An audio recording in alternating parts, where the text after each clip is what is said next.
everyone, Novels Wonderland here. Thank you all for the love and support you've shown me and the channel. Danmachi Stranger from Another Star, Chapter 151 to 200, Chapter 150 Inside the luxurious limousine. Leo's voice did nothing to ease the tension. Kaguya Shinomiya looked like a block of ice that would never melt, her gaze on him devoid of emotion. She knew he hadn't come with good intentions. And anyone who could slip into this car without being noticed by Ai Hayasaka was clearly no ordinary man. Her life might already be in his hands, one wrong move, and she could disappear from this world forever.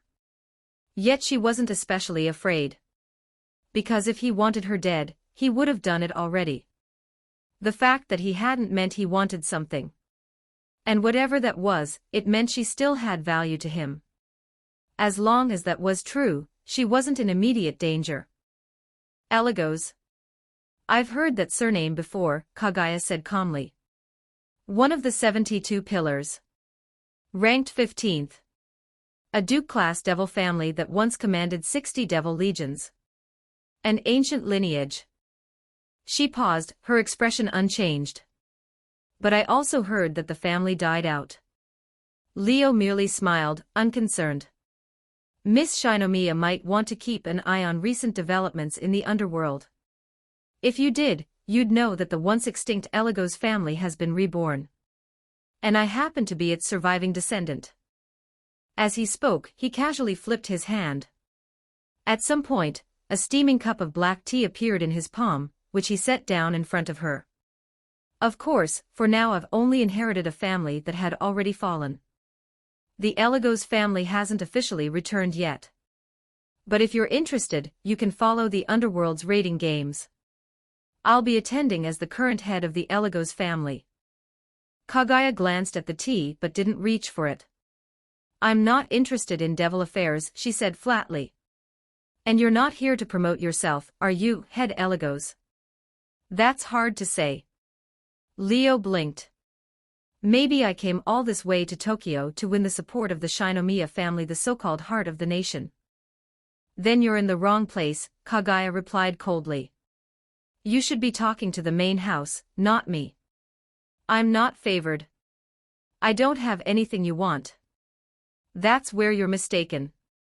Leo shrugged. You definitely have something I want. Otherwise, why would I go through the trouble of getting stuck in Tokyo traffic to see you? Or maybe you've just lost your mind, she shot back, her sharp tongue rivaling even Yukinoshita Yukino's. I can tell you this clearly, I don't have what you're looking for. If you think you can use me to pressure the Shinomiya family into giving you something, you've miscalculated. I may be the Shinomiya family's eldest daughter, but I'm nowhere near as important as you think. Taking me hostage won't help you in the slightest. Her voice was perfectly calm. It was the tone of someone who had already given up on that family, someone who clearly understood her place and no longer harbored any expectations. Her father was indifferent to her existence.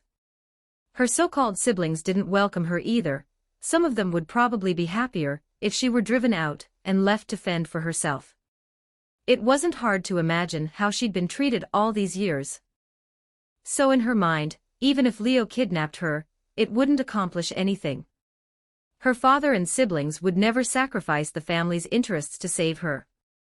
Leo could more or less guess what she was thinking. He changed tack abruptly. Do you know what I did before entering this car? The sudden question made her frown. I cleared away some obstacles, Leo continued, as if he hadn't noticed her reaction.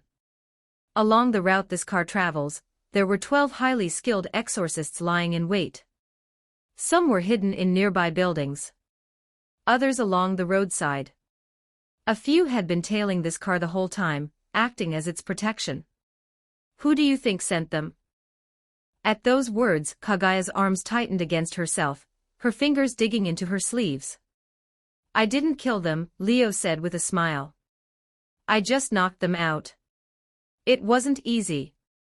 They clearly hadn't just started hiding around you recently.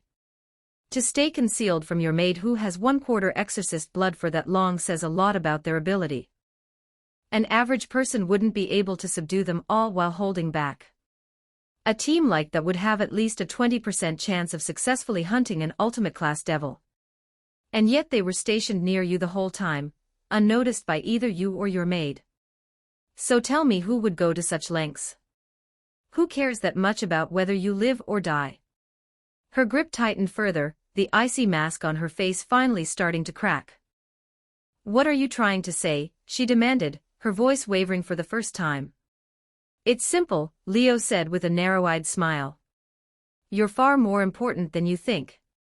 And I'm not saying this to prove you wrong, or to use you to extract something from the Shinomiya family.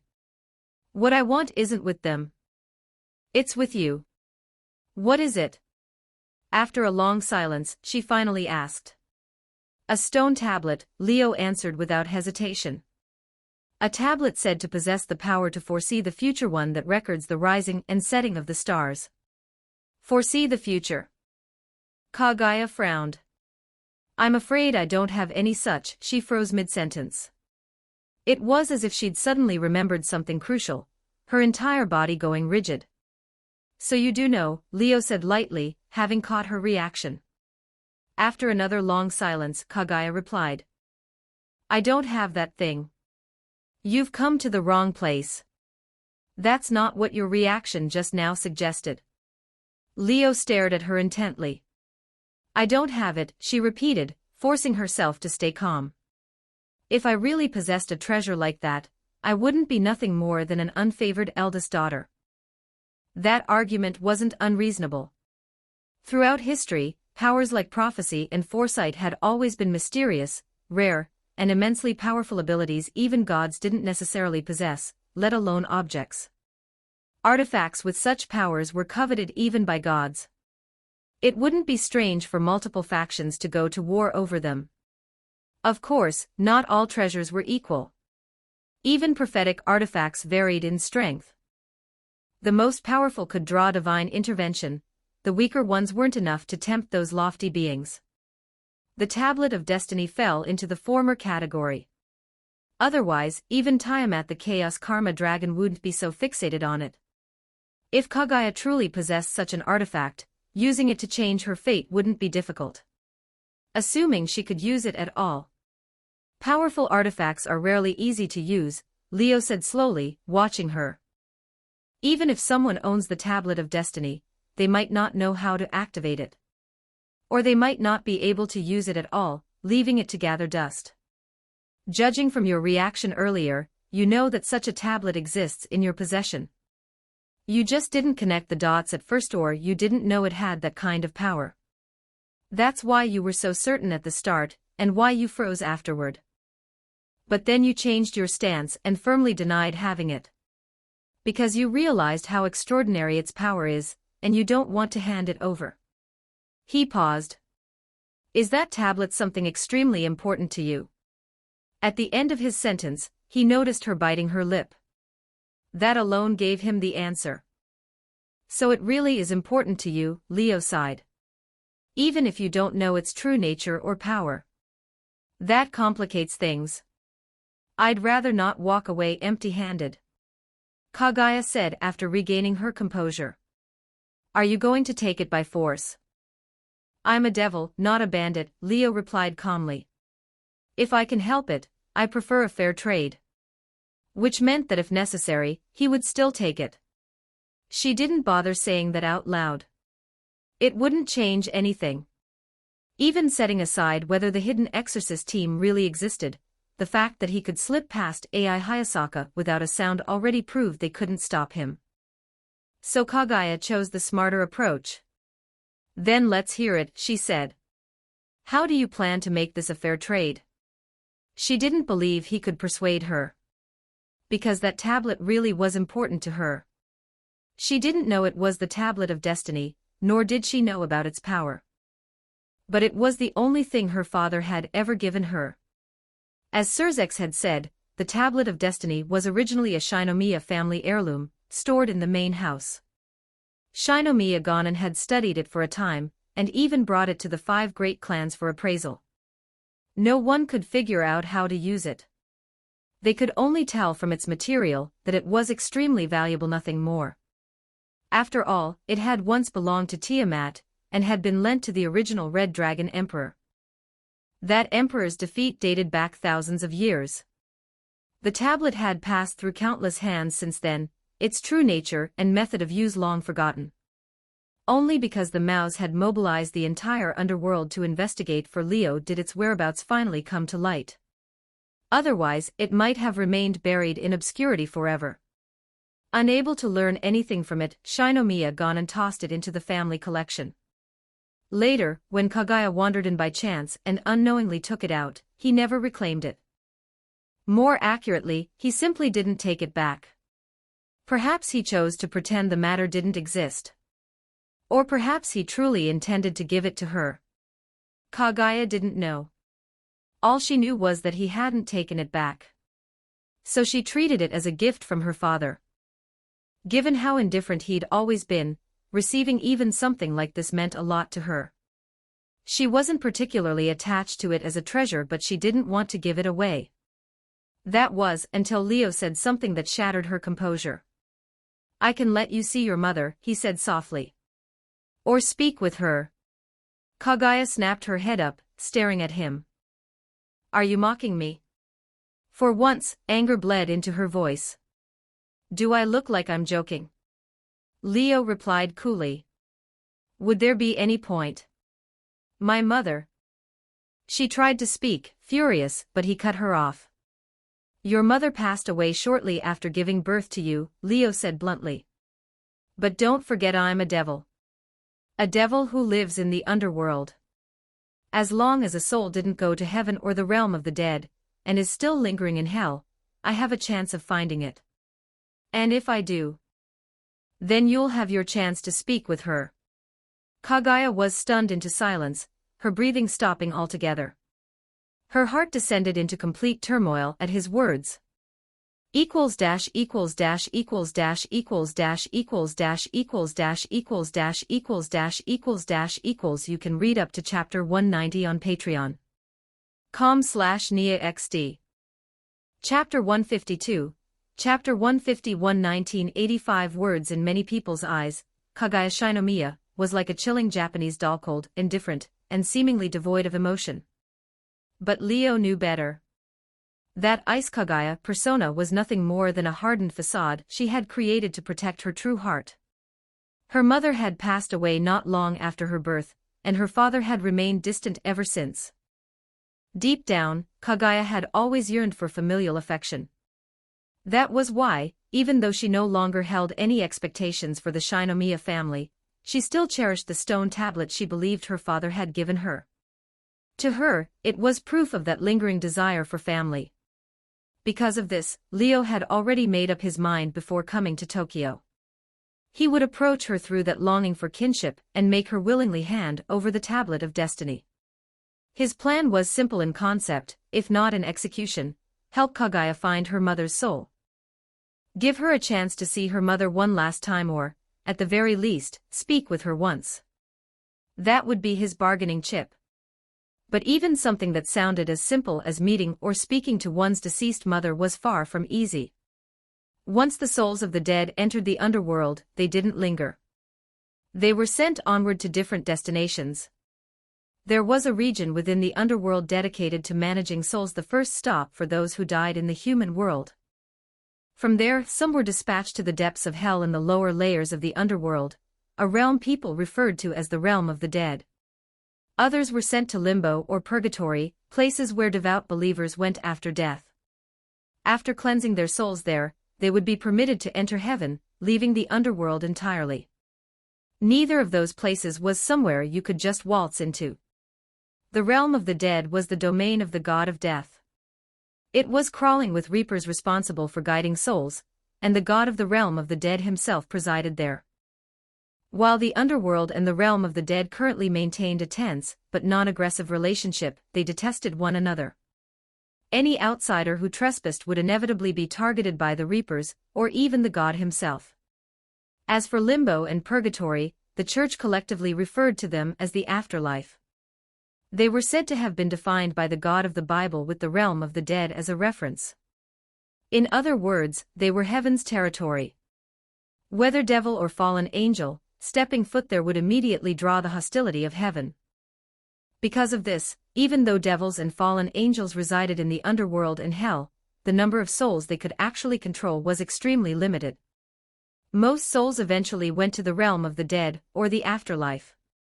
Very few remained in the underworld, unless they had fallen into the hands of devils or fallen angels for special reasons or were still in the soul management region. Trying to find Kaguya Shinomiya's mother's soul among them was practically impossible. Her mother had been dead for over a decade. Even if her soul had once passed through the underworld, it had likely already gone to the realm of the dead, or the afterlife, perhaps even heaven itself. Searching for her now would be like looking for a needle in the ocean. But that was exactly why this deal was fair. Only by accomplishing something so difficult could Leo accept taking the tablet of destiny with a clear conscience. He wasn't alone anymore, either. House Phoenix stood behind him, the Citri House continued to support him, and he could even leverage figures like Surzex and the other Mao. If the three great factions ever moved toward peace, using his influence to ask them to help locate the soul of an ordinary human was hardly an unreasonable request. Leo was confident Kaguya wouldn't be able to refuse this deal. Compared to a so-called treasure that held only sentimental value and couldn't even be used, the chance to see a loved one again or speak to them once was far more precious. And reality proved him right.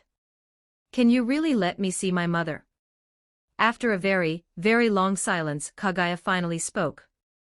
"At the very least, I can let you speak with her once," Leo replied calmly. "That I can promise. Of course, it will take some time." "How long?" Once she made up her mind, Kaguya became decisive. "And how am I supposed to trust you?" "Within 1 year," Leo said with a smile as he looked at her. "I don't expect you to trust me. I'm a devil, after all. But precisely because I'm a devil, I abide by the principle of fair trade. There's no reason for me to lie to you. If I didn't intend to do this, I could have just taken the tablet by force. Why bother talking this much? Or do you think I lack the strength to seize the tablet of destiny from you?" Kaguya fell silent again. Leo didn't rush her. Seeing that she had no intention of drinking her tea, he casually picked up his own cup and took a slow sip. Outside the car, bursts of firelight, explosions, and gunfire continued to ring out, a clear sign that their servants were still locked in battle. With a wave of explosive force, the luxury car finally lost its balance and began to shake violently. Kaguya, still wavering, nearly got thrown from her seat, but Leo reacted instantly, pressing her back down. "Looks like it's almost over out there," he said leisurely. Her heart tightened. She didn't know how the battle was going, but judging by how relaxed Leo looked, victory clearly wouldn't belong to her mate, it would be his servants instead. And she was right. Ai Hayasaka was on the verge of defeat. At first, her superb exorcism techniques had allowed her to fight Ravel Phoenix to a standstill. The outcome had been unclear. But as time dragged on, exhaustion crept in. Her breathing grew ragged. Her maid outfit was torn to shreds, pale skin marred with scorched black marks. Eventually, she dropped to one knee on the car's roof.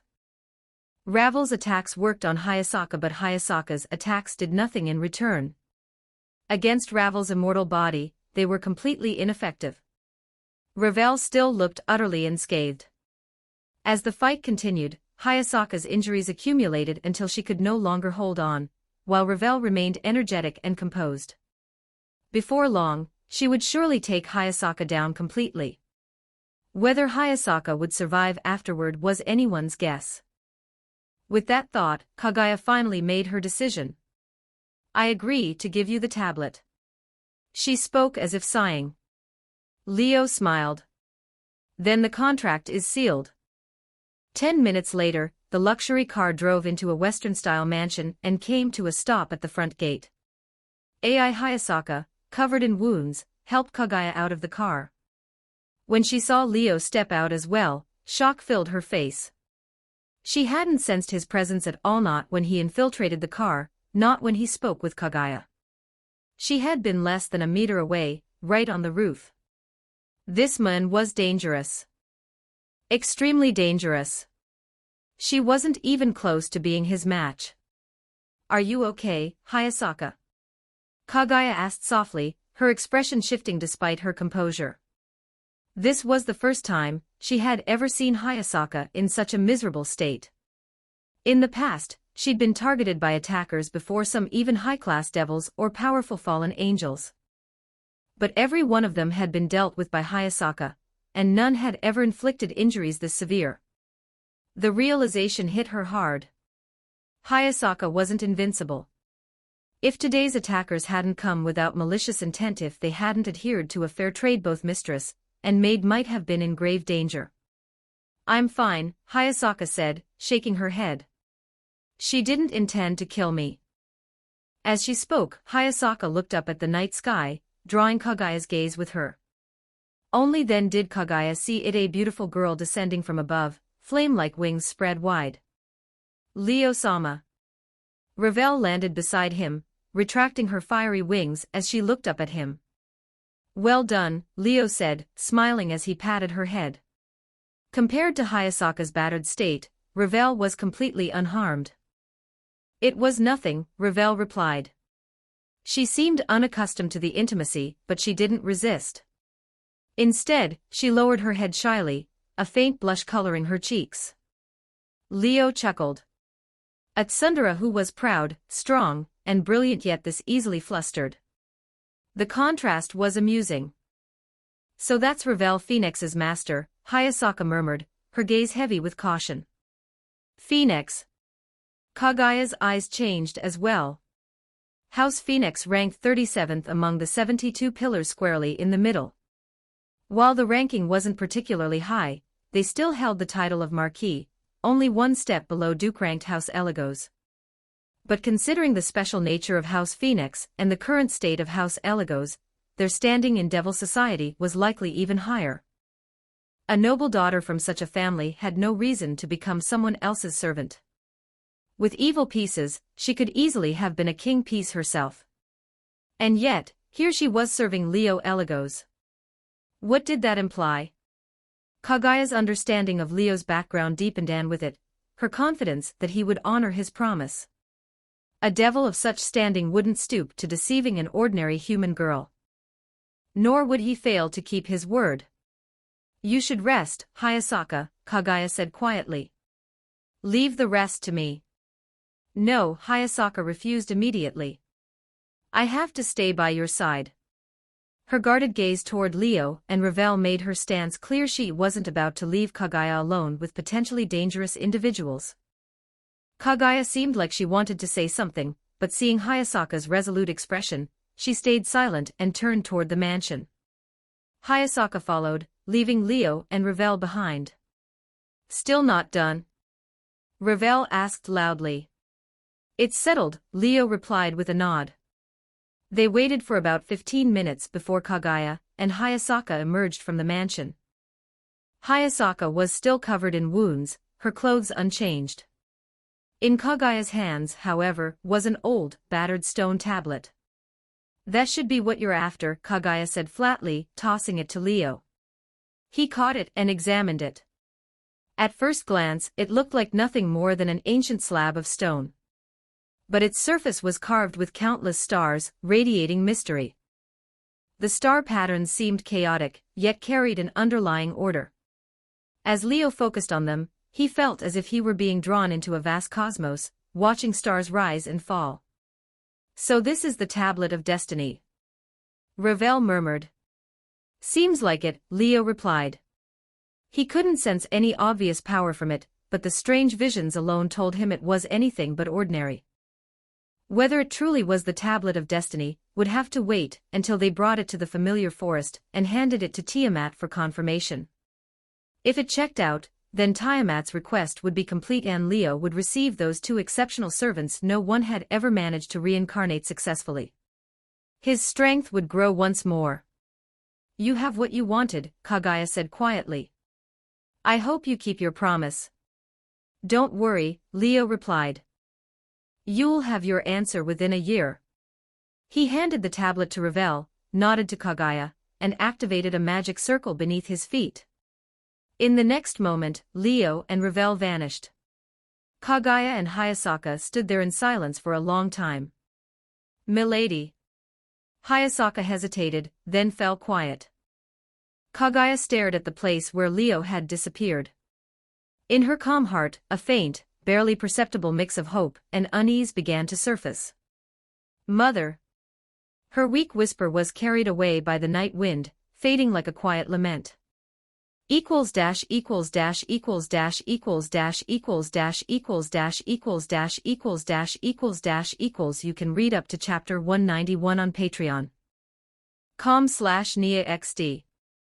Chapter 153, Chapter 152 2128 words. Underworld, familiar forest.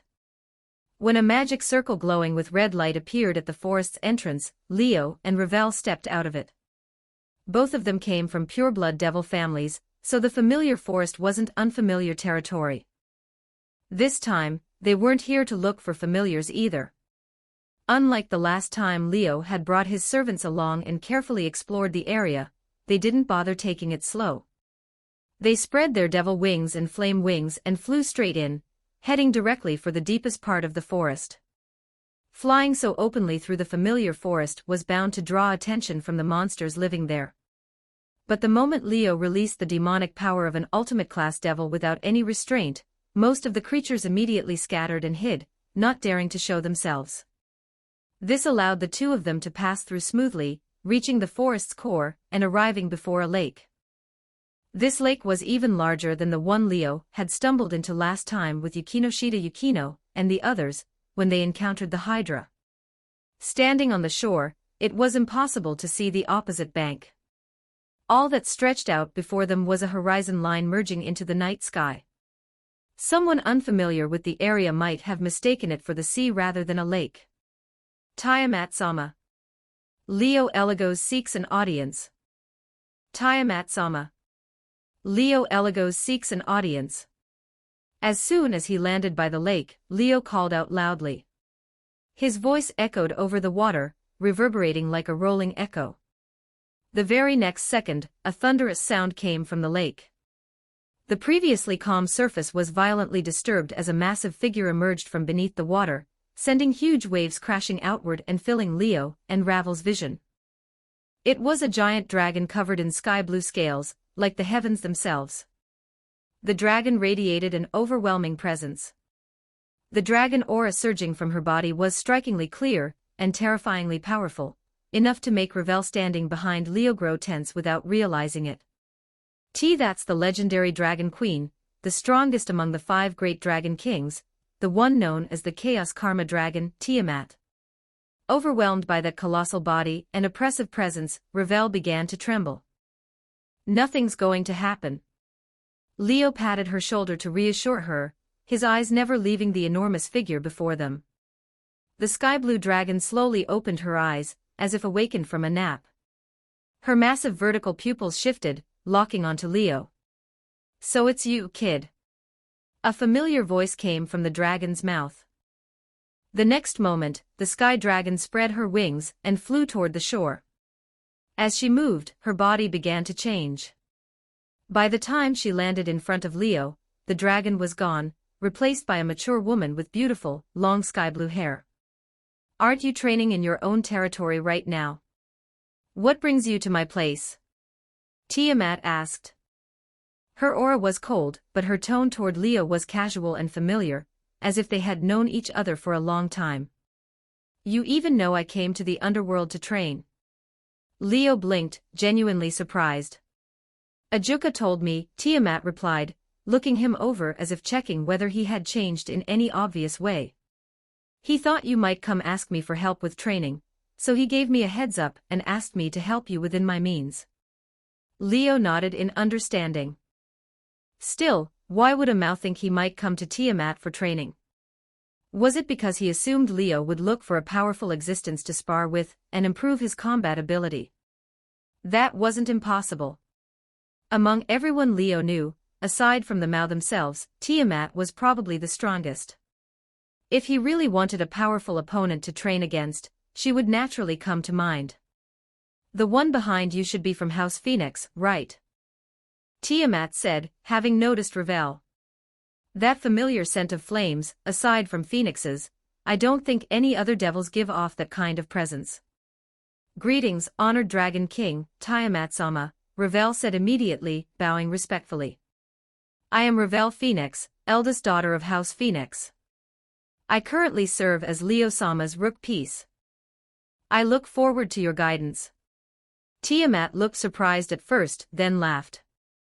The eldest daughter of House Phoenix becoming this kid's servant, huh? That's quite the investment. Living long in the underworld and being closely connected with devils, Tiamat immediately saw through House Phoenix's intentions. The Eligo's servants really are worth that kind of investment, she said calmly. Even I think their future growth will be extraordinary. You'd do well to cherish this relationship and opportunity. Ravel nodded deeply in agreement. Even though she hadn't been with them for long, she had already seen how much potential the Eligo's servants possessed, especially Leo himself, the king piece. So even without Tiamat saying it, Ravel intended to support Leo with everything she had, helping the Eligo's servants rise to prominence in the devil world. For her, this wasn't just her duty as a servant. It was also an opportunity to add a significant chapter to her own life experience. If you want me to train you, I don't mind stepping in, Tiamat said, turning back to Leo. But I should warn you, I'm not good at holding back. If you want my training, you'd better be prepared for the possibility of being burned to ashes. A chill ran down Ravel's spine when she heard that. She could tell Tiamat wasn't joking. She was completely serious. Dragons were beings known as incarnations of power, naturally strong, and revering strength above all else. Expecting one to hold back was an incredibly difficult thing. Once dragons entered battle, they rarely restrained themselves. Most of the time, they fought with everything they had, without any concept of mercy. To them, whether human or devil, other races were fragile. Asking them not to crush ants beneath their feet was asking too much. Of course, Tiamat was the strongest dragon king, even revered in Mesopotamian mythology as a primordial sea god of creation. She wasn't as crude or battle-crazed as ordinary dragons. But in the end, she was still a dragon. If she became too absorbed in a fight, it wasn't impossible for her to go too far. That was why she warned Leo in advance. Unfortunately for her, that warning was completely unnecessary. Don't worry, Tiamat-sama. I didn't come here for training this time, Leo said with a shrug. I'm here to complete the commission you gave me last time. The moment he said that, Tiamat's eyes lit up. You found the Tablet of Destiny. She stared at Leo intensely, clear joy appearing on her frost-like face. Without a word, Leo unfolded a magic circle in his hand and summoned the stone tablet he had obtained from Kaguya Shinomiya. Tiamat's gaze locked onto the tablet and never moved again. Is this the Tablet of Destiny you've been searching for? Leo asked, handing it to her. Tiamat took it and gently traced the patterns carved into its surface. How many years has it been? She murmured, her voice filled with emotion and delight. It's been thousands of years since I lent you to that damned red dragon emperor, hasn't it? After all these millennia, you're finally back in my hands. Leo and Ravel both smiled at those words. Tiamat's reaction confirmed that this tablet was indeed the Tablet of Destiny she had been searching for. It really is my lost Tablet of Destiny, Tiamat said with a smile, confirming it outright. Although its power has been exhausted over time, once it absorbs energy from the stars again, it will shine anew someday. As a powerful artifact capable of foreseeing the future, one of the conditions for using the Tablet of Destiny was that it needed to draw in enough stellar power, converting the strength of the constellations into energy to activate it. That required a special ritual as assistance, which was why no one else could awaken or use it. Of course, that wasn't a problem for Tiamat. She was the tablet's original owner. What others didn't know how to do, she knew perfectly well. You really managed to find it this quickly, Tiamat said, putting the tablet away, her eyes filled with amazement as she looked at Leo. She hadn't held out much hope in the first place. Because the Tablet of Destiny had once fallen into the hands of a previous wielder of Zenith Tempest, she had acted out of desperation and asked Leo to help recover it. It had been a long-shot investment at best. Yet in just a month or two, Leo had actually succeeded. The result genuinely surprised and delighted her. "That's thanks to the Mao," Leo said with a smile. "If Surzek-sama hadn't mobilized the power of the Devil World to help me track down clues, I wouldn't have found the Tablet of Destiny so quickly." "I see," Tiamat nodded. "If you use the entire Devil World to search, then it makes sense." As she thought about it, a new idea began to form in her mind. If this kid could use the power of devils to recover her lost treasure, then could she also borrow the strength of other major factions to reclaim the artifacts she had lost across the world? The Tablet of Destiny was only one of many treasures she had lost.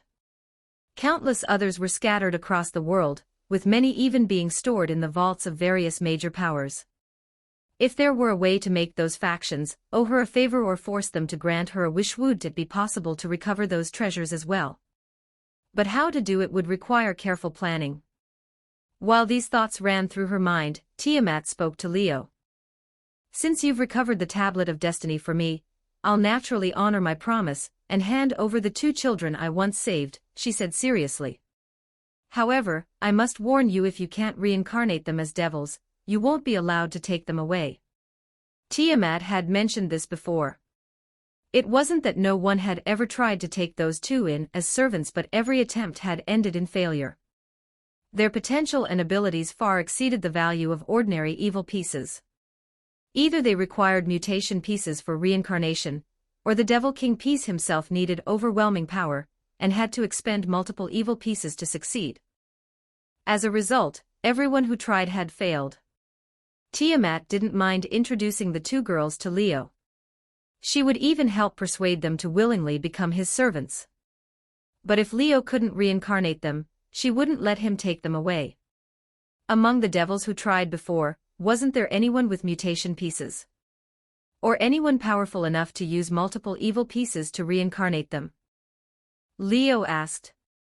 "Of course there were," Tiamat replied, shaking her head.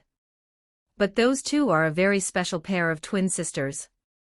Even if they were willing to become someone's servants, they absolutely refused to be separated. So they set a condition themselves: they would only go with someone who could take both of them at the same time. And unfortunately, both of them have their own unique qualities. Neither can be reincarnated with ordinary evil pieces.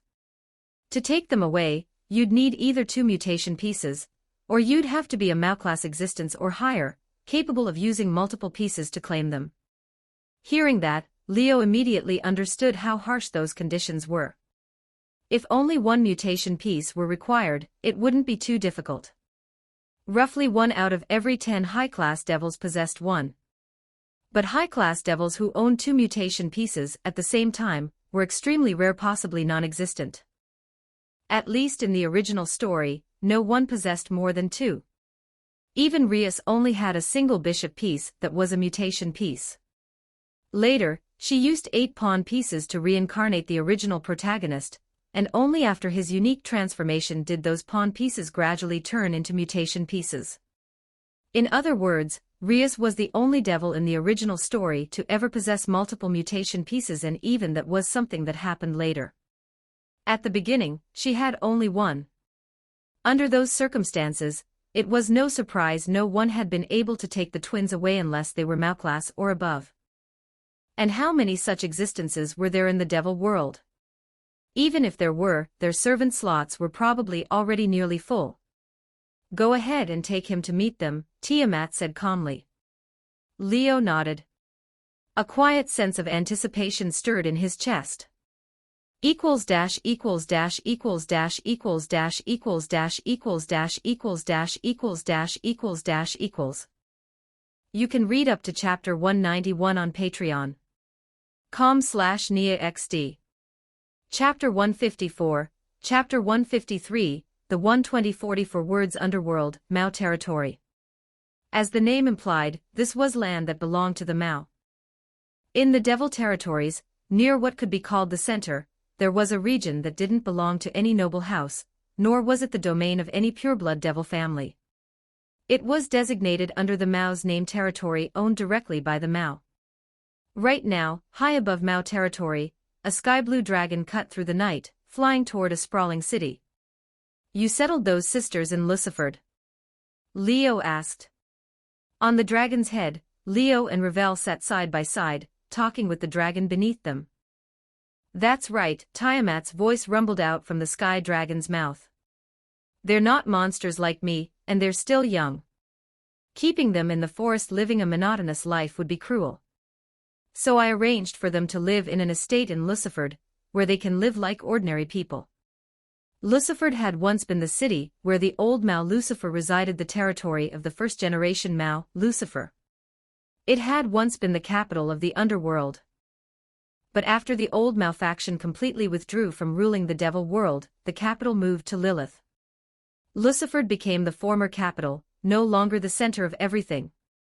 Even so, as the old capital, Luciferd still held immense popularity throughout the underworld under the name of a Mao city. The devil world didn't abandon it.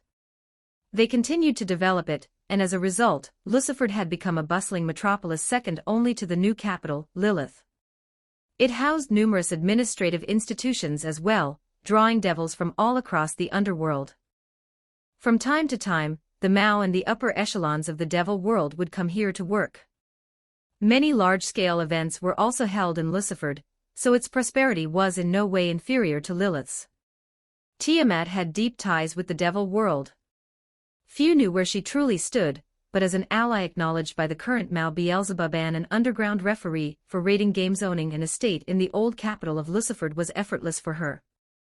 The thing was, Tiamat herself didn't like living in a lively city. She had always stayed deep within the familiar forest. If she hadn't been considering the twins' mental well-being, she never would have bothered setting up an estate in the suburbs. Now, with Leo and Ravel along for the ride, she was heading for that estate in Luciferd. So what exactly are those sisters? Ravel asked, unable to keep her curiosity in check. Tiamat-sama. From the way Leo and Tiamat talked, the twins who might become their companions sounded kind of insane. Tiamat had even said they weren't human, weren't devils, and weren't even monsters. Then what were they supposed to be? Ravel wasn't the only one wondering. Leo had been curious too. And at this point, Tiamat clearly wasn't planning to hide it anymore. Have you heard of the Oni? Tiamat asked. That made both Leo and Ravel freeze. Ravel said, surprised. You mean the yokai from folklore? The Oni Tiamat referred to weren't ghosts, or vengeful spirits, or anything like that. They were a kind of yokai from folk belief. They often appeared in Japanese folktales and local faith, usually depicted as stubborn giants with horns on their heads, red or blue skin, wielding iron clubs. Man-eating, hard-drinking, wild-haired, bare-chested monsters. In this world, yokai existed just as truly as devils, angels, and fallen angels. And as one kind of yokai, the Oni were real as well.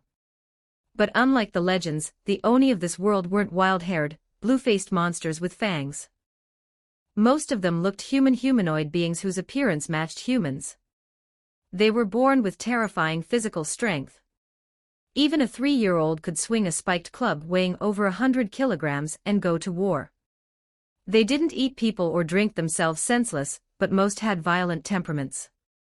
Especially once they became immersed in battle, glowing horns would sprout from their heads. When that happened, their power would multiply explosively, and their temperament would grow even more ferocious. They were a battle-loving race second only to dragons. Historically, they had appeared many times. They enslaved humans, and like a night parade of 100 demons, they brought calamity to the world alongside other yokai. That led to repeated clashes with humanity, and some were slain by powerful human heroes. For example, the infamous Oni of Mount Oishitunduji and Ibarakiduji were said to have been killed by Reikus for heavenly kings. That story was famous even in human folklore. So the Oni were an incredibly powerful warrior race. They didn't quite reach the terror of dragons, widely regarded as the strongest race, but among yokai, they were still one of the top-tier strongest species. In terms of raw combat power, even Nikomata, who could wield senjutsu, fell short. Weren't the Oni wiped out? Ravel asked quietly. Leo dug through his own memories, recalling something he'd once read. Supposedly, because the Oni were so battle-crazed, their population dwindled over time. By the modern era, they had become vanishingly rare, with only 1 or 2 scattered villages still hiding in the world. Then 10 years ago, what was believed to be the Oni's last refuge was destroyed by a group of rogue cultists. Every Oni in the village was slaughtered. Not a single survivor. Because of that, most people believed the Oni had gone extinct back then. Tiamat's voice reached their ears. The Oni truly were on the brink of extinction. But 10 years ago, I happened to pass by that Oni village after the massacre. I rescued 2 children who fought until the very end from those rogue cultists. At that point, how could Leo and Ravel not understand? So the sisters you're giving Leo-sama. Ravel's eyes lit up. They're the Oni children you saved. Oni survivors. That was an absurdly valuable find. The Oni were born with bodies stronger than almost anyone, second only to dragons, if you only looked at physical strength. And once their horns were awakened, a casual strike could split mountains and shatter stone. They were the perfect frontline fighters. Even Oni who weren't adults yet could contend with a high-class devil the moment their horns awakened. Adult Oni, even without awakening, were barely inferior to a high-class devil, and once awakened, they were said to be unstoppable. That was the kind of reputation that built. Now that the Oni were nearly extinct, those 2 sisters might be the last survivors. If Leo could bring them under his banner, it would be a massive boost to the growth of the Eligo's servants. As long as your master can actually reincarnate them, Tiamat said flatly, pouring cold water on the excitement. To be honest, even among the Oni, those 2 are extremely special. Because they're twins, they were each born carrying only a single horn. They're extraordinarily rare one-horned Oni. Horns are the Oni's source of power, and Oni pride themselves on having 2. So twins born with only 1 horn each are often treated as trash and disposed of. They almost never survive. But those sisters survived, and during the annihilation 10 years ago, they fought to the end despite being children.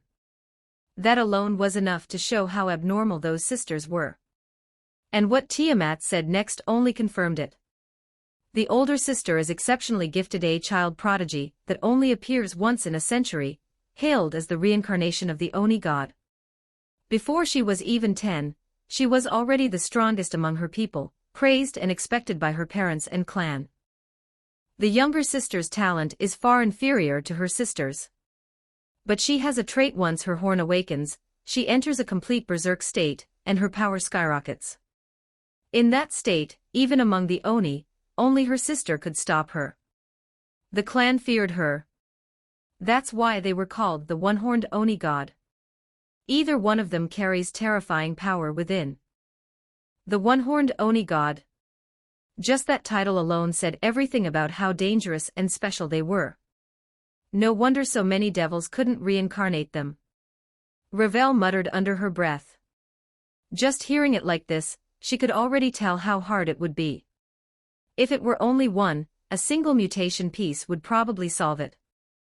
But they had to take both sisters together, making it unimaginably difficult. To be honest, if you weren't a special existence yourself, I wouldn't be optimistic either, Tiamat said. Because of that mutated trait of yours, your evil pieces all carry the traits of a mutation piece, don't they? If so, then Leo might be the only person capable of meeting the sisters' reincarnation requirements.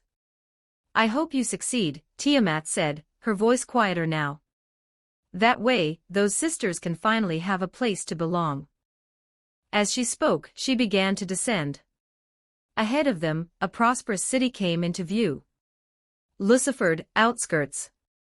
In a relatively remote rural area stood a luxurious estate. It was a strangely mysterious place. Supposedly no one knew who owned it. Only 2 maids were ever seen leaving, occasionally heading into the city to shop. Other than that, no one came or went, and the conspicuous estate had sparked countless rumors. Some said an ancient devil lived there, and if you earned his recognition, you'd inherit his legacy and rise to prominence in the devil world.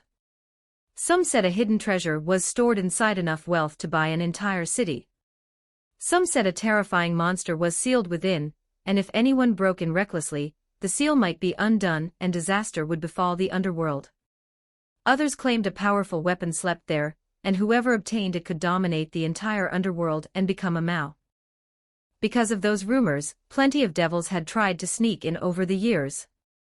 In the end, they were either thrown out by the two maids or they simply vanished, never emerging from the estate again. Over time, the estate became a forbidden place, coveted and feared in equal measure. No one around here dared to trespass. But today, someone came. "We're here," Tiamat said. She had already taken human form, landing from the sky with Leo and Ravel before the estate's front gate. Almost at the same time, the doors swung open, and two figures slowly stepped out. They were a pair of girls who looked exactly alike, same face, same height, nearly identical build, like they'd been carved from the same mold. They wore matching outfits, made uniforms based in black, exposing slender shoulders, paired with short skirts that traced their curves in a way that felt almost provocative. Both wore white headpieces. With their identical faces, someone who didn't know better might have thought there was a mirror between them reflecting the same person. Of course, there were differences. The girl on the left had large pink eyes and a short pink bob. Her bangs covered her left eye. She was slimmer, her figure less pronounced. The girl on the right had large blue eyes and a short blue bob. Her bangs covered her right eye. She was the same height and similar in frame, but noticeably fuller than her sister. Anyone could tell they were twins. They seemed to have sensed Tiamat's arrival. As they came out to greet them, they bowed respectfully like proper maids. "Welcome back, Tiamat-sama. Welcome back, Tiamat-sama." Even their voices were nearly identical. Their movements were precise and perfectly in sync, nothing like the image of battle-hungry Oni. "I'm back, Rem," Tiamat said. Some of the coldness in her presence seemed to melt when she looked at the twins. She gave them a small nod. Behind Tiamat, Ravel studied the sisters with focused interest. Leo, meanwhile, narrowed his eyes, a quiet realization settling in. So it really is them.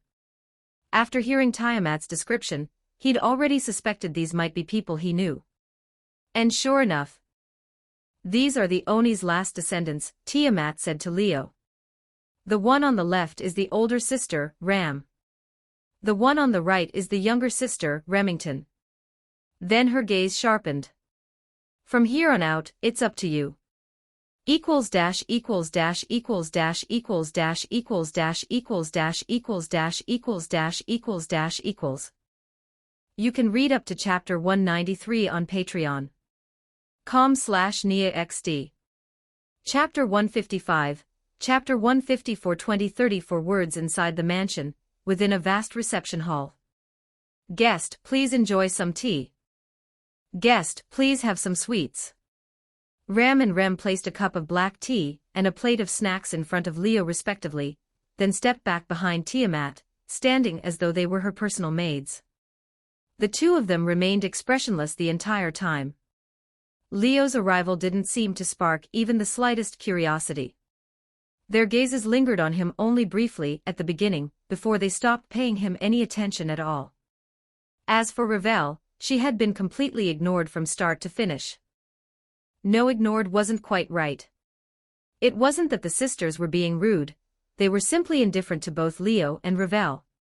Compared to them, it was obvious that Ram and Rem cared far more about Tiamat. Most of their attention stayed on her, as if they were ready to respond the instant she gave an order. Tiamat, seeing this, looked a little helpless. "I've told you to so many times already, haven't I? You don't have to treat me so carefully," she said with a wry smile.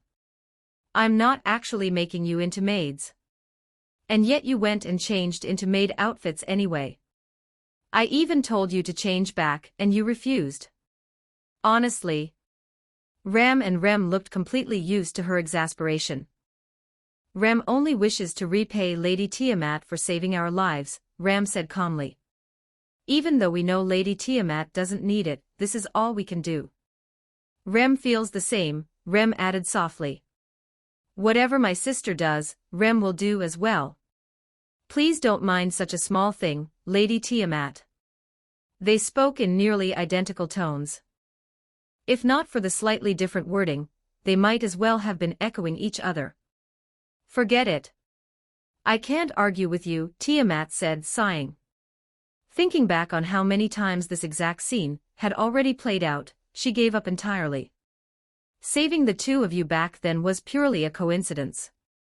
I never expected anything in return. If your situation weren't so special, I would have entrusted you to someone reliable long ago, instead of keeping you here to watch over an empty house. As she spoke, Tiamat turned her gaze toward the silent Leo.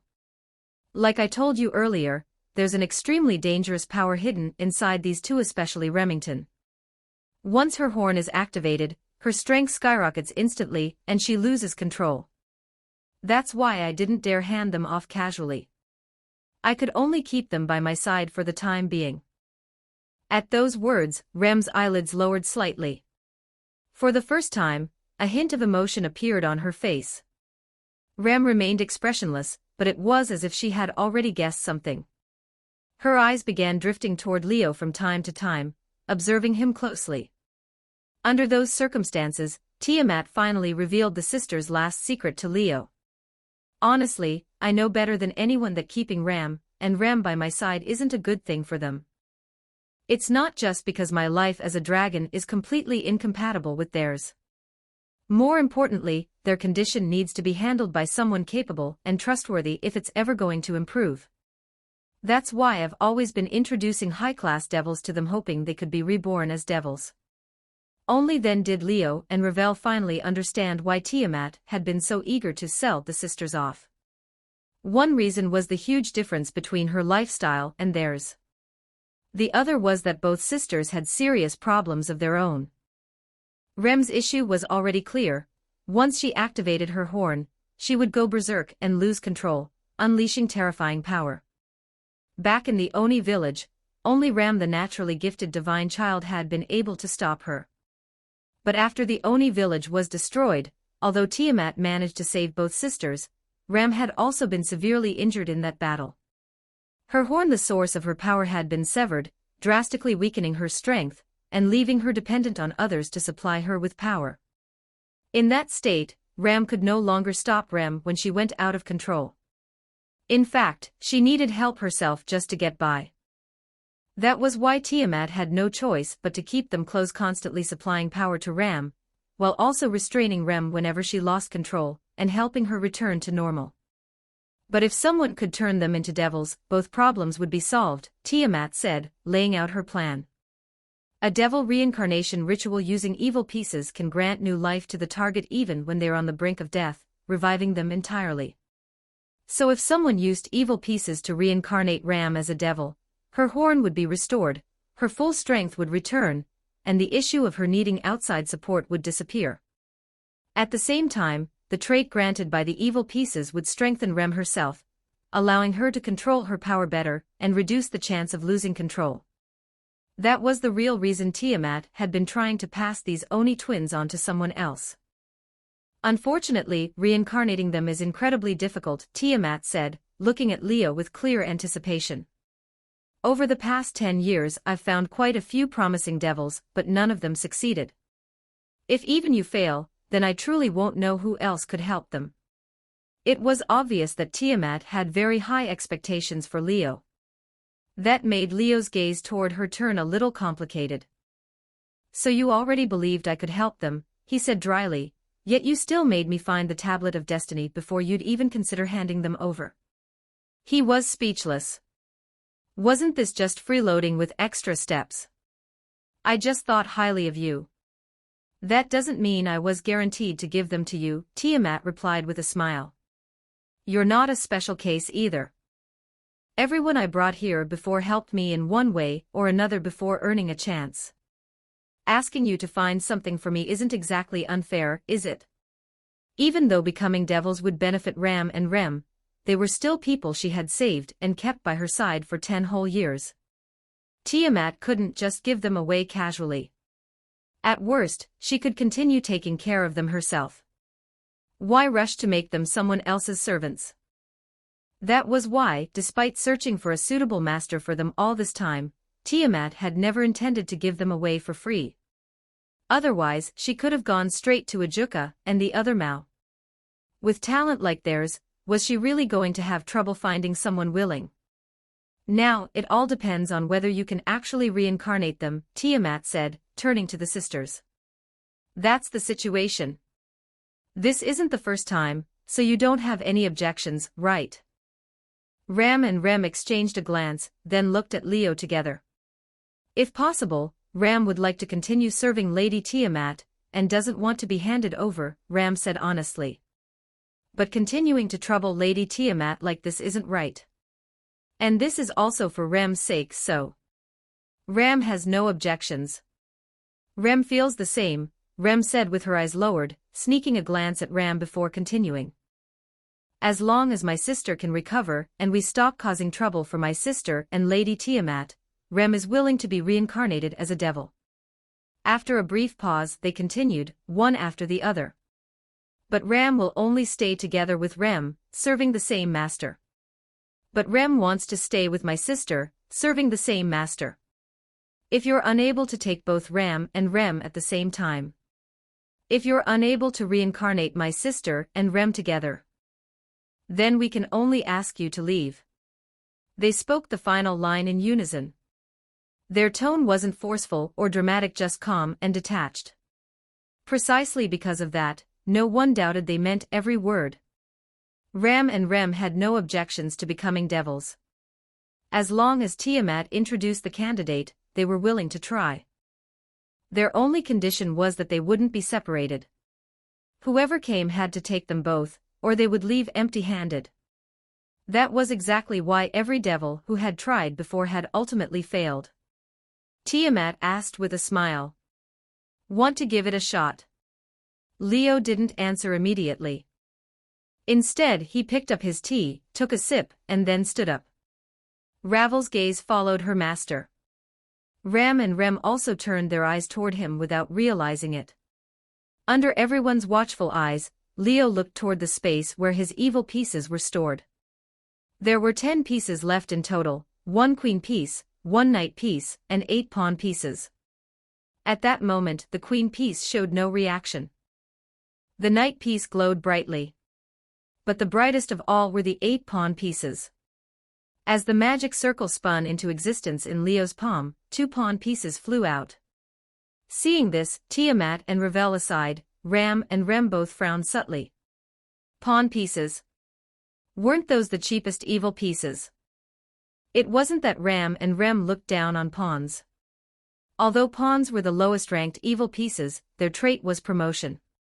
Once they entered a battlefield recognized by the king piece as hostile, they could transform into any other piece, gaining that piece's trait including the queen. In other words, any pawn had the potential to temporarily become a queen, acquiring all evil piece traits and receiving the maximum possible boost. Even so, that didn't change the fact that pawns were still the least valuable evil pieces. In the past, someone had once used 8 pawn pieces at once and still failed to reincarnate Ram and Rem. And that was for a single person. Trying to reincarnate 2 people at the same time. 8 pawns wouldn't even come close to being enough. There had even been cases where someone used a queen piece worth the equivalent of 9 pawns along with 2 rook pieces, each worth 10 pawns, all on Ram and Rem together and still failed. Unless it was a mutation piece, what could just 2 pawn pieces possibly accomplish? Take them.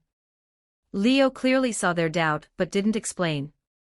He simply tossed the 2 pawn pieces over.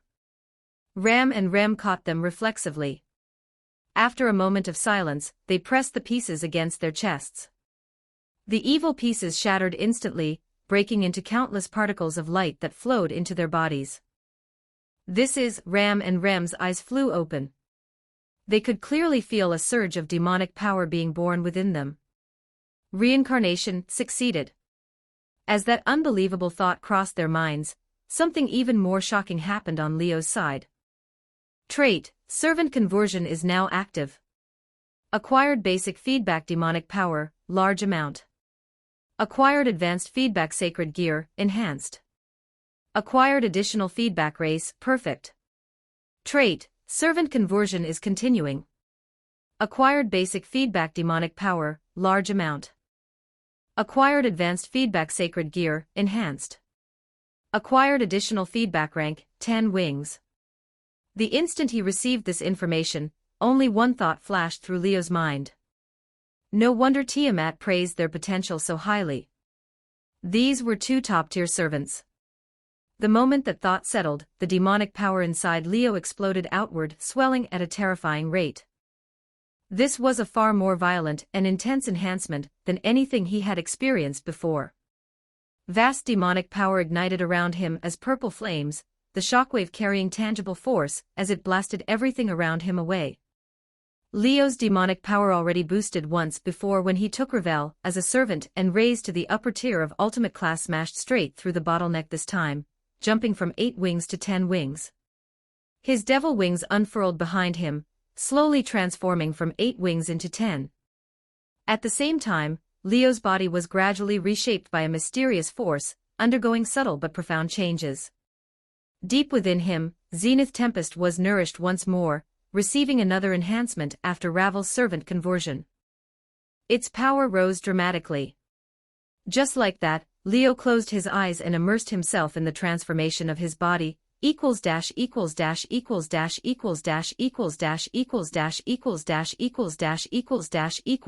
read up to chapter 194 on patreon.com/NiaXD. Chapter 156, Chapter 155. 1906 words. While Leo was immersed in the changes happening to his body, changes were also taking place on the other side within Ram and Rem, who had already completed their reincarnation. Bat-like devil wings unfolded behind their backs at the same time. The power within their bodies fused with their newly born demonic power, allowing devil power and Oni power to coexist in perfect harmony. My strength. Ram raised her hands and stared at her palms, feeling a familiar power slowly returning.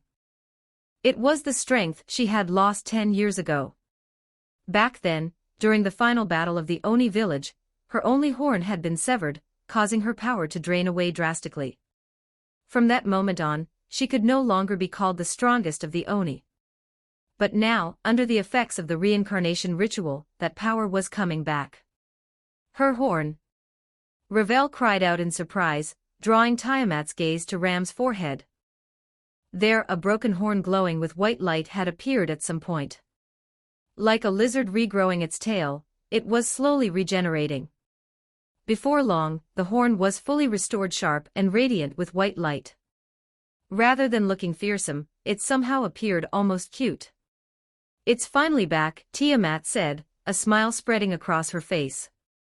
Under a reincarnation ritual capable of granting rebirth, Ram's severed horn had finally grown back. That meant the Ram once hailed as the reincarnation of the Oni god had returned at this very moment. A storm suddenly erupted around Ram, her presence skyrocketing wildly. This is ultimate class devil level power. Ravel was nearly blown away by the gale. She barely managed to stabilize herself, raising her arms to shield her face, but her eyes behind them trembled uncontrollably, filled with shock. Possessed power on par with an ultimate class devil. How was that even possible? There's nothing impossible about it, Tiamat said calmly. She placed one hand on Ravel's shoulder to steady her. Standing fully exposed within the raging storm herself, Tiamat wasn't shaken in the slightest. In fact, she was smiling uncontrollably. The Oni are an incredibly powerful combat race, second only to dragons.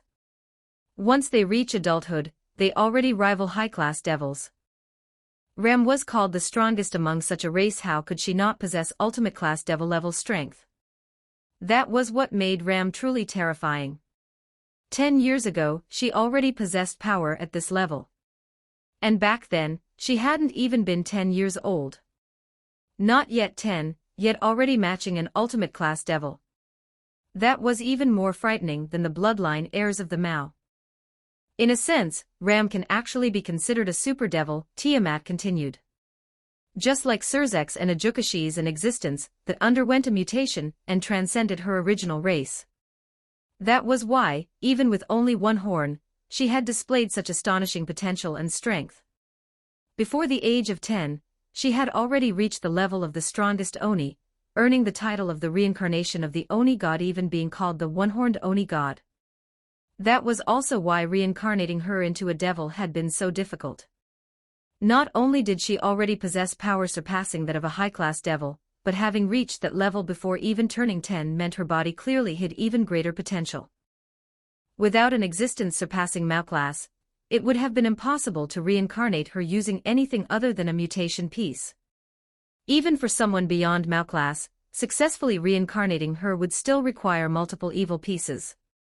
That was the true value of someone who possessed high-tier potential despite not wielding a Longinus, and not being a Longinus holder.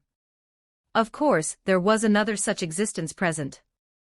As Ram regained her strength, an equally astonishing aura erupted from Remington. Her power began climbing rapidly. Compared to Ram, who possessed ultimate-class devil-level strength, even in her normal state Ram was clearly weaker.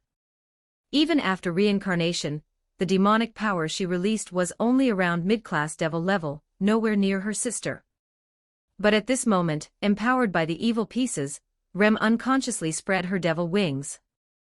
At the same time, a white glowing horn quietly grew from her forehead, causing her power to surge explosively and catch up to Ram in an instant. However, Rem, now with her horn activated, looked to be in great pain, letting out a muffled groan. Not good. Tiamat's smiling expression changed instantly. Ram snapped out of her joy at regaining her power. Seeing her sister's condition, her face changed as well.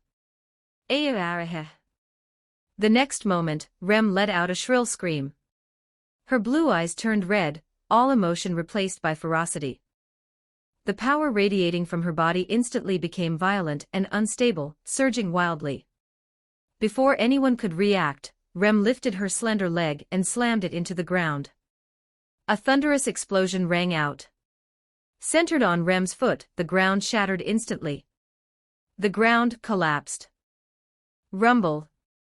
Amid billowing dust and violent tremors, the secluded mansion long surrounded by eerie rumors collapsed under the roaring destruction. The ground sank. The enormous estate crumbled amid the dust and collapse, disintegrating piece by piece until it was reduced to rubble. Just before the ground fully gave way, movement stirred within the dust cloud. Tiamat emerged from it, carrying Ravel, and landed at a distance, escaping the disaster zone. Cough, cough. Ravel coughed violently, clearly choked by the dust, her voice shaking with lingering fear. What happened? The answer came quickly. The newborn power activated Rem's horn, awakening her Oni instincts, Tiamat said solemnly, her eyes locked on the dust ahead. Rem couldn't control the sudden surge in power. She's lost control again. As soon as Tiamat finished speaking, the dust was torn apart by a force and Ram's figure was flung out of it. Ram still had the glowing horn on her forehead, violent winds swirling around her. There was no joy on her face, now only urgency, as she shouted toward the dust. From within it, a figure slowly walked out. Clang, clang, clang. It was the sound of heavy metal scraping against the ground. Rem emerged from the dust, dragging a weapon behind her. At some point, a morning star had appeared in her hand, a spiked iron ball connected by a thick chain, the handle gripped tightly in her palm. As she walked, it carved a deep groove into the ground. Just one look was enough for Ravel to tell the weapon weighed well over 100 kilograms, possibly even close to a ton. Such a monstrously heavy weapon should never have belonged to a petite, cute maid like Rem. But when that petite maid's eyes glowed red and her face twisted with madness, the sight no longer felt out of place. Rem roared like a wild beast. With her white horn gleaming, she snapped her slender arm, swinging the morning star into motion. It became a blur as it was hurled forward. Ram clicked her tongue sharply. She stopped calling her sister's name, and instead wrapped herself in a gale, retreating at top speed as if riding the wind. The chain slammed down a split second later. The thorn-covered iron ball smashed into the spot where Ram had stood, shattering the ground once again. Ram had fully fallen into a berserk state. She swung the Morning Star again and again, each devastating strike crashing toward Ram. Every time Ram narrowly evaded on the wind, the iron ball pulverized the ground behind her, explosions erupting endlessly. Dust filled the air. Stones were hurled everywhere. Ram became like a raging berserker, relentlessly smashing the earth. The ground collapsed again and again, quickly turning the battlefield into a shattered, crater-filled wasteland. I'm going to help. Seeing Ram being pushed back and barely avoiding the Morning Star time after time, Ravel couldn't take it anymore. Flames erupted into wings behind her as she prepared to rush in. "Wait," Tiamat said, still holding Ravel's shoulder. She pressed down firmly, stopping her. "Let's see what Ram plans to do first." Tiamat's expression had already returned to calm, her eyes burning as she watched the battlefield. Ram had lost control again, but Ram had also regained her power. Tiamat wanted to see just how much she had recovered. No choice. Seeing no sign of Ram regaining her senses, Ram realized that continuing to evade was pointless. She stopped retreating, summoning an even fiercer storm around herself as she faced the iron ball crashing down from above. The storm and the iron ball collided head-on, unleashing a shockwave that blasted both apart. "Calm down, Ram." Ram landed and steadied herself. Raising both hands, she sent a violent gale roaring backward, tearing through the ground as it surged toward Ram, slicing the earth beneath her feet, and causing her to sink. That wind is insane." Ravel exclaimed in shock. "That's magic, right?" "That's right," Tiamat confirmed without taking her eyes off the battle. Oni are naturally physical combatants, masters of close combat. But Ram is different. She's not especially gifted physically. Instead, she displayed astonishing talent in magic from a very young age. She specializes in wind magic, and almost all of it is self-created. For Oni, magic is a field we rarely touch, sometimes never touch at all.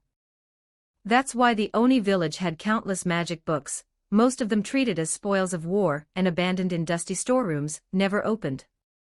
But Ram encountered those books by chance, and was captivated by magic. She showed terrifying talent.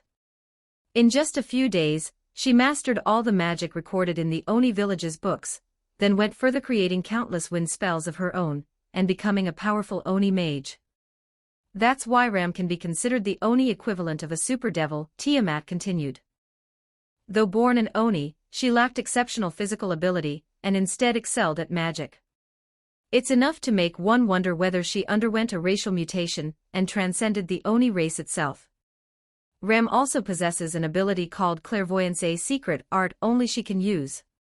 It allows her to share vision with creatures whose wavelengths match hers, letting her see across vast distances. Tiamat spoke as though she were proudly introducing her own daughter, then abruptly shifted topics. Ram's twin sister, is the exact opposite. She has the ability to learn magic, but her talent in that area is nowhere near Ram's. Even her physical ability was inferior to Oni children of the same age. She was once considered a failure among the Oni. For the past 10 years, Ram lost her power after her horn was cut. Ram trained relentlessly to protect her sister. Even now, nearing adulthood, she's only around mid-class devil level, far weaker than other Oni, who can rival high-class devils as adults. But it's as if all her talent was poured into rage. Once her horn is activated and she enters an Oni transformation, Ram's power increases, at a rate dozens hundreds of times greater than other Oni. Her strength skyrockets to rival Ram's. However, that power comes with severe side effects. For other Oni, transformation only affects their mental state slightly, making them more aggressive. Ram is different. She completely loses her reason, becoming violently berserk, attacking even the sister she respects most without hesitation. If Ram was the reincarnation of the Oni god, then Rem was the true demon. In the title Oni god, the Oni referred to Remington. The god referred to Ram.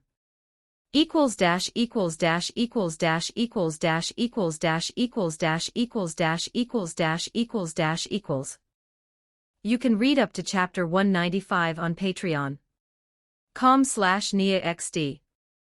Chapter 157, Chapter 156, 1997 words. While Tiamat and Ravel were talking, the battle between the sisters Ram and Rem had already reached its most intense stage.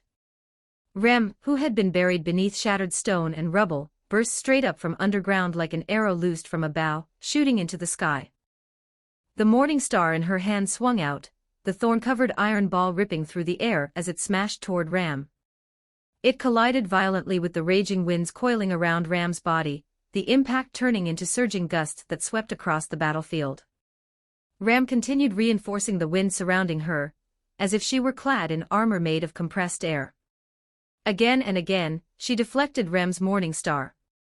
With each lift and sweep of her slender hands, cutting gales were unleashed, slashing toward Rem in midair. The wind tore Rem's clothes apart, sending countless scraps flying.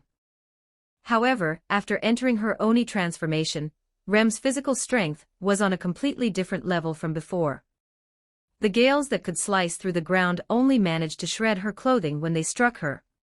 Her pale skin remained flawless, without so much as a scratch. She forced her way through the storm, charging straight at Ram as the morning star crashed down again and again, battering Ram's wind armor until it wavered on the brink of collapse. Even so, Ram remained remarkably calm. She continued manipulating the wind, tangling with Rem while constantly releasing wind magic to wear her down. Like a blade scraping against bone, the relentless gales slowly drained Rem's strength, trying to force her back to her senses. This had always been Ram's way of stopping Rem when she lost control. The Oni transformation was undeniably powerful, but the burden it placed on the body was just as severe. Extreme bursts of power came at the cost of extreme physical and mental exhaustion. Rem's transformation, which forcibly boosted her across 2 entire tiers, naturally carried an even heavier toll. As long as Rem could withstand Rem's attacks, it was only a matter of time before Rem burned herself out, slipped out of the Oni state, and regained her sanity. That was how Rem had always helped her sister. Even after 10 years, she still chose the same method. If Tiamat were the one fighting, it would be a completely different story. The strongest Dragon King, rumored to be on the verge of Super Devil level, wouldn't need to bother with attrition against a Rem, who had only barely reached the ultimate class Devil level after transforming. She could simply crush her head-on with raw strength. Over the past decade, whenever Rem lost control, Tiamat would rush in and knock her out with a single punch. Clean, brutal, and effortless. Rem couldn't compare to Tiamat. With Tiamat choosing not to intervene, all she could do was grind Rem down little by little like this. They're really impressive, those two sisters. As Tiamat and Ravel watched the fight intently, a voice sounded behind them, making both of them pause. Only then did they remember there was still someone else present. Leo-sama. Ravel quickly turned around, calling out to the men walking toward them. Tiamat also looked over and immediately noticed something different about him. She stared at Leo as he approached with a relaxed expression, clearly wanting to say something, yet hesitating. Don't recognize me anymore. Leo stopped beside them, smiling. He looked in a great mood, with no obvious change at first glance. But Tiamat was a Dragon King. Her senses were absurdly sharp.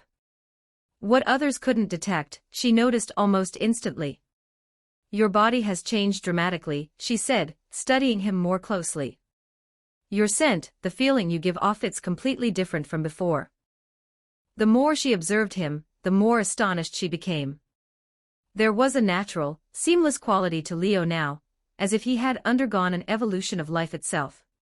Even his presence felt far stronger than before. His face seemed unchanged, yet his features were more refined on closer inspection. His eyes were brighter, and even standing casually, he exuded a distinct aura. His limbs looked sturdier, his physique approaching perfection. None of this had existed in the Leo she knew. If the old Leo felt like a free spirit, then the current one felt transcendent. Tiamat's instincts told her something fundamental had changed within him, not just a boost in power, but something deeper. Leo didn't deny it. "There's been quite a change," he said with a sigh of emotion. This time, the gains were substantial.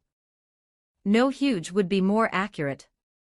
After all, taking in 2 servants with high potential at once had triggered an enormous feedback. There was no way his gains could be small.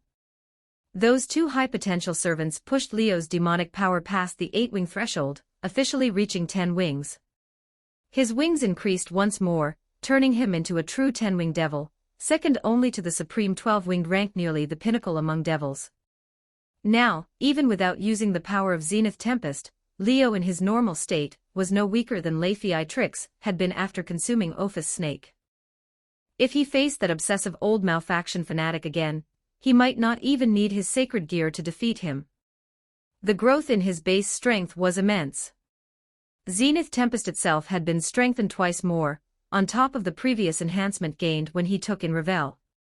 The world's second strongest sacred gear had now been reinforced 3 times in total. It might very well no longer be inferior to the so-called strongest Longinus, the true Longinus. And yet, that wasn't even the biggest surprise. What truly astonished Leo was the reward labeled Race Perfect. Through the feedback of Race Perfect, Leo realized that not only had his body been remodeled, but his very existence as a devil had been perfected. What did that mean? Simply put, he had become a devil without precedent, a perfect devil, no longer burdened by the inherent weaknesses of the race. Light power wielded by angels, fallen angels, and exorcists of the church, holy weapons like holy swords, holy spears, and holy crosses.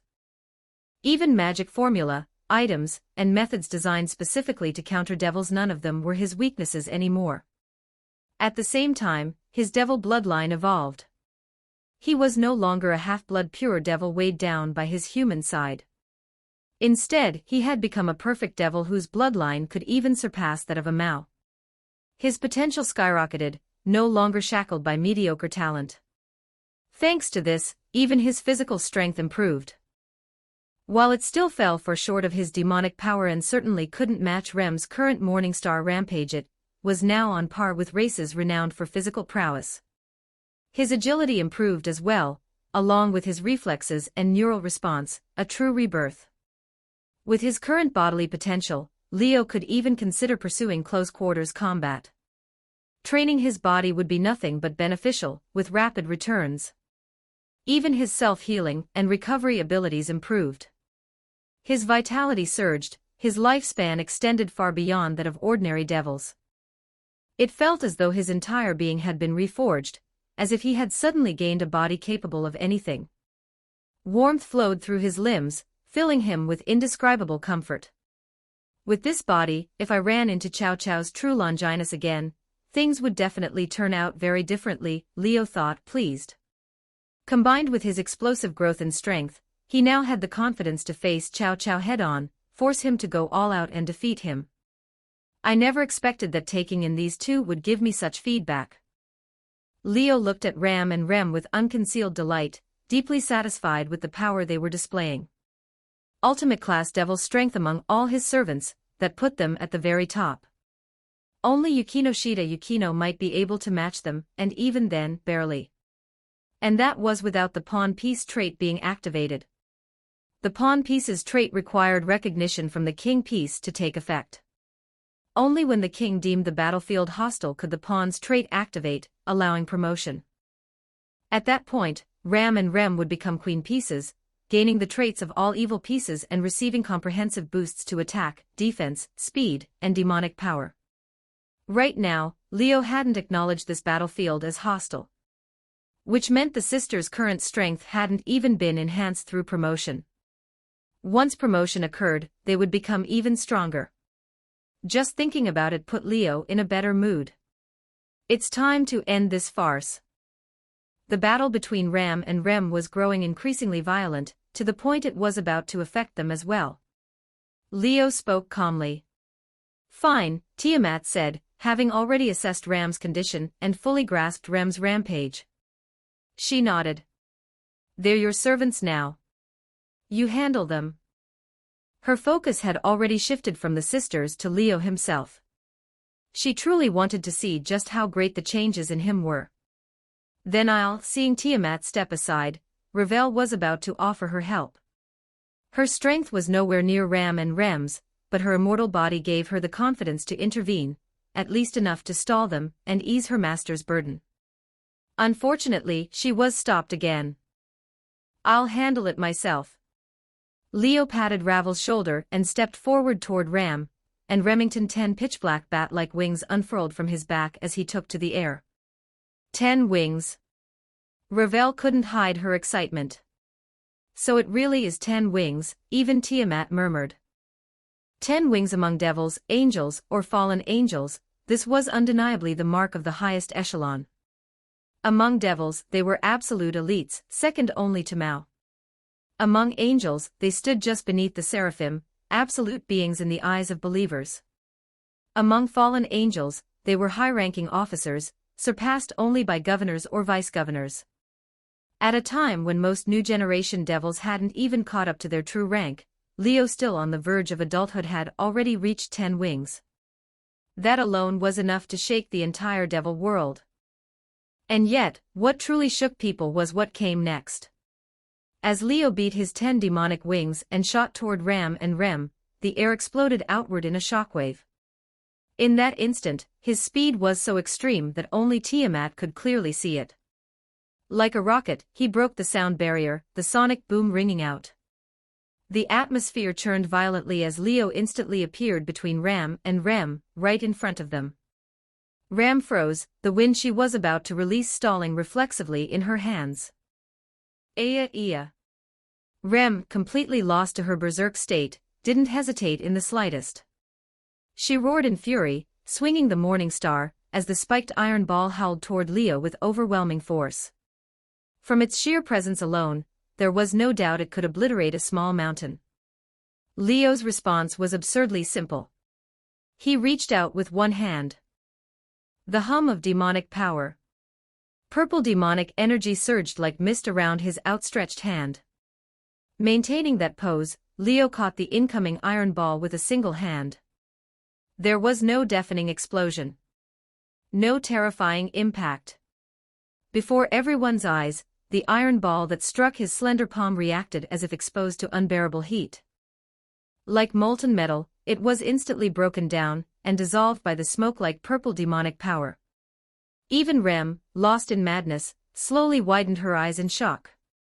In that brief moment of stunned disbelief, Leo's wings beat again.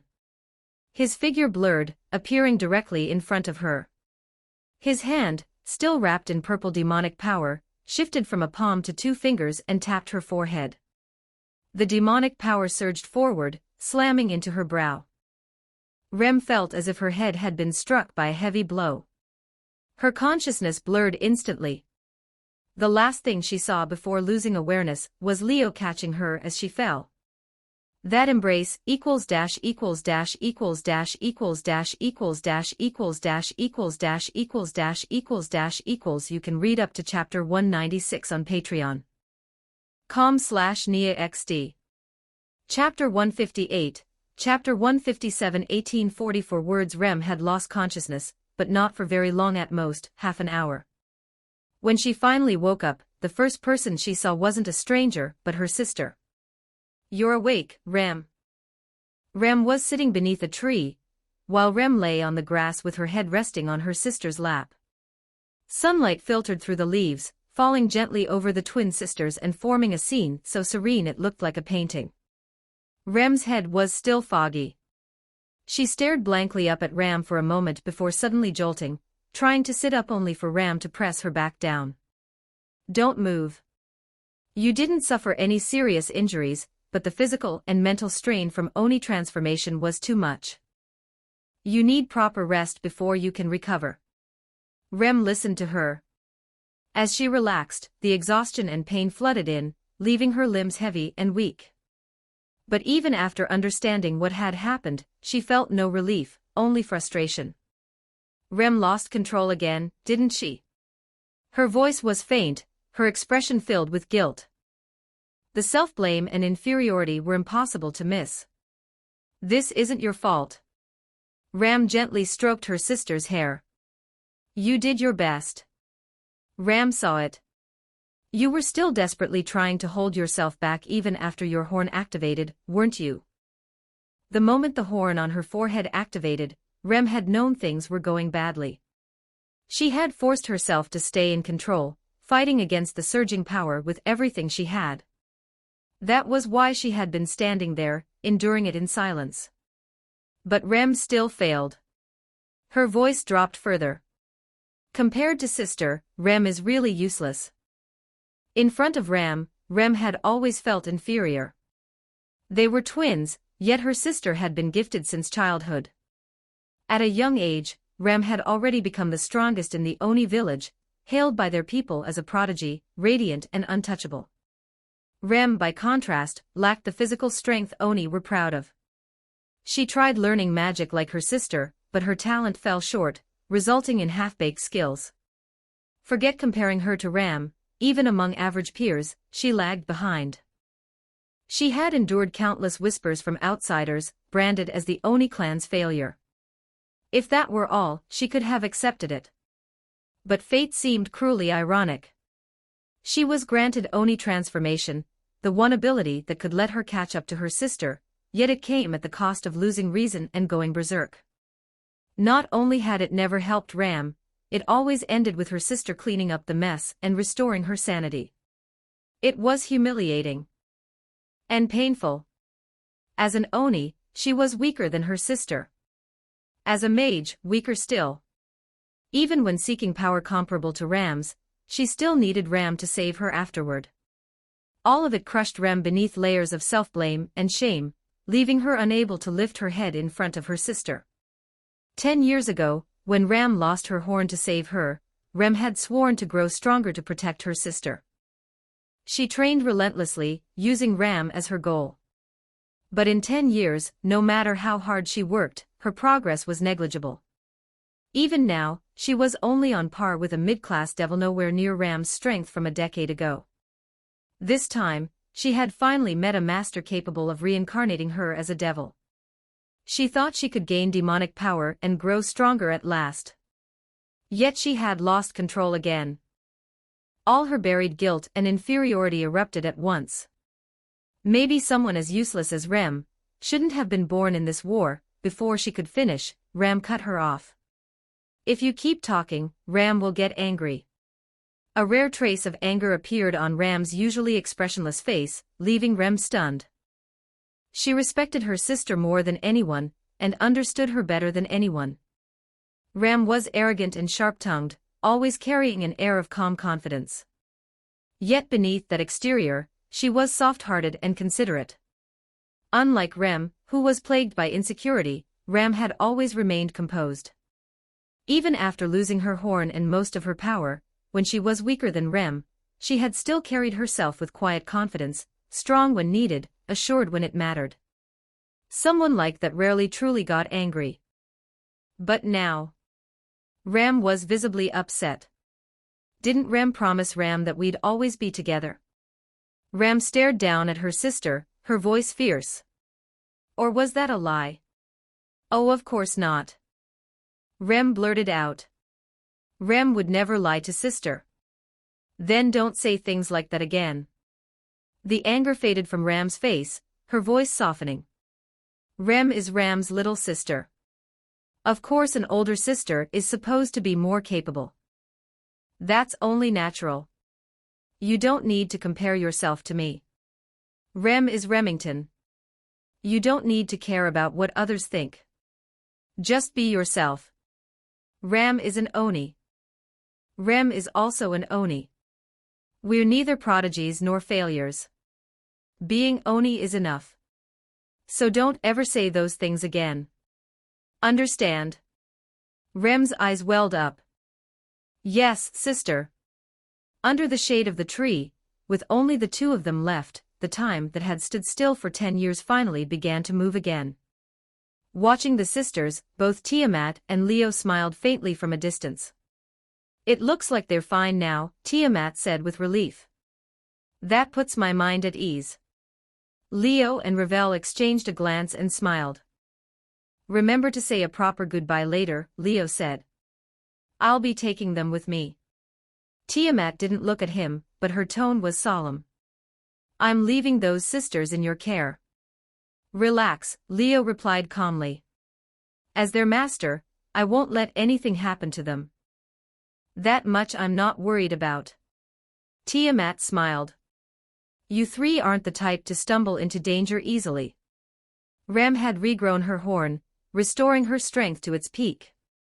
Even now, she possessed the power of an ultimate-class devil, and with her potential, she would only grow stronger, perhaps strong enough to catch up to Tiamat one day. Rem was weaker by comparison. In her normal state, she was below even a high-class devil. But in a crisis, if she ignored the risk of losing control and entered Oni transformation willingly, her power could rival Ram's. Ordinary opponents wouldn't stand a chance. As for Leo, even Tiamat couldn't see through him anymore. Before, she had been able to gauge his strength. He had defeated Leafei Trix after the latter consumed Ophis Snake, meaning Leo was at least ultimate-class devil level, not 8 wings, but 10. Now, though, his demonic power alone rivaled a 10-wing devil. He had 10 demonic wings, making him a genuine 10-wing devil even in his base state. Add Zenith Tempest, the second strongest Longinus in the world, and even compared to a Mao-class existence, the gap shouldn't be large. And according to information from Ajuka, the boy had already mastered Balance Breaker, reaching the ultimate domain of a sacred gear. If that were the case, what level would he reach after activating Balance Breaker? Mao-class? Tiamat looked at Leo, a burning fighting spirit rising in her eyes. "What's with that look?" Leo noticed immediately, she hadn't even tried to hide it. He raised an eyebrow. "You look like you want to fight me."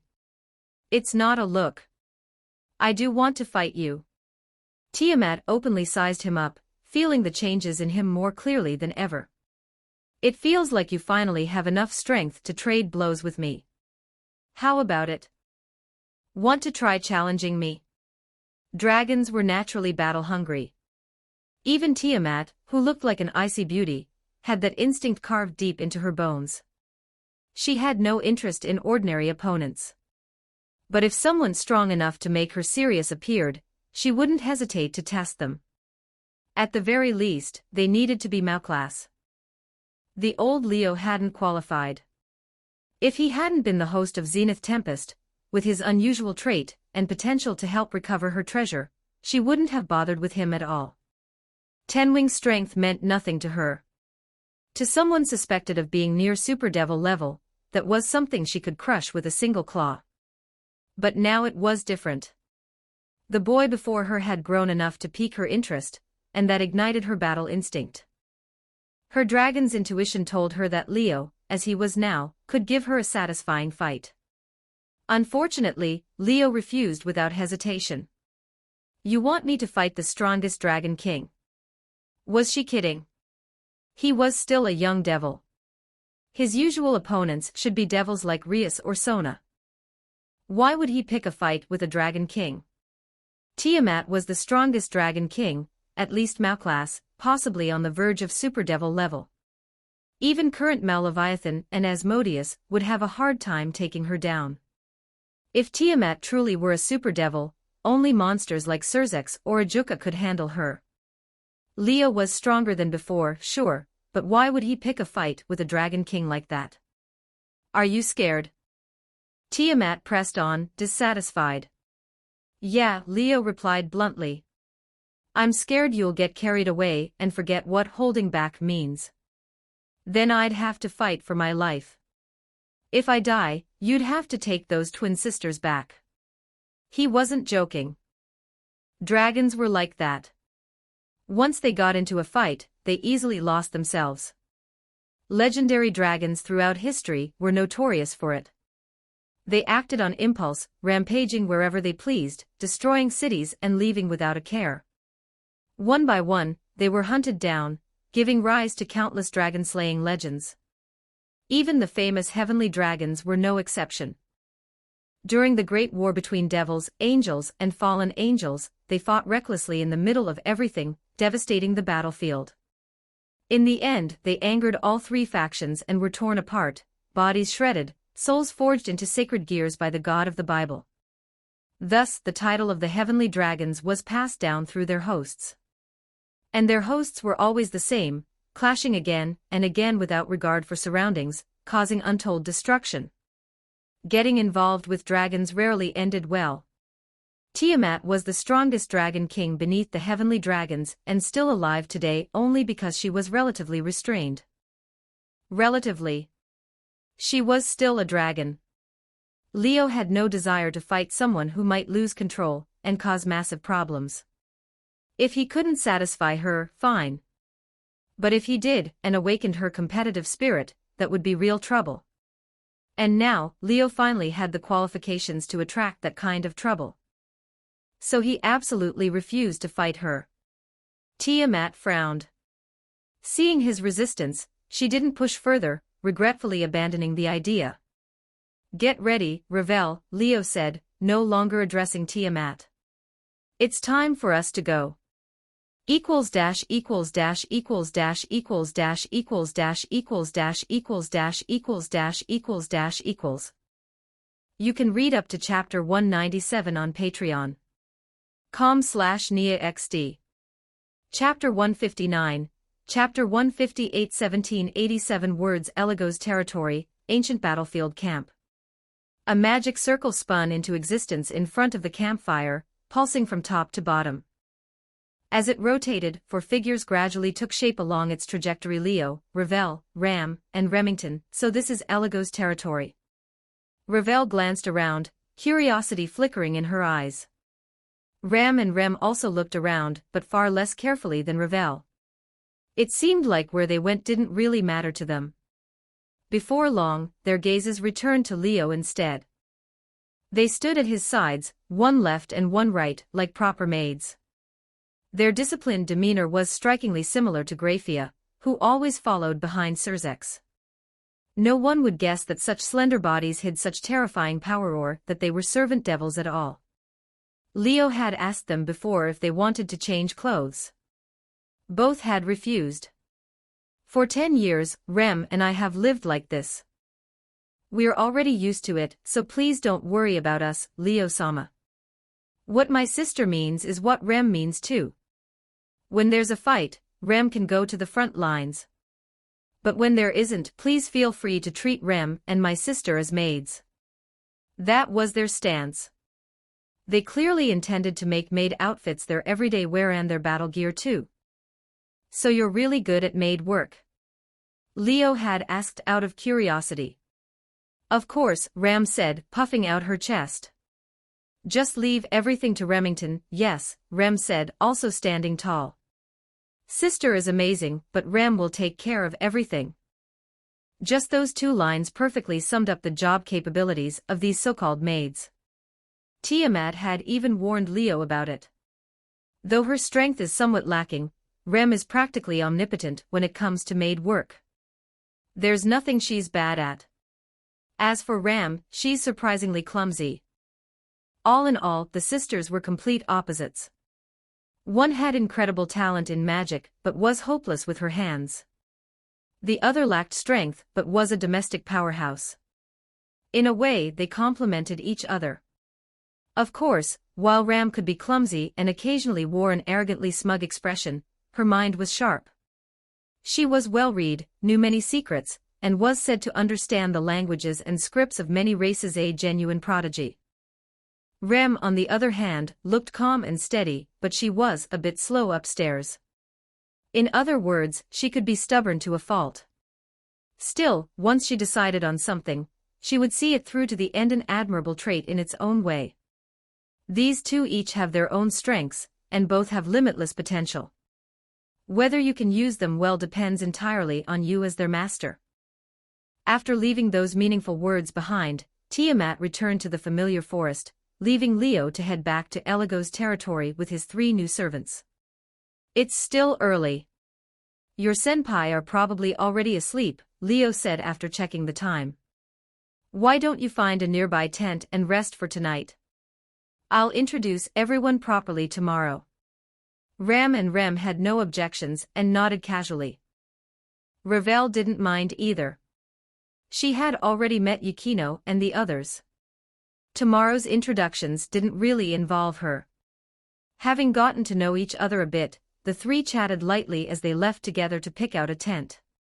Leo watched them go. After a while, he turned back to the crackling campfire, lost in thought. The next morning, as dawn broke, Yukino and the others finished washing up and stepped out of their tents.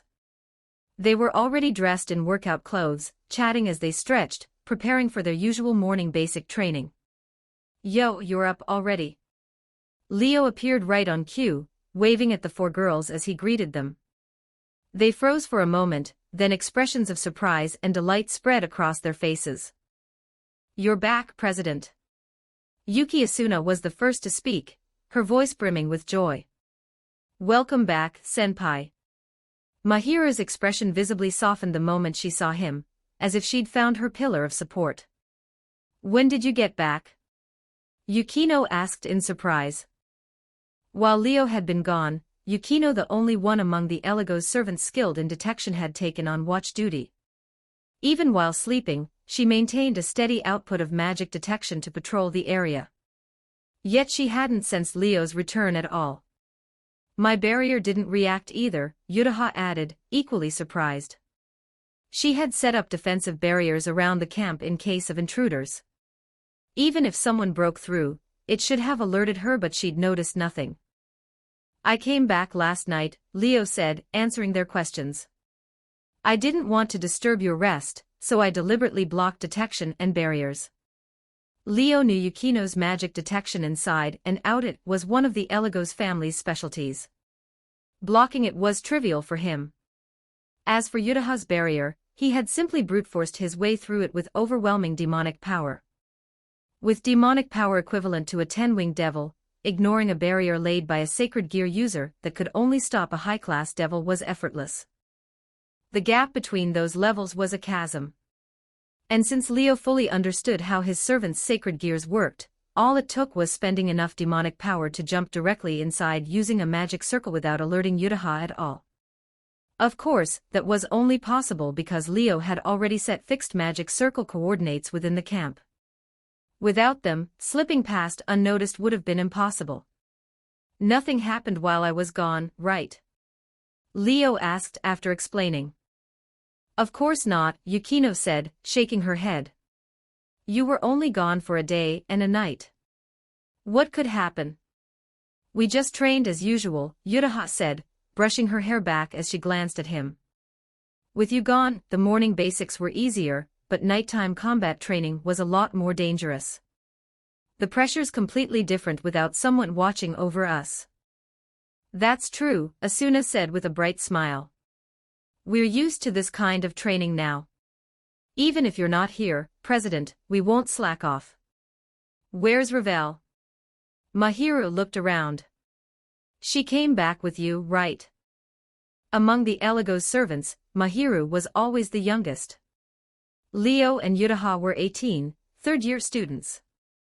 Yukino and Asuna were 17, second years. Mahiru alone was 16, a first-year, the junior of juniors. Among the Gremory servants, someone her age would be Kaneko Tuju, who looked like a literal loli. Mahiru was genuinely young, it just didn't show. On that point, Yukino probably had a lot to say. As a senpai, she was smaller than both Yutaha and Asuna and even smaller than Mahiru. She'd always told herself that was just an exception. It wasn't her fault. Mahiru had just developed too well. But after seeing Ravel yesterday, she was starting to doubt that logic. There was no helping it. Ravel was even more developed more than Mahiru. And Ravel was also 16. Life really wasn't fair. Mahiru didn't think that deeply about it. A servant her age was rare, and she wanted to get along with her. She came back too, Leo said plainly. Not just her, your other two companions are here as well. The girls' spirits immediately lifted. They knew exactly why Leo had taken Ravel to the human world the day before. When Tiamat had entrusted him with finding the Tablet of Destiny, Mahiru aside, everyone else had been there. They knew that once the tablet was found, Tiamat would introduce two exceptional servants to Leo. Judging by this, he'd succeeded. Perfect timing, they coming now. Leo sensed something and turned his head. The others followed his gaze. The next moment, Ravel walked over with the twin sisters at her side. "Good morning, Miss Yukino Shida, Miss Kasumigakaka, Miss Yuki, and Miss Shina." Ravel lifted her skirt and offered them a graceful curtsy. Ram and Rem bowed silently as well. The girls froze. "Those are maids, right? Why are they dressed like maids?" "They're adorable twin maids." Yukino, Yutaha, Asuna, and Mahiru exchanged looks, then all turned toward Leo with complicated expressions. "Why are you all staring at me?" Leo paused, then realized what they were thinking. He narrowed his eyes and said irritably, "Let me be clear, this wasn't my idea. I don't have that kind of weird fetish." The girls narrowed their eyes right back, clearly unconvinced. "I can vouch for him," Ravel said, covering her mouth as she giggled. This wasn't Leo-sama's order. Ram and Rem were already working as maids before. That's their actual job. No sooner had she finished than the twins spoke in unison. "I'm Rem, Leo-sama's pawn and maid. Please take care of me." "I'm Ram, also Leo-sama's pawn and maid. Likewise, please take care of me." They truly seemed to regard being maids as their main profession.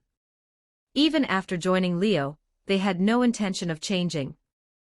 The way they treated Yukino and the others wasn't that of equals, but of people meant to be served. Fortunately, none of the girls were commoners. Some of them even had maids or attendants back home, so while they softened their attitudes, they didn't actually treat Ram and Rem as maids. Instead, they introduced themselves as fellow companions. "How old are you?" Yutaha asked, seeing how petite the twins looked. She assumed they were the same age as Mahiru and Ravel, 16, first-year students. Unfortunately, she was wrong. Rem is 17 this year. In the human world, that would be second-year high school. Ram is naturally the same. The twins' answer made Mahiru feel a little disappointed. "Two more senpai." 17. Yukino glanced at Ram's chest and took critical damage. That's not human, is it? They were the same age. So why was she this? Impressive. Fine, Asuna at least had the height. But Rem, how did she even grow like that? One Ravel was bad enough. Why was there another Rem? Feeling dejected, Yukino subconsciously looked toward Ram, the older sister, and was instantly comforted. She had thought she was already hopeless. Turns out there was someone even worse off. "Hello, I'm Yukino Shida Yukino." In an unprecedented move, Yukino proactively greeted someone with a smile. Asuna nearly fell over. What's wrong with Yukino? Was she possessed? There's no way my Yukino is this friendly. Whoever you are, get out of her body. She almost shouted it out loud. For some reason, Ram didn't look happy at all. She frowned slightly as she looked at the smiling Yukino, clearly displeased. The servants soon fell into lively conversation, the atmosphere warm and cheerful. Leo watched the scene with a satisfied expression. As expected of my future wings. As long as they get along, everything's fine. Equals dash equals dash equals dash equals dash equals dash equals dash equals dash equals dash equals dash equals. You can read up to chapter 198 on Patreon. com/NIAXD. Chapter 160, Chapter 159, 2194 words. With Ravel, Ram, and Rem joining in, the entire Eligos peerage grew noticeably larger, and the training camp became a lot livelier as well. After learning that their seniors from the Eligos peerage were already training here, the three of them didn't hesitate at all. As Leo's servants, it was only natural that they joined in and became part of the training group. Leo had no reason to refuse either. Training for people or 7 made no real difference. They were all his own servants anyway, so they might as well train together. The overall schedule didn't change much. Mornings were still dedicated to basic training, and evenings to live combat practice. Everyone trained together during those times. The only real differences came in the afternoons, which were reserved for individual training.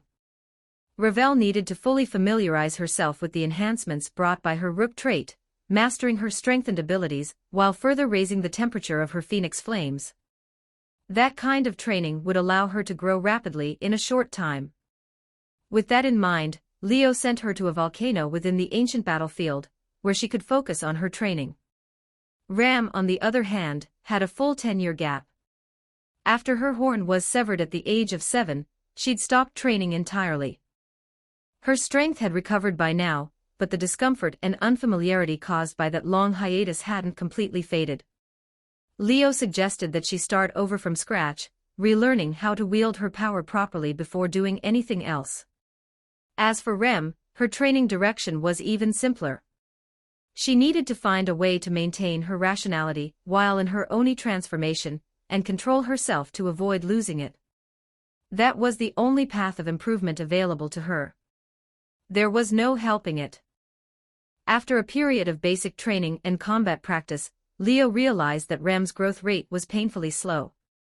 Compared to the other members of the Elegos peerage, those with dazzling potential, she lagged far behind. Even measured against ordinary people, her progress was underwhelming. As an Oni, her physical strength was outstanding. Even without transforming, she was the strongest in the Elegos peerage in pure physique. Not even Ram could compare to her in that regard. But whether it was physical conditioning, demonic power training, or pushing herself to the brink in live combat, her growth remained negligible. As a result, Rem had somehow ended up at the bottom of the Elegos peerage. Forget comparing her to Ram. Even Ravel and Mahiru, who had become Leo's servants only slightly earlier than her, were now stronger. Ravel could at least be explained, she was a high-class devil to begin with. But Mahiru had been an ordinary human before joining Leo. She joined the Elegos peerage only recently, and before this special training, her strength had been extremely limited. If not for the overwhelming power of Incinerate Anthem, she wouldn't have stood out at all during the old malfaction incident.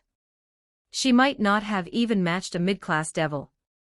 Now, after just over half a month of intense training, Mahiru had grown dramatically thanks to her terrifying potential. She was nothing like her former self. And yet Rem, who had trained consistently for 10 years, still couldn't measure up. That was honestly hard to excuse. This definitely isn't right. After witnessing Rem's abysmally inefficient growth firsthand, Leo immediately sensed that something was wrong. In the servant conversion trait evaluation, Rem was rated with the same high potential as Ram. There's no way her growth should be this slow. Among the current Elegos peerage, the fastest to grow were unquestionably Yukino, Mahiru, and Ram. All 3 possessed high potential. Once they entered special training, their growth skyrocketed. They grew stronger every single day at a shocking pace. Asuna, Yutaha, and Ravel were rated as medium potential, but their growth was hardly slow. Asuna's swordsmanship was becoming sharper by the day, and her mastery of blade blacksmith was growing increasingly refined. Yutaha, meanwhile, had fully demonstrated her talent with sacred gears. She was practically playing with Create World at this point, her strength rising dramatically. Even Ravel, after gradually mastering the enhancements granted by the Rook piece, was growing at an incredible speed. Her flames burned hotter and hotter, and paired with her immortal body, she could absolutely challenge ultimate-class devils across ranks. At the very least, she could hold her ground and force a stalemate. The 3 of them might not match the explosive growth of Yukino's group, but they weren't far behind. Among those with medium potential, they were undoubtedly elites, especially Asuna and Yutaha. If they eventually mastered their Sacred Gears balance breaker, they would surpass Ravel, a pure-blood high-class devil, and become top-tier powerhouses in the devil world. If even they were growing this fast, then Rem, who shared the same high potential as Yukino, had no reason to lag so far behind. With that thought, a realization struck Leo. Rem's growth might only show a small portion in her normal state. The majority of it probably manifests during Oni transformation. Rem's sole standout trait was the terrifying burst of power she displayed when transformed. In her normal state, she was only on par with a mid-class devil. But once she transformed, her strength skyrocketed straight into ultimate-class devil territory, rivaling Ram, who was hailed as a prodigy. That level of amplification was even more outrageous than most Longinus. As someone who wielded a Longinus himself, Leo knew this well. Whether it was him, Yukino, or Mahiru, none of them could cross more than one rank before reaching Balance Breaker. Even the original protagonist, using the Red Dragon Emperor's power, could only double his strength every 10 seconds. After 2 minutes, at 8,190 times his base power, he could only unleash a single strike at the level of a high-class devil while still a low-class devil. That was a temporary leap of 2 ranks. She achieved that instantly just by entering Oni transformation, jumping from mid-class devil straight to ultimate-class devil. That level of enhancement surpassed many Longinus. Even Leo himself would likely need Balance Breaker to exceed it.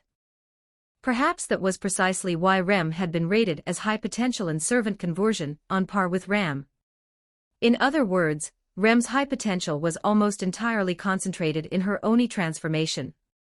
Without transforming, she wasn't just unworthy of high potential. She probably didn't even qualify as medium potential. And even if she did, she'd be scraping the bottom. Because of that, Leo believed that most of the growth Rem gained during normal training was being siphoned directly into her Oni transformation. The harder she trained, the stronger her transformed state became, while her normal self barely improved at all. That imbalance was exactly why she kept losing control whenever she transformed, no matter how much stronger she got. If she grows twice as strong in her normal state, her Oni transformation might amplify that into 2, 3, maybe even 4 or 5 times the increase. No matter how much she improves, that overwhelming surge of power will always slam into her and make her lose control. So in Leo's eyes, if Rem wanted to truly grow stronger, her priority wasn't increasing her power. It was learning to control the power she already had. Then what should Rem do? After sorting through his thoughts, Leo called Rem out alone one night and explained everything to her. She asked the question almost desperately. She wanted to improve more than anything. In the past, she'd wanted to catch up to her sister. After Rem lost her horn and her power, Rem had desperately tried to grow stronger to protect her. Now, seeing the girls of the Eligos peerage transforming at a breathtaking pace, Rem was even more anxious. She was afraid of being left behind by her sister, of never being able to catch up again. Even more than that, she feared a future where everyone else could fight alongside Ram, while she alone lagged far behind, reduced to a bystander as her sister grew closer and closer to the others. Ever since coming here, the pressure on Rem had only continued to mount. She'd always known her sister was exceptional.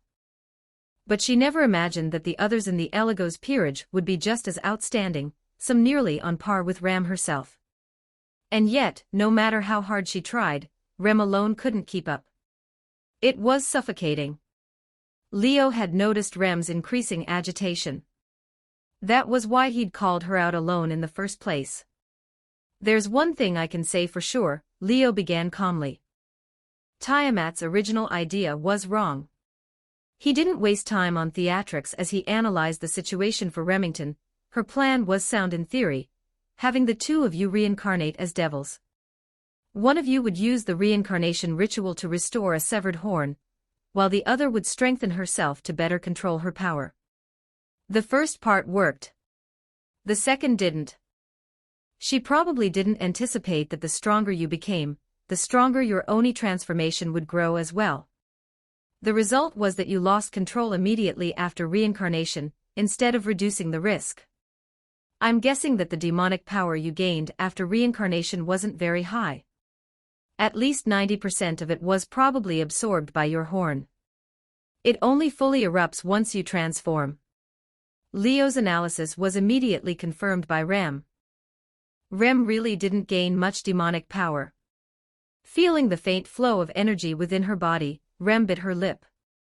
For comparison, Rem shattered Eligo's peerage records after reincarnation. Her demonic power was now the strongest among them all. Both Yukino and Mahiru had gained demonic power that placed them among the best of the mid-class devils. Rem's demonic power, however, far surpassed theirs, even surpassing Ravel, a high-class devil. At this point, only Leo himself had more. With such overwhelming demonic power, Ram's wind magic had multiplied in strength. And if she used her pawn's promotion, whether to queen or bishop, her demonic power would surge even further. At that point, Ram would become the strongest among the Eligo's peerage, surpassing even Yukino, who had long held that position. She might even begin touching a higher realm, the domain of 10-winged devils. That level would later be known as Special Class Devil, a realm above Ultimate Class Devil, second only to the Mao, capable of rivaling weaker dragon kings, fallen angel commanders, and the highest-ranking angels. At present, Leo was also at this level without using Zenith Tempest. Compared to that, the demonic power Rem gained after reincarnation was pitiful. While she wasn't as bad as the original protagonist, who couldn't even use magic circles to teleport, her demonic power would barely stand out even among low-class devils. Before this, the least demonic power gained after reincarnation had belonged to Asuna. As a knight, her strength lay in her sacred gear and swordsmanship. Even so, she'd gained demonic power close to that of a mid-class devil. Rem couldn't even compare to that. It was hard to justify her high-potential rating.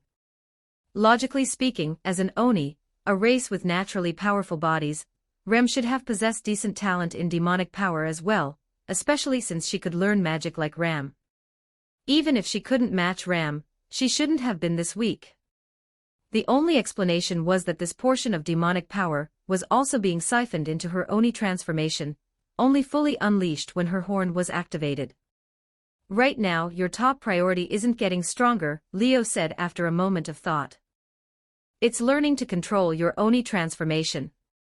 You shouldn't be focusing on physical strength, demonic power, or even combat skills. What you need to strengthen is your mind, your heart, your will, and your sense of self. Leo looked straight at her, his tone deadly serious. That's what you lack the most. Rem found it impossible to refute Leo's words. She knew it herself. Her spirit and heart were fragile. She lacked confidence. She'd always lived in her sister's shadow, labeled useless by her clan. That sense of inferiority had never truly left her. In terms of physical strength, she was the strongest in the Eligo's peerage. But when it came to mental strength, she was unquestionably the weakest. Even Mahiru, who had been ignored and hurt by her own family, had grown stronger after seeing her parents' true faces. After becoming Leo's servant, she seemed to have found meaning in her life, and no longer felt lost. Rem, on the other hand, was still trapped by self-doubt, her heart filled with inferiority and fear. That's the hardest part, Leo sighed, rubbing his temple. If it were just a lack of strength, we could train it. But willpower, the heart, the mind, how do you even train those? There's only one way, Leo said, looking at Remington, find a place with no one around. Transform again and again, and keep trying to control yourself. Equals dash equals dash equals dash equals dash equals dash equals dash equals dash equals dash equals dash equals. You can read up to chapter 199 on Patreon.com/NiaXD. Chapter 161, Chapter 160 1855 Words Eligo's territory, ancient battlefield outskirts. When Leo and Rem arrived together, there was no sudden surge of vengeful spirits or monsters like in the past. Instead, the area was eerily quiet. There was no helping it. For more than half a month, the entire ancient battlefield had been used by the Eligo's peerage as a live combat training ground. The inner area was one thing, but the outer perimeter had already been thoroughly ravaged. Vengeful spirits and monsters were now rarely seen, and the terrain was scarred with craters and shattered ground everywhere, clearly battered beyond recognition.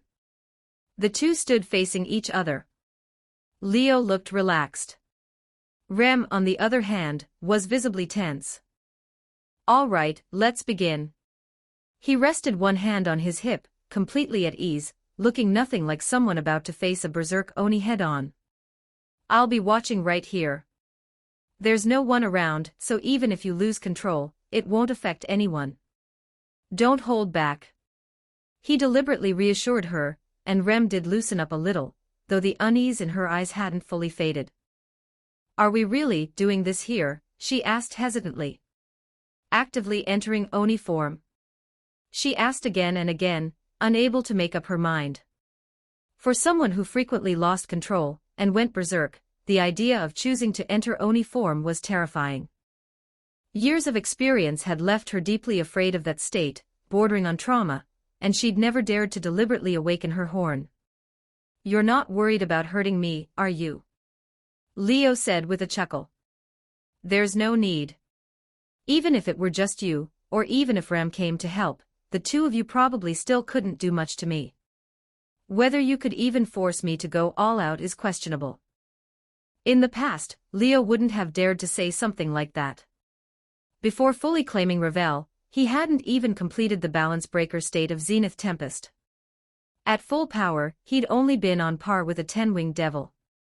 Taking on two Oni who had reached the ultimate class devil level would have been risky. But now, even without using Zenith Tempest, his own strength already rivaled that of a 10-winged devil. Even an Oni transformed Rem was still a level below him. Hurting him was out of the question. "Hurry it up. Stop hesitating. Or do you want me to call Rem over to keep you company?" He pressed her again. "Rem understands. Please don't call my sister." She didn't want to trouble Rem again. Taking a deep breath, she slowly closed her eyes. Before long, Rem's aura grew violent. A white light flickered on her forehead, and the faint outline of a horn began to emerge, as if it were forcing its way out. Pain crept into her expression, her voice strained. The turbulence around her intensified. Just as her consciousness began to sink, a hand suddenly reached out and flicked her forehead. The sharp pain jolted her awake. She clutched her forehead and cried out. The violent aura dispersed, and the white light vanished in an instant. "El Leo-sama." Tears welled in the corners of her eyes as she looked up at him, standing right in front of her without her noticing, clearly questioning why he'd done that. "Start over," Leo said calmly. "You were already being affected by Oni form the moment you tried to awaken your horn. Your aura was completely unstable. There's no way you'd have kept control. You would have lost it, guaranteed. So try again. This time, awaken it slowly. Endure the process and don't let your consciousness sink. Focus on good memories. Don't let negative emotions interfere, hesitation, anxiety, all of it. If you can clear those away, you'll last longer." He offered his thoughts and advice, and surprisingly, it all made sense. After all, he'd read a large portion of the books in his study. Maybe not with Yukino's obsessive determination to read everything, but more than half, at least. That accumulated knowledge was proving useful, letting him give guidance in many areas. Otherwise, he wouldn't have been able to design training plans for all his servants like he did now. Those were qualities a king needed. To lead properly and help his servants grow, knowledge was essential. Because of that, Leo could quickly pinpoint Rem's problem and guide her accordingly. He stepped back to his original position, urging her on again. Rubbing her reddened forehead, Rem calmed herself and swiftly entered Oni form once more. Her aura flared again and again, her face twisting in pain, her voice strained. Each time she was about to lose control, Leo flashed forward and flicked her forehead, breaking her state and forcing her back out of Oni form. "No, you're still rushing it. Slow down more. You need to consciously control the pace. Don't dive in all at once. Your mind can't keep up with the surging power." You'll just get overwhelmed. That was too slow. You suppressed the rising power with your consciousness. You can't even enter Oni form like that. Leo had turned back into that Spartan demon instructor who mercilessly rained down barrages on the girls during morning training. His attitude was casual as ever, but his hands showed no mercy. He interrupted Rem again and again with forehead flicks, until her forehead was bright red. She was on the verge of tears. She even recalled the last time she'd gone berserk, when Leo had flicked her unconscious and she'd fallen into his arms. The memory left her flustered and irritated. Her usually expressionless, delicate face finally cracked, emotions spilling out. And with those emotions taking over, when she entered Oni form again, she completely cast aside hesitation and anxiety. Instead, that embarrassed frustration pushed her into Oni form faster than ever before. So fast that Leo didn't even have time to stop her. The white horn that had been flickering on her forehead finally fully emerged, and her eyes instantly glowed red. Aya! As expected, Rem lost control. Her aura exploded, leaping from mid-class devil straight into ultimate-class devil territory. The demonic power within her, normally not that high, surged violently, breaking through mid-class devil, then high-class devil, and continued rising. By the time it stabilized, her output wasn't much weaker than Ram's. So most of her demonic power is absorbed by Oni form. It only truly erupts after transformation. Watching this, Leo finally confirmed his suspicion. He'd found the real reason Rem's growth had been so slow. Her immense potential was almost entirely concentrated in Oni form. As that realization settled, the fully transformed Rem attacked. With demonic power erupting around her, she shouted and thrust her hand toward Leo. An astonishing cold burst forth. Countless shards of ice shot out, blanketing the sky as they surged toward him. Wherever they passed, the air temperature plummeted. This was Rem's specialty. Unlike Rem, who excelled at wind magic and could even create her own spells, Rem specialized in ice magic. She hadn't invented any of her own. She'd only learned a few basic spells. Her repertoire was limited, mostly simple ice barrages like this, showing just how weak her aptitude for magic really was.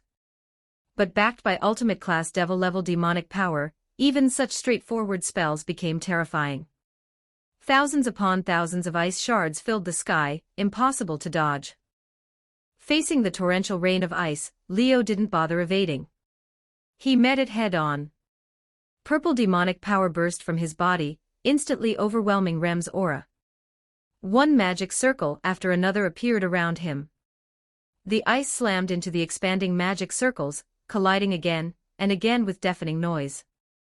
The shards shattered on impact, the force strong enough to kick up shockwaves that shook the ground beneath Leo's feet, sending thick dust into the air. Moments later, the dust was blown away. Leo stood there completely unharmed. The sight only further provoked Rem's bloodshot eyes. She roared and launched herself like a cannonball, sonic booms ripping through the air as she swung her small fist down.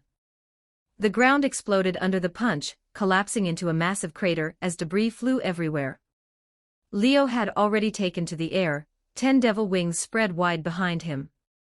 He streaked past at incredible speed, neatly avoiding the blow. Rem tried to pursue but she was stopped. A magic circle appeared beneath her feet without warning. Chains formed from pure demonic power shot out, wrapping around her before she could react, binding her tightly. Aha! She struggled violently, unleashing tremendous strength, yet couldn't break free. Then, in a flash, Leo appeared behind her. He raised his fingers and aimed for her forehead. Rem instinctively flinched at the familiar motion, but unfortunately, that didn't help her escape what came next. The flick landed again, this time reinforced with demonic power. The impact slammed into her forehead, and Rem experienced that disorienting shock to her consciousness once more. Leo-sama. Her eyes widened as the red light faded. The white horn dissolved, her swollen aura and demonic power rapidly weakening. Then she went limp, collapsing unconscious into Leo's arms. The transformation was short this time, So the strain on your body and mind isn't too bad. Holding her, Leo gave her a quick check before popping a small fruit into her mouth. Cough. Rem snapped awake and sat bolt upright, her face twisting in agony. So bitter. It was the bitterest thing she'd ever tasted, more bitter than all the hardship she'd endured trying to catch up to her sister over the years. Good medicine tastes bitter, Leo said lightly. Well, it's not medicine, but it wakes people up instantly. For you, it's pretty useful. He smiled at her first, then immediately switched back into Spartan mode. Since you're awake, let's continue. Don't waste time. Rem stared at him. She was now absolutely certain. Her master was a devil among devils. A demon among demons. And yet, for some reason, his merciless attitude made her feel. She didn't want pity. She didn't want sympathy. Those looks only reminded her how inadequate she was. So Leo's strict, almost ruthless approach reassured her instead. At least this way, she didn't have to worry about disappointing him. Or being abandoned. Someone who was truly disappointed would never push her this hard. As she thought that, Rem found herself thinking of her sister. Rem looked cold and uncaring, but she was gentler than anyone. That kindness had saved Rem, but it also made her anxious, constantly afraid that one day Rem might leave her behind. Leo-sama wasn't gentle. But that was exactly what Rem wanted. It made her realize something. She wasn't just carrying her sister's expectations anymore. She was also carrying her master's. Then let's continue. Having steeled her resolve, Rem forced herself to stand and entered Oni form again. She didn't notice that, somewhere unseen, a figure almost identical to her was standing there, watching silently. Equals dash equals dash equals dash equals dash equals dash equals dash equals dash equals dash equals dash equals. You can read up to chapter 200 on patreon.com/NIAXD. Chapter 162, Chapter 161. 2073 words. Time flew by, and the 1-month special training period for Elagos's servants was already nearing its end. Yukino Shida Yukino, Yuki Asuna, Kasumigakaka Yutaha, and Mahiru had completely adapted to the harsh training regimen. They were no longer collapsing in exhaustion every day like they had at the start. In fact, after a full day of training, it was getting harder and harder for them to even hit their limits. They were beginning to handle it with ease. Ravel Phoenix, Ram, and Rem had joined later, but unlike Yukino and the others, who had started out as ordinary humans, all three of them came from extraordinary backgrounds. They were either pureblood high-class devils or naturally powerful Oni, with solid foundations to begin with. Even with only a short period of training, the results were obvious. Ravel and Ram, in particular, were growing at an astonishing pace. One of them was still underage, and had never fully unlocked her potential before, leaving plenty of room to grow. The other had a 10-year gap to make up for, and was slowly filling in what she'd lost. Both were improving rapidly. As for Rem, her regular daytime training still showed only modest results. However, with Leo giving her one-on-one guidance every night, she had gradually begun to adapt to her Oni transformation. She could now maintain her sanity for short periods without losing control. At first, it had only lasted a few seconds. Then it slowly extended to a full minute. As the month-long training approached its end, she could now stay in her transformed state for 2 full minutes without going berserk. Of course, if she entered combat, that time would likely be shortened considerably, so it still wasn't very practical in real battles. Even so, Rem was genuinely happy. Unlike before, when her progress had been barely noticeable, this time she could clearly feel herself growing stronger. Every extension of her transformation time, even by a single second, made her happy for a long while. It meant she had finally found the right path. If she kept going like this, even if she couldn't completely master the power of her Oni form, being able to control it for several minutes would be enough to let her undergo a complete transformation. In a short time, she would become a hidden trump card among Elagos's servants, someone who wouldn't hold Leo or Ram back. From now on, Rem would continue pushing herself in this direction, determined not to disappoint Leo or Ram. Leo, of course, could see Rem's efforts. He had also been watching the growth of his other servants, and it left him deeply satisfied. A month wasn't long, but in that short time, every single one of Eligos's servants had been completely reborn. Leo was confident that once they resurfaced, they'd shock everyone who'd been keeping tabs on them. "You'll understand when the time comes," he thought calmly. "Trying to control us like before won't be possible anymore." Of course, Leo's side wasn't the only one making progress. Rias and Sona Citri hadn't slowed down either. Even though they were training in the underworld, Leo had kept in regular contact with Rias and Sona. They exchanged information often, keeping each other updated on their situations and changes. Because of that, both Rias and Sona already knew that Leo had taken in 3 new servants, one of them the young lady of House Phoenix, and the other 2 survivors of a fallen Oni clan. Phoenix, huh? When Rias heard that Ravel had become Leo's servant, her feelings were complicated. She couldn't help it. House Phoenix had practically become a sore spot for her. It wasn't that she had a grudge against the Phoenix family. On the contrary, they were related by marriage. And it was a marriage Rias was absolutely unwilling to accept. Riser Phoenix was someone even Surzex, the famously approachable Mao, didn't think much of. Needless to say, Rias herself found him unbearable. He was nothing more than a sleazy delinquent. Sure, he came from a powerful family, and thanks to his Phoenix immortality he performed decently in raiding games, but Rias just couldn't stand him. She had dreams. Her ultimate goal was to dominate the raiding games, overthrow the current champion, and become the undisputed queen of the competition, making a name for herself across the entire devil world. In other words, Rias was a career-driven woman. There was no way she'd willingly settle down into marriage. House Phoenix was no weaker than the Gremory house. If she married into the Phoenix family, she'd be marrying into their household, becoming a dutiful wife and daughter-in-law. How would she ever have the freedom to pursue her ambitions then? So from the very beginning, Rias had never accepted the idea of marrying Riser. On top of that, she genuinely disliked his behavior. If she could, she'd love to follow Sona's example and crush Riser outright, breaking off the engagement entirely. Unfortunately, she wasn't nearly as skilled at schemes and planning as Sona. And House Phoenix knew exactly what kind of person Riser was, so there was no way they'd gamble the engagement on something like a chess match. Rias couldn't find any way out. She was nearing adulthood, and her anxiety was growing by the day. The 2 families had already agreed that once she officially came of age, they would hold an engagement banquet and announce the marriage to the entire devil world, locking it in for good. Given all that, how could Rias not feel conflicted upon hearing that the Phoenix family's daughter had become the servant of someone she considered an important rival? Even so, she didn't show it. She spoke to Leo as calmly as ever. "Ravel Phoenix, the eldest daughter of House Phoenix. I've heard of her.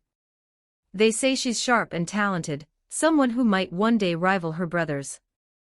Her voice came through the magic circle Leo had opened, making him smile slightly. "She really is smart.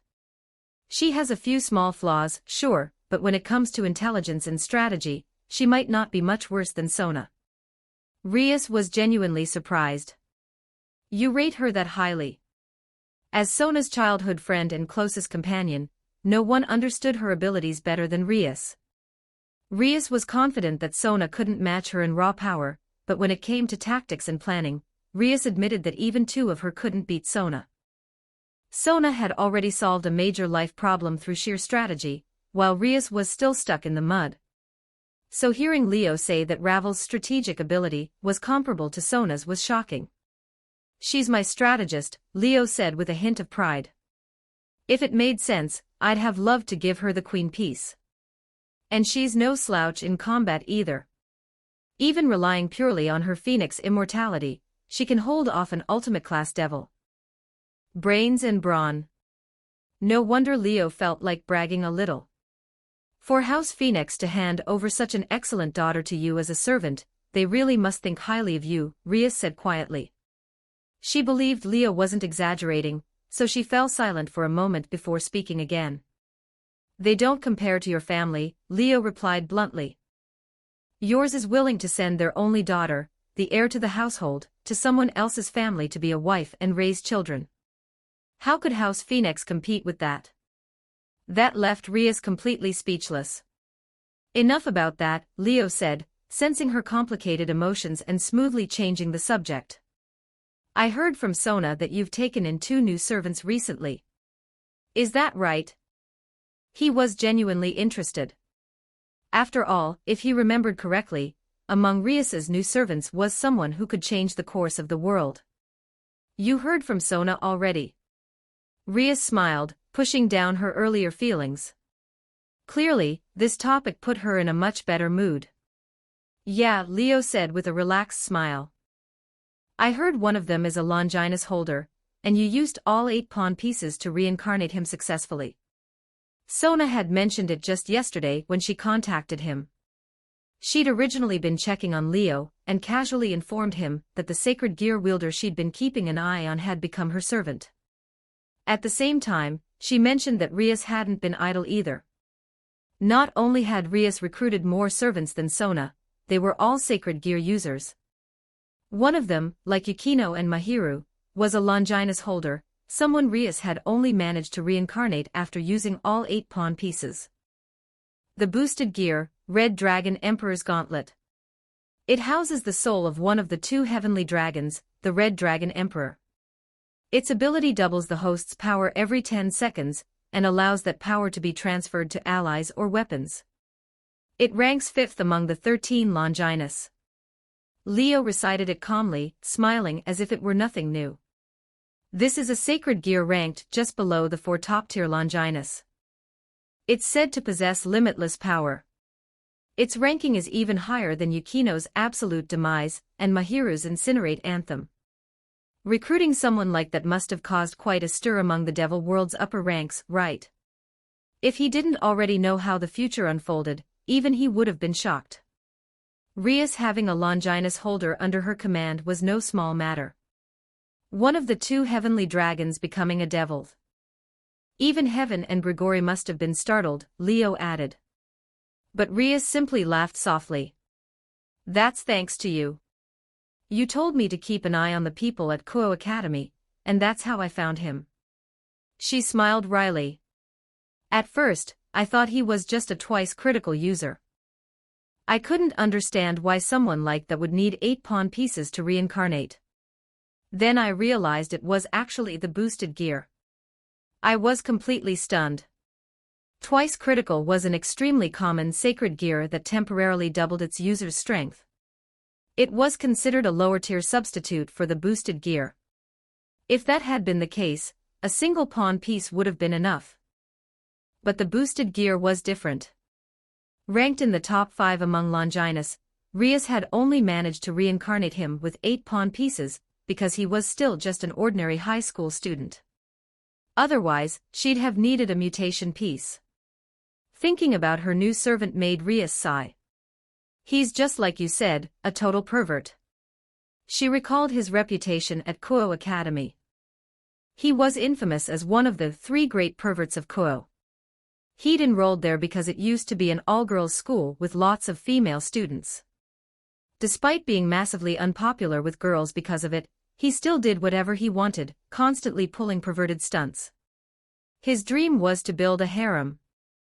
After becoming a devil and realizing that dream might actually come true, he threw himself into devil work with enthusiasm, fantasizing about becoming a high-class devil, claiming the king piece, and using evil pieces to openly recruit beautiful female servants. A life surrounded by girls calling him master.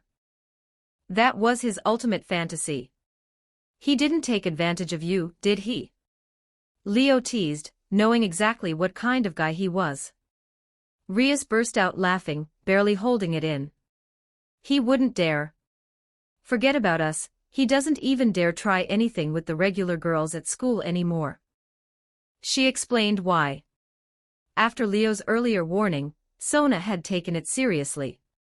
Using her authority as student council president, she launched a full-scale crackdown on Kuo Academy's discipline. Anyone causing trouble was rounded up and dealt with harshly, leaving more than a few students traumatized. The so-called three great perverts, who constantly peeked at girls and talked trash in public, were singled out and publicly humiliated by Sona. The three of them were utterly crushed, unable to lift their heads at school ever again. Before Hayadu Issei had even become Rias's servant, he'd already been thoroughly educated by Sona. Now, he was the person in the entire academy most terrified of her. So when he found out Rias and Sona were childhood friends, he nearly pissed himself. He wouldn't dare even think about stepping out of line. Leo was stunned. Issei, reformed. That had to be a joke, right? Equals dash equals dash equals dash equals dash equals dash equals dash equals dash equals dash equals dash equals. You can read up to chapter 201 on patreon.com/NIAXD. Chapter 163, Chapter 162, 2147 words. Reality proved that sometimes things could turn out far more ridiculous than anyone expected. To Leo, the idea of the boosted gears host going straight-laced was already unbelievable enough. But what Rias said next made him realize that the truly absurd part was still to come. That kid's been undergoing daily after-school correction with the student council, Rias said with a helpless smile. At first, he still dared to look at Aquino and me with those lecherous eyes. He doesn't even dare let that kind of look slip anymore. Yuto actually gets along pretty well with him, she added. Even though he keeps saying he hates pretty boys and handsome guys, they still end up spending the night together sometimes. Oh, right. Before that, Kaneko punched him a total of 13 times.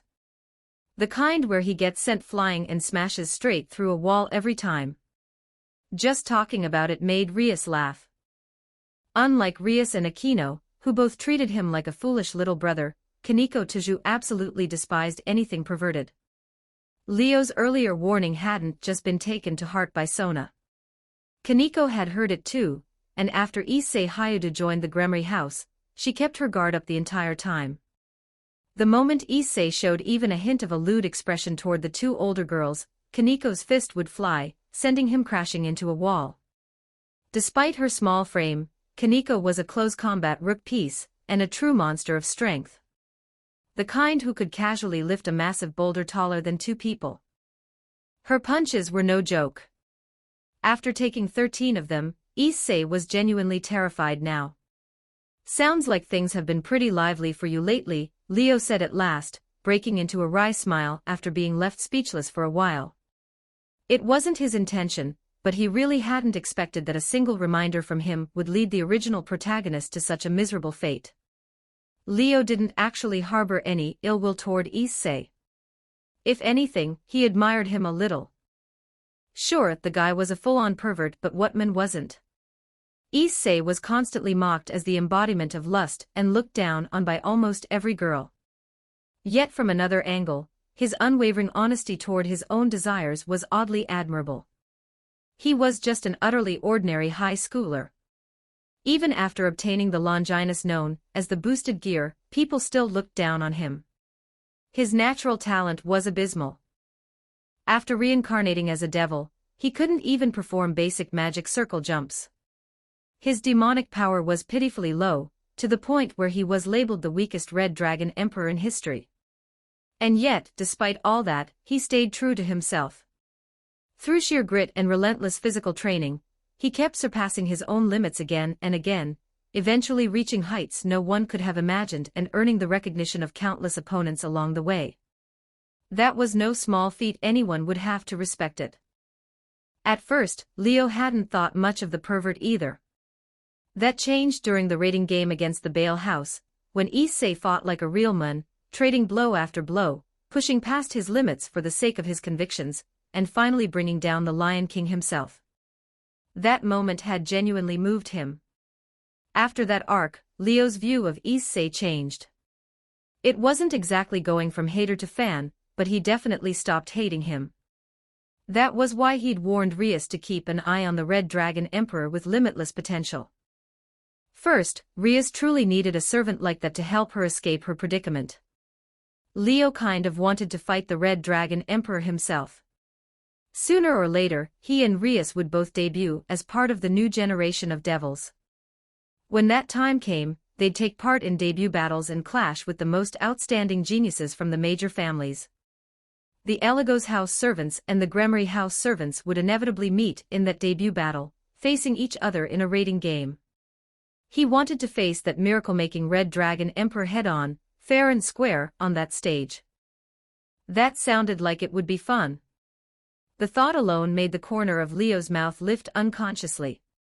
"It's fine overall," Rias said, unaware of what Leo was thinking. "It's just that Sona is way too strict with him. He's my servant, you know." Rias's possessiveness was actually pretty strong. The Gremory house had always been famous for cherishing their servants, so even when Issei ogled her shamelessly, she didn't get angry. If anything, she found it amusing. That lecherous look was a massive turn-off for other girls, but to a devil like Rias, it really wasn't a big deal. Devils were creatures who stayed true to their desires. What was wrong with that?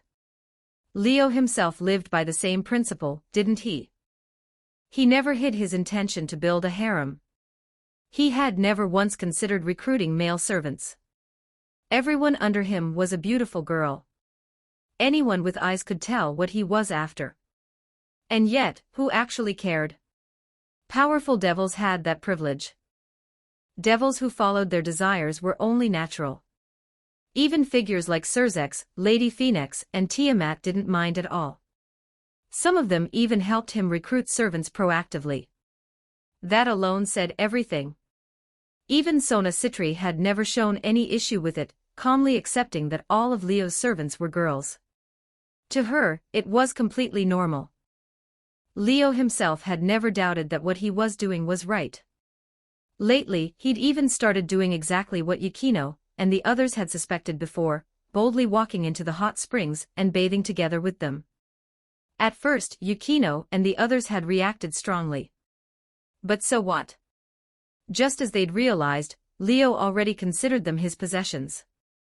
Protesting was useless. Once it became clear that resistance was futile, the girls eventually gave in and grew used to bathing with him. Rias didn't know about any of this, but even if she did, she wouldn't think it was a big deal. By the same logic, when it came to Issei's dream of becoming a high-class devil and openly building a harem, she didn't look down on him at all. If anything, she wanted to support him.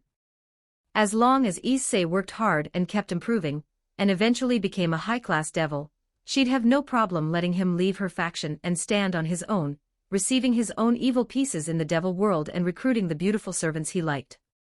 From Rias's perspective, Sona's correction of Issei wasn't just overstepping, it was a bit excessive. He was her servant, after all. If anyone was going to discipline him, shouldn't it be her? Of course, Rias was only mildly annoyed. It wasn't enough to make her resent Sona. She understood Sona's position. As the student council president, school discipline was her responsibility. Given her personality, there was no way she'd tolerate behavior that disrupted order. After thinking it over again and again, Rias ultimately accepted Sona's corrective education for Issei. Besides, Issei was already a second year. Once he graduated from Kuo Academy, it wouldn't be a problem anymore. By then, he could do whatever he wanted. For now, he could just endure it a little. Consider it a harsh training exercise for his willpower and self-control. If you're interested in that kid, you can always come meet him sometime, Rias said with a smile, seemingly sensing something. There'll be a chance. No need to rush, Leo replied, smiling back without denying it. Then his expression turned serious. Since the Red Dragon Emperor is now your servant, you need to be careful of the Grigori. I've heard the current White Dragon Emperor is among them. And he's incredibly strong. Rias's smile vanished. One of the two heavenly dragons, the White Dragon Emperor. She murmured. That's right. Leo nodded. The Red Dragon Emperor and the White Dragon Emperor, two legendary dragons once known as the two heavenly dragons. They possess power that surpasses even the dragon kings. Power that rivals the gods themselves. The strongest legendary dragons beneath the gods. Back when devils, angels and fallen angels were locked in full-scale war, the Red Dragon Emperor and White Dragon Emperor started fighting each other right on the battlefield, ignoring everyone else. The damage they caused was so immense that the three factions joined forces to defeat them. Their bodies were torn apart, and their souls were sealed by God into two sacred gears, turning them into Longinus. From then on, the hosts of those sacred gears inherited their names. Driven by an ultimate rivalry, each generation of Red Dragon Emperor and White Dragon Emperor became mortal enemies. Whenever they met, it always ended in a fight to the death. Now, a new Red Dragon Emperor had appeared, within the Gremory house. When this generation's White Dragon Emperor emerged, conflict was inevitable. And that White Dragon Emperor belonged to the fallen angel faction, one of the Longinus holders cultivated by the Grigori. That's strong? Rias asked, frowning. Very strong, Leo answered without hesitation. Do you know how the fallen angel's governor describes him? Rias listened intently. The strongest White Dragon Emperor in history. Those words made Rias's expression change. That height of an evaluation? Her face grew solemn. It can't be helped, Leo said seriously. Compared to Issei, a normal high schooler with almost no talent and barely any demonic power after reincarnating, his opponent is a born prodigy. He's already mastered Balance Breaker. Even I'm not sure I could defeat him. It was one of the most dramatic contrasts in the original story. The current Red Dragon Emperor was the weakest in history. The current White Dragon Emperor was the strongest. They weren't even on the same starting line. The gap was so vast it was despair-inducing. At least, for now. Once news of the current Red Dragon Emperor spreads and reaches him, there's no guarantee he won't come knocking himself, Leo warned. Even if he comes alone, the danger would exceed the last time Leifei Trix led the old malfaction here. So you really need to be careful. With the Gremory House's current strength, even working together, they stood no chance against the current White Dragon Emperor. Unless Issei pulled off some miraculous power-up, a direct confrontation would be hopeless. Leo knew that better than anyone. That was why he had to warn Rias. I understand, Rias said after taking a deep breath, nodding. I'll be careful. What she didn't know was that before the White Dragon Emperor ever arrived, the Gremory House would face a catastrophic disaster of its own. Besides the White Dragon Emperor, another powerful enemy lurking in the shadows would soon reach Kuo Town and come after them. Unknowingly, a full month of special training in the underworld came to a quiet end. When the final night's combat training concluded, Leo and the others didn't drag their exhausted bodies back to their tents as usual. Instead, they gathered around a roaring bonfire. Leo stood with his back to the flames. Before him were the silent figures of the girls, all watching him. Their bodies were covered in dust and grime. Some even had mud smeared across their faces. Their clothes were torn, and there was nothing left of the beautiful girl image others might have had of them. And yet, every single one of them looked brimming with vitality. Compared to a month ago, the change was nothing short of a complete transformation. Especially when faint, oppressive auras occasionally rippled from their bodies, auras strong enough to disturb the surrounding air. They no longer felt like ordinary girls but like fearsome valkyries. Today is the final day of special training, Leo announced. Just now, you completed your last session here. This marks the perfect end to this training. The girls showed no reaction at all. If it had been them at the beginning of the training, they probably would have breathed a huge sigh of relief. The reason was simple: the training had been brutal. Every day pushed them to the brink, beating them down until they nearly died, over and over again. Back then, they'd truly believed they might die during training, and never make it back to the human world. But now, they had fully adapted to the intensity. Time and again, they'd surpassed their limits. What once seemed unbearable had become routine. Looking back, that earlier misery felt like a distant memory, something that would never happen again. "Clean yourselves up, girls," Leo said, flashing them a wide grin. "Then get ready. We're heading home. Equals dash equals dash equals dash equals dash equals dash equals dash equals dash equals dash equals dash equals note. 500p. S for an extra chapter. You can read up to chapter 203 on Patreon. com/NIAXD. Chapter 164, Chapter 163 1958 words the next morning. By the time daylight arrived, the campfire had already gone out without a sound. All that remained was a patch of scorched earth, quietly proving that warmth and light had once existed there. A train rumbled in from the horizon and stopped at the border camp. The doors slid open, waiting for its passengers. Leo's group had finished packing. Under the conductor's guidance, they completed the necessary procedures one by one, boarded the train, and prepared to leave the underworld. "So we have to take a train on the way back too." Yuki Asuna sat down in her seat, sounding a little surprised. "Only this time," Leo said as he sat across from her, stowing his luggage. "There has to be a proper entry and exit on record.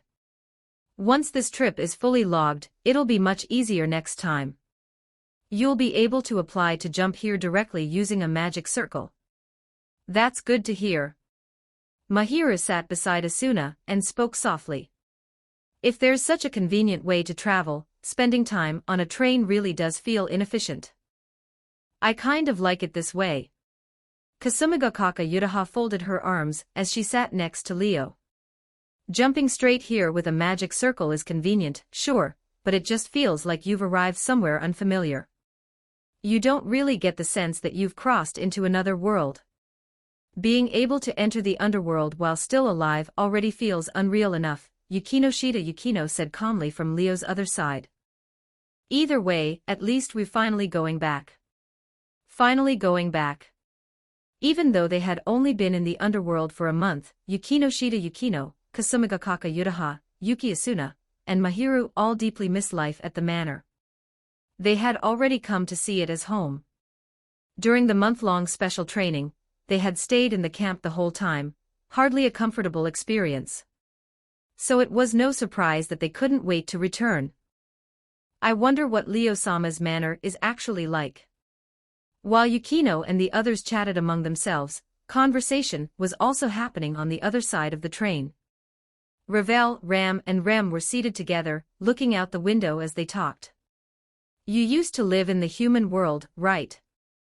Ravel sat alone on her seat, and took the initiative to speak to the sisters across from her. Rem nodded expressionlessly.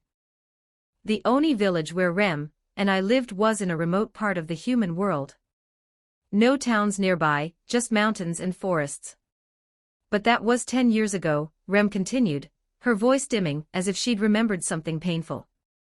"After Tiamat-sama saved us and brought us to the underworld, we never left again. At first, they lived together with Tiamat in the familiar forest.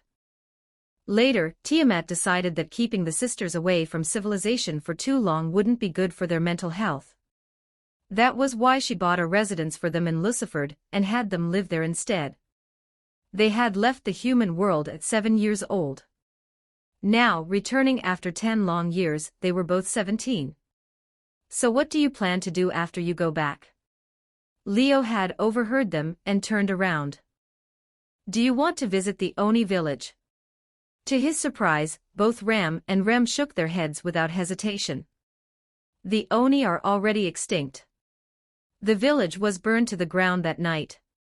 Ram's tone was calm. "Cold, even. Going back would just mean looking at ruins." "I've almost forgotten where the Oni village even was," Rem said quietly, just as detached. "There's no point in returning." Their status in the village had always been unusual, one a recognized prodigy, the other a recognized failure. But regardless of which, neither of them felt any attachment to that so-called homeland. It was unavoidable. Because they were born with only one horn, the sisters had nearly been disposed of at birth. Even though Ram quickly displayed astonishing talent and power, causing the Oni to abandon that plan, their feelings toward the Oni were never warm. For Ram, that was already bad enough. For Rem, it was worse. She had grown up surrounded by contempt, disdain, and fear. If Ram hadn't protected her, she would have been dealt with long ago. In her normal state, she was seen as useless. Once she transformed, she was uncontrollable. To the Oni, Rem was nothing more than a ticking time bomb. It was easy to imagine what her life in the village had been like. Given that, it was only natural that Ram felt no fondness for the Oni either, especially when her little sister had been treated that way. Because of this, neither Ram nor Rem felt any lingering attachment to the Oni village or the Oni as a whole. Even knowing their people were gone, they felt no sadness, let alone any desire to return. As for the ones responsible for wiping out the Oni, Tiamat had already taken care of them. There was no revenge left to pursue. The entire existence of the Oni could be left behind. Leo nodded.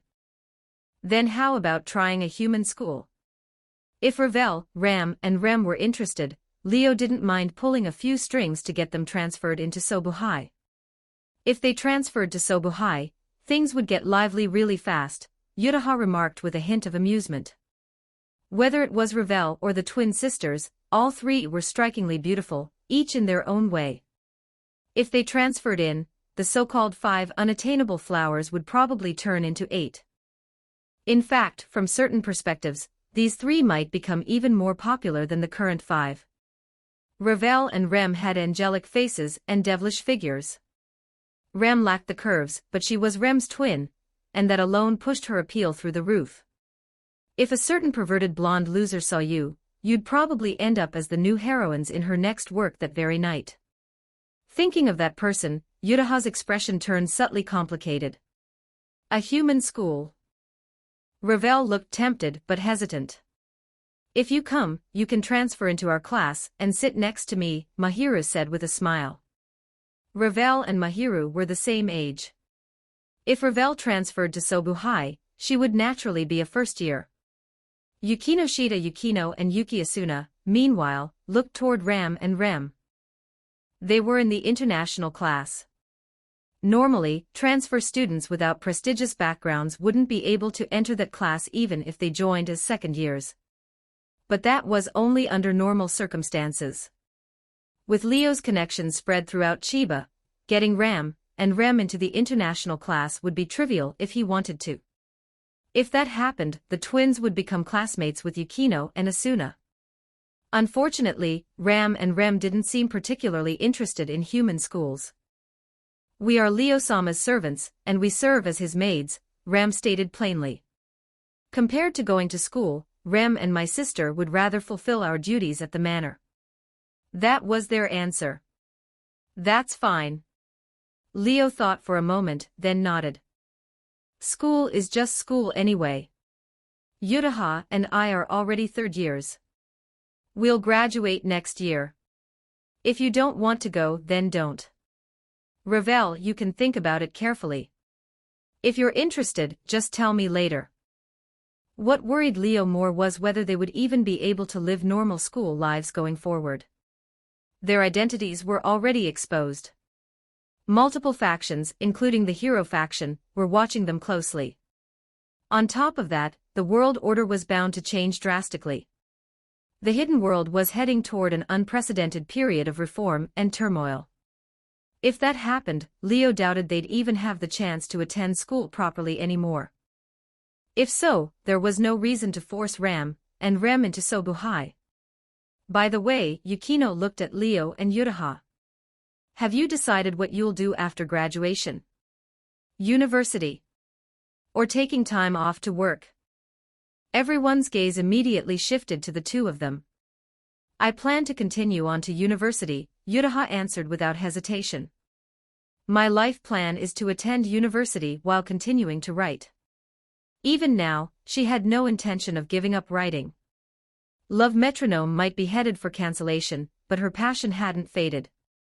If anything, encountering the supernatural world had given her even more ideas and inspiration. She had already decided, if Love Metronome really did end, she wouldn't write romance anymore. She would write a fantasy novel based on what she had seen and experienced. I probably won't continue school, Leo said instead, giving a completely different answer.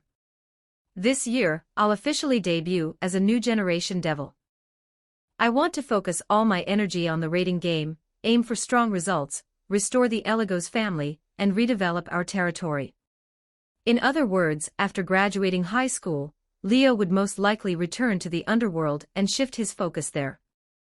As for the human world, he could hand his territory over to another high-class devil, or entrust it to servants like Yukino, whose families were already based in Chiba.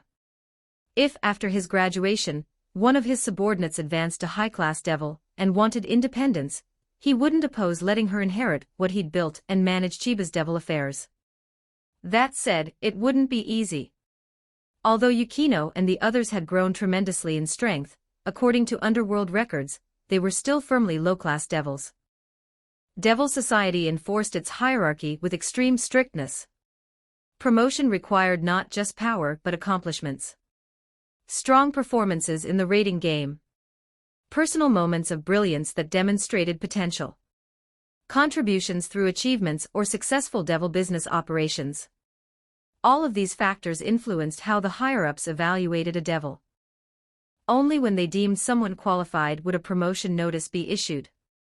That was how Leo himself had advanced, accumulating results through steady devil business, barely meeting the power requirements, and finally being promoted to high-class devil. Only then had he been granted his evil pieces and debuted as a king. Hayadu Issei shared a similar dream, debuting as a devil, becoming a high-class devil, and building a harem using the evil pieces he received. Come to think of it, I haven't asked them yet whether they want to become independent as high-class devils in the future. The thought struck Leo suddenly, and his gaze swept across the girls. Independence as a high-class devil didn't mean they would stop being his servants. If their master ever needed them, even servants who had become kings could be summoned back to fight at his side. That was true for ordinary servants and even more so for Leos. Because of the servant conversion trait, their reincarnation bond would exist forever. Their souls still belonged to him. Because of that, Leo wouldn't oppose his servants becoming independent. He just didn't know whether they wanted that. If they didn't, even after becoming high-class devils, they could remain by his side as servants and refuse to receive evil pieces. For now, it's too early to think about that, Leo pushed the thought aside. I'll ask them when the time comes.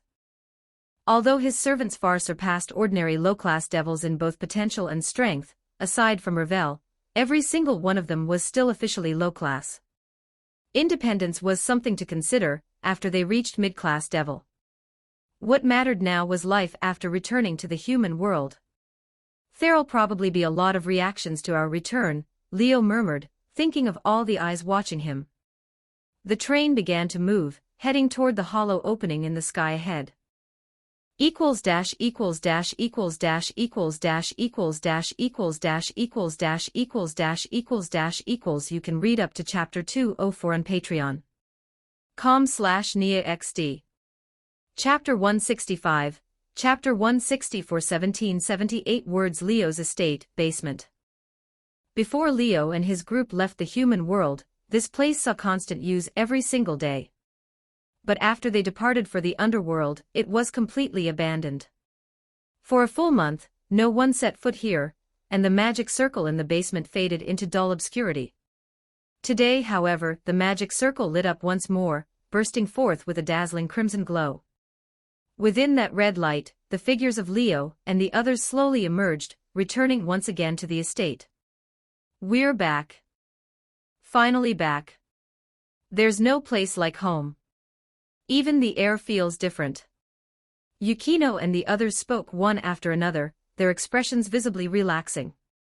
Even the way they dragged their suitcases seemed lighter, the atmosphere turning cheerful in an instant. So this is Leo-sama's residence in the human world. Ravel glanced around out of habit, surveying her surroundings. It's pretty big. And it looks like there are familiars too. That should take some pressure off Rem and Sister. Ram and Rem whispered to each other nearby, already treating this place as their future workplace. To be honest, with familiars handling the estate's chores, there was no real need for two maids. But since they liked it, Leo had no reason to object. Just look at Graphia. She was one of the strongest female devils in the underworld, on the same level as Seraphal, the current Malleviathan. And yet, she was still the Gremory house's maid. She was also the wife of Surzex, the strongest Mao, Rias's sister-in-law, and even held the queen peace. Yet she still worked as a maid. Of course, in name only. In reality, Graphia handled nearly all major and minor affairs of the Gremory house, her authority and status no different from that of the lady of the house. Since Ram and Rem insisted on the role of maids, Leo might as well let them manage the entire estate. They could oversee the familiars and assign tasks as needed. That way, it wouldn't diminish their standing at all.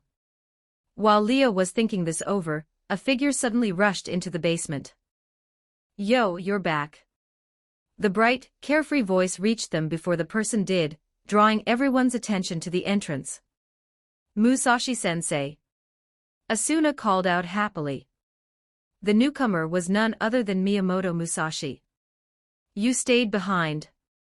Leo sounded genuinely surprised.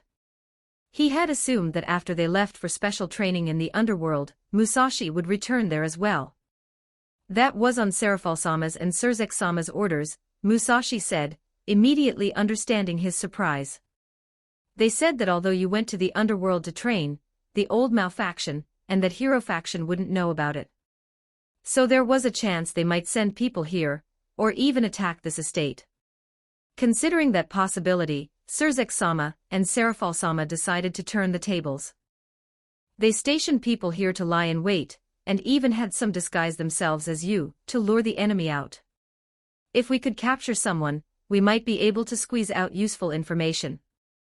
Because of that, Musashi hadn't returned to the underworld, staying behind at the estate the entire time. "Did anyone take the bait?"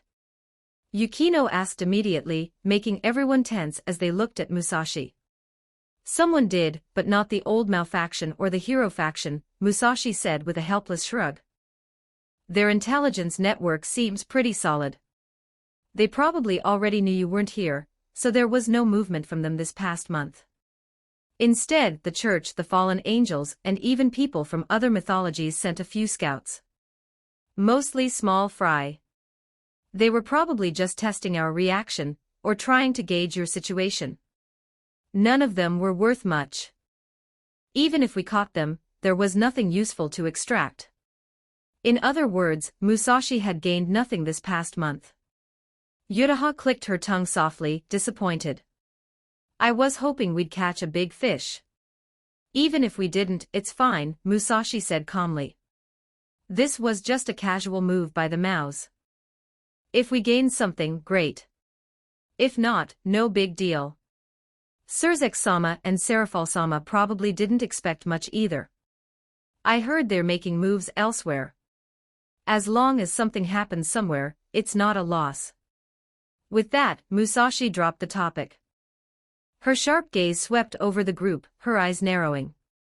"Your training results look pretty impressive." As a warrior, Musashi's instincts were keen. She immediately sensed the changes in Leo and the others. The girls' growth was obvious. Each of them carried themselves differently now, calmer, steadier, no longer as inexperienced as before. Their progress was clear at a glance. But the one who had changed the most wasn't them. It was Leo. That natural presence, the completely different level of existence and detachment, told Musashi that something earth-shaking had happened to him.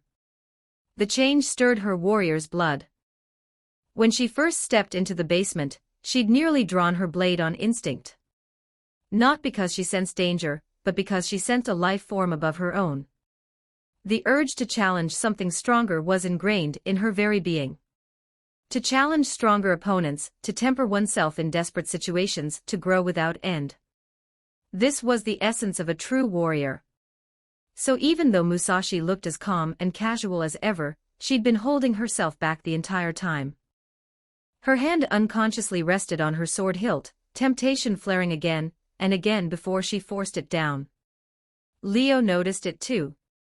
He could faintly feel that sharp, refined killing intent locked onto him, ready to erupt at any moment. Another battle junkie. His expression didn't change, but inwardly he sighed. Tiamat was one thing. She was a dragon, a naturally aggressive race. But Musashi? She used to be human, and now she was a devil. Neither should be this obsessed with fighting. And yet her fighting spirit was even stronger than Tiamat's. At least Tiamat could restrain herself. Musashi was barely holding on. That was just who she was. Even before becoming a reincarnated devil, she'd wandered the world as a ronin, challenging powerful warriors and famous figures alike, using any means necessary to win. After reincarnating, she saw a far broader world, encountered countless unbelievable powerhouses. Not only did that fail to dull her warrior's heart, it only made her more eager to challenge the strong. Over the centuries, she rose from an ordinary reincarnated devil to someone just one step away from Mao-class. How could someone like that ignore a strong opponent who made her competitive fire burn this fiercely?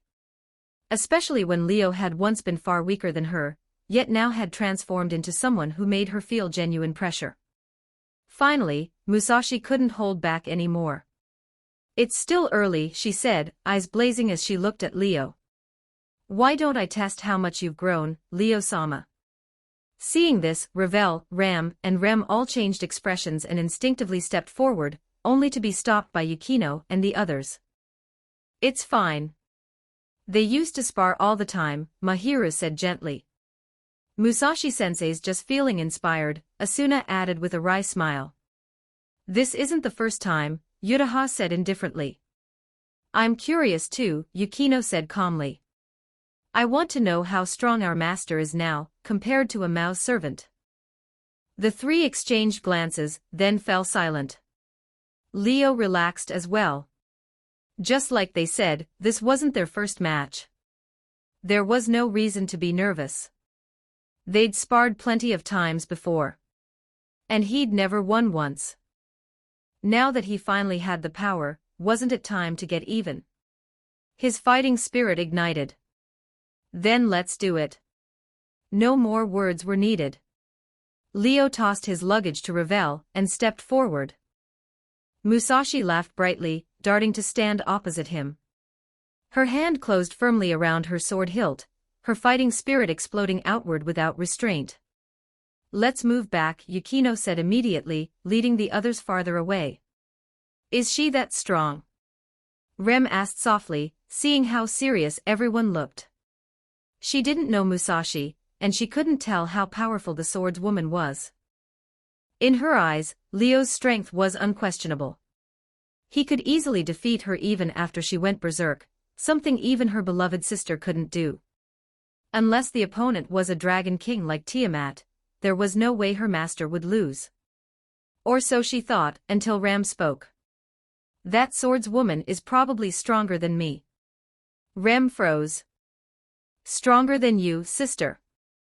Ravel spoke up. "She's the knight piece of the current Mao Leviathan. She's fought under Leviathan-sama for hundreds of years. Her swordsmanship is said to be unmatched even across the entire underworld. She's defeated fallen angel commanders and the church's highest-ranking warriors. People from all three factions call her the strongest devil swordswoman, the flower of Tengen." As a daughter of House Phoenix, Ravel hadn't met Musashi personally, but she knew her reputation well. Servants under a Mao were famous figures in the underworld, and Musashi was among the most renowned. "She really is that strong," Ravel concluded. "Even Mao-class beings might not be able to defeat her. Whether Leo-sama can win? It's hard to say." As those words fell, Leo and Musashi moved. Leo unfurled his devil wings and shot into the air, instantly seizing the high ground. 10 wings. Musashi stared in shock. Then her grin widened. "So that's it. You really did change a lot. 10 wings. Just one more pair than before, yet the difference was worlds apart. Before, even with a Longinus, Leo had still been a step below her. Now he stood on the same level, right on the threshold of Mao-class. And with the world's second strongest Longinus on top of that. No wonder her fighting spirit was roaring. Looks like I can go all out from the start. Musashi slowly drew her twin blades. And she meant it. As her sword slid free, her aura swelled visibly, growing stronger by the second. When both blades were fully drawn, tips pointing toward the ground, the pressure she released made the floor tremble. Invisible sword energy seemed to rage through the air. Unstoppable. Leo's response was just as simple. Thunder rumbled overhead as dark clouds suddenly swallowed the basement ceiling. Lightning flashed and thunder rolled, the air becoming unbearably heavy. At that moment, the power radiating from Leo matched Musashi at full strength. If anything, it surpassed her. The girls all understood instantly. This fight would far exceed any of their previous sparring matches. A battle unlike any before was about to begin. Equals dash equals dash equals dash equals dash equals dash equals dash equals dash equals dash equals dash equals. You can read up to chapter 205 on patreon.com/NIAXD. Chapter 166, Chapter 165 1523 words, so that's Zenith Tempest. Feeling the overwhelming sacred gear fluctuations filling the entire space, Ram, who had already retreated far from the center of the battlefield, wore an uncharacteristically serious expression. So terrifying. Rem couldn't help taking a few steps back, a bead of sweat sliding down her cheek. The sisters had never seen Leo use Zenith Tempest before. Even Ravel had only witnessed it once, back when she became his servant. And even then, he had merely demonstrated the power of his balance breaker without actually fighting. In that sense, this was Ravel's first time truly seeing Leo unleash Zenith Tempest in combat as well, and the shock it dealt the three of them was anything but small. After all, even without using Zenith Tempest, Leo was already a genuine 10-winged devil. Against Oni-transformed Rem, he wouldn't need a sacred gear at all.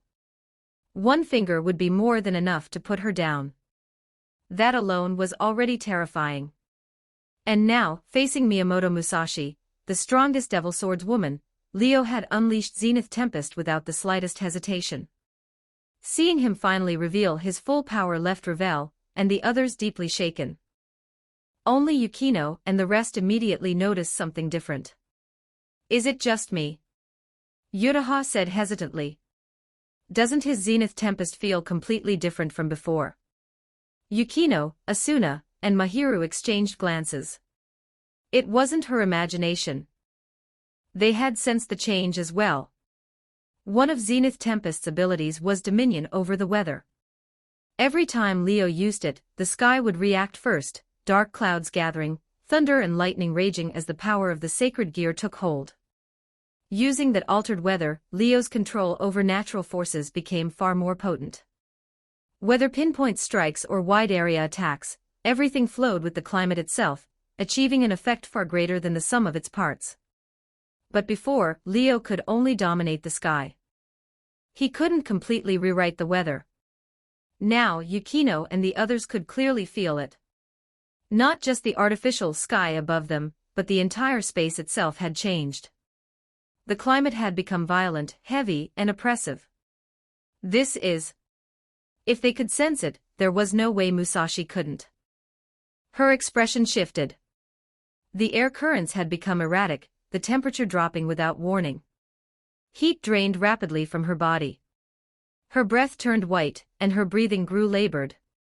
Something's wrong. The moment she realized it, her heart jolted.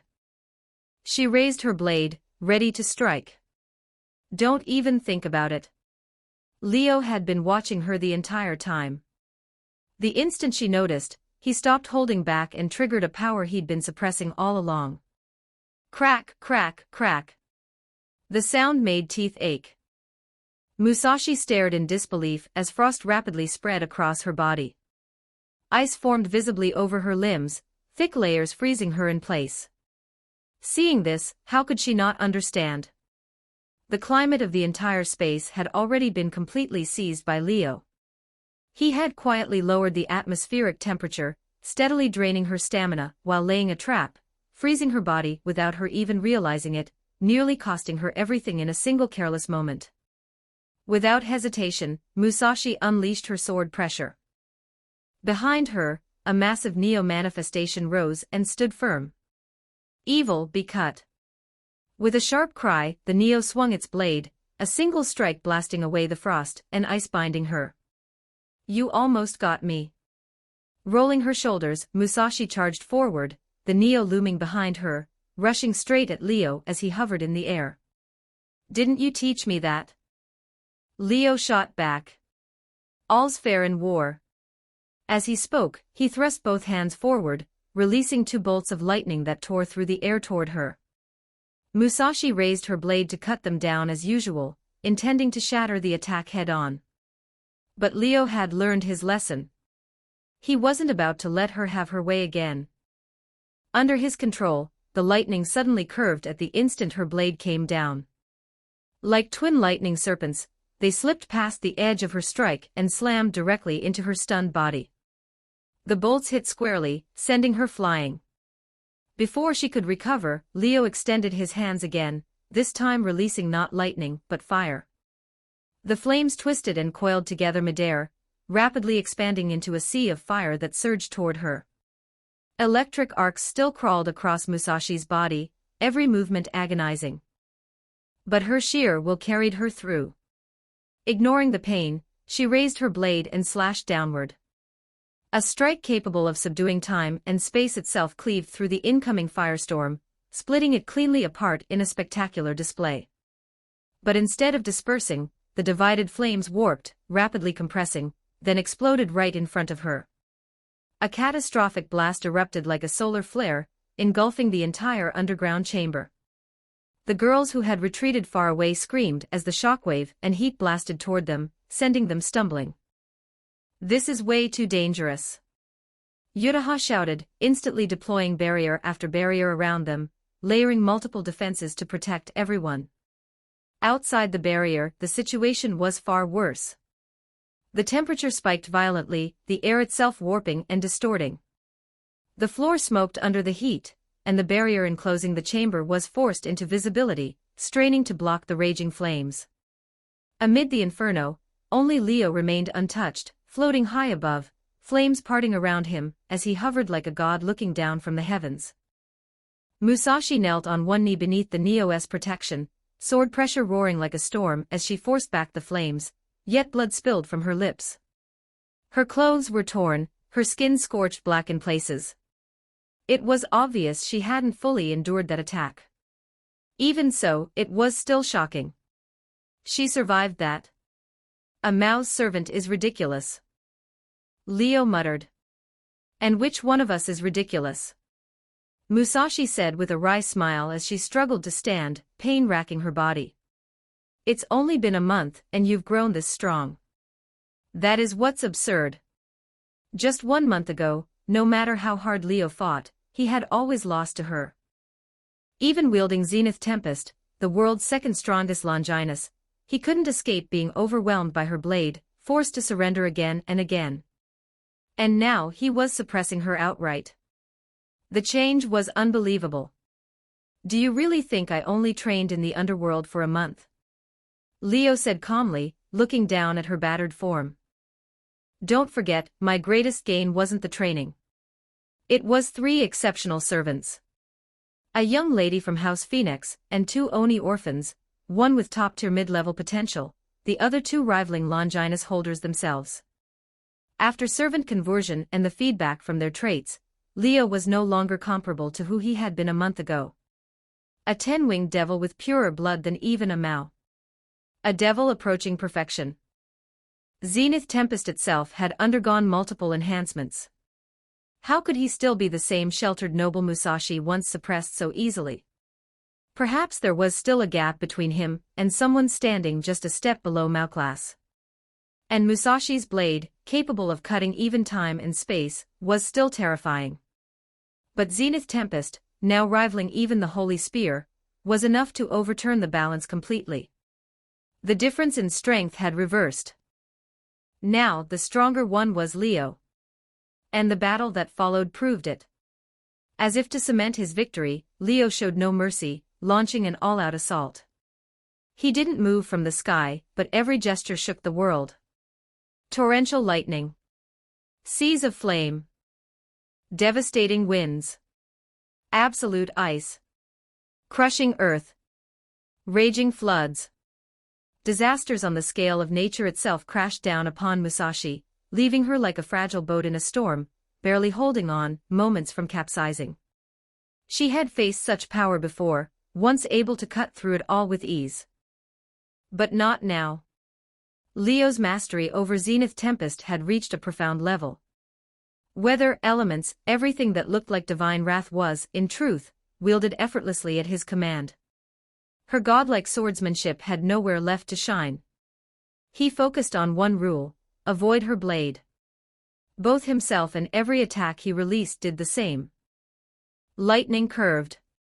Flames compressed and detonated.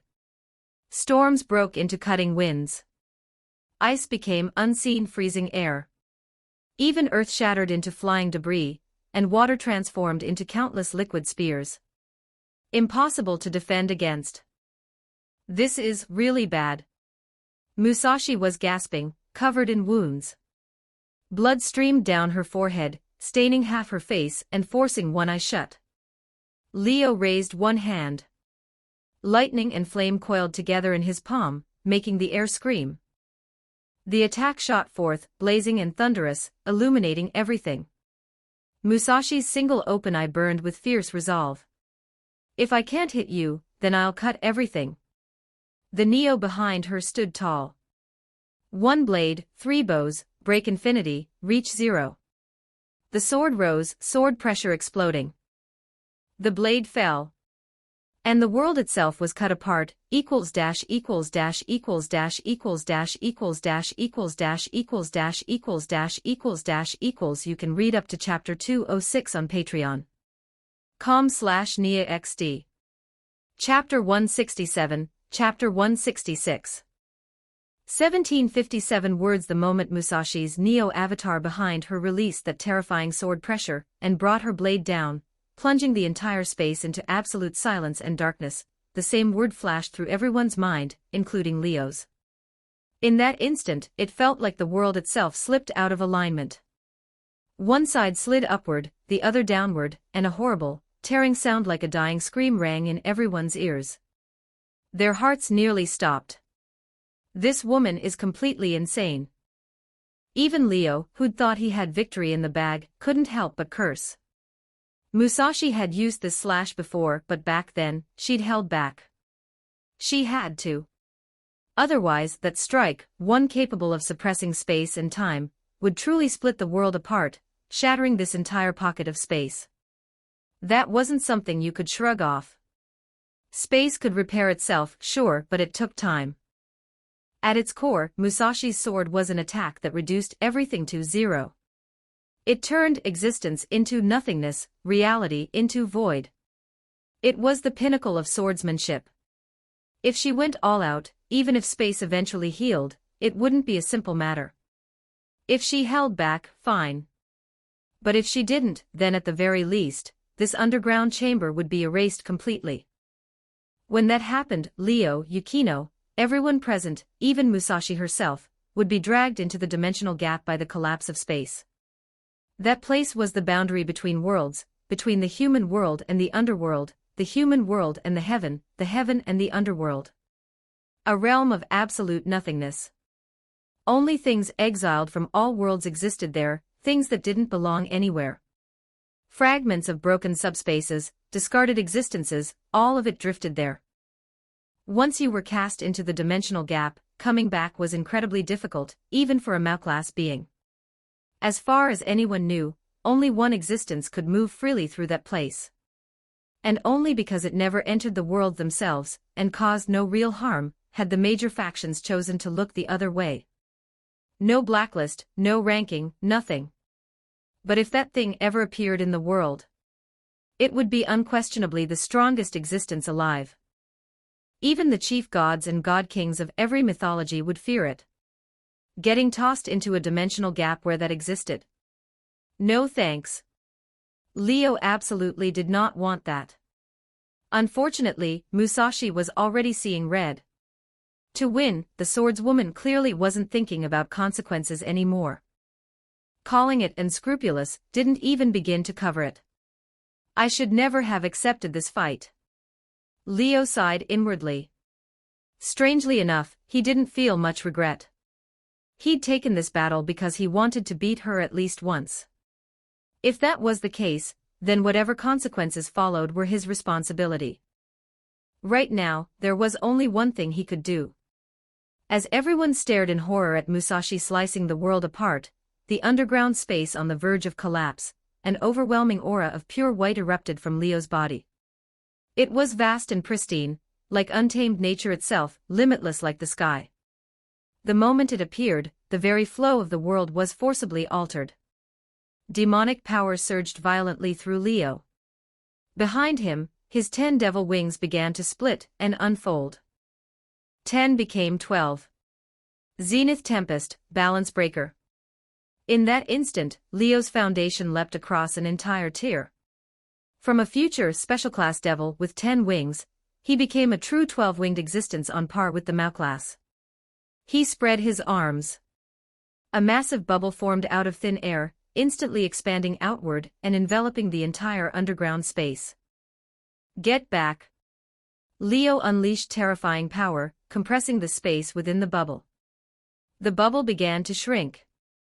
The shattered, collapsing space was forcibly contained, squeezed inward bit by bit, no longer able to affect the outside world. It was as if that absolute, silent darkness, once expanding outward, had been wrapped up and crushed back in by the enormous bubble. Not only could it no longer spread, it actually began to shrink along with the bubble itself. Naturally, the misaligned world was completely sealed off inside. The distortion was trapped, unable to reach the outside reality. Leo slowly brought his hands together, guiding the shrinking bubble toward the center, toward Musashi. Musashi's expression changed. She tried to move. Inside the bubble, wind howled. Rain poured down. Lightning and thunder erupted. Raging gales. Roaring flames. Violent lightning. Extreme frost. Flying sand and stone. Torrential floods. Every form of natural disaster descended like divine punishment, instantly swallowing Musashi. Even the Neo avatar behind her was shattered on the spot. She seemed to shout something, but no one could hear it. The endless calamities completely engulfed her, and her figure vanished within the storm of destruction. Musashi-sensei. Yuki Asuna cried out in alarm. What is that? Ram and Rem, who had never seen Leo use Balance Breaker before, stood frozen, staring at the 12-winged Leo, and the bubble unleashing ceaseless divine punishment. So strong. The distortion stopped. Thank goodness. Ravel, Yukino, Mahiru, and the others all looked shaken yet relieved, like survivors of a disaster. He separated space, no, the world itself, with that bubble. That's just. Yutaha stared at Leo's control with shining eyes, like she'd just been struck by inspiration. As a barrier specialist, her perspective was different from everyone else's. To her, Leo's balance breaker was fundamentally similar to her own sacred gear. Bind the enemy first, then attack within the confined space. The essence was the same. Aside from differences in form and raw power, her barriers and Leo's bubble worked on identical principles. Which meant anything Leo could do with that bubble, she could theoretically do with her barriers. The realization hit her hard, flooding her with new insights. Leo, however, had no idea. Nor did he have the mental bandwidth to care. He focused solely on compressing the space within the bubble, controlling the distortion and preventing it from spreading. As for Musashi, he couldn't worry about her anymore. She'd caused this mess herself. Dealing with the consequences was on her. Thankfully, Musashi's strength had its limits. Her swordsmanship was terrifying, but her overall power still hadn't reached the Mao class. Meanwhile, after activating Balance Breaker, Leo's demonic power had fully reached Mao class levels. A genuine 12-winged devil, supported by Zenith Tempest's Balance Breaker at full output. At any cost, he managed to stabilize the situation. Gradually, the darkness trapped inside the bubble dissipated. The split world slid back into alignment. The space stopped breaking apart. Only then did Leo disperse the divine punishment within the bubble. The raging disasters calmed and vanished. When the bubble finally burst, a charred figure fell out, crashing heavily onto the ground. Musashi-sensei. Asuna rushed forward immediately, with Yukino and the others following close behind. She's tough. Leo descended from the air as well, looking at Musashi's blackened body. He quietly let out a breath he hadn't realized he'd been holding, then muttered under his breath. He'd honestly thought she'd end up exiled alone into the dimensional gap. Instead, she'd held on, barely. Still, the damage was brutal. After getting hammered non-stop by divine punishment, she looked like she was hanging on by a thread. Asuna and Mahiru immediately released their demonic power, converting it into healing energy to treat Musashi's wounds. Her injuries are too severe. This level of healing won't be enough. Ram spoke after a quick examination. She was an expert in magic. Even though she specialized in wind magic, her knowledge and insight weren't limited to that. It was obvious to her, Asuna's and Mahiru's healing couldn't save Musashi. Even a top-tier healer specializing in recovery magic formula would struggle to pull Musashi out of danger in her current state. Honestly, surviving that level of divine punishment at all was already her limit. Is she going to die? Rem asked quietly. You're kidding, right? She's a Mao's servant. Yukino and Yutaha exchanged uneasy looks. Use this. Ravel hurriedly pulled out a small bottle and thrust it into Asuna's hands. This is... Everyone froze for a moment. Phoenix Tears. Mahiru recognized it instantly. The legendary item said to heal any injury. After the old malfaction incident, Mahiru and the others had an especially deep impression of it. You actually had Phoenix Tears on you. Leo, who'd been ready to take Musashi back to the underworld for help, looked at Ravel in surprise.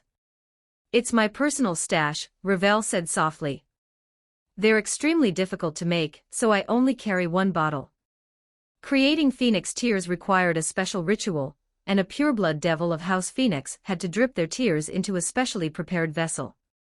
Those tears had to be shed without emotion. If there was emotion involved, they were just ordinary tears, shed for oneself, not others, and they had no effect. Because of that, even pureblood devils of House Phoenix could rarely make Phoenix Tears. Ravel almost never did. If it weren't for emergencies, she wouldn't have bothered carrying a bottle at all. She hadn't expected it to be used here. I should probably find a way to make more, she thought quietly. Hang in there, Musashi-sensei. Asuna pulled out the stopper and poured the Phoenix Tears onto Musashi. The liquid rippled like a drop falling into a lake, spreading outward from the point of contact until it washed over her entire body. The charred skin began to flake away, her wounds healing at a visible speed. After a long moment, Musashi let out a pained groan and slowly opened her eyes. Are you okay? Musashi-sensei. Asuna asked urgently. So I didn't die. Musashi stared blankly at the people surrounding her, murmuring the words after a long pause. Leo looked at her with a stiff smile that wasn't really a smile. Were you hoping you would? Of course not.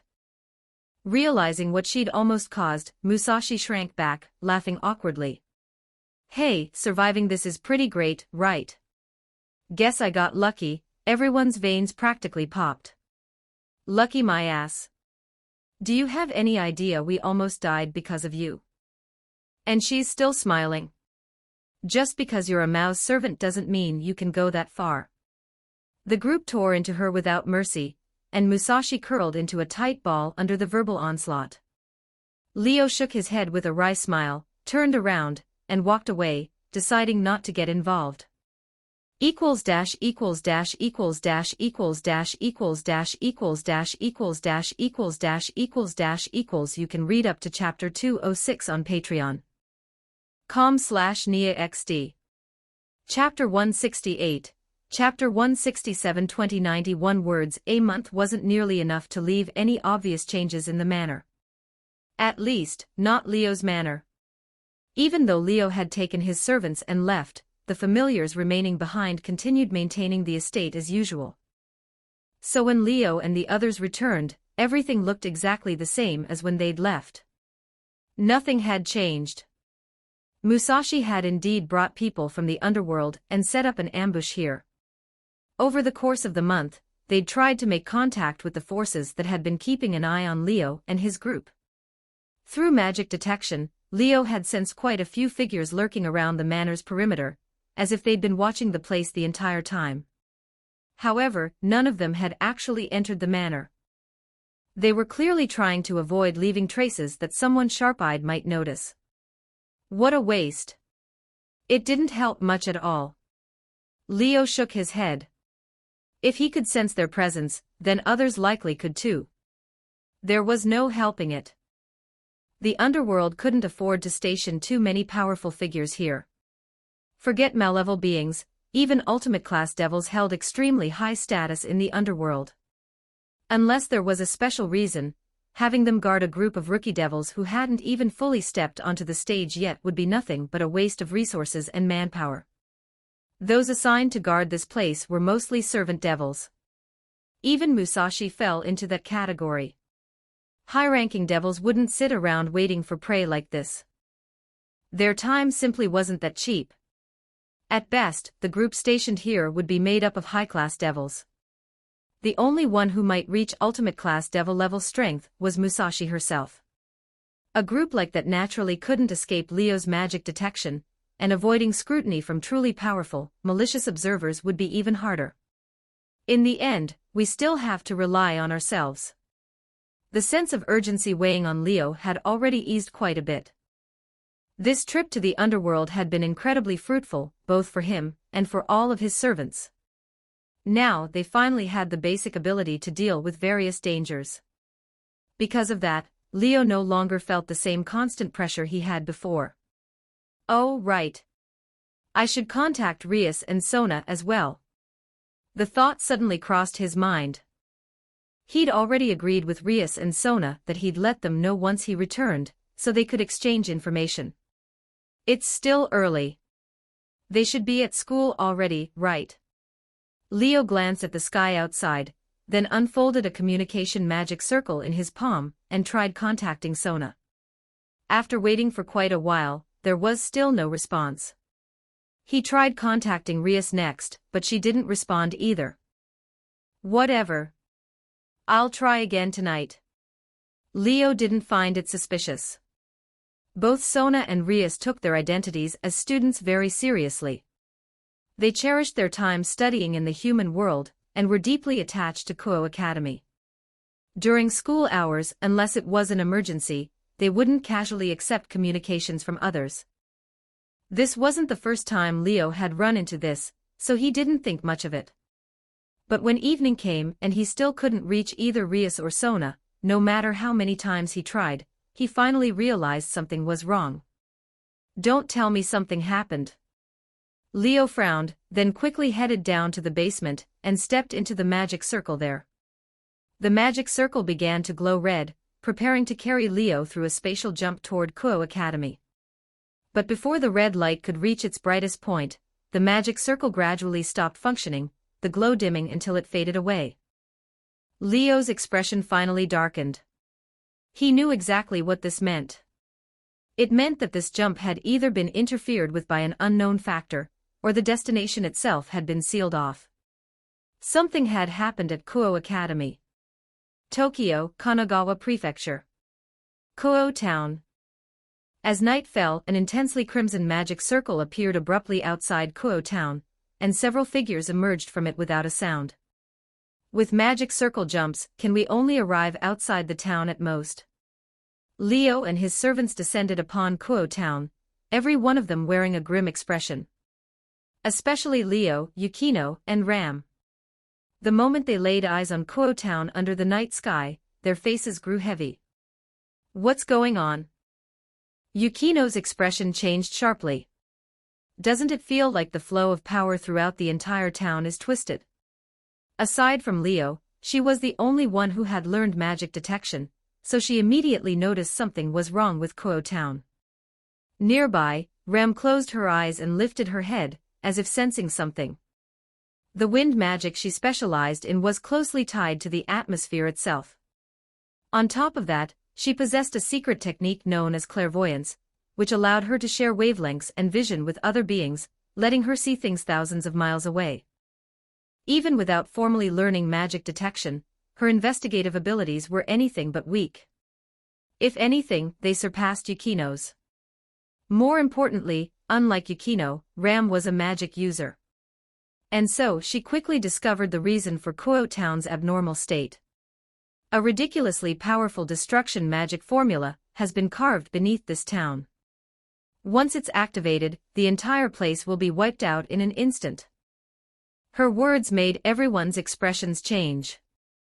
Because of that magic formula, the flow of power throughout the town has become twisted and chaotic. That's why magic circle jumps targeting areas inside the town are being interfered with and can't proceed smoothly. Even though it wasn't a man-made seal, the existence of such a destructive magic formula was practically a public announcement that someone was stirring up trouble in Kuo town. So our communications with Rias and Sona failed because of this too. Leo thought, frowning, before looking toward Ravel. How is it? Have you contacted the underworld? Yes, I've already made contact. A small magic circle was already open in Ravel's hand, prepared in advance. They've started taking action.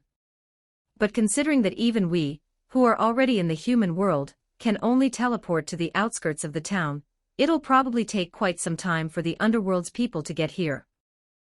Then what do we do? Yuraha couldn't help asking. Do we wait here for reinforcements before moving? Asuna spoke anxiously. If we do that, it'll definitely be too late. And she wasn't wrong. If the destruction magic formula beneath Kuo town activated before help from the underworld arrived, everything would be over. At that point, the Gremory servants and Citri servants inside Kuo town would likely be wiped out as well. Who would do something like this? Mahiru asked softly. Is it the old Mao faction again? Not necessarily, Rem said quietly. If there really are two people in this town who are closely related to the Mao, then a lot of factions would have their eyes on this place. Since Rem had never met Rias or Sona, it was only natural for her to think this way. When you thought about it, it made sense. Two Mao's sisters living in a place like this. Forget the old Mao faction, any group hostile toward devils would want to do something about that. As targets, those two were simply too obvious, and the power around them was limited. Attacking them offered an extremely high payoff. Nothing like this had happened before because the fact that Rias and Sona, Mao's sisters, were living in Kuo town hadn't spread widely. On top of that, the three major factions had been recuperating, with no intention of reigniting large-scale conflict, so things had remained peaceful. But once the situation changed, that peace was bound to shatter. A destruction magic formula targeting the town. Leo narrowed his eyes, staring at Kuo town in the distance. He already had a rough idea of what was going on. This was something that had happened in the original story. It had left a strong impression on him, so he still remembered it. The timing feels off. If he remembered correctly, this should have happened after Razor came to Kuo town to force his engagement with Rias, only to be brutally beaten by Haida Issei, breaking off the engagement and leaving Razor with lasting psychological trauma. And Razor's visit should have happened not long after Issei became Rias's servant. By that logic, this was around the time Razor was supposed to come forcing the engagement, while the incident involving Kuo town's destruction should have come later. So why was it happening now? Leo couldn't make sense of it. What he didn't know was that after his previous encounter with Razor, the latter no longer dared to underestimate him. Razor might be an arrogant playboy, but he wasn't stupid. After witnessing how unusual Leo was, he immediately went back and gathered all available intelligence on him, learning many details. That included Leo's close relationship with Rias. Even though they hadn't known each other long, they had already formed a friendly, cooperative bond. Coupled with Surzex's subtle guidance and discussions between him and the head of House Phoenix, the Phoenix family was no longer as eager to enforce the engagement as they had been in the original story. Out of fear that Leo might intervene, Razor hesitated again and again, leaving the matter shelved. As for Kuo Town's impending destruction being pushed forward, that was also influenced by the previous incident involving Leifei tricks and the old Malfaction's attack. Because of that event, both Kuo Town and the existence of Rias and Sona entered the sight lines of various factions much earlier than in the original story. It wasn't just Leo being watched, Rias and Sona had been targeted as well, causing this incident to occur ahead of schedule. Unaware of all this, Leo didn't dwell on it. This world had already diverged from the original story in countless ways. His servants weren't even natives of this world, yet they'd appeared one by one. Some people had sacred gears that originally belonged to others, and even he himself had become the host of Zenith Tempest. At that point, more changes were hardly incomprehensible. Right now, the most urgent matter wasn't nitpicking the timeline. It was the safety of Rias and Sona. Let's go. With just those two words, Leo made his stance clear.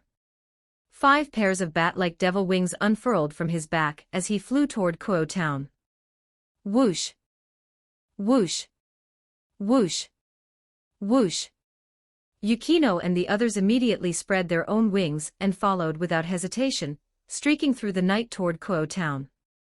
They were incredibly fast, like black arrows tearing through the sky, cutting through fierce winds as they rushed toward Kuo Academy's direction.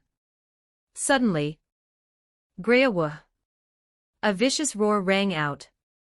Watch out! Yukino and Ram shouted their warnings at the same time, prompting everyone to react instantly. Almost simultaneously, several massive fireballs shot up from below the night sky, lighting up the darkness as waves of heat crashed toward Leo's group. The fireballs exploded into raging flames, forcing the tightly grouped team to scatter and dodge in different directions. Over there. Yukino's sharp eyes caught sight of the attacker. On the ground stood a massive figure. It was at least 10 meters tall, jet black all over, its form somewhere between a dog and a wolf. White vapor poured from its nostrils, its eyes glowing blood red with savage light in the darkness. But that wasn't its most striking feature. The most obvious trait was its 3 ferocious heads. A 3-headed dog? Asuna exclaimed. Cerberus! Ravel cried out. What's a Cerberus? Yutaha asked quickly.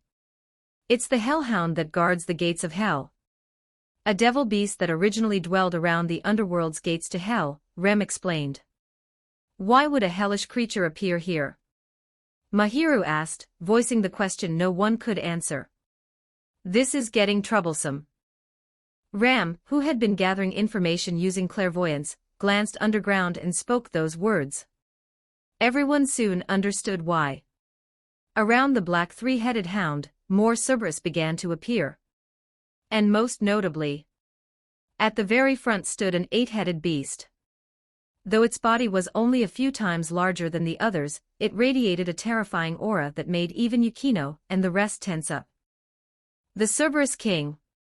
Asuna stared at the massive 8-headed hound and urgently spoke that name. Equals dash equals dash equals dash equals dash equals dash equals dash equals dash equals dash equals dash equals. You can read up to chapter 207 on Patreon. com/NIAXD. Chapter 169, Chapter 168. 1865 words. The Cerberus King. As the name implied, it was the ruler of the Cerberus clan, the king of the Hellhound. Legend said it dwelled deep within the lowest depths of hell, and unless the gate to the underworld was destroyed, it would never appear lightly. Yet now, in a town where Cerberus should never exist, the human world no less, the king of the Hellhound had appeared without a sound. And it hadn't come alone. A distant, ancient roar echoed as if rising from beneath the earth itself, sending ripples through the air. Grah! One Cerberus after another answered their king's call, their roars overlapping as Kuo town seemed to transform into a city of hell, an icy, ominous aura spreading out of nowhere. At this moment, Kuo town wasn't empty. On the contrary, people were going about their daily lives as usual, completely unaware of anything amiss. They had no idea that a ticking nuclear bomb lay beneath their feet, or that their town had already become a battlefield. The distant roars reached their ears, making them look toward the source in confusion. Conversations sparked up everywhere, the streets lively as ever. And in the midst of all that, the battle between Leo's servants and the Cerberus clan erupted without warning. Boom boom boom. On the ground, Cerberus after Cerberus spat out blazing fireballs, sending them soaring into the sky before detonating in front of Leo and the others. Explosions and waves of flame blossomed endlessly beneath the night sky, more dazzling than fireworks, and countless times more deadly. The temperature spiked rapidly. An ambush. Watch out! Leo's servants reacted instantly, each using their own means to withstand the sudden assault. Yukino formed a thick wall of ice, stopping the incoming fireballs head-on. Asuna created two water-attribute holy swords, crossing them in front of her as torrents of water washed away the oncoming flames and shockwaves. A barrier had already unfolded around Utaha. Fireballs slammed into it, explosions blooming one after another, yet none could breach the transparent wall or reach the girl inside. Mahira released purple flames shaped like a cross, the violet fire clashing violently with the hellfire spewed by the Cerberus. As for Ravel, Ram and Rem, one didn't bother defending at all, letting fireballs explode directly against her body. Another whipped up raging air currents that blew every fireball away. The last one wielded a morning star, dodging swiftly and knocking incoming fireballs aside, flinging them behind her as she moved. Leo kept things simple. Before the fireballs could reach him, he fired off bursts of demonic power, blasting them apart midair. His performance wasn't the flashiest, nor the most eye-catching. Yet on the ground, the only Cerberus that hadn't joined the fireball barrage, the Cerberus king, had locked onto him. As if sensing that Leo was the most dangerous opponent. 6 eyes across 3 heads glowed with icy blood-red light. Leo felt the savage hostility fix on him. He knew the Cerberus king had chosen him as its target. He didn't care. No time to waste here. Leave this place to you, Leo said quickly to his servants. Before he could finish, danger screamed through his instincts. Without hesitation, he snapped open the 5 pairs of devil wings on his back and vanished in a blur. At the same instant, a massive black shadow surged up from below at terrifying speed. 3 jaws snapped open, sharp fangs gleaming coldly as they bit down on the spot where Leo had been a second earlier. Grolol. The Cerberus king appeared in midair, wings spread wide from its back, letting out a terrifying roar. The sound wave crashed outward like a gale, slamming into Leo as he retreated at high speed. His clothes whipped violently, and his brow furrowed. Looks like shaking this beast won't be easy. As that thought crossed his mind, the Cerberus king turned into a massive blur once more, charging straight at him. President Leo-sama. The servants cried out, trying to rush to his aid, only to be intercepted by the Cerberus pack on the ground. Unlike their king, they couldn't fly. Instead, they planted themselves like living turrets, endlessly spewing fireballs. The fireballs rose like meteors, blanketing the sky as they rained down on the girls, forcing them to halt. Let's deal with these Cerberus first. Leo-sama should be fine on his own. Ravel spoke calmly despite the chaos. Relying on her immortal body, she didn't dodge at all, letting fireballs bombard her as flames engulfed her form. Fiery wings spread from her back as she observed the battlefield and made her call. The girls exchanged glances, then all nodded. They accepted Ravel's plan and turned their focus to the Cerberus pack. Asuna-san and Mahiru-san will be the main attackers. Yutaha-san, use your barrier to block the fireballs. Yukino-san, freeze the area and limit their movement. Ram-san and Rem-san, push them in from the edges. Don't let them escape. Ravel's voice still carried a hint of youth, yet it was frighteningly composed. In that moment, she felt less like a noble young lady and more like a commanding tyrant. The strategy was simple, clear, and effective. Every servant nodded in agreement. Leo had already told them, if he wasn't present, Ravel was to take command. With a tactician nearly on par with Sona Citri under him, not using her would have been foolish. Even if Ravel's style leaned toward dominance, Leo didn't mind letting her show her worth, as long as she didn't go too far. So the girls followed her orders. Even someone as proud as Yukino. Because she couldn't find a single flaw in Ravel's plan. Cerberus were magical beasts. Like devils, they were restrained by holy swords and holy relics. That made Asuna and Mahiru the perfect main attackers. The overwhelming fireball assault could be blocked by Yutaha's barriers.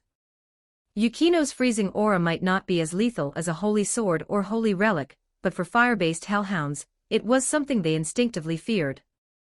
More than enough to restrict their movements. With Ram and Rem harassing from the sides, it was the optimal formation. And so, the girls launched their counterattack. Asuna gripped a water-attribute holy sword in each hand, diving down alongside Mahiru, whose hands burned with cross-shaped purple flames, closing the distance to the Cerberus pack. Boom boom boom boom boom boom boom. Sensing the surge of holy power, the Cerberus grew restless, firing off more fireballs at the two girls. A barrier snapped open in front of them, stopping every blast. The explosions flared harmlessly ahead, unable to slow their advance. Come forth, Ice Princess. Yukino summoned the humanoid Ice Princess. Together they unleashed freezing winds strong enough to form an ice storm, frost spreading rapidly across the ground. Ice and frost crept over the Cerberus, the cold clearly unbearable for them. They shook violently, roaring in fury. Then came annihilation. First one down. Asuna activated the trait of the Night Piece, bursting forward at godlike speed. She flashed in front of a Cerberus, her holy sword cutting down like a ripple of water. The sound was clean and final. The Cerberus's thick fur offered no resistance at all. Like snow touching molten iron, it parted instantly. All three heads were severed at once. The beast didn't even have time to scream. Its heads turned to dust the moment they were cut, smoke rising from the necks as even the blood vanished on contact. That was the power of a holy sword. Devil or magical beast, any creature of demonic nature lost whatever part touched it. A fatal blow without exception. Moments later, the Cerberus's body also crumbled into dust, utterly erased. At the same time, Mahiru descended from above, slamming the purple cross of flames directly into another Cerberus. The beast let out a tortured howl, as it was reduced to nothing. No, burning was just the surface effect. In truth, the holy power within the purple flames purified the Cerberus completely, erasing it even faster than the one Asuna had beheaded. As one of the three holy relics, the Holy Cross far surpassed even a holy sword. Such power was only natural. Grah! The remaining Cerberus finally realized the danger posed by Asuna and Mahiru. Some were driven mad with ferocity and lunged at them. Others panicked, retreating in an attempt to flee the battlefield. It was pointless. Those that charged were slowed by Yukino's freezing aura, struck down mid-attack, cleaved apart by holy swords or consumed by purple flames. Any that reached the girls were stopped cold by Yutaha's barriers, unable to land so much as a scratch. Those that tried to escape were smashed back by Ram and Remington. Some blown away by raging storms, others forced back by showers of ice spikes. Any stragglers were blasted away by Ravel's phoenix flames, hurled straight back into the fray. No one could create distance from Asuna and Mahiru. Piece by piece, the Cerberus pack was driven into retreat, their numbers steadily dwindling. Anyone witnessing this would have been shocked. Cerberus weren't ordinary magical beasts. As guardians of the underworld's gate, any Cerberus beyond its juvenile stage possessed power rivaling a high-class devil, sometimes even more. By raw strength alone, only Yukino and Ram truly surpassed a single Cerberus. The others weren't much stronger individually, especially Rem, who couldn't match even one Cerberus without entering her berserk state. Yet under precise tactics, the girls forced back a numerically superior Cerberus pack. If word of this reached the underworld, their evaluation among the devil elite would rise significantly. Looks like I don't need to worry over there. Leo spared a glance at his servant's battle and relaxed. Grull. The massive form of the Cerberus king closed in again, violent winds reaching Leo first and whipping his hair into chaos. Its forelimbs transformed into razor-sharp claw blades, carving glowing arcs through the air as it slashed repeatedly at Leo. Leo moved like the wind. Using magic detection, he read every motion, dodging each claw strike and pulling away to widen the gap. Frustrated, the Cerberus king opened all three mouths at once. The center head spat out a fireball far larger than any before, large enough to engulf an entire hill. The left head unleashed toxic gas, the air hissing and corroding wherever it passed. The right head roared, releasing a violent storm that swallowed both fire and poison, merging them into a colossal flaming, poisonous tornado. The inferno twisted toward Leo like a world-ending cyclone, pain prickling across his skin before it even touched him. Just looking at it told him how deadly it was. Demonic flames burned in Leo's eyes.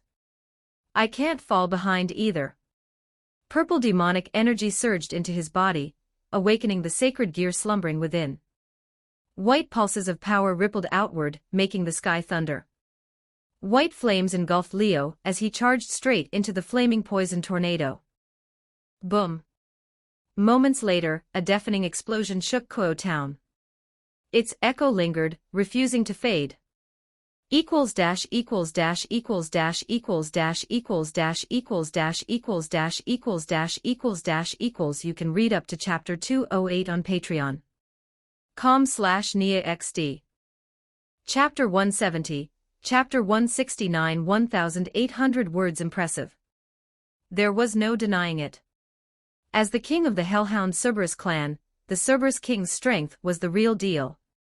Even ordinary Cerberus already possessed at least high-class devil-level power.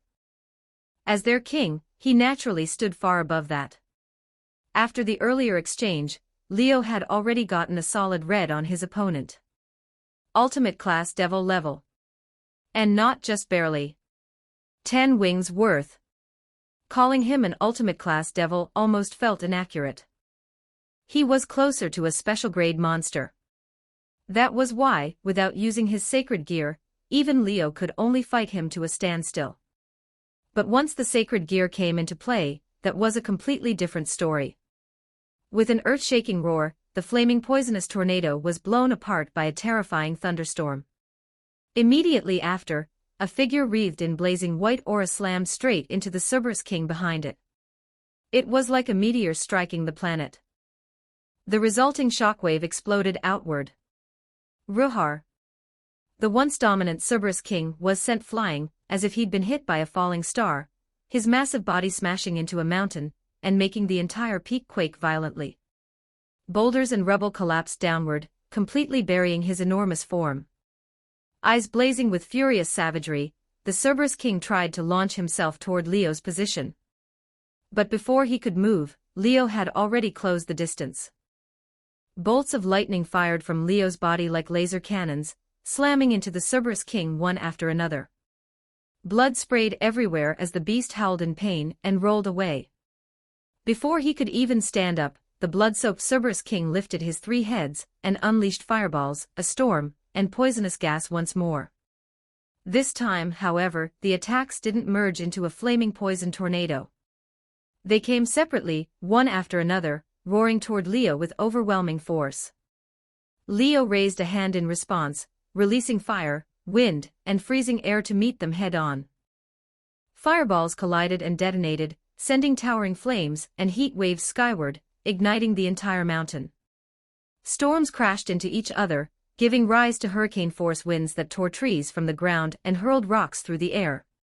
As for the poisonous gas, it was silently frozen solid by the cold, sealed into an icy mass and rendered completely useless.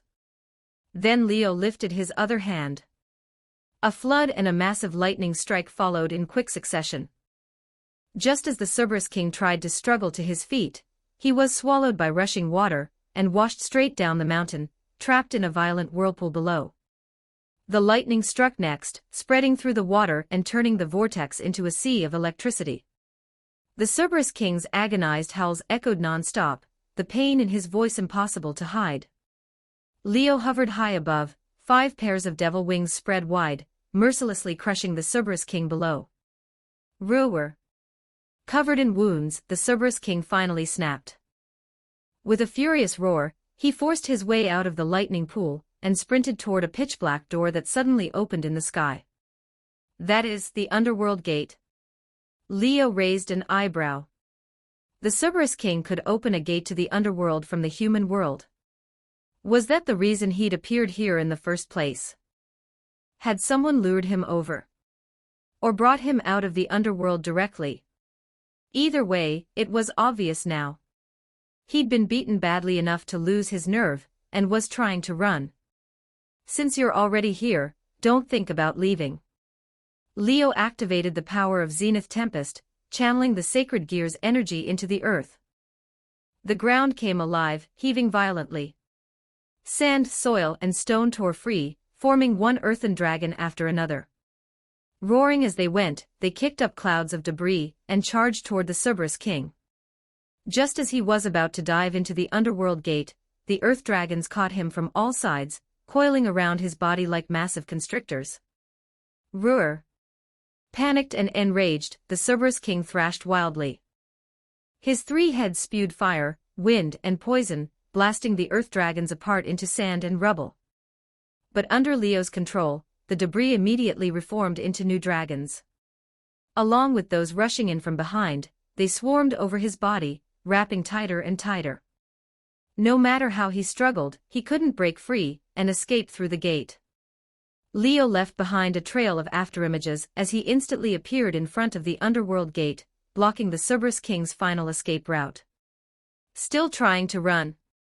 Seeing the beast open its 3 massive jaws, fire, wind, and poison gathering within, Leo's gaze turned icy. Without hesitation, he unleashed freezing air, forming massive, razor-sharp ice blades that slashed forward. Each enormous ice blade carved into the Cerberus King's body, ripping through fur and flesh alike. Blood sprayed into the sky, soaking the ground below in crimson. Roar! The Cerberus King's howl was filled with pain far worse than before. Even his struggles and counterattacks weakened visibly. Being cut again and again by those ice blades felt like execution by 1,000 cuts. If not for the terrifying vitality of the Hellhound King, this barrage alone would have left him barely clinging to life. Leo showed no mercy.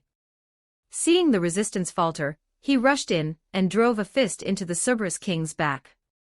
He wasn't skilled in close combat, but after becoming a perfect devil, his physical abilities had improved drastically.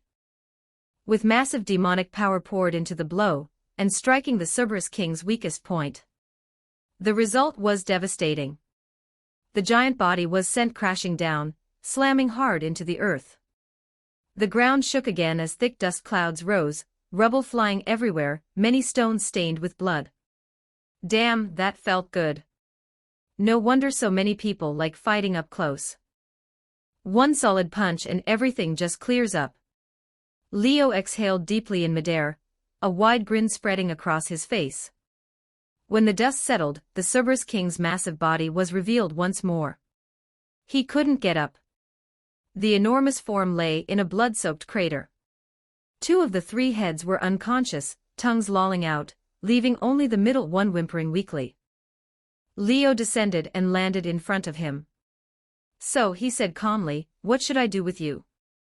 Standing before the 3-headed beast, each eye nearly as large as his entire body, Leo folded away his 5 pairs of wings. One hand remained raised, crackling with violent lightning, ready to strike his head down at any moment. The remaining head let out a pitiful sound. There was no trace of savagery or rage left in it. Not even anger. Only a weak desire to live. Leo understood immediately. "Well, look at that," he said lightly. The mighty Cerberus king, scared of dying. He didn't find it strange at all. After all, the moment things went south, the Cerberus king had tried to escape through the underworld gate. It was obvious he didn't want to die. "Then submit," Leo said after a moment's thought. "Become my familiar and serve me. That's how you live." Yes, Leo had decided to take him. A monster strong enough to rival a special-grade devil was too valuable to waste, especially when it was already begging for mercy. If not for his appearance being completely off his tastes, Leo might have even granted him a pawn piece and made him a servant. Unfortunately, a three-headed hellhound wasn't exactly his type. He only liked beautiful girls. So this one would have to settle for being a familiar. The Cerberus king hesitated, until Leo raised his lightning-wreathed hand a little higher. Immediately, the beast let out a hurried whine and lowered his head. Leo nodded in satisfaction. Now wasn't the time to form a contract, though. He was still worried about Rias and Sona's situation, so that would have to wait until everything was over. "Stay put," he warned, "or else I'll blast you." The lightning faded from his hand, replaced by a steady flow of demonic power pressed against the Cerberus king's body. A demonic mark formed. With it, Leo could track the Cerberus king's location at any time, and even jump directly to him using a magic circle. Removing the mark would require demonic power stronger than Leo's, which was clearly impossible for the Cerberus king. Unless someone helped him, there was no chance of escape. Satisfied, Leo turned to find his servants. Just as figures flew in from the horizon. President Leo-sama. Yukino, Asuna, Yutaha, Mahiru, Ravel, Ram, and Rem. All 7 servants arrived together, completely uninjured, flying straight toward him. "You're all okay?" Leo asked first, relieved. "We're fine," Ravel said with a shake of her head. "It's all taken care of." The others nodded in agreement. Under Ravel's planning, they'd cut through the Cerberus pack as if there were no enemies at all. With holy swords and holy relics in hand, and against demonic creatures, the advantage was overwhelming. Combined with their strength and teamwork, victory had been effortless. "I'm done here too," Leo said, patting the Cerberus king's bloodied head as he lay in the crater. "You're not finishing it off?" Yukino asked, glancing at the beast still clinging to life. "He'll make a decent guard dog," Leo replied casually, quickly changing the subject. "Since these mystery roadblocks are dealt with, let's move. Rias and Sona are probably dealing with something serious." The girls nodded grimly. Even without knowing the details, hellhounds appearing in the human world in organized groups was already enough to signal something major. "These Cerberus were probably meant to cut off reinforcements," Ravel said thoughtfully. "Not us, but anyone coming from the underworld." That made sense. Someone had attacked Kuo town, specifically the Gremory and Citri servants, and planted destructive magic formulas beneath the town. It was clearly a planned operation. And if that was the case, intercepting reinforcements was only logical. Which left one question. Who was behind it all? "Let's go." Leo spread his 5 pairs of devil wings once more and rose into the sky. The servants followed, quickly leaving the wounded Cerberus king, and the devastated battlefield behind. The chaos from these battles would definitely cause panic in Kuo town. But that was a problem for later. The underworld could handle cleanup after everything was over. They accelerated, turning into streaks of shadow as they headed toward Kuo Academy. "We're here." Asuna spoke up suddenly, snapping everyone to attention as they looked ahead. Moments later, the destination came into view. Kuo Academy. But one glance was enough to tell them something was very wrong. equals dash equals dash equals dash equals dash equals dash equals dash equals dash equals dash equals dash equals. You can read up to chapter 209 on patreon.com/NiaXD. Chapter 171, Chapter 170 1963 words. Under the cover of night, Kuo Academy looked like a slumbering beast. Silent and unmoving, yet it exuded an eerie presence. Kuo Academy had never felt like this before. But tonight, it was as if it had suddenly turned into a demon's lair. Something deeply terrifying seemed to lurk within, enough that anyone with sharp senses would notice something was wrong at a single glance. The most abnormal thing of all was this. At this very moment, the entire academy was shrouded in a crystalline barrier. That was a barrier. Yutaha was the first to recognize what it was, blurting it out. Someone's deployed a massive barrier around Kuo Academy. She hardly needed to explain. As they rapidly closed in, everyone could already see it clearly. Surrounding Kuo Academy were figures in school uniforms, continuously pouring demonic power into the barrier to keep it running. Everyone present recognized them, except for Ram and Remington, that's Sona-senpai. Mahira pointed toward the person at the front. It was Sona Citree. The ones who had deployed this large-scale barrier around Kuo Academy were Sona Citree and the Citree servants. Leo called out without thinking, immediately drawing the attention of the entire Citree group. Sona, who had been staring at Kuo Academy with a tense expression while continuously supplying demonic power, barely suppressing the worry in her eyes, snapped her head up at the sound of his voice. She looked toward the sky, surprise and joy flashing across her face. Leo-sama. Beside her, Tsubaki had also been visibly tense and anxious, but the moment she saw Leo, she let out an obvious sigh of relief. Kasumiga Kaka-senpai. The rest of the Citree servants noticed the girls behind Leo as well, calling out in delight. After the previous old malfaction incident, many of the Citree servants had grown quite close to the girls from Leo's group. Seeing familiar faces again, they were naturally overjoyed. That joy, however, froze instantly. When they noticed the 5 pairs of devil wings spread behind Leo, everyone, including Sona, stared in shock. 10 wings. Tsubaki could hardly believe her eyes. Leo, you. Even Sona looked stunned. Although she had stayed in contact with him, Leo had never mentioned that he had advanced to a 10-winged devil. She had no idea. Until now. Are you okay, Sona? Leo ignored their shock, landing in front of her. As he spoke, he retracted his devil wings. The girls followed one after another, landing behind him, and quietly observing the Citree servants. We're fine. Sona finally snapped out of it, pushing aside the issue of 10 wings. She looked surprised. But why are you here? She truly hadn't expected Leo to suddenly appear here, with all of his servants. After all, she hadn't asked him for help. She only knew that he was supposed to return to the human world today. I tried contacting you all day, Leo said simply. Neither you nor Rias replied. Even magic circle jumps were malfunctioning. If I didn't realize something was wrong after that, I'd be an idiot. Only then did Sona understand why he had come. He had just returned to the human world today. Of course he would contact her and Rias. But neither of them responded, and even magic circle travel was affected. There was no way that didn't mean trouble. He came to save her. The thought made her lips curve upward slightly, despite the situation. But she quickly composed herself again.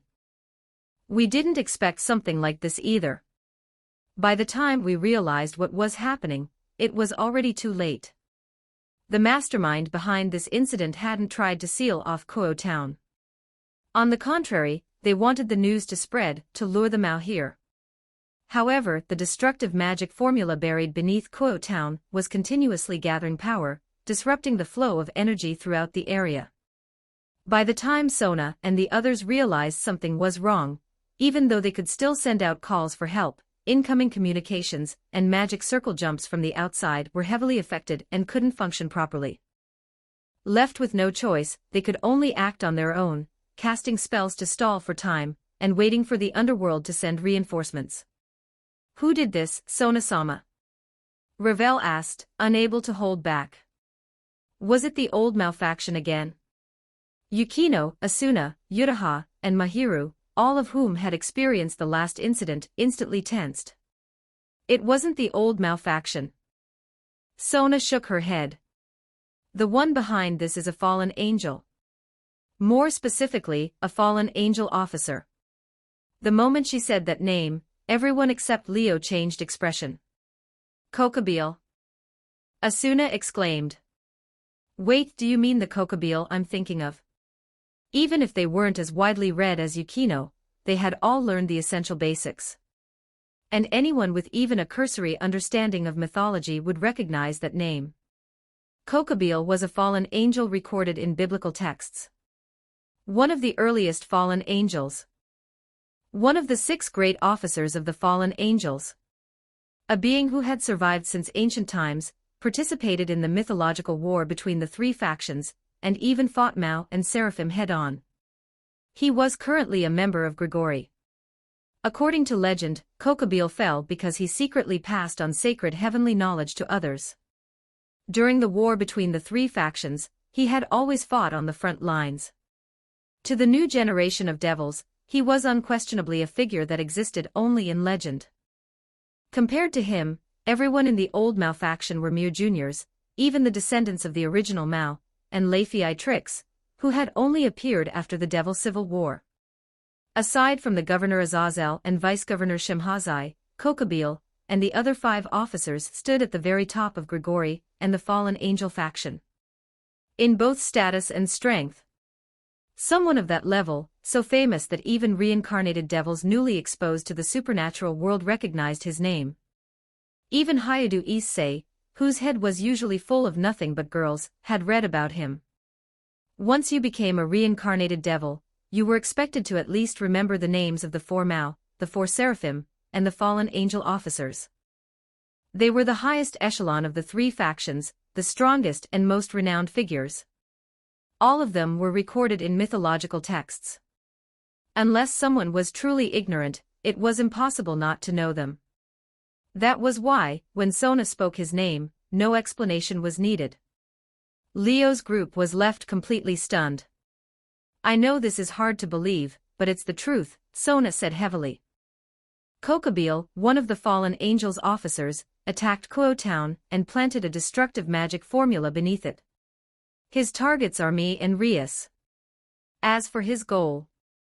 Her expression shifted, but she didn't explain it clearly. There wasn't time. He's inside Kuo Academy right now. He's declared that he'll cause havoc here, and that if the Mao don't come, he'll destroy us along with the entire town. That's why he went to the trouble of setting up the destructive magic formula. He wanted to give us time to inform the underworld and draw the Mao here. If he didn't need that, with his power, he wouldn't need such a thing at all. Even high-class devils could destroy a mountain in a single strike.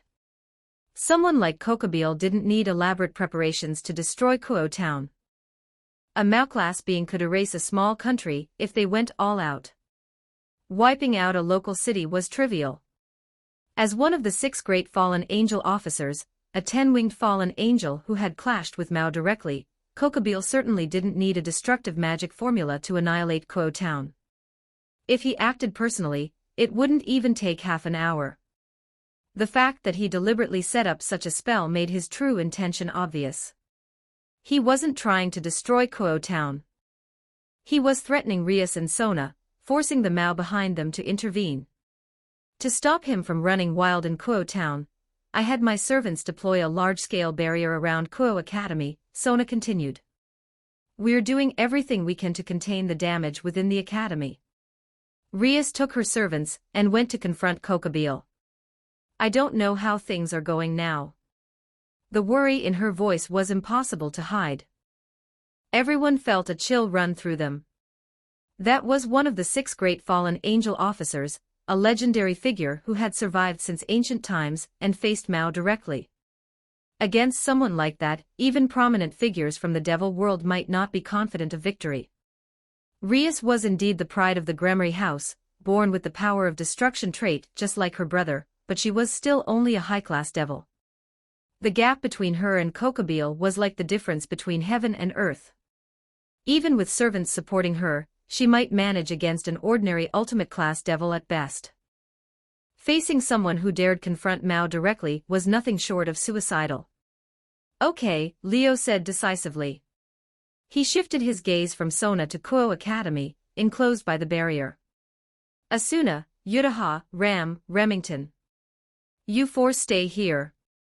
Help the Citri servants stabilize the barrier. Don't let anything inside leak out. Then he turned. Yukino, Mahiru, Ravel. You three are coming with me. Before anyone else could speak, Sona stepped forward. Can you really do this? She looked at him, worry etched across her face. Relax, Leo said with a faint smile. Leave it to me. As he spoke, his devil wings spread once more. 5 pairs of jet black wings unfurled, radiating an overwhelming presence that stirred everyone's hearts. At the same time, inside Kuo Academy. Unlike the eerie silence outside, the interior was a scene of utter devastation. A massive spear of light, like a pillar from the heavens, crashed down onto the ground. The impact was like a missile strike, unleashing a terrifying shockwave that blasted a crater at least 10 meters wide into the earth. Ayaha! A group of students in Kuo Academy uniforms who had been nearby were hurled away by the shockwave. Screaming, they were flung like ragdolls. Some slammed into building walls, cracking them, others smashed into the ground and rolled away in miserable states. President. Everyone. From a distance, a blonde girl who hadn't joined the battle saw the scene, and burst into tears, her face pale with panic. Those who had been blown away struggled to get back up, either from the ground or against walls. Every one of them was battered and barely standing. President. Akino's shrine maiden outfit was torn and tattered, her fair skin smeared with dirt. Kaneko held one arm limply at her side. A closer look showed it had already been badly twisted. This strong. Kiba gripped an unusual demonic sword, clearly different from anything he had created before, and glared up at the sky. Damn it. A blue-haired girl in a tight black combat suit clenched her teeth. She held a greatsword radiating intense holy power, her body covered in wounds. At the very front stood the two who were struggling the most. This is hopeless. We can't win at all. A young man with one hand encased in a grotesque gauntlet shouted hoarsely, gasping harder than anyone else. I won't give up. Rias's eyes burned with crimson demonic power as she stared upward, her expression utterly resolute. Above them all, a figure hovered in the air. Now this is entertaining. A wild, disdainful voice echoed down from him, filled with unmistakable malice. Equals dash equals dash equals dash equals dash equals dash equals dash equals dash equals dash equals dash equals. You can read up to chapter 210 on Patreon. com/NIAXD. Chapter 172, Chapter 171. 1779 words against the backdrop of the moon, and the darkness of night stood a male fallen angel. He wore an intricately decorated black robe. His rugged features carried a hint of wild handsomeness, but the unruly expression on his face, and the arrogance blazing in his eyes were impossible to miss. From his back spread pitch-black wings, 5 full pairs, silently proclaiming his identity to the world. He was the 10-winged fallen angel, one of the 6 top leaders of the fallen angels, a legendary figure who had survived since the age of myth. Hovering high in the air, his 5 pairs of wings spread wide, Kokobile looked down with contempt at the battered members of the Gremory servants below. So this is Surzex's little sister, and the current Red Dragon Emperor, he sneered. How disappointing. In his eyes, only Rias and Hayadu Issei even existed. Everyone else was completely ignored, even Kiba, who had reached a new realm, and the blue-haired girl holding a holy sword. I thought that since you're Surzex's sister and the current Red Dragon Emperor, you might at least be entertaining, Kokobeel continued lazily. But this? Just plain boring. The disdain in his voice wasn't hidden in the slightest. The disappointment sounded genuine. Playing around with kids who don't even understand what war is. It's just child's play. If I want to kill this boredom, I'll have to wait for Surzex or Serafal to show up. That tone, those words, were more than Rias could tolerate. Even Issei, who usually had no shame, snapped. What kind of crap are you spouting up there? Issei roared. If the Mao showed up, trash like you would have run for your life already. Shut up, Red Dragon Emperor. Kokobeel didn't even bother to argue, letting out a cold laugh. You're the one who's disappointed me the most. I never thought the Red Dragon Emperor could be this weak. The White Dragon Emperor is far stronger than you. A trace of resentment and seriousness flickered through his eyes.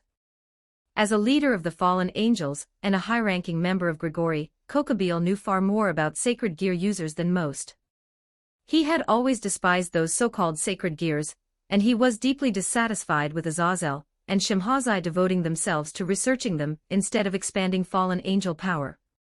Even so, he had to admit that among the sacred gear users Grigori cultivated, there were one or two he couldn't afford to underestimate. The current White Dragon Emperor was one of them.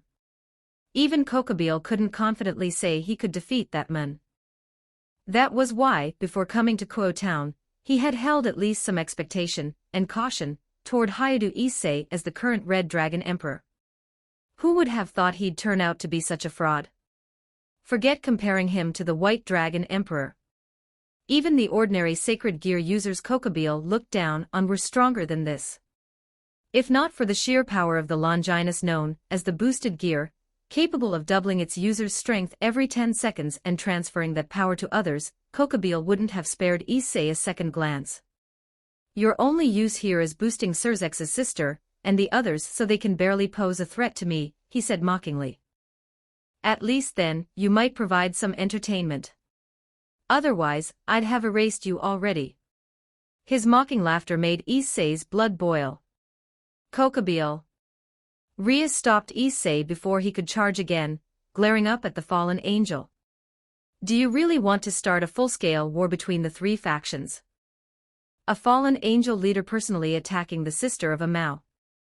This alone was enough to shatter the delicate balance the three factions had struggled to maintain, and reignite the ancient war. Even knowing that this was exactly what Kokobeel wanted, Rias couldn't help but ask. Sure enough, her words only made him laugh harder. How many times do I have to say it before you get it? Kokobeel's voice echoed across Kuo Academy. That's exactly what I want. You kids who haven't even lived 100 years. How could you possibly understand? Do you know how many wars the three factions have fought? How many died? Do you know how much hatred has piled up over countless years? How many oceans of blood? He clenched his fist tightly, his emotions spiraling out of control. Angels in the church slaughtered countless devils and fallen angels in God's name. And the devils killed just as many of us. The numbers are beyond your imagination. And after all that hatred, all that bloodshed, Azazel and Shemhazai dare to say it's enough. That we should stop fighting. How could something like that ever be allowed?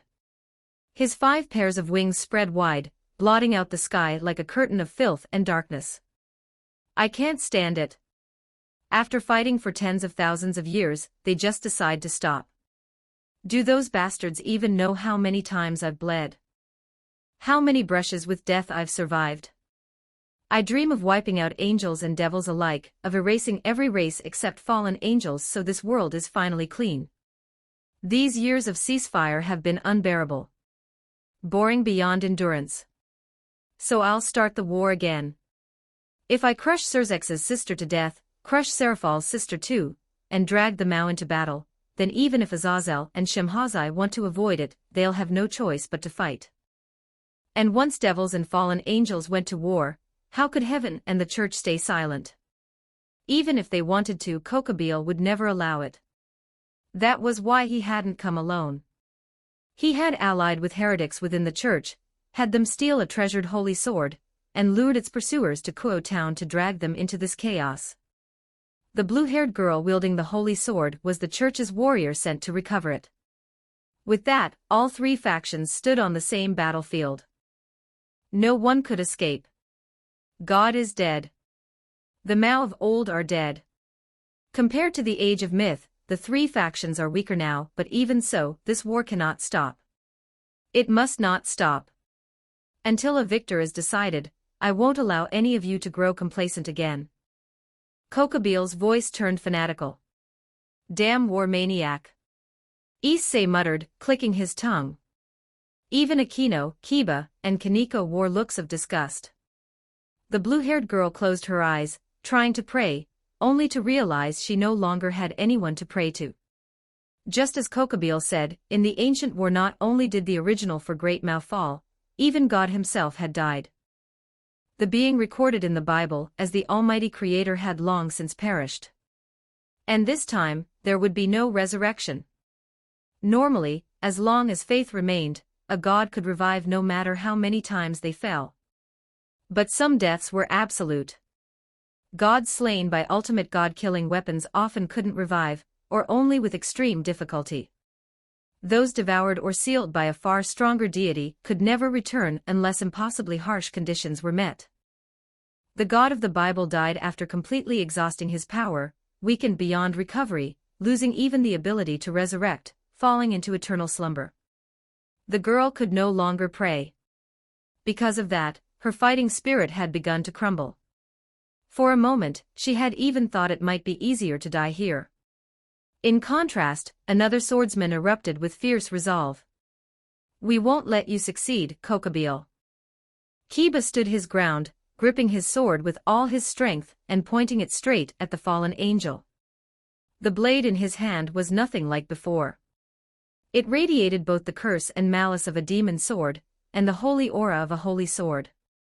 A weapon that fused two completely opposing forces. A holy demonic sword. Through clashes with fallen angels and the church's holy sword wielder, Kiba had finally overcome his pain and hatred, reaching that realm. The ultimate domain of a sacred gear, power capable of shattering the balance of the world. Balance breaker. Kiba had reached it ahead of all the other servants. With a sword that embodied both holy sword and demon sword, activating balance breaker allowed him to create it. Sword of Betrayer. That was Kiba's balance breaker. Having completed it, his strength far surpassed what it had been when he fought Asuna, overtaking everyone else present. Until now, the strongest among the Gremory servants had been Rias and Akino. But now that title might belong to Kiba. Unfortunately. The holy demonic sword is impressive, Kokobeel said, looking at Kiba like an insect. Even an ultimate class devil would have to be wary. But do you really think it can threaten me? He casually raised a hand, forming a spear of light. A massive one, thick as a pillar, took shape and was hurled straight at Kiba. Watch out! Rias, Akino, Kaneko, and the blue-haired girl all rushed forward, forming a defense around him. The explosion shook the battlefield. The spear blasted into the ground, tearing it apart and sending all of them flying. President! Issei roared, spreading his devil wings and charging straight at Kokobeel. Rage flooded his mind, surging into the sacred gear on his right arm. The green gem on the dragon claw-like gauntlet flared with blinding light. The cold mechanical voice echoed as his power doubled. Issei's fist slammed toward Kokobeel's face, only to be casually caught. It's useless, Red Dragon Emperor, Kokobeel sneered. No matter how much you boost, you'll never reach my level. Using a sacred gear drains stamina and demonic power. And even if that power is forced into your body, you can't handle it. Weak as you are, even at your limit, you'd barely reach high-class devil level. That's not even enough to scratch a hair on my head. He tightened his grip, yanking Issei close. Kokobeel's fist smashed into Issei's face, sending him flying like a cannonball into the ground, kicking up clouds of dust. Ise Seikuen. The blonde girl who hadn't joined the battle screamed, tears streaming down her face. It's over. Kokabeel passed judgment mercilessly. With a cruel smile, he raised his hand and formed another spear of light. Despair settled over everyone. Suddenly, the barrier around Kuo Academy rippled. An opening appeared, and a figure shot through at incredible speed, appearing instantly behind Kokabeel. Kokabeel's smile vanished. He spun around, thrusting the spear behind him. Only for a hand to clamp down on his wrist, stopping the attack cold. Chapter 173, Chapter 172 1849 words high above Kuo Academy. A violent impact finally erupted, sending a circular shockwave ripping outward. The gusts kicked up by Kokabeel's sudden movement collided with the air burst created by that figure's lightning-fast arrival. The two forces slammed together a beat too late, exploding into a roaring ring of pressure that swept across the area. Kokabeel felt a powerful grip clamp around his wrist. The strength alone was bad enough, but the aura behind it was what truly set off his alarm bells. He barked out an angry shout. Then he heard a light chuckle. You're a big-name figure from the mythological era, someone bold enough to deliberately spark another war between the three factions. When something unexpected happens, shouldn't you show a little more composure? It'd suit that overblown reputation of yours a lot better, wouldn't it? As the voice spoke, the hand gripping Kokabeel's wrist slowly tightened. Bones creaked under the pressure. Kokabeel's expression changed again. He abruptly surged with power, tearing himself free with a muffled blast and riding the wind to put distance between them. Only then did he finally get a clear look at his opponent. The newcomer wore dark casual clothes and looked far younger than Kokabeel, 17, or 18 at most. Yet from his back spread 10 wings, the same number as Kokabeel's own. Unlike the crow-like wings of a fallen angel, however, these were sharp-edged, bat-like wings. It was a face Kokabeel was certain he'd never seen before. And that made no sense. A 10-winged devil, an existence on the same level as himself. Across the entire history of the underworld, there were only a handful. How could a fallen angel executive who'd survived since the mythological era not recognize him? Kokabeel felt shock, anger, and confusion all at once. The members of the Gremory servant group, however, felt none of that confusion. They knew exactly who it was. Lying on the ground, Rias cried out his name. Leo-sama. It's him. How is this possible? Akino, Kiba, and Kaneko were also sprawled across the ground, battered and wounded. Staring at the 10-winged devil who had appeared in the sky, every single one of them was frozen in disbelief. Who is that? Only the blue-haired girl and the blonde girl, having never met Leo before, were completely clueless. As for Issei, he was buried in a crater of shattered rubble, apparently unconscious. Suddenly, 3 more figures burst through a quietly opened barrier entrance, wings spread wide as they descended and landed beside the Gremory group. Are you okay, Rias-sama? Ravel landed next to Rias and hurriedly helped her up. Can you stand, Akino-san? Yukino moved to Akino's side and supported her. You're badly hurt, Tuja-san.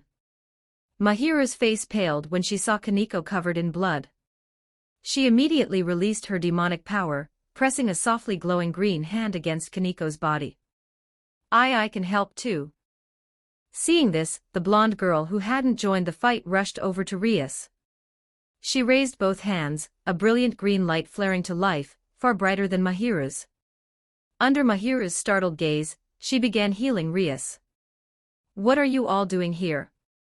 Rias was still stunned, clearly never expecting Leo and the others to appear at a moment like this. Unfortunately, this wasn't the time for explanations. Seeing Ravel and the others tending to the injured, Leo finally let out a small breath of relief. Then he turned away and looked back at Kokabeel. Hello there, fallen angel executive. There was no fear or tension in Leo's voice, as if he were greeting an old friend instead of a legendary figure from the mythological era. Nice to meet you. I'm Leo Eligos. Please take care of me. Kokobeel, who had been twisting his wrist, froze. His face darkened, cold light gathering in his eyes. I know you. The last descendant of the extinct Eligos family of the 72 Pillars. Because you carry half human blood, you qualified to become a sacred gear wielder, the current holder of Zenith Tempest. At last, Kokobeel understood why the face had been unfamiliar. This wasn't some ancient powerhouse he knew. This was a new generation devil. To have a fallen angel executive remember my name, and in such detail, should I feel honored. Leo smiled calmly, completely unfazed by the oppressive stare bearing down on him. That composure alone told Kokobeel everything he needed to know. Those 10 wings weren't for show. Even if he was a new generation devil, the boy standing before him was undeniably in existence on the same level. Don't get the wrong idea. I'm not particularly interested in you. If Azazel hadn't been going on about you lately, I wouldn't even know your name. Kokobeel curled his lips into a grin, one that looked downright vicious. Of course, that was only true until today. Things were different now. It seems my friends have received quite a bit of attention from you. Leo glanced at the Gremory group on the ground, his tone unhurried. And we've received plenty as well. I have to say, I'm impressed you managed to bring so many Cerberus out of the underworld. You even brought the Cerberus King. So you've already met my pets. Kokobeel raised an eyebrow and sneered. Looks like they've been dealt with. They were supposed to intercept some trash the underworld might send.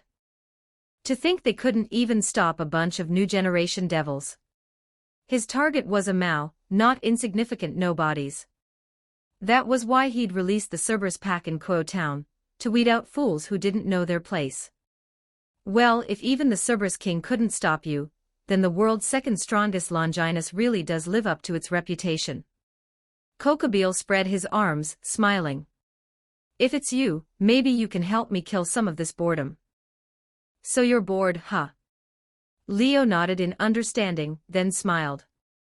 In that case, you can relax. After today, you probably won't have another chance to feel bored again. Not won't be bored, but won't have the chance to feel boredom at all. There was no way Kokobeel missed the meaning behind those words. Just you. He burst out laughing, then abruptly stopped, growling, "You've got a big mouth. What, do you think you're a Mao?" As he roared, an immense light power exploded from his body. That dust-colored radiance instantly condensed under his control into an enormous spear of light.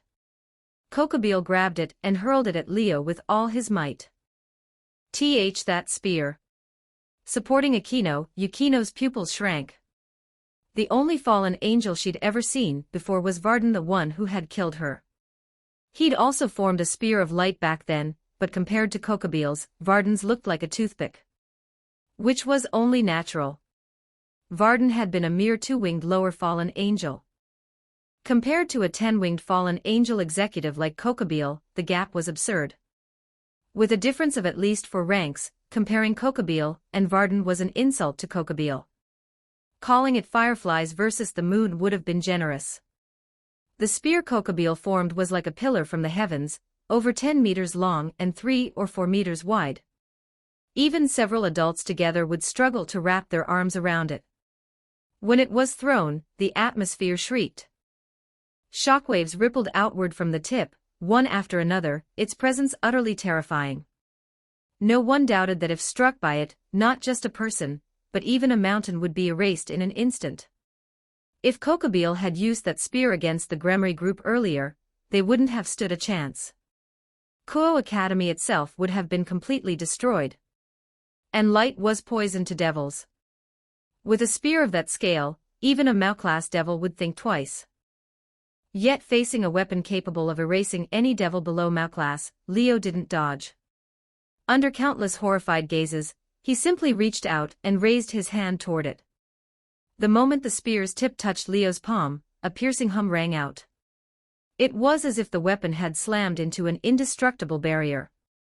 The massive spear strained forward, grinding violently against his hand, sparks of light flying like fireworks. Bang, bang, bang. Dull explosions rang out from Leo's palm as the spear desperately tried to push through. But it failed. With one final, thunderous blast, Leo flicked his arm and sent the gigantic spear hurtling skyward. It struck the barrier enveloping Kuo Academy, rippling across its surface before slowly dispersing. Thin wisps of smoke rose from Leo's upturned palm.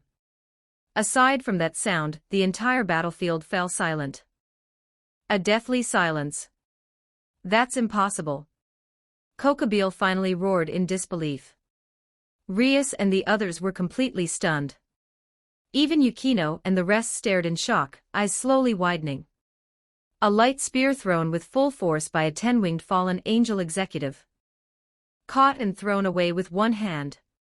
That was a weapon capable of threatening even a Mao-class devil. That seriously hurt. Bathed in stunned gazes, Leo shook his smoking hand, baring his teeth in pain. As expected of a fallen angel executive. That spear nearly ruined my hand. If he hadn't already become a perfect devil, no longer restrained by light, then trying to catch Kokobile's spear like that wouldn't have just cost him a hand. Half his body would have been vaporized. Now that light no longer countered him, with demonic power on the same level, and a body far stronger than before, he could withstand Kokobile's attacks.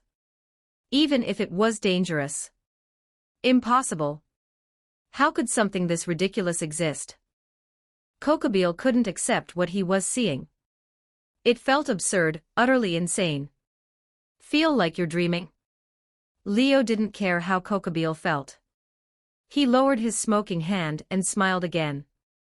This time, the smile was dangerous. Then let me wake you up. Just like Kokobile earlier, Leo raised his hand high. Blinding lightning erupted from his body, arcs of electricity dancing wildly around him.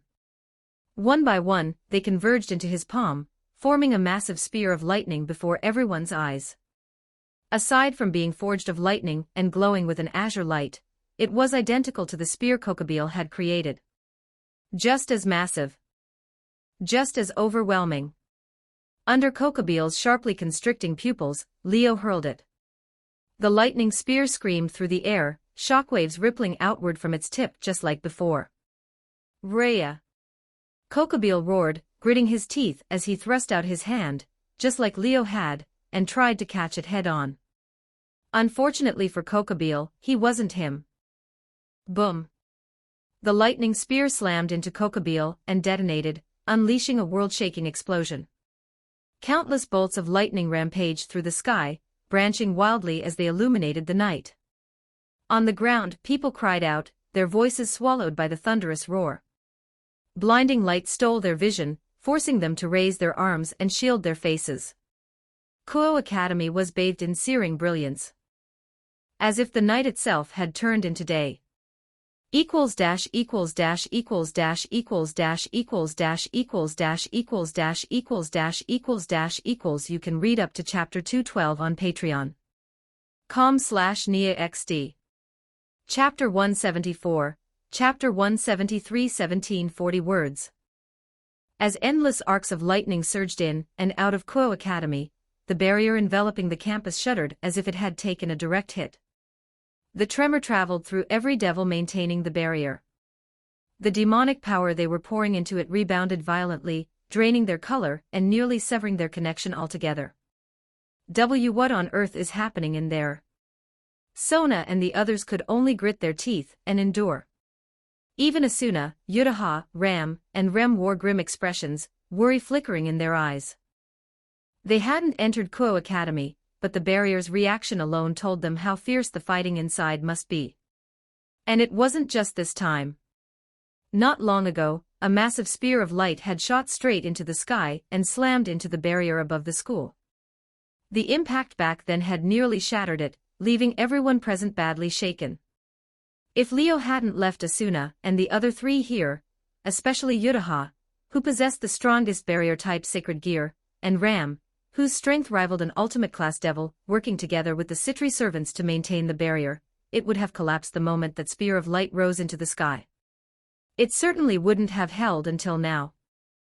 Because of that, everyone could already imagine just how brutal the battle inside the barrier was. All they could do was pray silently, hoping Leo would save Rias and help her survive this ordeal. What they didn't know was that while the battle inside truly was intense, it wasn't nearly as evenly matched as they imagined. In fact, it was the complete opposite. Facing Kokobile, a fallen angel officer who had survived since the age of myth, Leo, a devil of the new generation, displayed overwhelming dominance. In just a single exchange, he shocked Kokobile and everyone present. As the blinding lightning faded, Kokobile came into view, panting heavily. The exquisite black robe he wore was now in tatters. His entire body looked scorched, smoke rising as massive burns covered him. Blood streamed from multiple wounds, staining his skin, twisting his face into a grim mask. Seeing Kokobile in such a miserable state, Rias and the others, finally recovering from the aftershock, lowered their hands from in front of their faces and sucked in sharp breaths. They couldn't believe it. Just moments ago, Kokobile had been acting like an untouchable god, forcing everyone into despair. Now he'd been reduced to this. And the one who'd done this was Leo Eligos, someone most of them were already familiar with. Rias especially had witnessed his strength before. More than a month ago, Leo had revealed his power in front of her and Sona Citri, crushing Lafii tricks after he consumed Ouroboros. From that moment on, they knew Leo stood far above them. But even then, Leo hadn't been this overwhelming. Back then, he was only capable of contending with 10-wing-class beings. Now he was clearly superior to them. And Kokobile wasn't just any 10-wing-class fallen angel. He was an ancient powerhouse who had dared challenge a Mao and even fought one before. Gotten stronger. Rias had no choice but to acknowledge it. And not by a small margin. The most obvious proof lay in the wings behind him, no longer 8 but 10, identical to Kokobile's. That alone was enough to show just how much he'd grown in the span of a single month.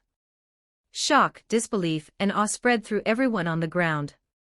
Their gazes trembled as they looked up at Leo hovering in the air. Leo simply looked at the battered, bleeding, gasping Kokobile and casually spoke. Feeling clear-headed now. The playful tone made veins bulge on Kokobile's forehead. Rage surged up, mixed with crushing humiliation. Don't get cocky, you little brat. Ignoring his injuries, Kokobile unleashed a torrent of light. He thrust out his hand, an immense light power condensed around him, forming countless light swords that blasted toward Leo. They streaked through the air like flashes of brilliance. From the ground, it looked like endless streams of light raining down on Leo, as if to turn him into a pincushion. But Kokobile wasn't the only one moving fast. Leo, who had been monitoring him with magic detection the entire time, reacted instantly. As the light swords flew, lightning erupted from Leo's body once more. Countless lightning swords formed and surged forward to meet them. Boom boom boom boom boom boom boom boom boom. Light and lightning collided midair above Kuo Academy, explosions erupting one after another as shockwaves scattered sparks and arcs of electricity. Even as he continued firing light swords, Kokobile raised both hands, condensing a massive spear of light above his head before hurling it forward, the atmosphere tearing apart from the force. Leo mirrored him almost perfectly, forming a colossal spear of lightning and throwing it straight back. The instant the two spears collided, the shockwave blasted outward. The clashing swords, along with Leo and Kokobile themselves, were all sent flying dozens of meters away. Light explosions, lightning detonations, roaring shockwaves. Everything shook Kuo Academy to its core. Then, the two figures snapped their wings open and vanished into blurs, charging straight at each other. Kokobile condensed light swords in both hands and rushed forward, his face twisted as he slashed at Leo. His close combat skill was terrifying. Dozens of sword arcs flashed out in an instant, dozens of strikes in a single second, forming a dense web of blades that swallowed Leo whole, leaving no room to dodge. Yet instead of retreating, Leo surged forward. A raging gale wrapped around him, forming armor of wind as he charged straight into the storm of slashes. Clang clang clang clang clang clang clang. Every strike landed on the wind armor surrounding Leo, only to be violently deflected. The moment the assault was repelled, Leo moved. A spiraling vortex of flame appeared in his hand, slamming forward toward Kokobile. The vortex detonated in front of him, a wave of fire swallowing Kokobile whole. The scorching heat roared, only to be met by Kokobile's furious shout. That level. Through the flames, he spread his wings wide, then folded them tightly around himself, shielding his body. The next second, the black wings snapped open, blasting the flames away. At the same instant, the light sword in his hand had already transformed into a light spear. He hurled it forward, aiming straight for Leo's chest. Before it could land, Leo barely moved. With a casual sweep of his hand, his palm, burning with surging demonic power, smashed the light spear apart. Kokobile's eye twitched violently. How is he doing this? He couldn't understand it. He couldn't understand Leo's strength at all. Yes, Leo was young, but he was a Longinus holder. None of those were normal. Once a Longinus was fully unleashed, it could completely disrupt the balance of power. So Kokobile wasn't surprised Leo possessed immense strength. The Grigori themselves had two Longinus holders of similar age, both terrifyingly powerful. Stronger than almost any fallen angel officer, arguably even beyond them. And Leo didn't just hold any sacred gear. He wielded Zenith Tempest, the second strongest sacred gear in the world. One of the 7 highest-ranking Longinus, far surpassing the ones held by those Grigori members. Given that, his power was acceptable. But no matter how strong you were, there were rules. As a devil, racial weaknesses were absolute. They could never vanish, never be overcome. Even superdevils like Surzex and Ajuka, who were said to have surpassed the devil race, still retained those weaknesses. They still feared light and holy power. Yet those rules didn't seem to apply to Leo at all. It made no sense. Too bad Leo had no intention of explaining. Crackle. Lightning erupted along the arm Leo raised, countless arcs dancing wildly. Kokobile's expression changed as he tried to move, only to realize he couldn't. At some point, frost had crept over his body, freezing his joints and locking his wings in place. Only then did he realize the temperature around him had dropped below freezing. Subtle cold had spread across his body, locking him in ice. He tried to shatter the ice, only for lightning to blast forward from Leo's arm, slamming into him and sending him flying. Bolts of lightning struck one after another, detonating across Kokobile's body. Amid screams of agony, blood sprayed everywhere as his form was blasted into ruin. A fallen angel officer, huh? Leo smiled, lightning still crackling along his arm. That's all you've got. The calm, indifferent tone delivered the greatest humiliation Kokobile had ever known. Leo Eligos. Light flared across Kokobile's body as he charged through the rain of lightning like a madman, rushing straight at Leo. It looked like he was ready to die together with him. Leo's expression didn't change. He casually waved his free hand. A massive slab of rock shot up from the ground, hurtling into the sky and slamming into Kokobile. Countless enormous rocks followed from all directions, crashing into him and burying him completely. Leo clenched his raised hand. The rocks compressed together, fusing into a single colossal sphere more than 10 meters in diameter, floating in midair. I guess this counts as a different kind of Chibaku Tensei. Leo hovered calmly before the giant stone sphere, chuckling softly. Too bad you're not Kagaya Otsutsuki. You don't get to become the moon, Kokobile. There was no response. The massive light power surrounding Kokobile gradually faded until nothing remained. Even Leo could only detect the faintest trace of life with magic detection. Barely alive. That was his limit. Completely sealed by Zenith Tempest's earth attribute, it was no different from being trapped by Chibaku Tensei itself. At the same time, Leo poured more earth aspect power into the ground below. A massive magic circle surfaced. This was the destructive magic formula carved beneath Kuo Town. It had always been there, at least the core of it. Leo had sensed it the moment he entered Kuo Academy. Now he'd simply forced it into the open. He raised his hand and released a bolt of lightning straight into the magic circle. Like shattered glass, the magic circle broke apart. And with that, the crisis in Kuo Town was finally resolved. Equals dash equals dash equals dash equals dash equals dash equals dash equals dash equals dash equals dash equals. You can read up to chapter 213 on Patreon. com/NIAXD. Chapter 175, Chapter 174. 1965 words. With the crisis resolved, Leo left the massive stone disc floating in midair and flew back down to land in front of Rias and the others. How is it? Are you badly hurt? He folded away the 5 pairs of devil wings on his back, hard to ignore just moments ago, and looked Rias over as he asked. I'm fine. Most of my injuries are already healed. Rias was being supported by Ravel. Nearby, Mahiru and the blonde girl were moving briskly among the members of the Gremory peerage, healing them one by one and steadily restoring their condition. Why, you're really okay? Rias's wounds did seem mostly gone. Her gaze lingered on Leo, taking in the fact that he looked completely uninjured, and her expression turned a little dazed. She wasn't the only one. Everyone else looked much the same. After all, Kokobile, the fallen angel who had just pushed them to the brink of death, had been effortlessly defeated by a boy their own age. The impact of that reality was hard to process.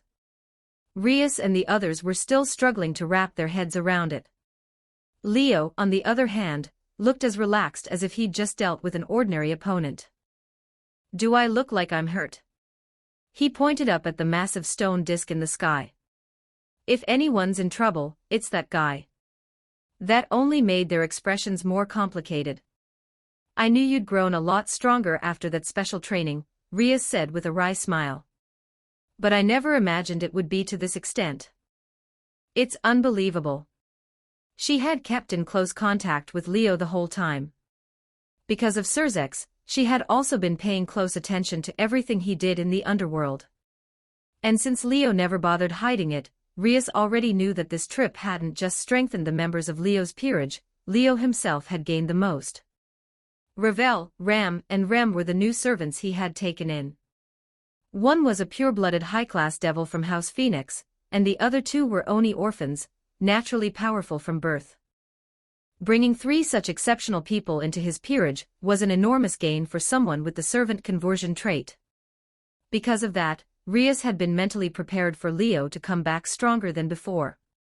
Even so, she hadn't expected this much of a jump. A 10-winged devil who could casually defeat Kokobile, a fallen angel commander who had survived since the age of myth, that was more than stronger. It was absurd. Honestly, it stung. Leo, however, didn't think much of it. It wasn't that hard. He might have been a fallen angel commander, but dealing with him was pretty easy. He meant it. Compared to Miyamoto Musashi, who had forced him to end the fight with Balance Breaker, Kokobile really wasn't that threatening. They were roughly on the same level, both close to Mao class, capable of facing such opponents head-on. But in terms of pure strength, Musashi was far beyond Kokobile. Her swordsmanship was practically divine. She could suppress time and space themselves, break through infinity to reach 0. A single slash that could split the world in 2 was enough to make even Mao-class beings avoid it. One slip-up, and you might end up losing to her despite having the advantage. Kokobile didn't compare. His greatest strength was the fallen angel's light power. That overwhelming light might be deadly to other devils, but to Leo, who had become a perfected devil and overcome his racial weaknesses, it was just another combat method. That was why Leo could defeat Kokobile so easily, yet couldn't do the same to Musashi, despite them being on the same tier. Ravel had mentioned it before as well. Musashi had once defeated a fallen angel commander. It just hadn't been Kokobile. Anyway, I'm just glad you're all okay. Only after seeing Aquino and the others fully healed did Leo speak up again. Who are those 2? He was referring to the blonde girl still treating others, and the blue-haired girl quietly receiving her healing, a dangerous-looking holy sword still in her hand. He already knew who they were, but he still needed Rias to introduce them properly. Now that you mention it, I haven't introduced her to you yet. Rias composed herself and waved to the blonde girl. Come here, Asia. Having just finished healing the blue-haired girl, the blonde responded and hurried over, looking flustered. This is Asia, my new bishop piece, Rias said with a smile. I told you before that I'd taken in 2 new servants recently, right? One of them is the current Red Dragon Emperor, and the other is this girl. Yes, I'm Asia Argento.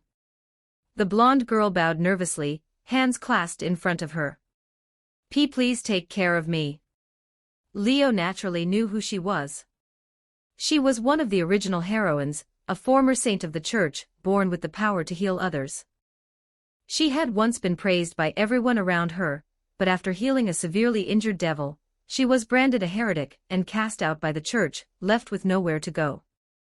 Her healing ability came from a sacred gear called the Smile of the Holy Mother, Twilight Healing. It was an ultra-rare sacred gear, with only a handful confirmed worldwide. Not only could it heal humans and angels, it could also heal devils and fallen angels. Almost any wound could be cured, though it couldn't restore stamina or regenerate lost body parts. Among all sacred gears, recovery-type ones were the rarest. And the Smile of the Holy Mother stood at the very top, second only to one of the 13 Longinus, the Holy Grail of the underworld.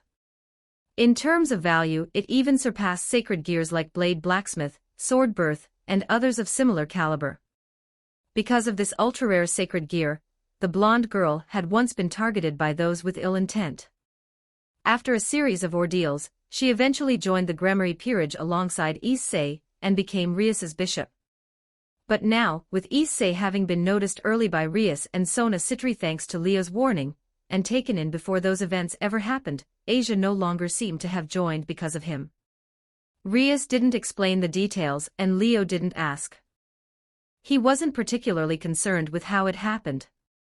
As long as the saint joined the Gremory peerage like in the original story, that was enough. As for the blue-haired girl, I'm Zenobia, a holy sword wielder of the church. She introduced herself before Rias could speak. A holy sword wielder. Yukino had been eyeing the sword in Zenovia's hand for a while now. Her gaze settled on it. So that really is a genuine holy sword. It wasn't a strange reaction. She had seen holy swords many times through Asuna, but those were created through a sacred gear's ability. To put it bluntly, they were replicas. True holy swords were divine weapons created through magic or alchemy by craftsmen who had reached the realm of the gods. Usually, only one suitable wielder would appear every few decades. They were the trump cards of the church and heaven, and every holy sword wielder was an invaluable asset. And now, one of them was standing right here. This is Durandal. Aware of how conspicuous she and her sword were to devils, Zenobia openly displayed it. It was an oversized greatsword, entirely blue, with an exaggerated design, yet she held it effortlessly. Durandal, also known as Dyrnwyn. A legendary holy sword on par with the Sword of Kings.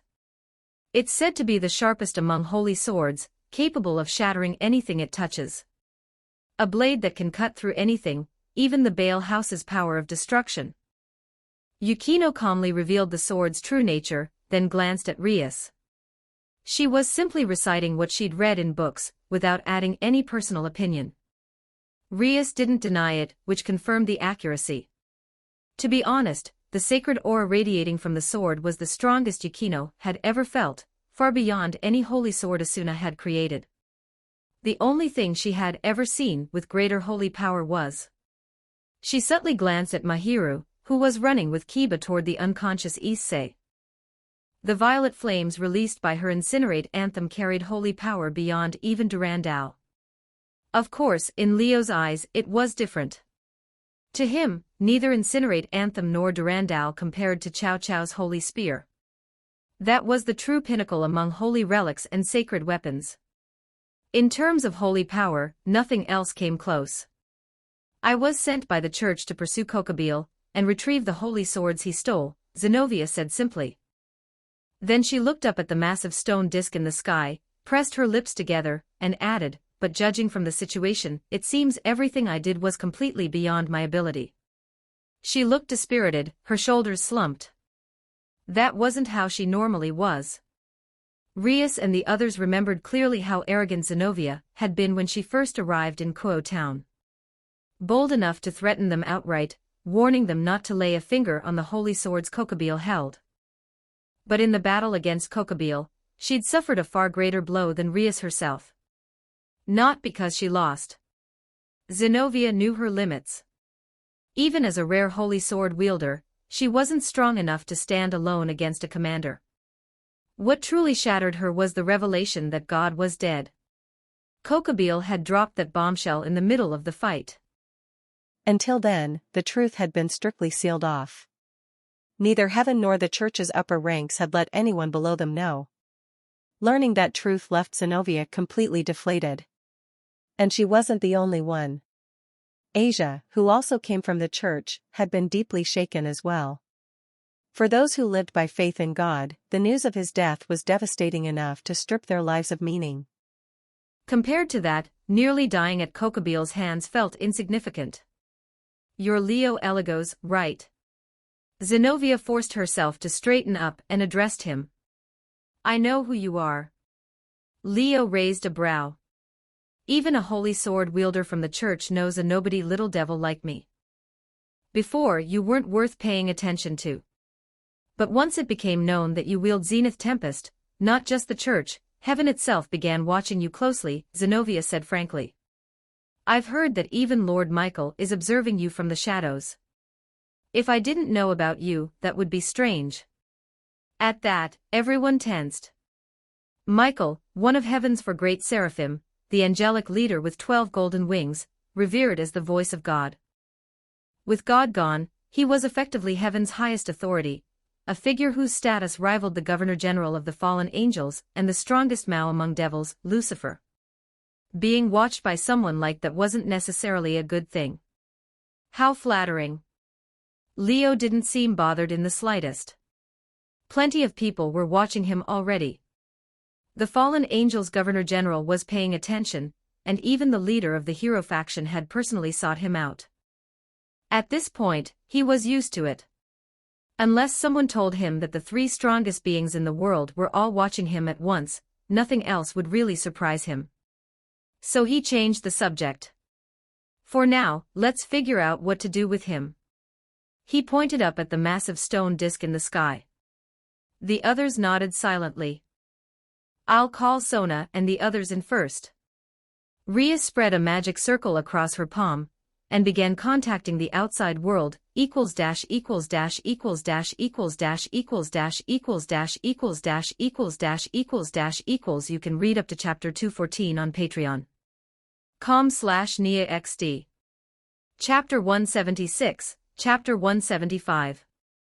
1874 words. While Leo and the others were discussing how to clean up the aftermath, and what to do with Kokobile, far above the sky some distance away from Kuo Academy, a white streak suddenly appeared, like a meteor tearing through the night. It looked sacred in the darkness, impossibly pure. There wasn't a trace of shadow on him, not a single blemish. The sight felt dreamlike, beautiful and unreal, as if something out of a fantasy had crossed into reality. The white figure descended swiftly and landed atop a tall building, finally revealing his full form. On closer inspection, it was someone clad in pure white full-body armor. The armor resembled a dragon, its helmet shaped like a dragon's head, its hands and feet formed like claws. A chain like a steel dragon's tail hung behind him. From his back extended a pair of radiant wings, their frames pure white, and their membranes glowing blue. Symmetrical blue gemstones were set all across the armor, emitting a holy brilliance. Despite its dragon-like form, it looked anything but ferocious. The white dragon armor suddenly dissolved into particles of light, exposing the person within. It was a silver-haired, foreign-looking young man. He looked about the same age as Leo, tall and slender, with long limbs and strikingly handsome features. Even his clear, captivating eyes were blue. He looked exactly like the kind of prince who stepped straight out of a fairy tale, more than enough to leave countless girls swooning. Especially that faint smile at the corner of his lips. It was subtle but impossible to ignore, drawing the eye and leaving people dazed. The young man stood at the edge of the rooftop, night wind brushing past him as he gazed in the direction of Kuo Academy. One hand rested in his pocket. With the other, he raised his arm and unfolded a small magic circle. A figure was projected within it. "Yo, Valley. Everything going smoothly?" The next instant, a flippant voice came from the projection. It sounded casual, almost carefree.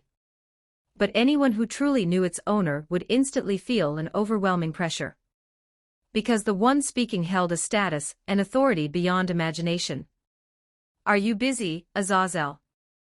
Valley asked calmly, speaking the name that made countless people blanch. Azazel, the Governor-General of the Fallen Angels, the leader of Grigori, the supreme 12-winged fallen angel. The owner of that voice and the projected figure was none other than the head of the fallen angels, Azazel. Once a close attendant of God, he had grown dissatisfied with the empty, desireless life of heaven and chose to fall, becoming one of the earliest fallen angels. He became the leader of those who followed the same path, offering them refuge when they had nowhere else to go. In time, the fallen angels rose to become one of the three great factions and seized half of the underworld's rule. He was the most despised existence to angels, and the one devils feared the most. Grigori was founded by him. Countless sacred gear users within it had been personally researched, developed, and trained by him. Calling him the person who understood sacred gears best in this world wouldn't be an exaggeration. And now, this fallen angel leader, seen by many as a villainous boss, was chatting with Valley in a tone so casual it sounded like a wandering drifter. "Extremely," Azazel complained, half sighing. "I already have a ton of scheduled research, and now I have to deal with the mess Kokobeel caused. Seriously, can't I ever catch a break?" "That bastard." Valley didn't respond. "My side didn't go very smoothly," he said, still looking toward Kuo Academy, smiling despite his words. "Sorry, Azazel." Kokobeel was defeated. Azazel paused. "Defeated?" He sounded intrigued. "That's unexpected. Kokobeel wasn't especially strong, but he was still one of our executives. Losing in a place like Kuo Town doesn't make sense. I don't believe the Gremory servants or Citri servants have that kind of strength. Did Surzex and the others make it there in time?" Azazel's tone sharpened slightly. "Was it your rival?" Vala shook his head. "Not him," he said flatly. "I didn't see him, but I can tell. He's still far from being able to defeat someone on Kokobeel's level. Unless he activated the power of Juggernaut Drive." Azazel fell silent for a long moment before speaking again.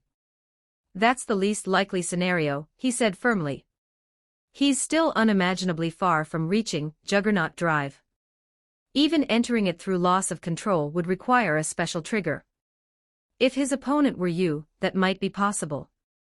After all, the bond between the two heavenly dragons is enough to push him into that cursed power when he's driven into a corner."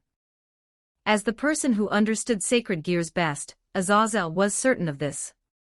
Which was why he rejected the idea, and pressed further. "Then who defeated Kokobeel?" Vala didn't keep him waiting. Or rather, he had no intention of building suspense.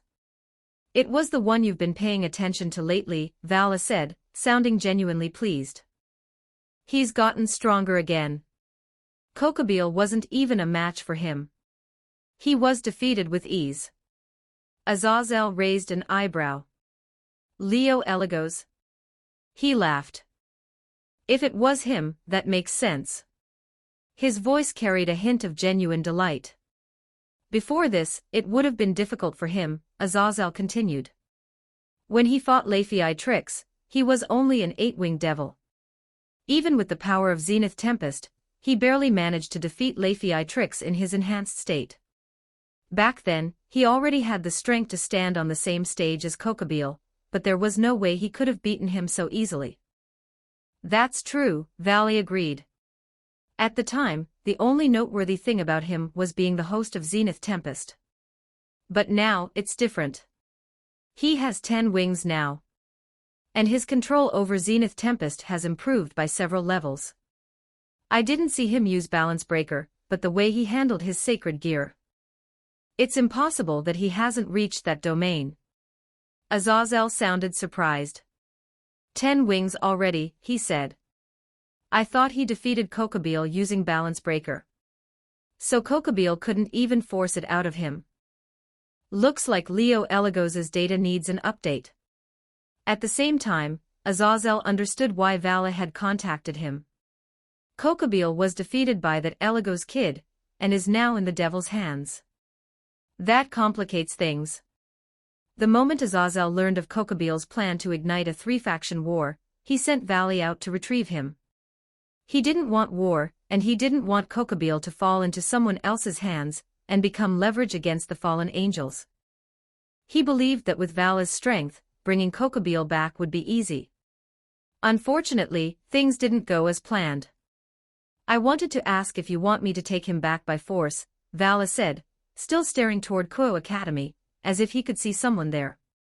His posture was restless, eager. If you hadn't warned me beforehand to avoid too much contact with the devils, I would have acted already. Azazel knew exactly why Vala felt this way. It was his old problem flaring up again. You're itching for a fight, aren't you? Azazel said confidently. You want to test Zenith Tempest. It's a Longinus ranked higher than me in both status and position, Vala replied with a smile that dodged the question. The current him is finally worthy of me challenging him. Honestly, if Azazel hadn't warned him in advance, Vala wouldn't have been able to restrain himself. Leo's displayed strength had stirred something deep within him.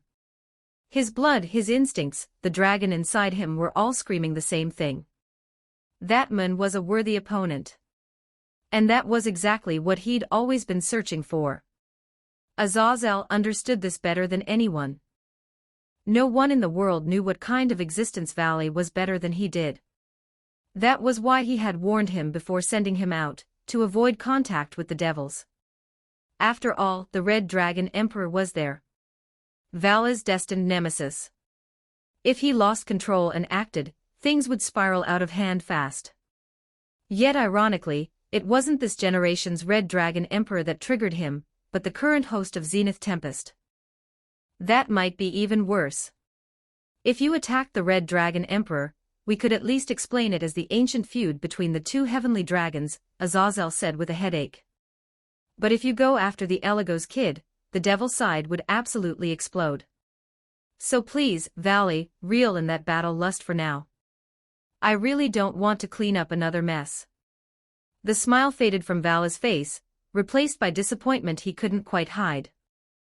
So it's still not allowed, he murmured. I finally find an enemy that interests me, and I have to give it up because of balance between factions and avoiding future wars. The emotion in his voice made even Azazel fall silent for a long while. Then, as if changing the subject, he spoke of what came next. Since Kokobeel is already in the devil's hands, we'll abandon retrieving him, Azazel said helplessly. Worst case, we negotiate. It might even be a good chance to bring up that matter I've been considering and finally put it into motion. Vala didn't respond immediately. So it's decided, he asked quietly. There really won't be any more wars in the future. That's what I hope, Azazel said meaningfully. And Surzex and Michael probably feel the same.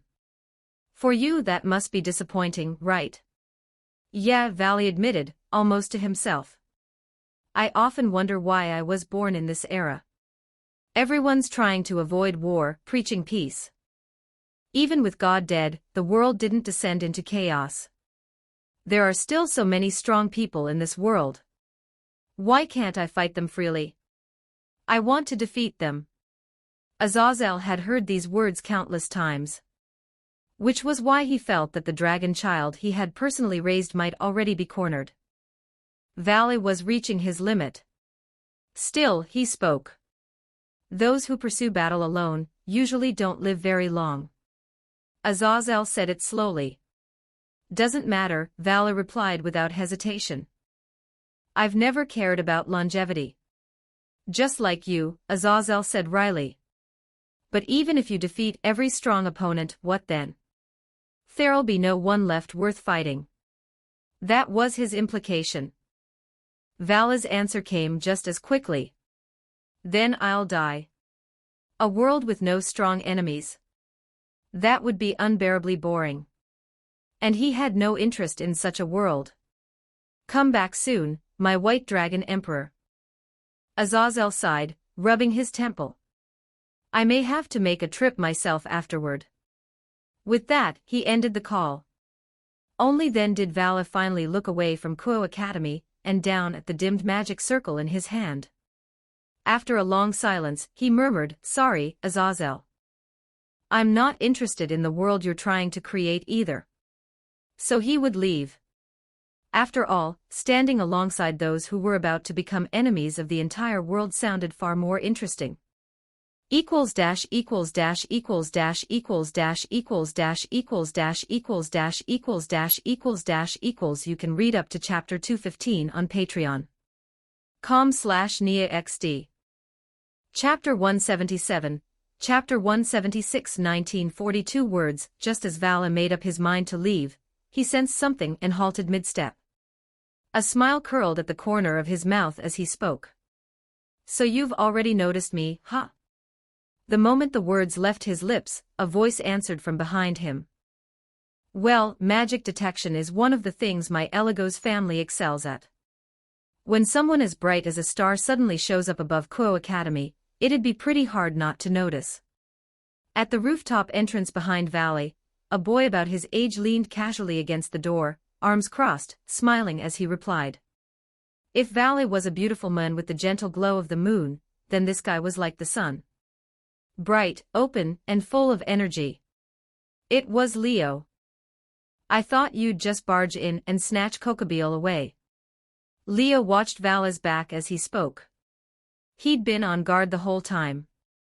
In the original story, Kokobile had been taken away by Valley after a sudden intrusion. If Vala hadn't appeared out of nowhere and defeated Kokobile back then, relying on the Gremory servants and Zenobia alone would have made it nearly impossible to bring him down and resolve the crisis.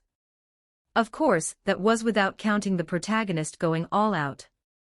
If Hayadu Issei had truly pushed himself to the limit and forced out the Red Dragon Emperor's power at any cost, beating Kokobile might have been possible. In the original story, to defeat Riser and stop the forced marriage, Issei had sacrificed an arm to forcibly obtain 10 seconds of balance breaker.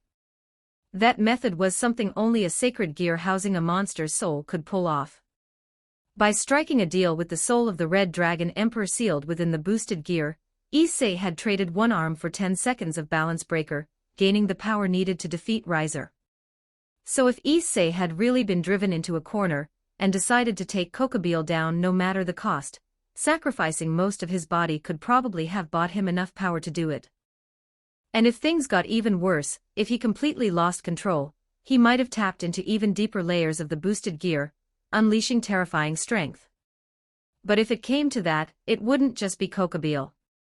Even Rias and the others would have been killed by an out-of-control Issei.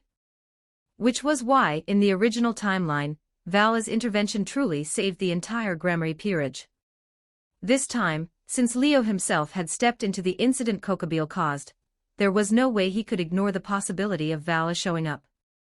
Throughout the fight with Kokobile, Leo had kept magic detection running at full output, and in the end, he'd successfully sensed Vala's arrival. Back then, he'd even braced himself for Vala to crash in at any moment. Who would have thought that after seeing Kokobile taken down, Vala would just turn around and leave? Leo couldn't relax over that. So after giving a few instructions and leaving Kokobile in Rias's care, he'd followed alone. He'd also overheard parts of the conversation between Vala and Azazel just now. Looks like it's not that you didn't want to barge in, Leo said with a shrug. You were warned in advance, so you couldn't go too far. That fallen angel governor is pretty cautious, huh? Hard to believe the laid-back guy from earlier was him. You seem to know us quite well. Vala turned around, hands in his pockets, smiling at Leo. Whether it's Azazel or me, you talk like we're old acquaintances. And only you get to watch me from the shadows and gather intel. Leo met his gaze, smiling back. My Mao have warned me more than once to be careful of that governor and the Grigori. They're convinced you'd be very interested in me. We are interested in you, Vala said bluntly, his eyes burning as he looked at Leo. You're the holder of Zenith Tempest. How strong the world's second strongest Longinus really is. Azazel's curious, and so am I. At that point, Vala was basically laying his cards on the table. Since the opportunity's here, and we're both sacred gear users, how about a match? He no longer bothered hiding his fighting spirit. He'd thought today would be boring. Instead, the opponent he was interested in had come knocking himself. It was perfect timing. This wasn't him recklessly attacking a devil prodigy. The other side had approached him. He was just defending himself. Leo could clearly see the desire to fight in Vala's eyes. That pure battle hunger, that raw fighting spirit. It was the same thing he'd seen in Tiamat and Miyamoto Musashi. The mark of someone who lived for combat. But is it really just because we're both sacred gear users? Leo said meaningfully. There's more to it than that, right? Besides that, we're both human-devil hybrids. Isn't that true? The wind blew in from afar, tugging at their coats and making the fabric snap loudly. The two stared at each other in silence, the atmosphere subtly shifting after those words. Vala suddenly laughed, eyes closing. When he opened them again, 4 pairs of bat-like black wings silently spread behind him. My name is Vala Lucifer. His tone changed. Deeper, colder. No one was ignorant of what the name Lucifer represented. Surzex bore that surname now, but only because he'd taken the position of Mao and inherited the old Mao Lucifer's title. Among devils today, Lucifer was a role, the strongest Mao. Vala's Lucifer wasn't a title. It was blood. As you said, I'm a hybrid of human and devil. A descendant of the former Mao Lucifer. The son of the old Mao Lucifer, recorded in the Bible under the name Lilin, a super devil like Surzex and Ajuka, was Vala's grandfather.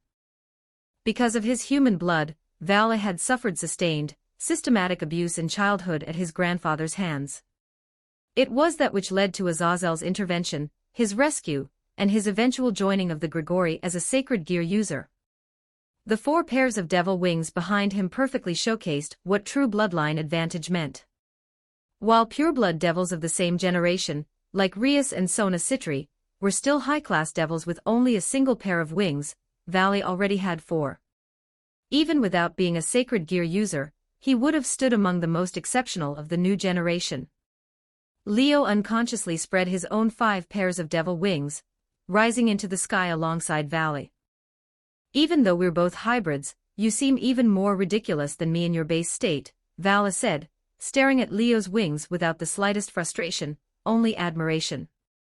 By all logic, a Mao bloodline should be superior to the Eligos families. And yet, I'm the one falling behind. Is it because your potential surpasses bloodline advantage? Or because you're hiding some secret we don't know about? How intriguing. As he spoke, another pair of wings burst open behind Valley. Wings of light. A pure white frame, blue membranes of light, inlaid with sapphire-like gems. Divine dividing, Leo murmured. Divine dividing, the Longinus that sealed the soul of one of the 2 heavenly dragons, the White Dragon Emperor. Ranked 6th among the 13 Longinus, it was a sacred gear on par with the boosted gear. Though ranked 1 place lower, these 2 rival sacred gears were equal in power and standing. Swapping their ranks wouldn't have been unreasonable. Like the boosted gear, Divine Dividing stood just shy of a top-tier Longinus. With those wings deployed, Vala now had 5 pairs of wings as well, just like Leo. As a devil, your raw ability and standing are higher, Valley acknowledged. And as a human hybrid wielding a sacred gear, your ability and standing are still higher. No matter which side you looked at, Vala held no advantage. And somehow, that only made him happier. That's even better, Vala said, grinning. I have no interest in defeating the weak. If I'm going to fight, it has to be someone stronger than me. That's what makes it fun. At that moment, Leo moved. With a powerful beat of his 5 pairs of wings, his body became a streak of light, shooting toward the outskirts of Kuo town. A sonic boom echoed as Valley immediately flared both his light wings and devil wings, kicking up a violent gale as he gave chase. 2 streaks of light cut across the sky above Kuo town, one pursuing the other, until they left the city behind and reached an uninhabited wilderness. The instant they entered the deserted area, pure white aura erupted around Vala's body. Balance breaker. The blue gems on his light wings blazed with brilliance. Vanishing dragon balance breaker. A deep voice resounded from within the blue gems, as the white aura surged like a volcanic eruption. Encased within it, Vala donned a suit of radiant white full-body armor. A dragon-shaped helmet. Dragon armor. A chain-like dragon tail whipping behind him.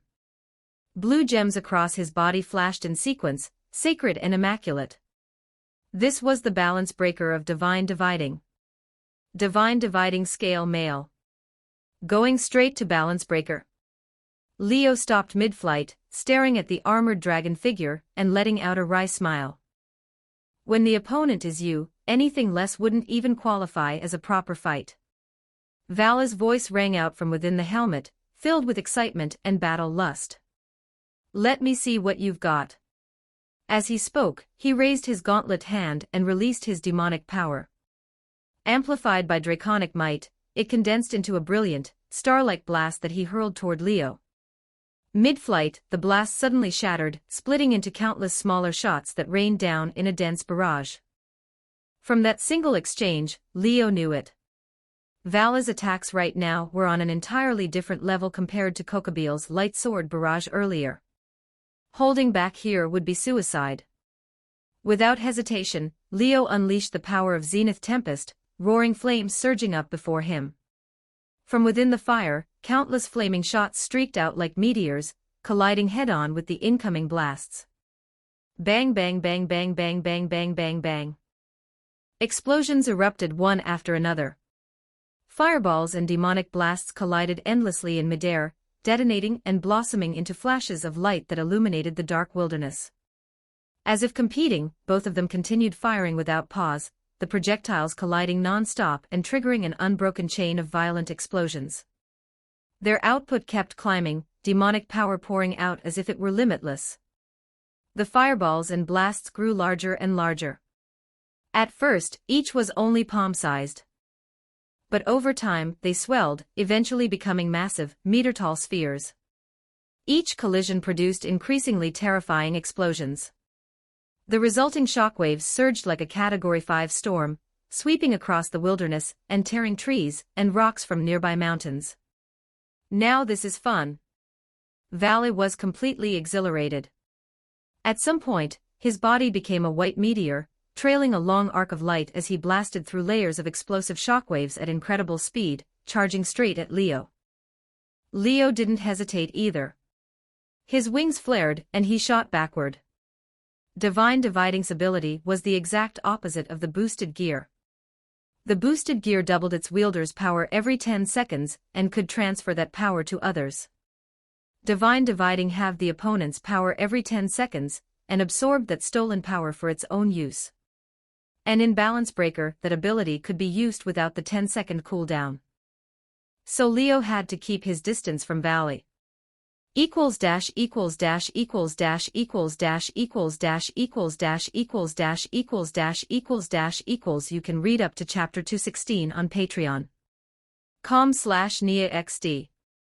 Chapter 178, Chapter 177 1837 words. Out in the empty countryside, beneath the night sky, explosions continued to erupt as fireballs and demonic power blasts collided again and again. As Leo and Vala chased each other across the sky, the detonations spread outward, the flashes of fire linking together into a blazing line that cut straight across the darkness. Leo retreated at full speed, firing fireballs non-stop. They crashed head-on into the demonic power shots Valley unleashed while closing in, creating a scene on a truly massive scale. Valley was fast. So fast he was practically a streak of light tearing toward Leo. In a single second, he covered several hundred meters, long past the speed of sound. Sonic booms rippled violently through the air in his wake. Compared to that, Leo wasn't slow either. He didn't quite turn into a dazzling beam of light like Valley, but every beat of the 5 pairs of devil wings on his back sent him hurtling hundreds of meters backward.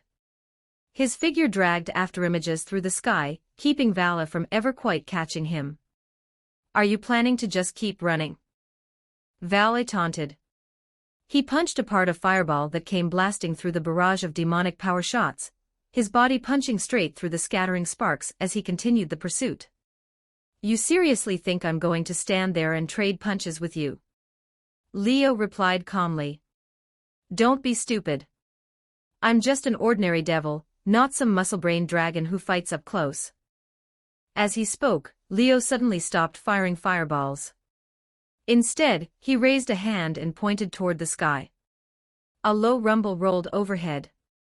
Vala jerked his head up, and only then realized that thick thunderclouds had silently spread across the sky. Thunder echoed within them, faint lightning flickering through the clouds. A massive bolt of lightning slammed down from the clouds, striking the hand Vala hastily raised. From the back of Vala's hand, a blue jewel emitted a low, mechanical voice. The instant it sounded, the lightning bolt weakened, shrinking visibly. Its power had been halved. But that was only the beginning.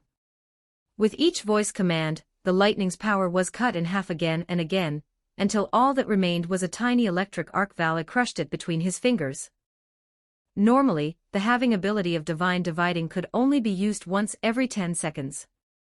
But in Balance Breaker, Vala could activate it at will, each use consuming a portion of his stamina or demonic power. More than that, entering Balance Breaker caused Divine Dividing to release its power explosively, sending Vala's own strength skyrocketing as the armor equipped itself onto his body. Vala had originally been just an 8-winged devil, but with Balance Breaker activated and Divine Dividing Scale male equipped, his power had already surpassed the level of an Ultimate Class devil and fully stepped into the Mao class. That was the terrifying nature of a Longinus Balance Breaker. It shattered the balance of power and raised Vala by 2 entire tiers. It couldn't be helped. Dragons were incarnations of power itself. The Red Dragon Emperor and the White Dragon Emperor, in particular, were heavenly dragons who could stand on equal footing with gods. Even reduced to mere souls, once their power was released through a sacred gear, even a fragment was enough to send the wielder's strength soaring far beyond what ordinary sacred gears could achieve. Facing a Vala like this, even Leo couldn't help but frown.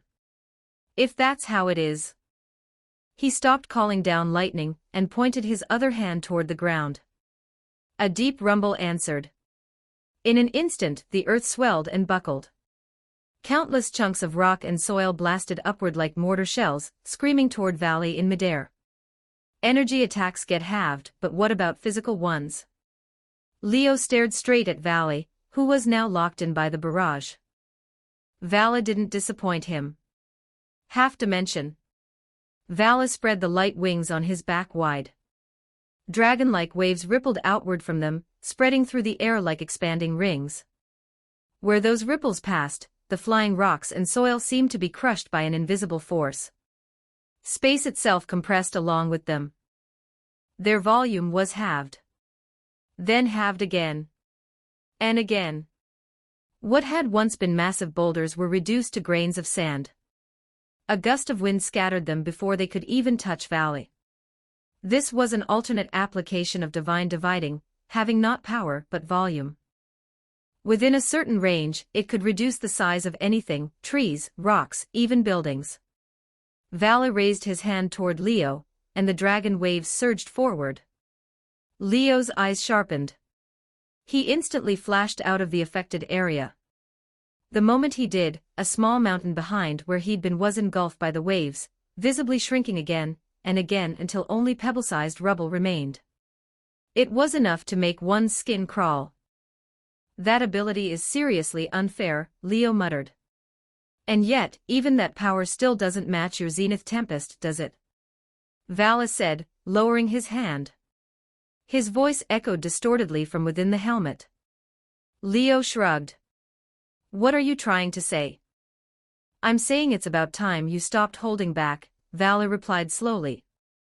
You still haven't used Balance Breaker. At a glance, the situation seemed favorable to Vala. Leo had been on the defensive the whole time. But in truth, Vala hadn't relaxed for a second. He was already fighting at full power in Balance Breaker, yet Leo was matching him without even using his own Balance Breaker. That was nothing to celebrate. Leo glanced at him without answering. Then, all at once, he shot upward, plunging straight into the thunderclouds. You want to see my Balance Breaker? His voice boomed from within the clouds, loud as thunder itself. Then survive this first. Blinding lightning erupted inside the clouds. Leo's figure, 5 pairs of devil wings spread wide, was bathed in blue-white light, like a thunder god descending. Countless bolts raced through the clouds, gathering around him at terrifying speed. Vala sensed the danger and spread his wings again. Halfway through, his expression froze. He couldn't move. With an ice-chilling sound, frost began creeping out from the joints of his armor. His entire body started to freeze. His light wings were the worst hit. The movable sections were almost completely covered in ice, locking them in place. The temperature around him had dropped sharply at some point, and Vala instantly understood. Leo had laid a trap during the fight. After all, he'd seen with his own eyes how Kokobile had been taken down. Without hesitation, Vala activated the halving ability again. The blue jewels across his body spoke in unison as dragon waves spread outward. The freezing stopped spreading. Under the halving effect, the ice was rapidly reduced and stripped away, the frost vanishing in moments. But by the time he finished, Leo's attack was ready. Like a divine judgment, the word echoed from the clouds. Lightning exploded outward from Leo, transforming into a catastrophic rain of thunder that crashed down upon the land. It was a scene straight out of the apocalypse. The storm covered several kilometers, turning the entire area into a sea of lightning. Wherever the eye could see, bolts poured down from the pitch-black clouds, wild and merciless. Thunder struck the earth, forests, mountains. Deafening explosions chained together as massive blue-white serpents of lightning writhed across the land, destroying everything in their path. The ground shattered. Forests collapsed. Mountains were blasted apart piece by piece. And at the very center of it all, lightning rained down around him. Lightning rained down above him. Lightning filled his vision. His armored figure looked pitifully small, like an ant facing the wrath of the heavens. Ea.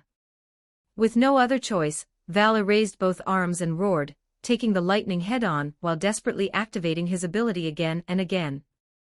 The blue jewels across his body ran at full overload, their voices ringing non-stop. A halving barrier formed before him, weakening each bolt that struck, but the lightning never stopped. Again and again, he was forced to activate Divide. Under such strain, his demonic power poured out like a dam bursting. Whether it was sacred gear abilities or Balance Breaker itself, everything consumed energy.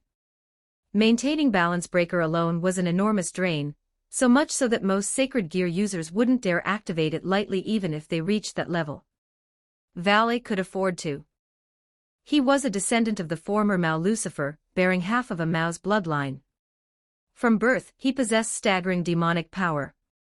Far more than Leo had in the beginning.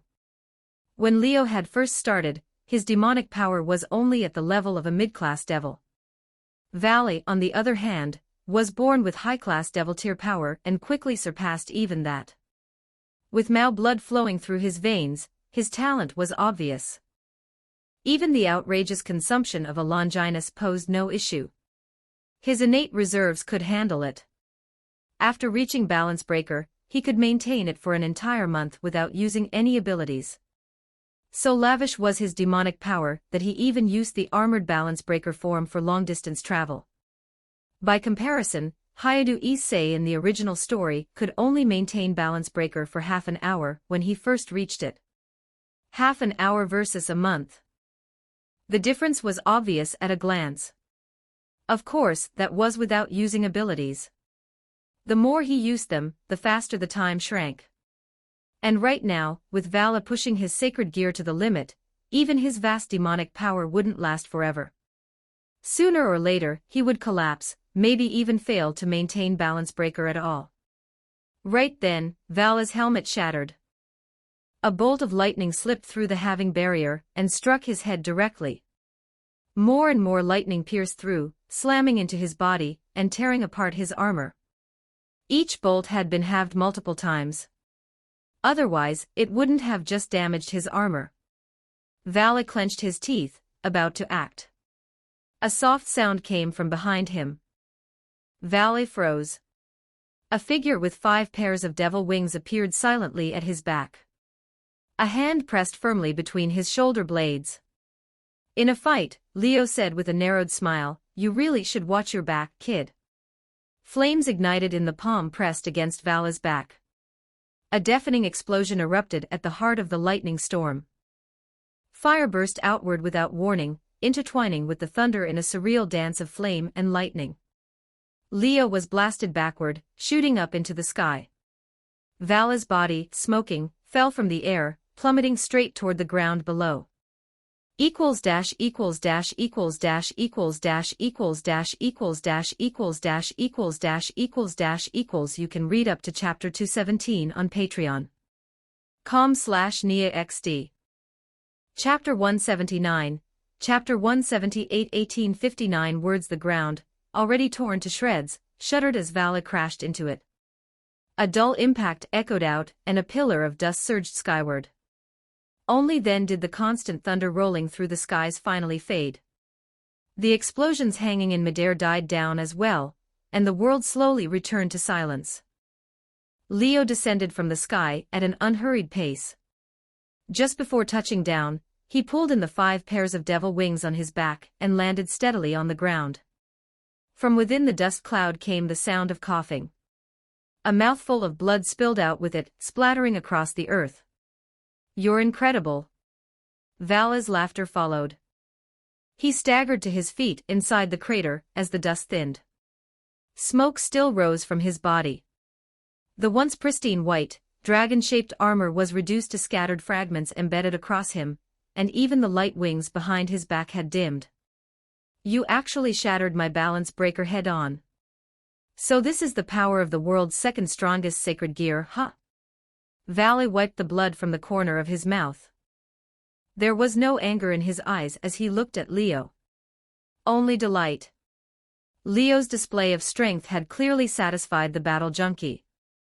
"Are you satisfied, White Dragon Emperor?" Leo asked calmly, as if the fierce battle just now had never happened.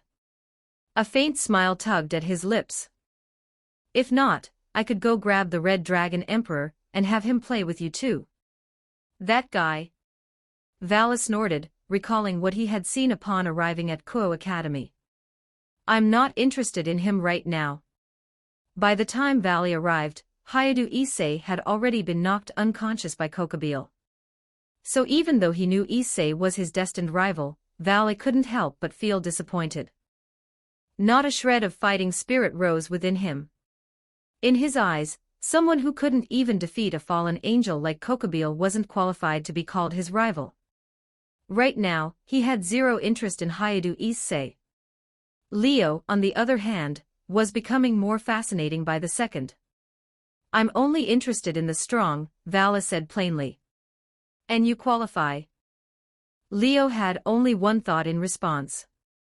"Chosen by the heavenly dragon, huh? That love for battle really is draconic to the core." It was obvious Leo didn't want to continue the fight. "I'm not uninterested in you," he said, glancing at the surroundings, now little more than scorched ruins. "But let's call it here for today. If we keep going, the fallout will be too big." Even though they were fighting outside the city, the commotion had been massive.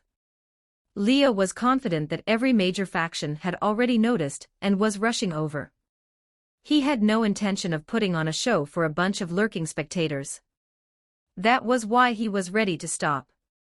In the first place, he had only come to meet Valley. See what the strongest white dragon emperor in history was really like, and how capable he was. Now that he had a good grasp of Valley's strength, there was no reason to keep going. But Leo wanting to stop didn't mean Valley agreed.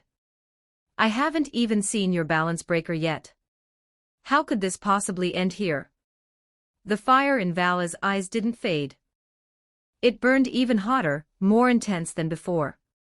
Knowing his opponent still had greater power in reserve, walking away now was unthinkable. Otherwise, he wouldn't be Vala Lucifer. Still want to fight? Leo raised an eyebrow, sounding bored. I mean, I could, but what's the point? Thanks to his armor, Vala had avoided taking a direct, fatal blow. But with his balance breaker shattered, his condition was far from good. Even if he could keep fighting, he wouldn't be anywhere near his peak. And if even peak Valley ended up like this, what meaning was there in continuing? Leo, meanwhile, was completely unscathed. At most, he'd spent some demonic power, and far less than Valley had. Don't be fooled by the apocalyptic scale of Leo's attacks. His reserves were still abundant. Even now, standing still and talking, his demonic power was rapidly recovering. That was one of the perks of becoming a perfect devil. Whether stamina or demonic power, recovery was absurdly fast. Even injuries healed quickly, no slower than being treated by a second- or third-rate healer. Leo was already a 10-winged special-class devil, a rank higher than Vala's 8 wings.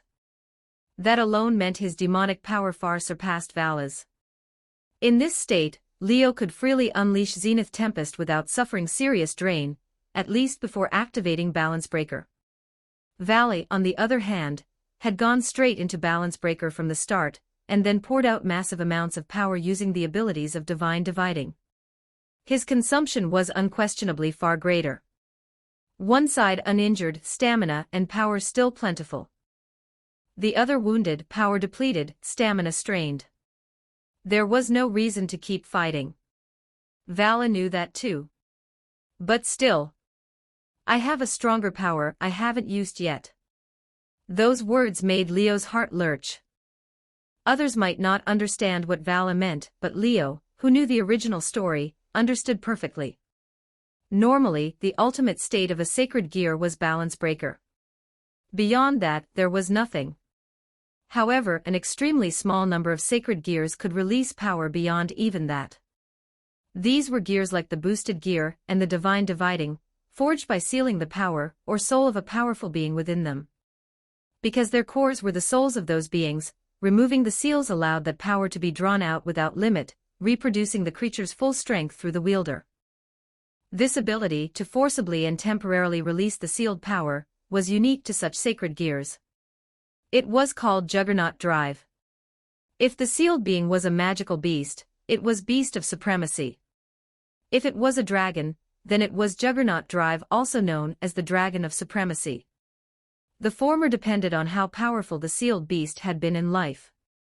The latter was usually far stronger, especially in the case of the Boosted Gear and Divine Dividing. Since they sealed the souls of heavenly dragons capable of rivaling gods, using Juggernaut Drive granted power on par with a deity, if only temporarily. Of course, such power came at an enormous cost.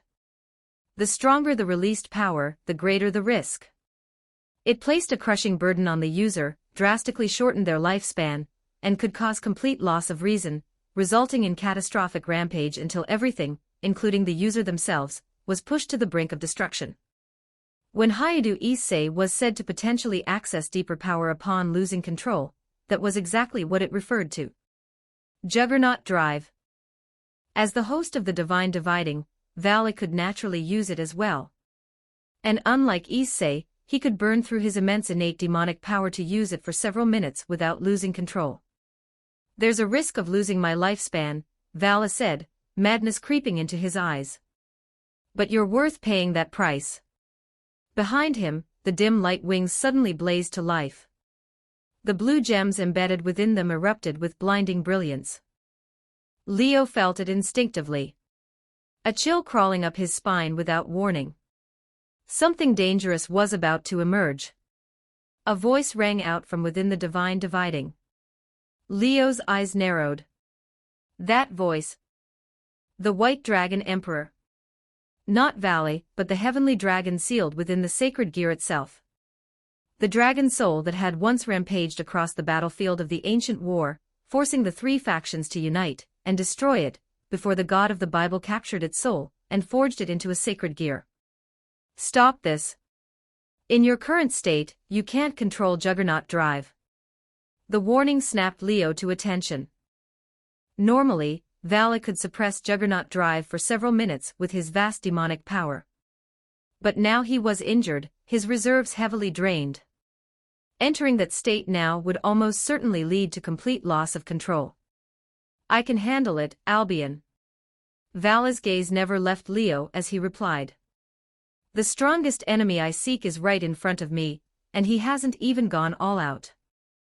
If I hold back now, I'm not worthy of the title White Dragon Emperor, or the name Lucifer. Ignoring Albion's protest, Vala raised one hand high. I who am about to awaken.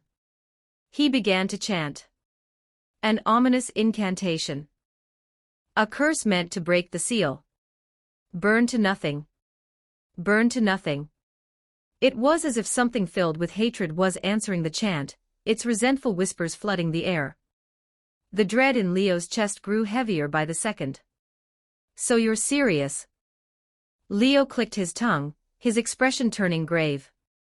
Even he couldn't stay calm now. Once Valley unleashed Juggernaut Drive, he would temporarily gain power rivaling a god. That was a certainty. Power on the level of a god. Only super devils like Surzex or Ajuka could compare, and even super-Mao-class beings like Seraphal and Graphia, or the strongest dragon king, Tiamat, fell for short. Even if temporary.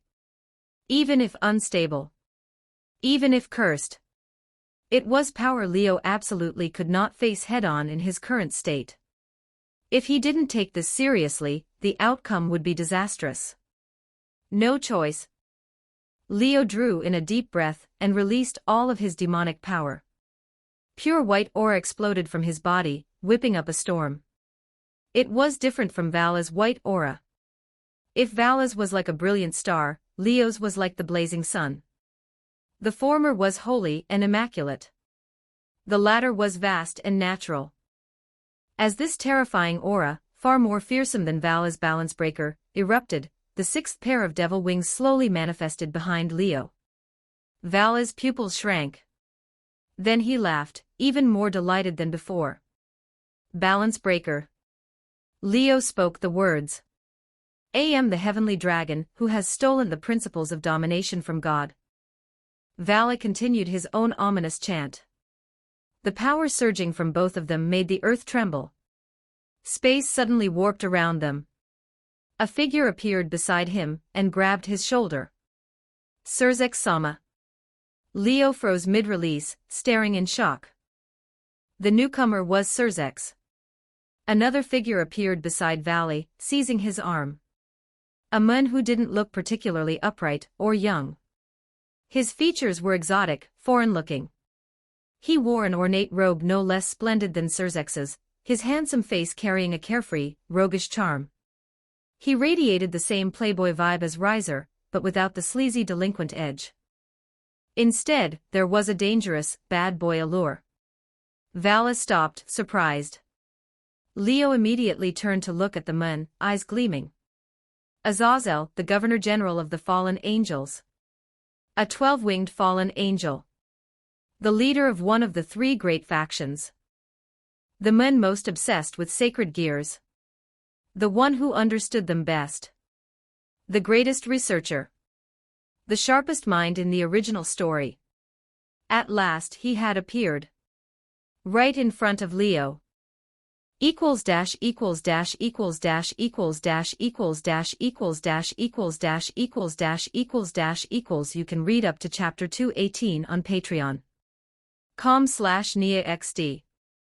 Chapter 180, Chapter 179 2269 words. The trembling earth suddenly fell silent, as though someone had pressed a pause button on the world. The arrival of the strongest Mao and the leader of the fallen angels forced both Leo and Vala to rein in the power they had been about to unleash. "Why are you here?" Vala was silent for a moment, then asked, his expression flat. "Because of you, obviously." Azazel could see the displeasure in Vala's eyes and sighed helplessly. "The commotion over here was this massive. Did you really think I wouldn't figure out what was going on?"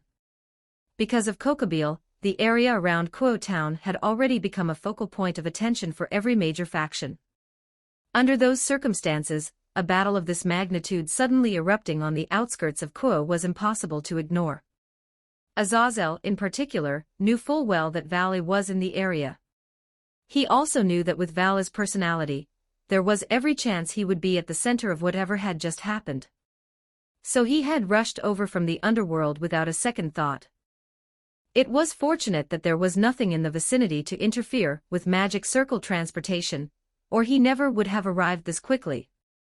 "Long time no see, Surzex." Azazel turned to the red-haired mouse standing beside Leo and greeted him with a smile, looking perfectly at ease. "You came too. I should have come sooner." Surzex responded with an equally composed manner, as if the men before him were not one of the devil faction's greatest enemies. "After all, this disturbance in Kuo directly involved my sister." Surzex had arrived in the human world in Kuo town after Leo reached Kuo Academy. Seeing that Kokobel had already been dealt with by Leo, Surzex had initially planned to leave without revealing himself, to avoid drawing attention from those who were keeping a close eye on the situation.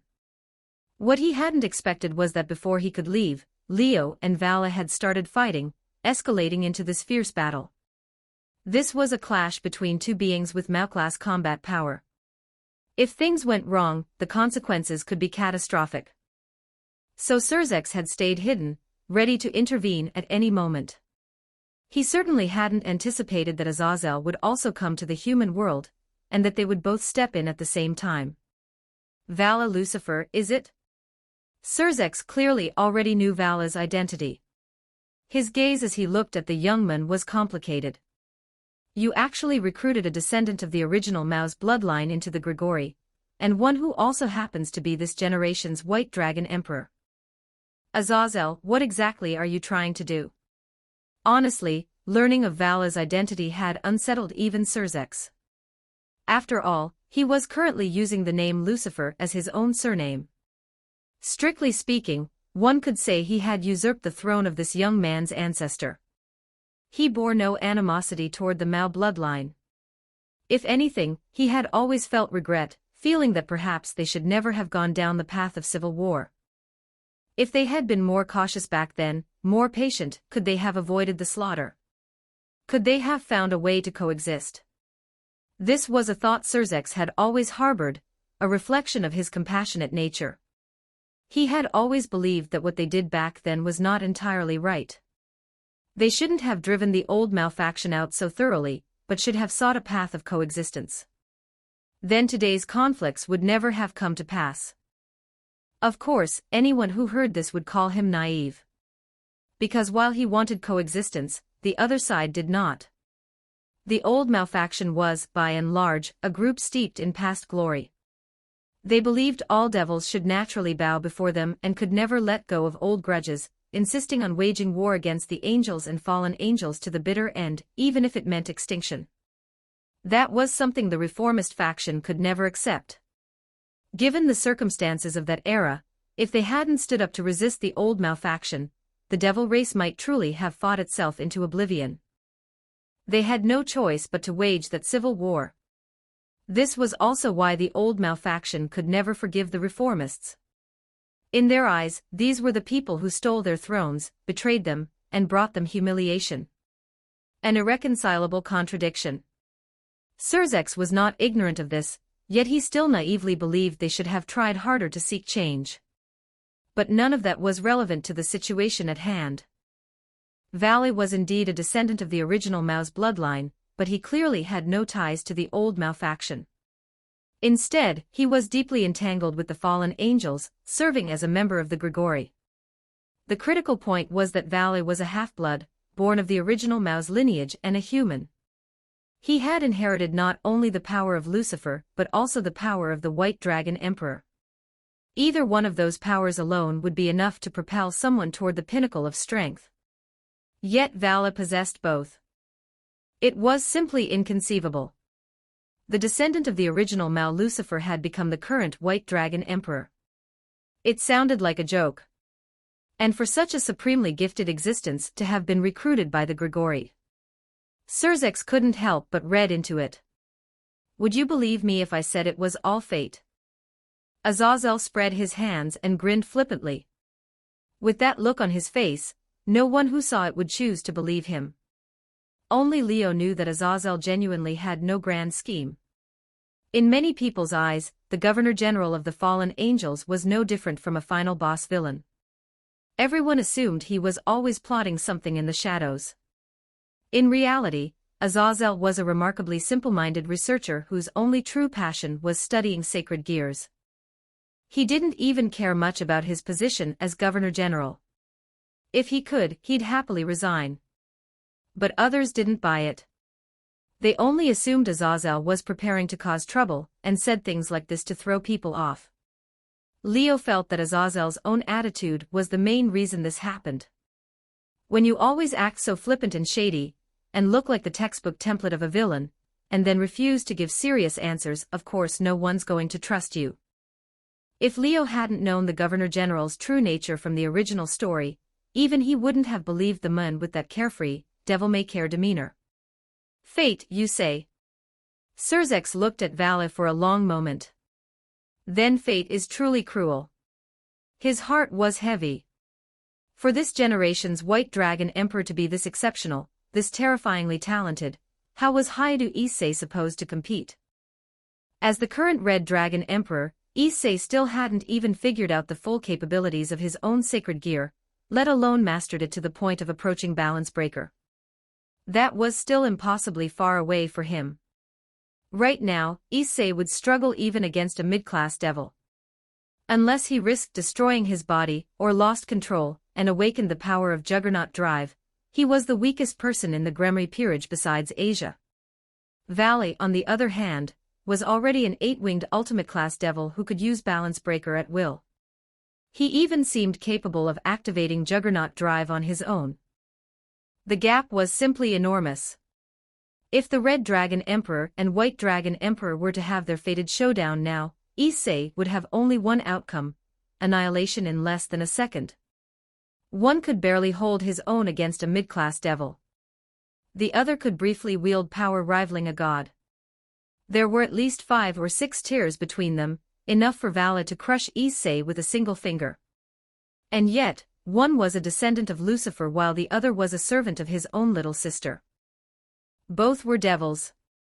Surzex felt more and more that fate was unbearably cruel. Don't be so tense. Azazel caught the deeper meaning in Surzex's words, but deflected with a sidelong grin.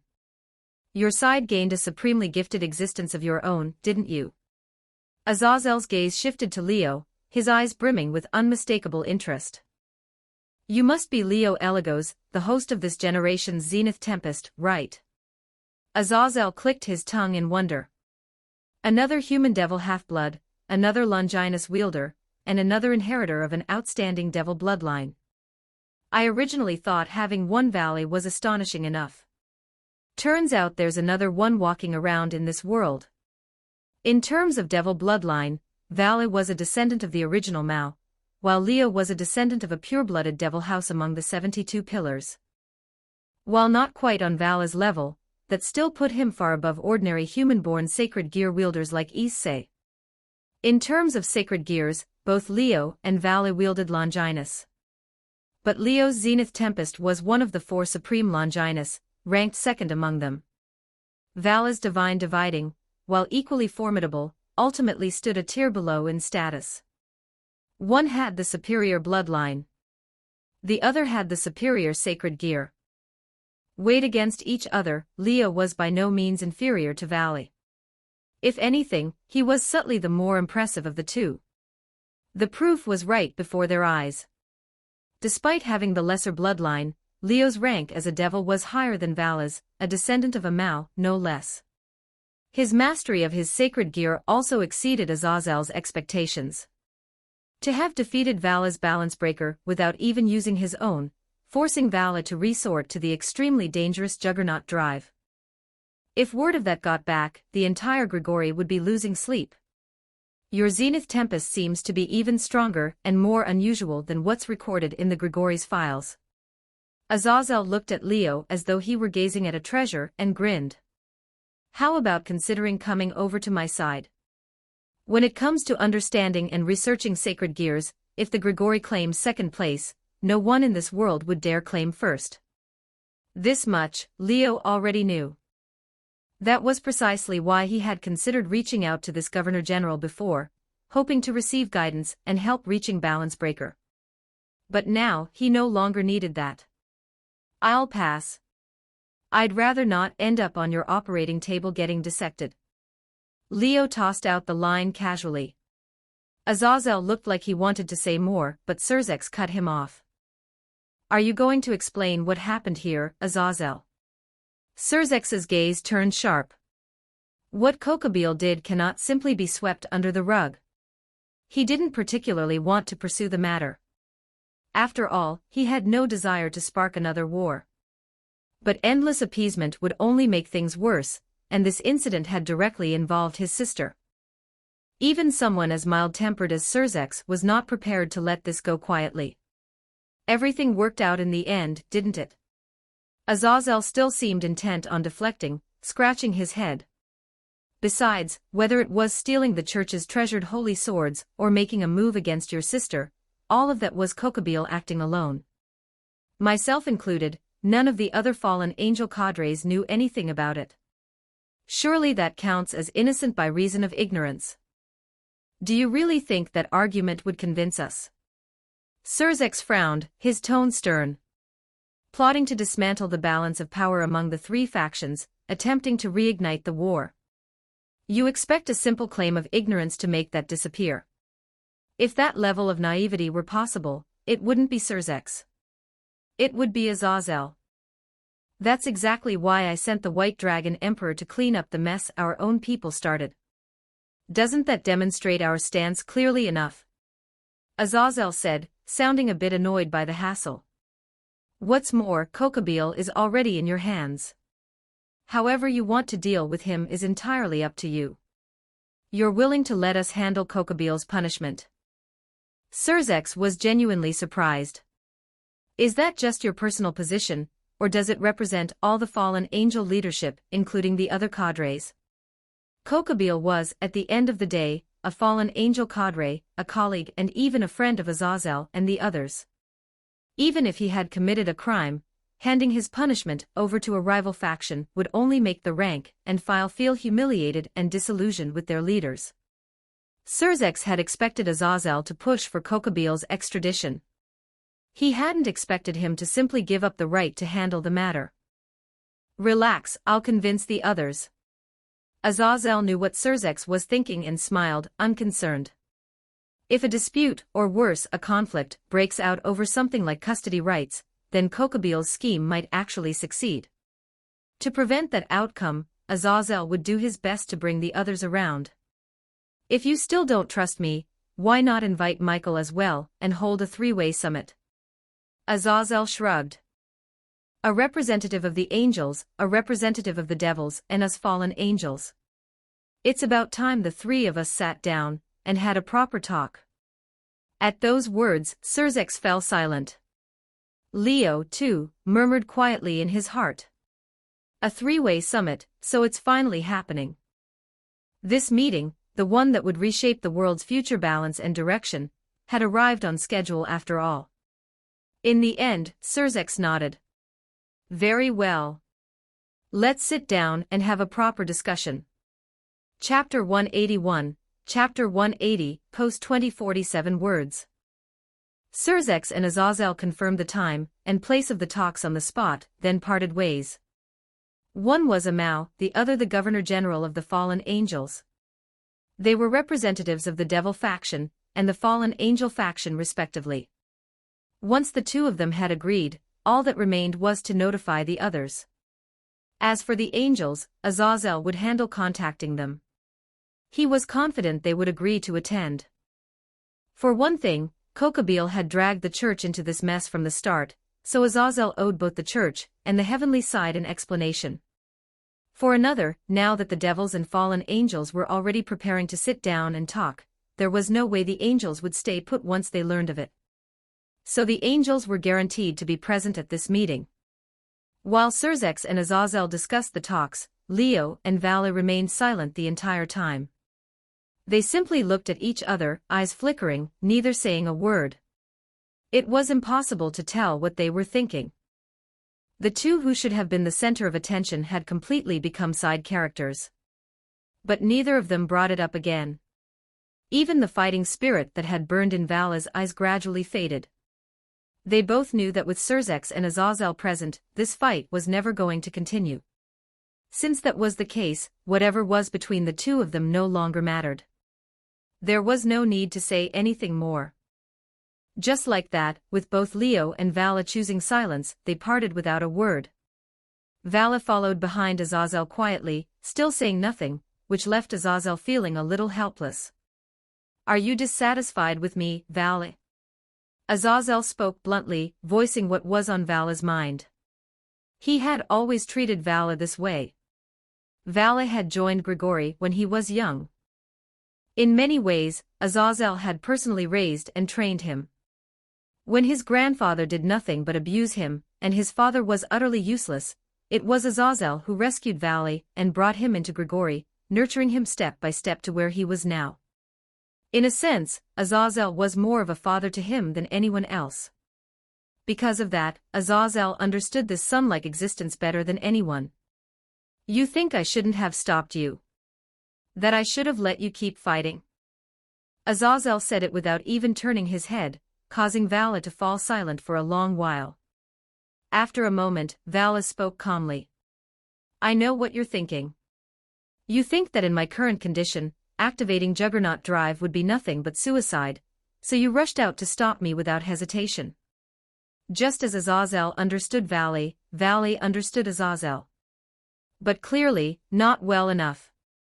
"I know you rarely find an opponent strong enough to interest you, and that you'd stake everything to decide a winner.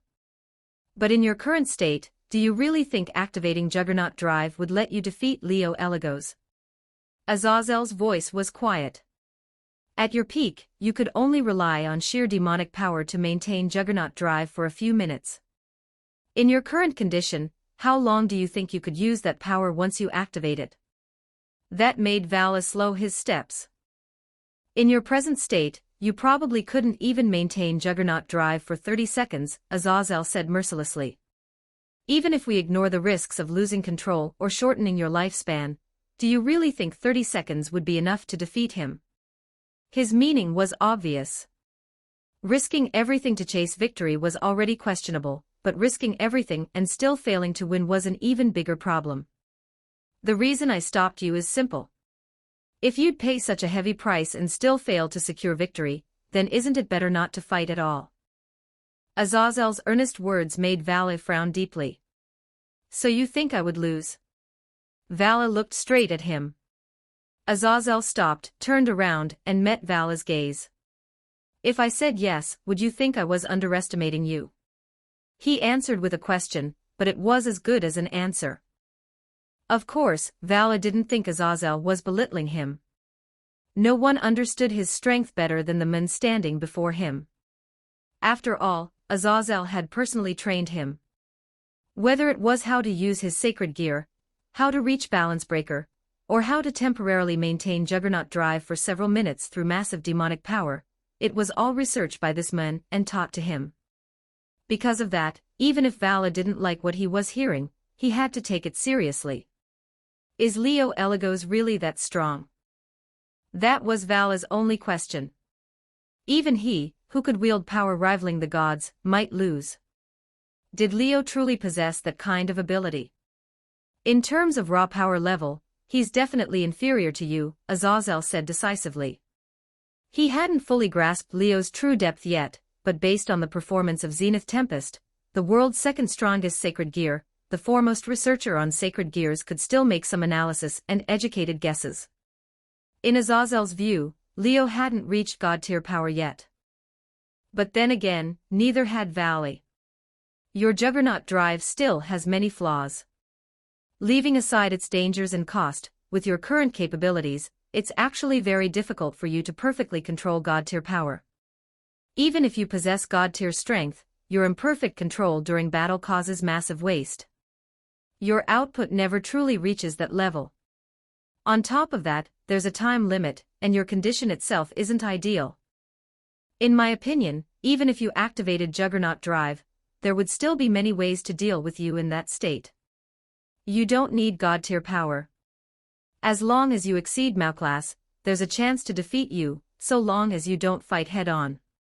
Azazel's calm analysis left Vala speechless. I have to say, Leo Eligos's growth rate is astonishing. Just a few months ago, he was nothing more than an utterly ordinary high-class devil, barely even qualifying as one. But the moment he awakened Zenith Tempest, this Longinus, it was like he'd been completely reborn. Azazel stroked his chin, clearly intrigued. According to intelligence reports, there's a reason his growth is so fast. It involves some kind of secret. Unfortunately, the upper echelons of the devil world have jointly sealed that information, making it much harder to investigate, and progress has been slow. That alone would be one thing, but what's truly fascinating is his eye for talent and his sheer luck. He's only been a king for a short time, yet he's already gathered so many outstanding servants under him, every single one brimming with potential. Incinerate Anthem, Absolute Demise, Blade Blacksmith, Create World, either Longinus or ultra-rare sacred gears just shy of Longinus. Damn it, how did he manage to find all of that in just a few months? Azazel looked like a researcher whose soul had burst into flames, eyes shining, itching to act, yet utterly frustrated by the fact that his research subject already belonged to someone else. Compared to his earlier calm analysis, he looked far more animated now. To be honest, Vala wasn't uninterested in those people either. Those wielders of Longinus and ultra-rare sacred gears all had immense potential. Once they matured, they would probably provide him with plenty of entertaining battles. Unfortunately, they were still too inexperienced. Even Yukino Shida Yukino, who had followed Leo the earliest, hadn't yet reached Balance Breaker. At their current level, they were nowhere near qualified to be his opponents. As a result, the only one who truly interested Valley was Leo himself. So where do you think Leo Eligos stands right now? Valley asked. Azazel suppressed his frustration and regret, thought for a moment, then slowly spoke. In his normal state, as a 10-winged ultimate class devil, even without activating Balance Breaker, relying solely on Zenith Tempest, the world's second strongest sacred gear, he can challenge opponents a full tier above himself, reaching power on par with Mao class. That much Valley already knew. After activating Balance Breaker, he himself reached Mao class. There was no way Leo, who had suppressed him, lacked comparable strength. What his Balance Breaker actually is, and what abilities it grants, remains unclear. But from what I saw just now, its initial manifestation was the growth of a sixth pair of wings, raising his demonic power squarely into Mao class. Recalling the scene, Azazel continued. Based on that, I'm fairly certain his Balance Breaker is similar to yours. Both explosively release power upon activation, causing a dramatic surge in strength. Vala's Balance Breaker allowed him to unleash Mao class power. Leo's did the same, possibly even elevating his devil rank itself to a 12-winged equivalent of Mao class, the highest tier of devil. And that was only in terms of raw power. Leo had once referenced Azazel's research theories, stating that Balance Breaker manifestations generally fell into three categories: the crest side, which enhances and evolves existing sacred gear abilities, the abyss side, which pushes the user's bond with their sacred gear to madness, fusing the two into one, and the X side, which defies classification. In simple terms, once a sacred gear reaches Balance Breaker, it either strengthens its original abilities, evolves new abilities from them, or undergoes some unknown change altogether. When Valley activated Balance Breaker, he exhibited two changes. One was the explosive release of his Sacred Gear's power, massively boosting his strength. The other was the ability to ignore the original 10-second interval restriction and activate his Sacred Gear freely. In Azazel's view, Leo's Balance Breaker was similar, first drastically enhancing his power and status, then altering the Sacred Gear's abilities themselves. And no matter what that change is, whether it strengthens his original abilities or evolves new ones, it's certain to be stronger than what he can do in his normal state. Azazel's eyes gleamed as he smiled. Putting it all together, I'm fairly confident that even if he hasn't surpassed Maoclass yet, he already possesses power capable of crushing Maoclass opponents. Power beyond Maoclass. That was Super Maoclass. Azazel didn't know if Leo had reached that realm yet. But even if he hadn't, he was certain Leo was extremely close. After all, someone who already possessed strength rivaling Maoclass, once activating Balance Breaker, if you said he didn't have the ability to leap another tier and challenge stronger foes, Azazel would never believe it. All things considered. Compared to veteran Mao like Serafal, he might still be a bit lacking. But if you say he possesses power beyond Maoclass, I absolutely believe it. That was Azazel's conclusion. And it was precisely the level of strength he believed could defeat Valley in his Juggernaut drive state, so long as it wasn't a direct clash. That level of power was something Leo already possessed.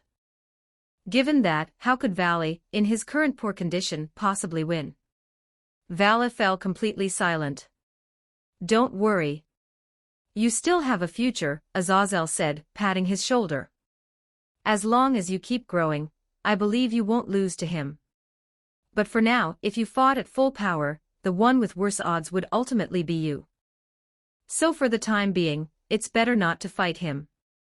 With that, Azazel turned around and unfolded a teleportation magic circle beneath both of them.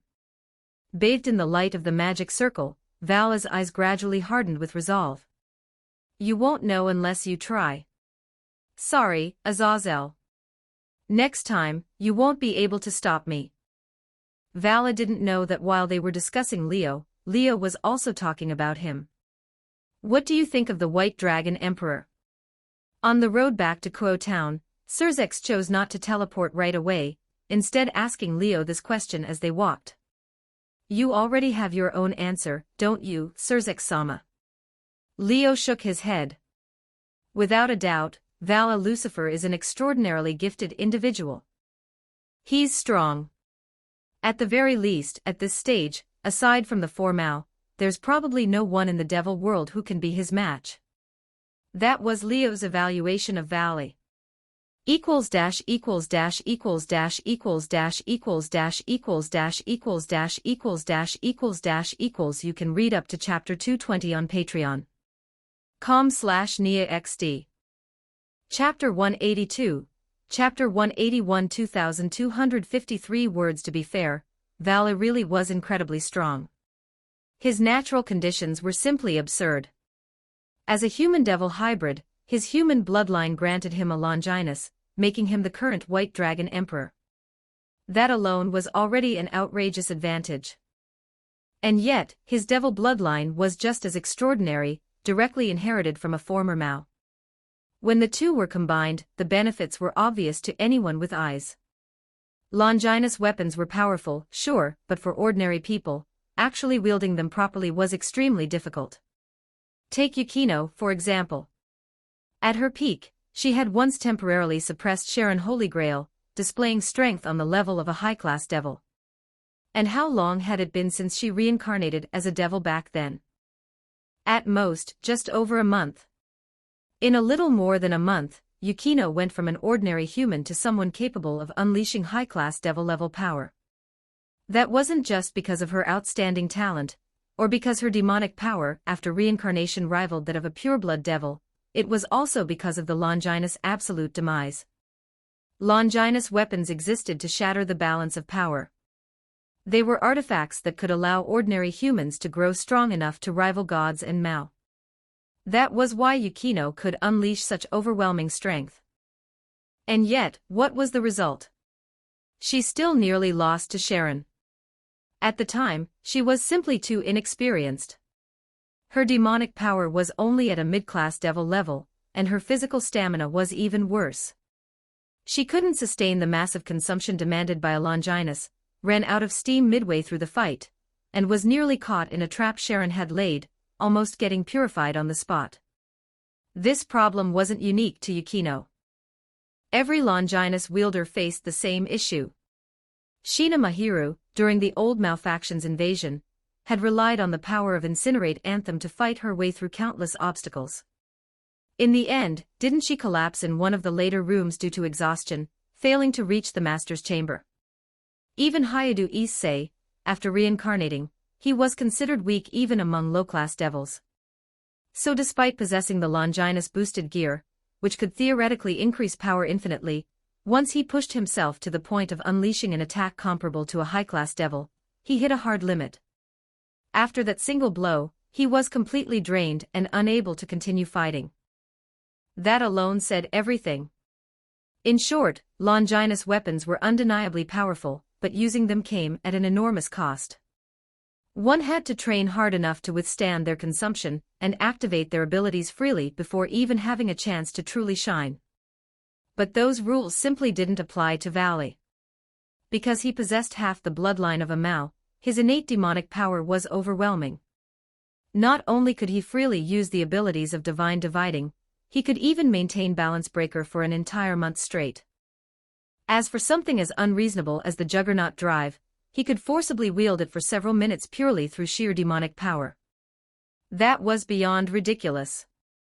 Throughout history, not a single Red Dragon Emperor or White Dragon Emperor had ever managed something like that. Balance Breaker itself had been reached by many past Red Dragon Emperors and White Dragon Emperors. But Juggernaut Drive was practically a curse. No one had ever been able to control it through their own power. Whenever previous Dragon Emperors activated Juggernaut Drive, the outcome was almost always the same: total loss of control, rampaging until everything within their field of vision was destroyed. And when they finally stopped, it meant their vitality had been completely drained by Juggernaut Drive. All that awaited them afterward was death. Even Hayadu Issei, the protagonist of the original story, had completely lost control after triggering an incomplete Juggernaut Drive, drastically shortening his lifespan. If Vala hadn't intervened, and if what he activated hadn't been incomplete, he would have continued rampaging until his life was fully burned away. All of this made one thing clear.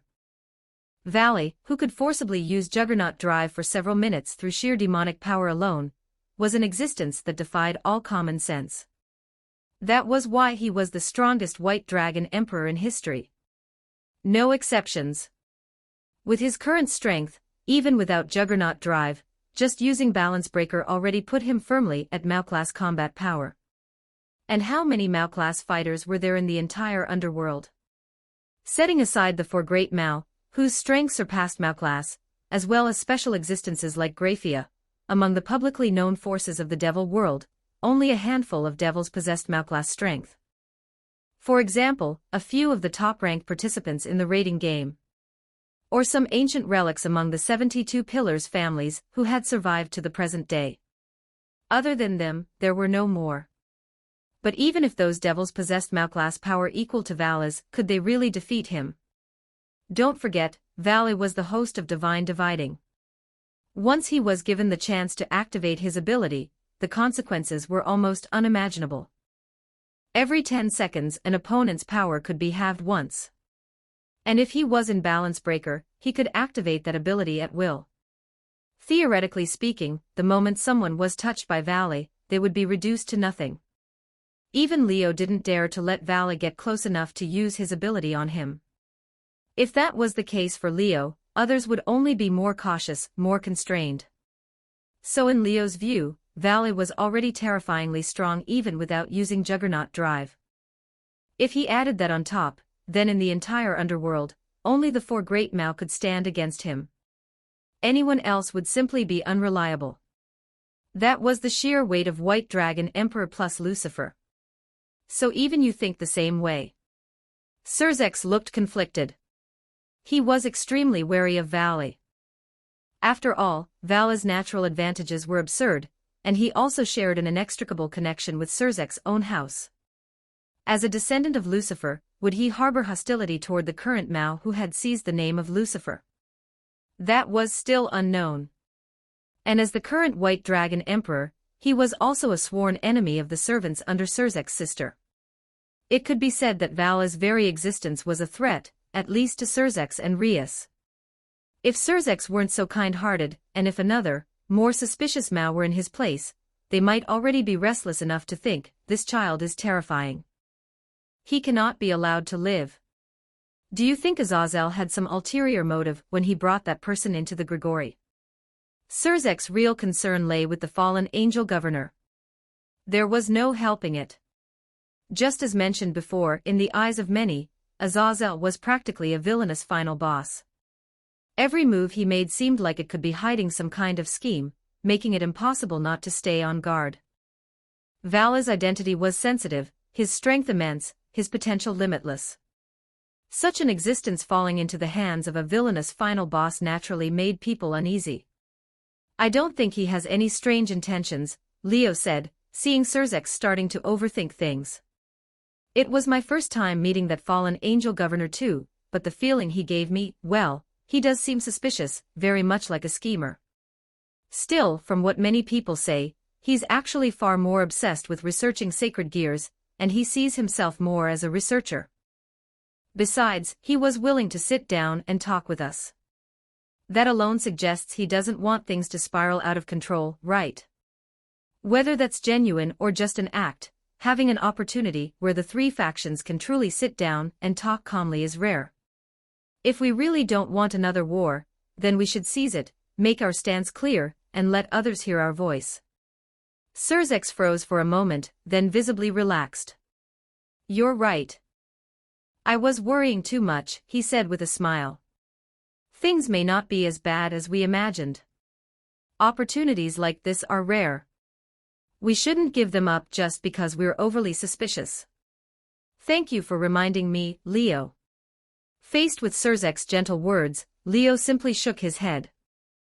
I just think that instead of worrying about that governor causing trouble, it'd be better to worry about other places, Leo said pointedly. After all, the three factions currently share a tacit understanding. No one wants another war, one that could threaten the survival of entire races. So unless another madman like Kokobeel appears, the fallen angels are likely on the same page as us. On the other hand, there are some existences that have been lurking in the shadows all this time. They definitely won't just sit by and watch things develop this way. For example, the old Mao faction. And the hero faction. Surzek stopped in his tracks, his expression turning grave once more. He knew Leo wasn't speaking without reason. The old Mao faction had always adhered to devil supremacy. Back then, it was precisely because they wanted to fight the angels and fallen angels to the bitter end that they drew the ire of the reformists, ultimately triggering the civil war. Now, the old Mao faction harbored deep hatred toward the current devil society. There was no way they'd want to see the underworld sit down peacefully with its long-standing enemies to discuss peace. The hero faction was the same. According to the intelligence Leo had provided, they viewed all non-human races as targets that must be defeated and exterminated, seeking to prove humanity's superiority. How could such a group tolerate peaceful talks between devils, angels, and fallen angels? In the eyes of these people with ulterior motives, the tripartite talks weren't something that should proceed smoothly. They were an opportunity. An opportunity to gather the key figures of all three factions in one place, wipe them out in one fell swoop, and plunge everything into chaos. Compared to the fallen angel governor, these were the ones who truly needed to be watched. It seems that before the talks begin, there's still a lot we need to prepare for. Surzek appeared to have formed some ideas of his own. As long as you're aware, Leo said, nodding in satisfaction after seeing that his words had sunk in. The two of them then unfolded a magic circle in front of themselves and teleported away. Their destination, the old school building of Kuo Academy, the Occult Research Club. At that moment the night was far from over and darkness still blanketed all of Kuo town. Too many things had happened that night. Even ordinary residents had noticed strange disturbances, ranging from the clashes between Eligo's servants and the Cerberus pack, to the massive upheavals caused elsewhere. Especially Leo's battle with the Cerberus king. A mountain had been set ablaze, and the area below reduced to ruins. Combined with the various anomalies appearing outside the town, Kuo town had been thrown into turmoil. To prevent the unrest from spreading, the underworld had already dispatched many people to handle the aftermath. Some were there to repair the damaged terrain. Others were tasked with erasing the residents' memories, ensuring that everything that happened that night would be completely concealed. A portion of them had also been sent to Kuo Academy itself to carry out repairs. After all, the battles that took place there had been fierce, and the damage severe. If it wasn't fixed in time, tomorrow's students would be in utter chaos. The outskirts of Kuo town also required attention. The impact of Leo and Vala's battle was even greater than what had occurred at the academy. Leaving it unattended would only spark public panic. Thus, throughout the night, countless unknown devils arrived in Kuo town, diligently working to clean up the aftermath. Meanwhile, the occult research club room on the second floor of the old school building remained brightly lit. Members of the Eligo's servants, the Gremory servants, and the Citri servants were all gathered there, listening to Surzek's announcement. That's the situation. The three factions will soon hold a formal talk. As parties directly involved in this incident, you may all need to attend and provide a comprehensive explanation and report. Surzek's words caused everyone present to exchange uneasy glances. A tripartite summit. Sona Citri adjusted her glasses, her expression serious. I didn't expect things to escalate to this point. The others looked just as uneasy. The incident had been massive, but no one had expected the final outcome to be talks between the three factions, leaders sitting down for negotiations. This was unprecedented. The three factions that have been enemies since ancient times. Actually sitting down to negotiate. Rias murmured softly. This has never happened before, Ravel said, visibly tense. In contrast, Leo spoke calmly. Not exactly. While this is the first formal talk, the three factions have cooperated once before. As he spoke, Leo turned his gaze toward someone in the room. The others followed his gaze, realization dawning on their faces. Wait, what? Why is everyone looking at me? Standing in the corner, looking completely lost, Hayadu Issei suddenly found himself at the center of attention and panicked. Seeing the original protagonist, Leo couldn't help but smile. Because the thing residing inside your body is the very reason the three factions cooperated that one and only time. That was what Leo said. Chapter 183, Chapter 182 2178 words. To be fair, even though the two heavenly dragons were targets to be hunted down, the fact that they managed to force the three factions to join hands just to suppress them was something worth bragging about for a lifetime. Back then, the three factions were still in the middle of a war. The hatred between them was far deeper than it was now. And yet, because of the two heavenly dragons' sudden rampage, they were forced to halt the war and cooperate in a joint subjugation. That alone showed just how desperate things had become. And honestly, it made sense. At their peak, the two heavenly dragons were true god-tier beings, existences capable of standing toe-to-toe with chief gods and supreme deities from other mythologies. Throwing them into a battlefield between the three factions was no different from a dimensionality crush. The three factions back then were nothing like they are today. Now, the devil side has Surzek and Ajuka, two super devils whose power rivals god-tier beings. The fallen angel side has the Grigori, which has trained numerous sacred gear users, including the White Dragon Emperor. Even the angel side has the church's elite warriors backing them up.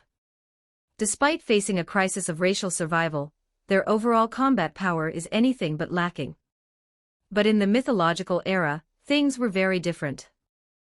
Aside from the angel side, which still had the aloof god of the Bible, the strongest force among the devils was the four great Mao. On the fallen angel side, it was a group of executives led by Azazel. Most of these were only Mao-class, and whether any super Mao-class beings even existed was still uncertain. To make matters worse, the God of the Bible had already exhausted himself sealing Trihexa, and could no longer maintain his peak strength. As a result, even the only true God could not step in to suppress the two heavenly dragons. With no one able to stop them, the two heavenly dragons unleashed a full-on dimensionality crush across the battlefield. They ignored the threats from all three factions and fought as they pleased. And when they got carried away, they even hurled out the line that would be passed down to this day: so what if you're gods and Mao? You're not allowed to interfere in a dragon's duel. That, of course, provoked universal outrage, and led to the three factions joining hands to bring them down. That was the one and only time, from ancient history to the present, that the three factions truly cooperated. Which was why Leo said what he did to Haidu Issei, the current Red Dragon Emperor. Who are you, exactly? Issei wasn't sure whether he knew that history or not, but when Leo suddenly spoke to him, he blurted it out in confusion. After all, Kokobile had knocked him unconscious. Issei hadn't seen the fight between Leo and Kokobile at all. As far as he knew, he'd taken a nap, and the terrifying enemy who had driven them into a corner had somehow been dealt with. Now that this guy was talking to him, Issei only had one thought. This guy is the same type as Yudo Kiba, an annoying pretty boy. Why is he surrounded by girls I've never seen before? Those girls were way too pretty. Way too cute. They didn't lose to President Rias, Akino-senpai, or even Kaneko at all. All pretty boys with absurd luck with women should just drop dead already. While Issei was grumbling to himself internally, Rias spoke up. Come to think of it, you haven't met Leo yet, Issei. As if to change the mood, Rias called him over. This is Leo Eligos, the heir of the once extinct Eligos family. Like Sona and me, he's a high-class devil. And he's an active king, who's about to officially debut. At her introduction, Issei's eyes went wide. He's a high-class devil like president and the student council president. An active king. Issei pointed at the group of girls beside Leo, shouting in disbelief. Then does that mean all these beautiful girls are? Seeing how over-the-top his reaction was, Leo couldn't help but laugh. Of course he knew exactly what Issei was shocked about. So he answered cheerfully, without a hint of restraint. That's right. They're all my servants, members of my harem. That bold declaration left the girls speechless. Yukino shot Leo a sideways glance. Kasumigakaka Yutaha rolled her eyes. Yuki Asuna gave a dry, awkward smile, while Shina Mahiru's cheeks turned faintly red. Each of them felt a little strange and uncomfortable, but perhaps they'd already prepared themselves mentally for this sort of thing. Or maybe the repeated mixed baths during their special training had already made them accept certain realities. In the end, all four remained silent and didn't argue back. As for Ravel, Ram and Rem, they were even calmer. One was a noble born from a pureblood devil family, and the other two were Oni who had lived in the underworld for years. Their sense of ethics was fundamentally different from that of humans. To them, a high-class devil like Leo having a harem was completely normal. And since they were already his servants, his possessions, being acknowledged as members of his harem was something to be proud of. After all, in the underworld, most high-class devils treated their servants as slaves. Female servants were nothing more than tools to vent desire and satisfy physical needs, with no right to any formal status as harem members. Compared to that, the fact that Leo acknowledged them at all already made him far better than most. Under those circumstances, the three of them found Leo's words entirely natural, and had no reason to object. Which was exactly why. Issei completely snapped. You're kidding, right? He looked at Leo with a complicated expression, admiration and excitement mixed with envy and jealousy, and even outright hatred. The admiration came from seeing a role model for life. The envy and jealousy came from watching someone else live out his dream. For Issei, who wanted to become a high-class devil and openly have a harem, Leo was the very image of success, the embodiment of everything he envied, resented, and longed for. His mental defenses shattered instantly. I don't believe it. I refuse to believe this is real. He's just a slightly sunnier-looking, infuriating pretty boy. Why does he get to achieve my ultimate life goal the moment he shows up? This world is way too unfair. Bloody tears of accusation streamed from Issei's eyes as he rejected reality. Don't be rude, Issei. Rias grabbed his ear and scolded him sharply.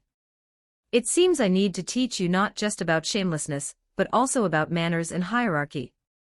Sona Citri seized his other ear, her voice cold. That hurts, hurts. President, please spare me. Student Council President, mercy. Issei screamed as he struggled. No matter what, he's a noble by blood and a high-class devil on the same level as President and the Student Council President, Akino Himejima added gently. Being this rude will only bring trouble. And Leo-sama is a close friend of Ria-sama, and the president, Shinra Tsubaki chimed in. How could you be so disrespectful? One after another, everyone joined in to lecture him, until Issei was forced to beg for mercy repeatedly, swearing he'd never do it again. Saji, come over and say hello too. At that moment Sona called someone else over. It was a male student in Kuo Academy's uniform, someone who hadn't appeared earlier. This is Saji Genshiro, the new servant I mentioned before. Sona introduced him to Leo. I'm Saji Genshiro, President Sona Citri's pawn piece. Pleased to meet you. He stood straight like a junior who'd just been called on, then bent deeply at the waist in a formal bow. Clearly shaken by Issei's example, he didn't dare show the slightest disrespect. Leo, of course, recognized him. Saji Genshiro, a second year at Kuo Academy, the student council secretary, and one of Sona's servants. In the original story, he always saw Issei as his rival. Compared to Issei, he was weaker and often unreliable, but he was diligent and hard-working. Sona had used for pawn pieces to reincarnate him, which said a lot about his potential. By Leo's standards, he'd rank as having solid, mid-tier potential. He was also a sacred gear user. His sacred gear was called Absorption Line, a sacred gear that could connect to any object and draw out its power. It was the same type of sacred gear as Issei's boosted gear, both being sacred gears that sealed legendary dragons within them. The difference was that Issei's boosted gear housed the Red Dragon Emperor, one of the 2 heavenly dragons, while Saji's Absorption Line sealed part of one of the 5 great dragon kings, the prison dragon Vritra. Among the 5 great dragon kings, Vritra's raw power was relatively weak, but in terms of special traits it ranked first. Its cursed black flames were notoriously troublesome. Once they latched on, they were far more irritating than facing other dragon kings. Unlike Tiamat, who now lived in seclusion in the familiar forest and served as one of the underground referees and true administrators of the raiding game, Vritra had been slain long ago. Its soul was sealed into sacred gears and split apart into multiple fragments. As a result, there were many holders of Vritra's power, and Saji was just one of them. Even so, possessing a fragment of a dragon king's power made Saji a rare talent. The fact that Sona used for pawn pieces on him might not mean he was extraordinary, but it certainly meant his potential wasn't low.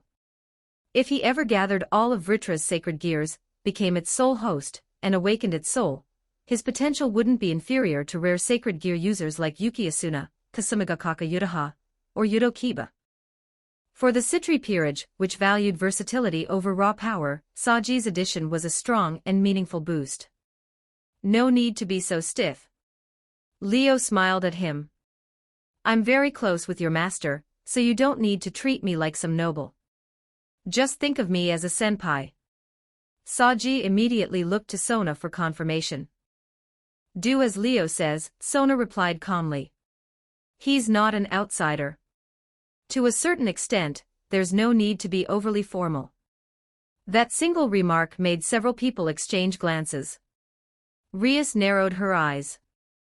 Meanwhile, Issei rubbed his reddened ears and sidled up to Yudo Kiba, whispering.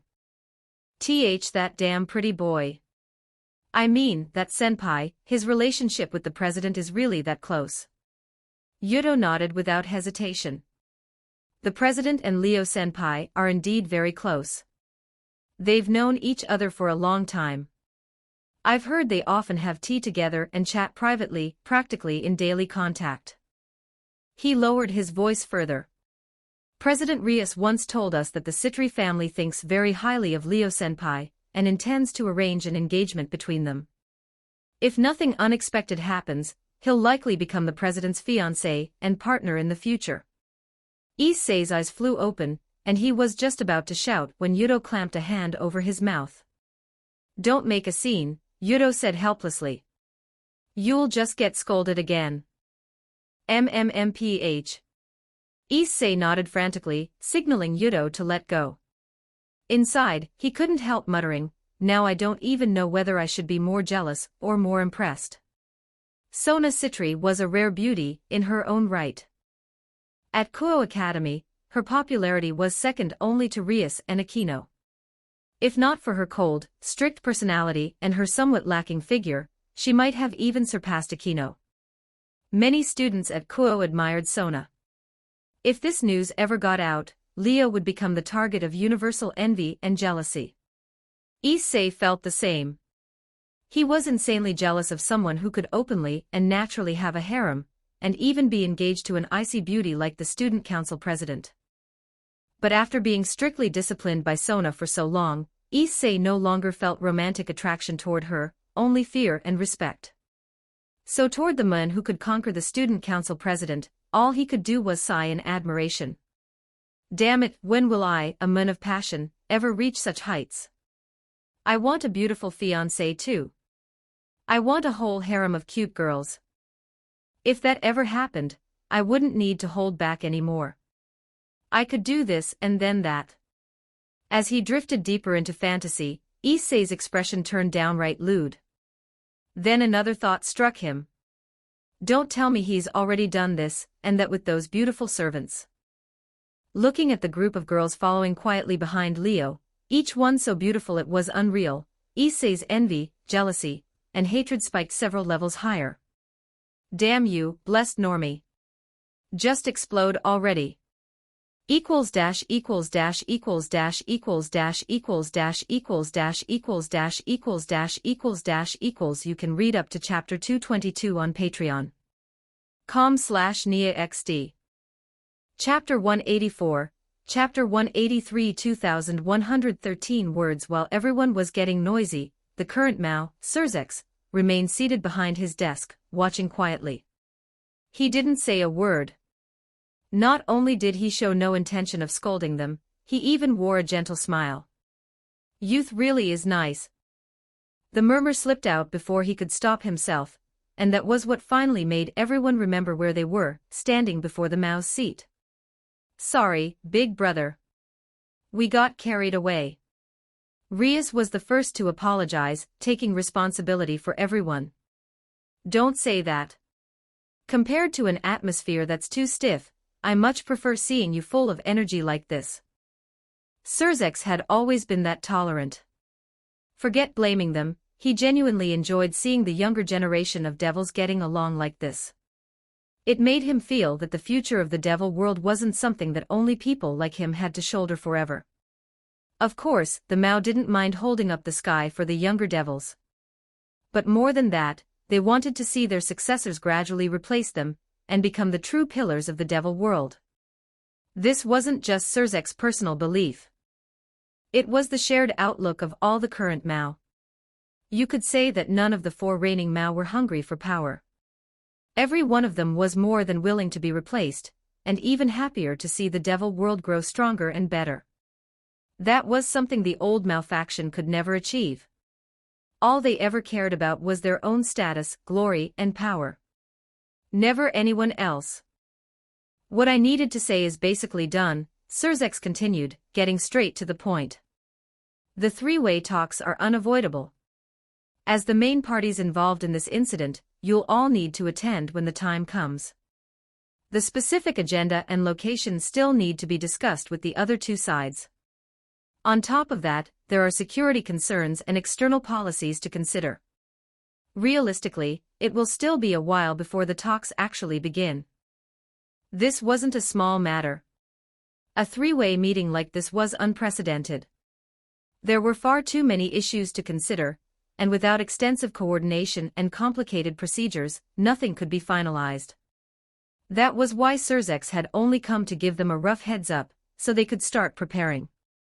Once the time, location, and process were confirmed, someone would naturally be sent to notify them. During this period, you need to act cautiously, Surzex said seriously. While the three factions are focused on confirming the talks, they likely won't have the bandwidth to watch over the human world. You must be extremely careful and make sure no one with ulterior motives finds another opportunity. At that, everyone frowned. Are you referring to the Old Mao faction and the Hero faction? Sona Citri asked in a low voice. Not just them. Surzek's expression grew even more serious. At this point, we can more or less confirm that the Old Mao faction and the so-called Hero faction actually belong to different branches of the same organization. In other words, whether it's the Old Mao faction or the Hero faction, they're both just parts of a powerful underground organization. As for what that organization truly is, or who founded it, we still don't know. His tone paused almost imperceptibly at the end. No one else noticed it. Except Leo. Because he knew Surzex was lying on that point. After all, he had already given Surzex a hint. The symbol of Ouroboros was far too obvious, too striking, too important. Leo had already spelled it out. If Surzex still hadn't realized who the leader of that underground organization was, then he would have been far too slow. Besides, who else in this world could make those arrogant Old Mao faction members and the ambitious figures of the Hero faction willingly bow their heads? Surzex and the other Mao had most likely already reached that conclusion. But without concrete evidence and without seeing them in person, they weren't eager to announce it publicly. Still, Surzek's meaning was clear enough. He was warning them that, aside from angels and fallen angels, devils might have already encountered a new enemy. And a terrifying one at that. Other mythological factions may also notice the changes on our side and decide to take action, Surzex added. This world wasn't ruled solely by devils, angels, and fallen angels. Many other mythological systems were active in other countries. Greek mythology, Norse mythology, Indian mythology, Egyptian mythology, Celtic mythology, Mount Sumru, all of them truly existed in this world. They simply didn't operate in this region. Devils, angels, and fallen angels all belong to the biblical system. Strictly speaking, they were part of the same mythological framework, just divided into different factions.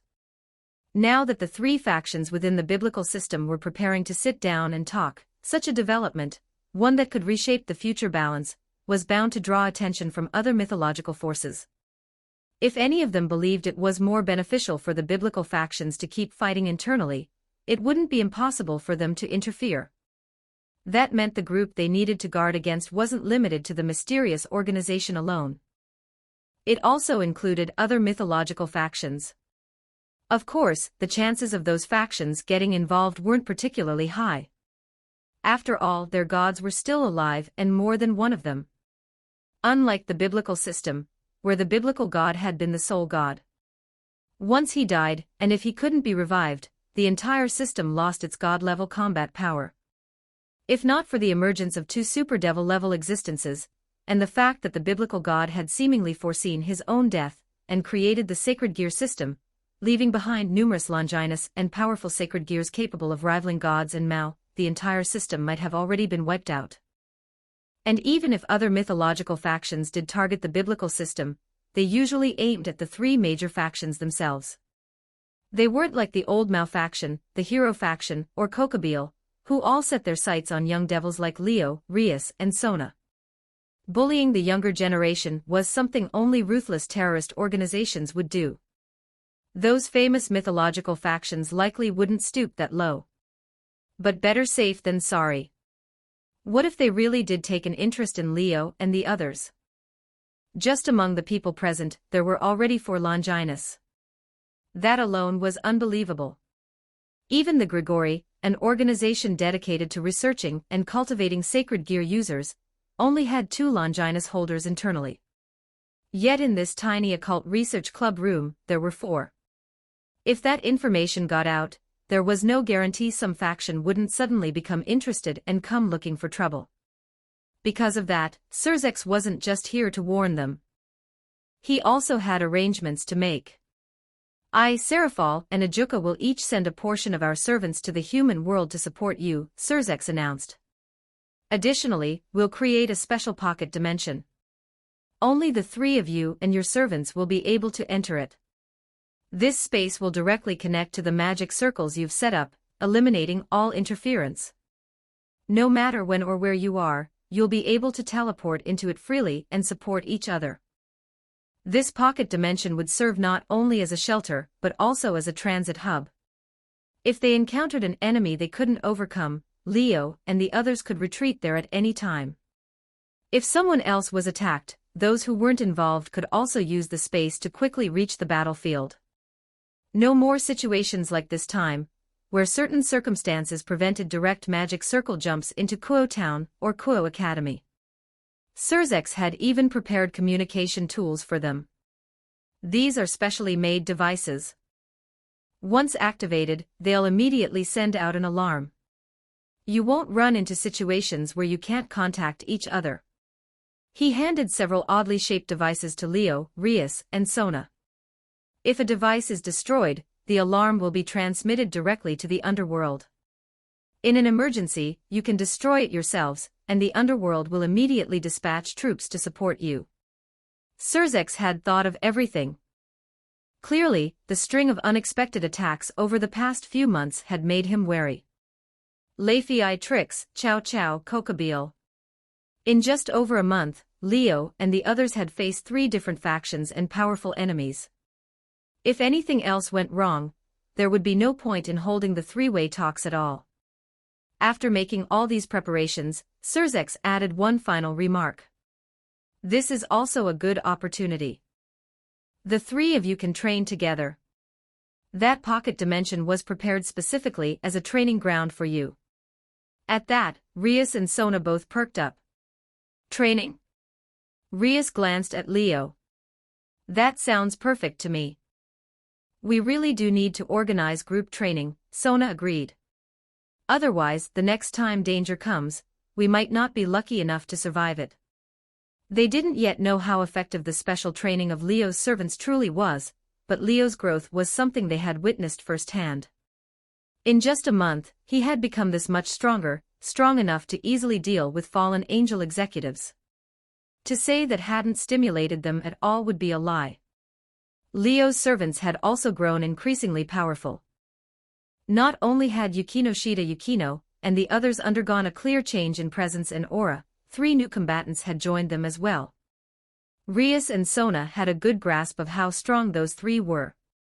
Take Ravel, for example. She was a genuine pureblood devil, the young lady of the Phoenix family, a bona fide high-class devil with immortal body. With that kind of strength, she would easily contend for a top 3 spot within the Gremry or Citri servants. As for Ram and Rem, as descendants of the naturally powerful Oni race, no matter how weak they were, they couldn't possibly be weak in absolute terms. As Leo's servants continued to undergo a complete transformation and grow stronger, Rias and Sona couldn't afford to lag too far behind. Even setting aside comparisons with Leo's group, neither of them wanted to be as helpless as before when danger struck. When Leifei Trix attacked, it was only because Leo fought with everything he had that they managed to survive. Otherwise, even if Rias and Sona had teamed up, they would have had no chance of winning. As for Kokabeel's assault, it went without saying. Without Leo's timely rescue in the depths of despair, they would have been reduced to ashes along with Kuo Town itself. Back then, Leo and Yukino's group had already sensed the danger of being targeted by various ill-intentioned forces, which was why they decided to undergo special training to strengthen themselves for the crises ahead. Now, Rias and Sona felt the same way. They too believed that with their current strength, they could no longer protect themselves against the dangers yet to come. If that was the case, there was only one option. They had to become stronger. It's good that you've realized this, Surzex said with a satisfied nod. Then he turned to his sister. Rias, you can also try releasing that sealed bishop piece of yours. The room went quiet for a moment. Is that really okay, big brother? Rias asked in surprise. Permission has already been granted, Surzex replied with a smile. Its ability is still extremely dangerous, but at this point, it may not be impossible to try and control it. As he spoke, he glanced at Leo. With him here, even if the power of Rias Bishop went out of control, there should be a way to handle it. Leo wasn't who he used to be. Defeating Kokobeel and the White Dragon Emperor without using Balance Breaker meant his strength had already reached Mauklas. Rias Bishop was powerful, but it was still far from enough to truly affect a Mauklas existence. On top of that, with the current tense situation, Rias and the others needed to improve their strength as quickly as possible. Continuing to keep such a powerful weapon sealed away would be a waste.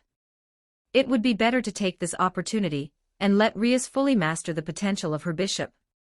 With Leo around, nothing too serious should happen. It also aligned perfectly with Surzek's earlier plans, to let Leo and Rias spend more time together, deepen their interactions, and prepare for the future. After all, Surzek's desire for an outstanding brother-in-law had never truly faded. Chapter 185, Chapter 184 2,237 words. The turbulent night officially came to an end only after Surzex returned to the underworld with the devil forces sent from there. By the time daylight arrived, Kuo town looked no different from usual. Even the residents couldn't remember the strange things that had happened the night before. It was as if it had all been a dream, fading away with the darkness. Kuo Academy was the same. There was no trace of the wreckage or chaos from last night. Students streamed onto campus as always, attended classes as usual, and not a single one of them knew that a battle deciding the life or death of all Kuo town had taken place right here. Naturally, the members of the Gremory Peerage and the Citri Peerage also continued going to school as if nothing had happened. Even though they hadn't slept all night and had just been through an exhausting battle, none of them planned to take time off. As for Leo and the others, they had already returned to Chiba. Their vacation was over, and they had to go back to Sobuhai to attend classes. Of course, their month-long absence, taking collective leave to go somewhere, had already become hot gossip throughout the school. Now that the vacation was over and they were back, it was only natural that they were stared at and bombarded with questions. In response, Leo and the others used club activities as their excuse, neatly shutting everyone up, much to the dissatisfaction of many. Using club activities as an excuse was fine, but couldn't they at least explain what kind of club activities those were? The most popular guy at Sobuhai going out for a full month with 4 of the school's 5 campus idols, all in the name of club activities. How was anyone not supposed to let their imagination run wild? Many people even secretly fantasized that during that month, the 5 of them had done something inappropriate, and that their relationships had undergone dramatic changes. At the very least, Leo was subjected to plenty of that kind of interrogation. Come on, tell us. We swear we won't tell anyone. Yeah, just satisfy our curiosity. We'll keep it a secret. You're saying nothing happened with any of them? I don't buy it. At least tell us who you're into. One of them has to be your type, right? This was what the guys cared about most, dying to know which of those girls had already fallen to Leo. The girls were just as curious. Their gossip instincts had long since gone into overdrive, to the point where Yukino Shida Yukino, Yuki Asuna, Kasumigakaka Yutaha, and Shina Mahiru were surrounded all day by girls, some familiar, some not, poking around for information. They really wanted to say, "We went to the underworld for special training." Would you believe that?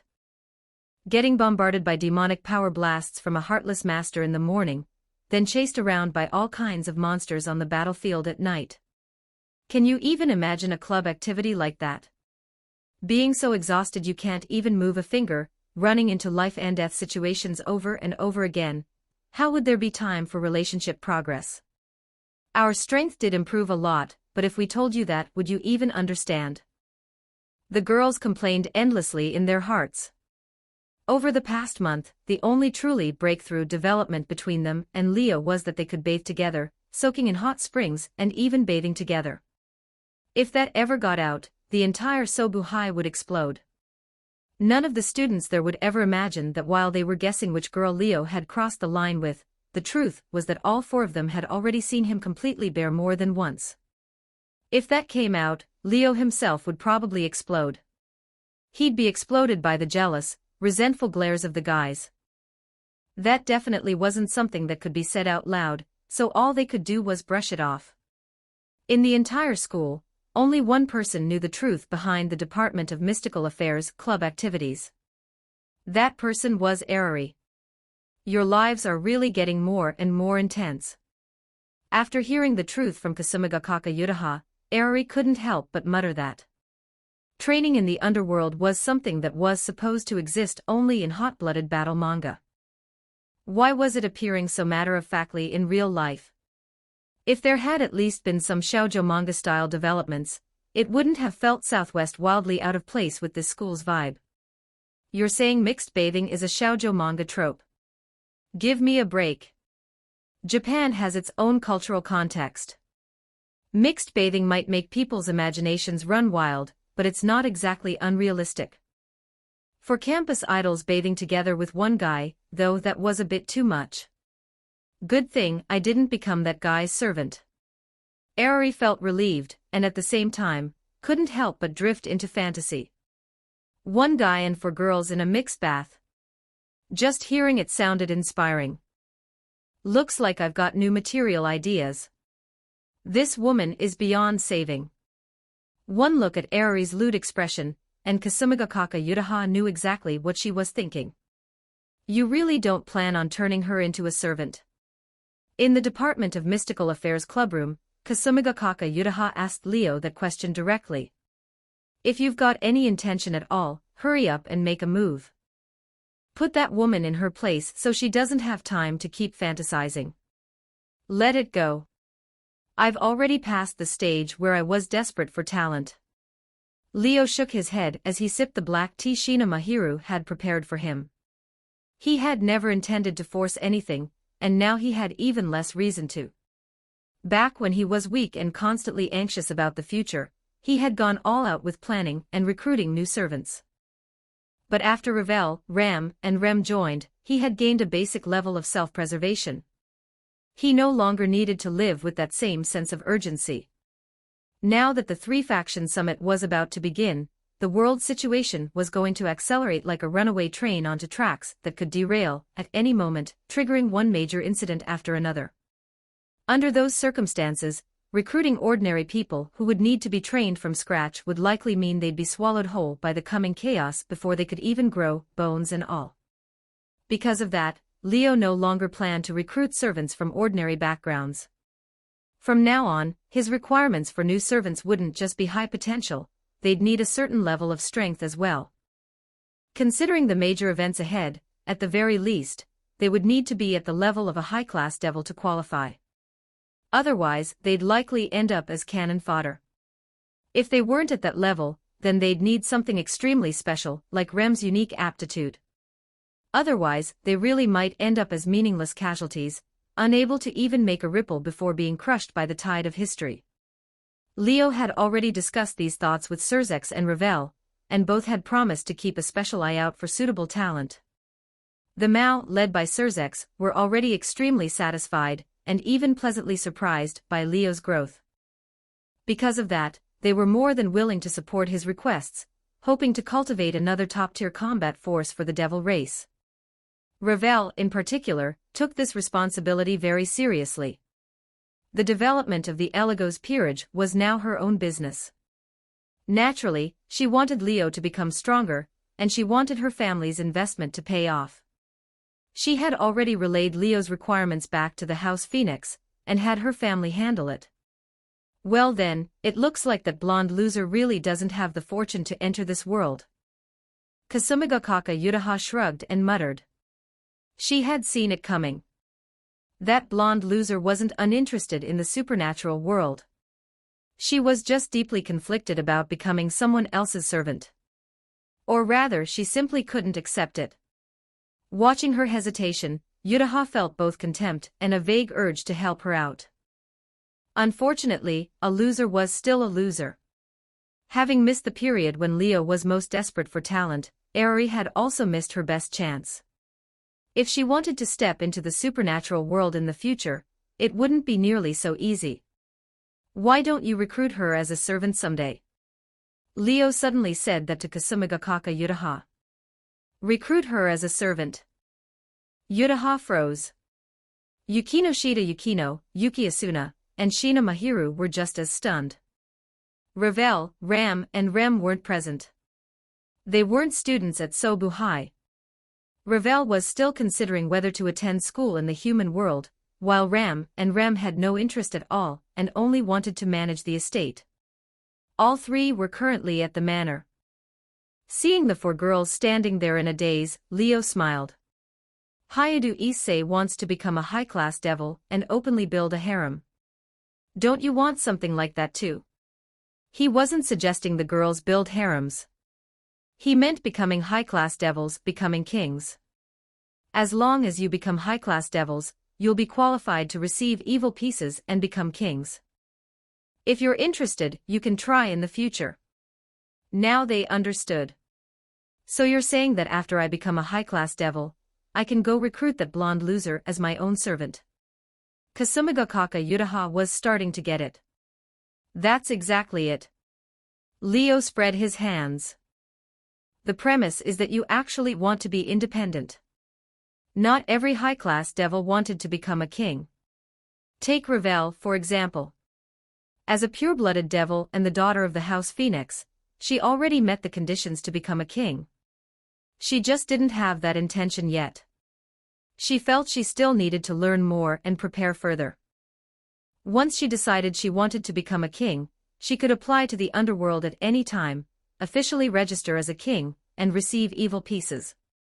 In other words, Ravel already had the qualifications to become independent from under Leo's command at any moment.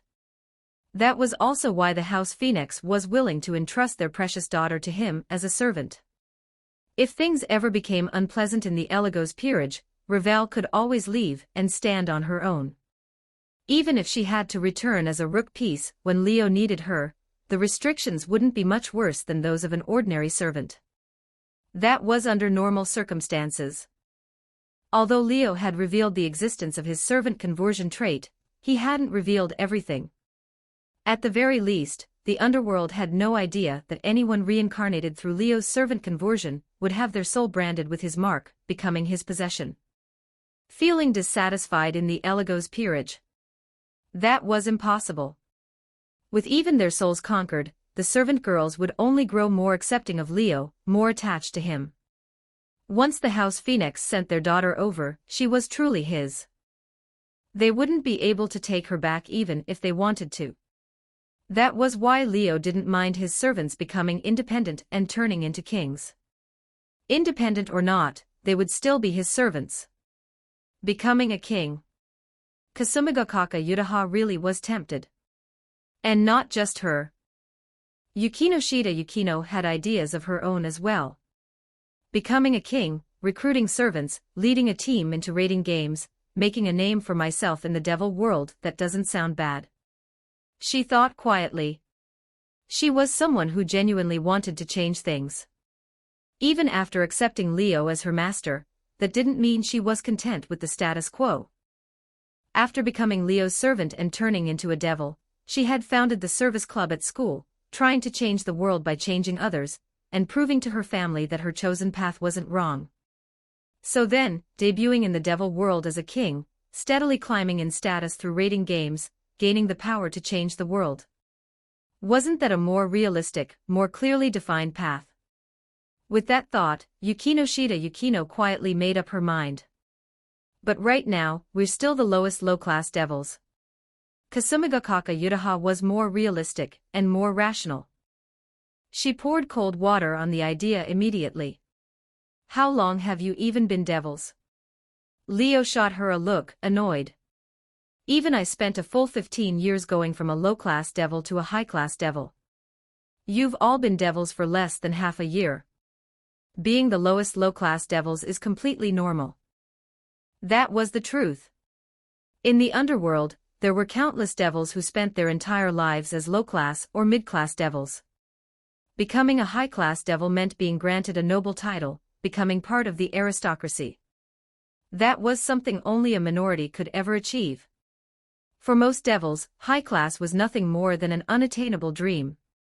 The situation's only getting more tense, and the battles we face will keep increasing. When that time comes, that'll be your chance to build achievements. Leo said it plainly. As long as you rack up enough merits, you'll realize that becoming a high-class devil is nothing more than something within reach. Chapter 186, Chapter 185 1831 Words after school that afternoon. Using the magic circle in the Department of Mystical Affairs clubroom, Leo and the others teleported straight back to the mansion. In the basement they regrouped with Ravel, Ram, and Remington. Are you ready, Ravel? Leo asked. No one had even changed clothes. They were still in their school uniforms as they stood before the magic circle, speaking to Ravel, who had a small one unfolded in her palm. Everything's ready, Ravel replied. She checked something within the miniature magic circle before reporting. The underworld has already sent over the coordinates for the designated pocket dimension. They've also registered the demonic power signatures of all Eligo's servants. She continued, the magic circle in this basement is now linked to that specific pocket dimension. As long as registered personnel step inside, we'll be able to jump directly there through the magic circle. Hearing that, Leo nodded. In that case, let's go take a look. With that, he stepped into the magic circle first, the girls following close behind as they entered together. A sharp hum rang out. The next instant, the magic circle erupted with an unprecedented crimson glow, enveloping Leo's group and forcing them to shut their eyes. When they opened them again, they were no longer in the mansion's basement. They had arrived in an unfamiliar space. So this is the pocket dimension Surzek-sama prepared for us. It's huge. The servant girls gasped in shock, then burst into excited chatter. The space was vast, so vast it seemed endless. Calling it a pocket dimension almost felt inaccurate. It was more like an entire world, with no sense of confinement at all. The terrain was equally diverse. Rolling hills, open plains, forests, lakes, there were even scattered buildings in the distance. It looked so natural that one could easily mistake it for a world formed on its own rather than something artificially constructed. Leo and the others stood atop a hill, right by a cliff's edge, giving them a clear view of the surrounding scenery. No wonder the girls couldn't help but marvel out loud. Is this really something that was artificially created? Yukino couldn't help asking. Devil technology has advanced to this point already. Even though she had read about such things before, seeing the natural landscape with her own eyes still left her stunned. It's not actually that rare, Ravel said calmly. Heaven and the fallen angels have technology on the same level. Pocket dimensions have long been commonplace among the three factions. In fact, among devils, they're used every time a raiding game is held. If anything, we probably make the most use of them.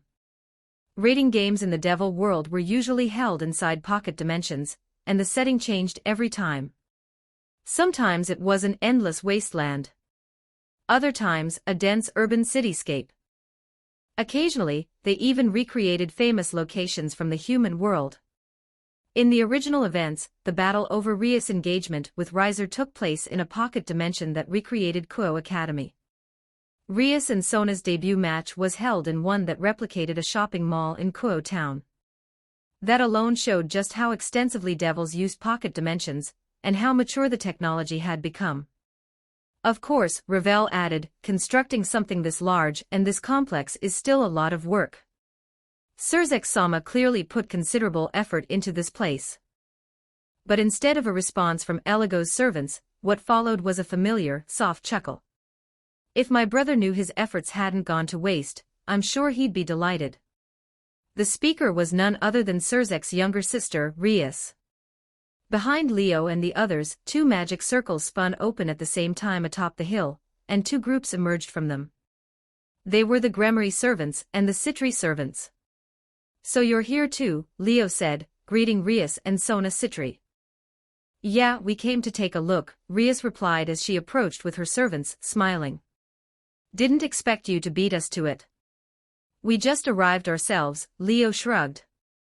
Then his brows rose as he noticed someone unexpected. "You're here too." He wasn't the only one surprised. Yukino Yukino and the others were as well. That was because the person in question wasn't originally part of the Gremory servants. She was a holy sword wielder from the church, the Durandal user, Zenobia. The blue-haired swordswoman was standing among the Gremory servants, having come along with them. Everyone present was sharp enough to immediately sense what was different about her. There was no trace of a human aura left on her. Instead, she carried the unmistakable presence of a devil. "Why you reincarnated as a devil?" Yuki Asuna blurted out. The others were equally shocked. Only the Citri servants remained calm. It was obvious they already knew. "Let me introduce her properly," Rias said, the corners of her lips lifting slightly. She looked genuinely pleased. "This is my newest servant. Like Yudo, she's one of my knights." As her words fell, Zenobia silently spread her wings, revealing a pair of jet-black bat wings. "I understand your surprise," Zenobia said flatly. "But this is the truth. Since God is gone, I'm nothing more than a lost lamb without faith. In a way, becoming a devil feels only natural." Her face was expressionless, yet there was a hint of resignation in her voice. Everyone understood immediately. "Turning into a devil out of sheer loss of faith, that's even more impulsive than me," Kasumigakaka Yudaha muttered under her breath. Zenobia. Asia, as someone from the church herself, looked at her with concern and gently tried to comfort her. "Well, becoming a devil isn't that bad, right?" Hayadu Issei said, scratching his nose before speaking up loudly. "I think it's pretty lucky, actually. I mean, devils can openly build a harem. Just that alone is enough to make someone think, no regrets becoming a devil. At least, that was true for him." "Lucky." Zenobia sighed. "That was supposed to be God's domain. Now that God is gone, becoming a devil can actually be considered fortunate. Life really is unpredictable." Eligo's servants exchanged glances before ultimately accepting it. "So now the Gremory servants also have a holy sword wielder," Shina Mahiru said quietly, prompting silent nods from the others. Holy swords were natural enemies of devils. Because Yuki Asuna possessed the sacred gear blade blacksmith, she was already considered an exceptionally sharp weapon among Eligo's talented servants, especially in raiding games against devils. Her reputation in the devil world was actually quite high, making her someone other young devils needed to watch out for. Now, the Gremory servants had gained a holy sword user as well, and a genuine one at that. Durandal was one of the highest-grade holy weapons in the world. With it, the Gremory servants were undoubtedly strengthened even further. Of course, compared to Shina Mahiru, a wielder of holy relics, Zenobia still fell a tier short. So while Eligo's servants took note of the situation, they didn't feel truly threatened. Someone like Zenobia wasn't the main concern. "I think the one we really need to watch out for is Kiba-kun," Yuki Asuna said, her gaze shifting between Yudo Kiba and Zenobia before settling on Kiba's gentle smile. After the Kokobile incident, the Gremory knight had overcome his psychological trauma and let go of his hatred for holy swords. In doing so, he finally reached the peak of his sacred gear and achieved his balance breaker. The Sword of Betrayer. This balance breaker allowed him to create weapons that combined the opposing powers of holy swords and demon swords. If Yudo Kiba activated his balance breaker and wielded the Sword of Betrayer, he could also deal effective, specialized damage to devils. Leo had already told Eligo's servants that Kiba, having reached balance breaker, was easily among the top 2 strongest in the entire Gremory peerage, possibly even number 1. Even Zenobia with Durandal, or high-class devils like Rias and Akino Himejima, might not be able to defeat him. That realization gave Yuki Asuna a sense of urgency. After a month of special training, she was confident she could defeat the old Yudo Kiba. She wouldn't lose to his demon sword like before. But Balance Breaker Kiba was a different matter entirely. She knew that even now, she likely wasn't his match. Their sacred gears were on the same level.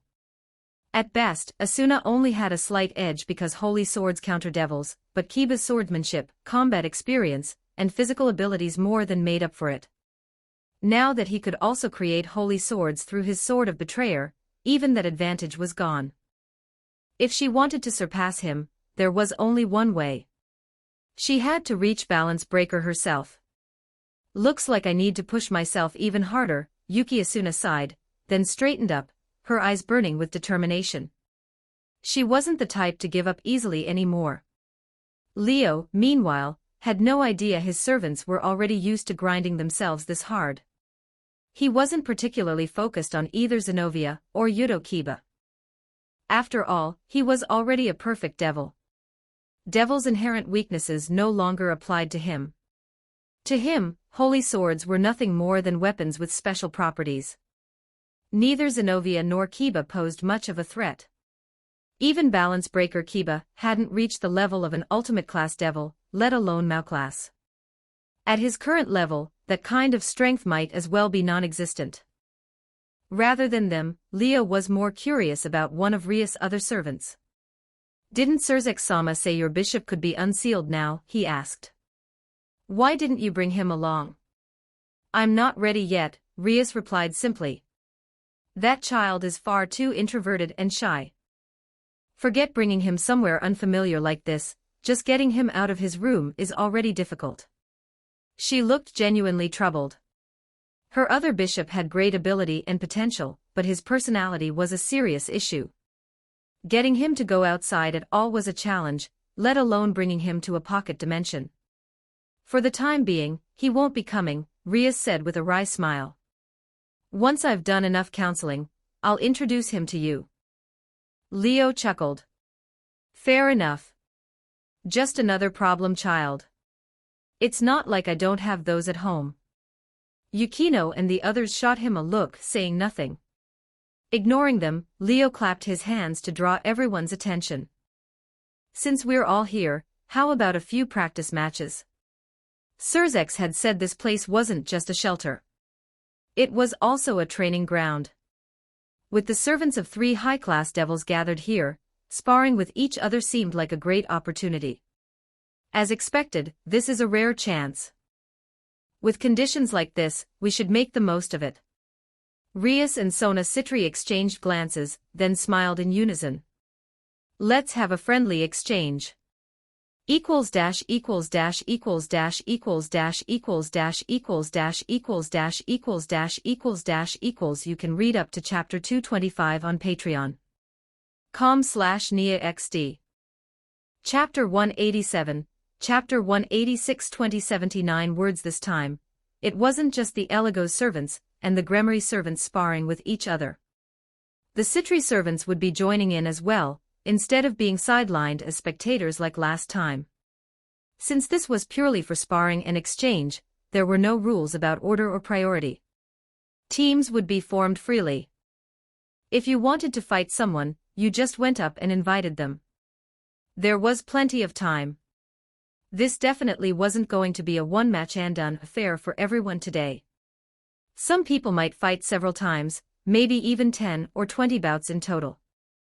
After finishing one match, you could immediately challenge someone else, or pause to rest, reflect on your performance, and think about what needed improvement. As for getting injured and being unable to fight again, that wasn't a concern at all. I'll be in charge of healing everyone, so please don't worry about injuries. Asia said this with a smile as gentle as an angel's, instantly captivating everyone who saw it. Honestly, the former saint of the church really was so kind and warm that she felt angelic in the truest sense of the word, making even Shina Mahiru sigh in admiration. This is what a real angel is like. Compared to Asia, even someone publicly acknowledged as an angel like herself had to admit she fell short. Of course, Mahiru could heal as well. And with Yuki Asuna, Akino Himejima, Shinra Tsubaki, and others who had some recovery abilities, everyone could fight freely without worrying about holding back. With that settled, the newcomer Zenovia was the first to step forward. I hear you're also a holy sword user. She directed the question at Yuki Asuna. To be precise, I'm a sacred gear user, Asuna replied calmly.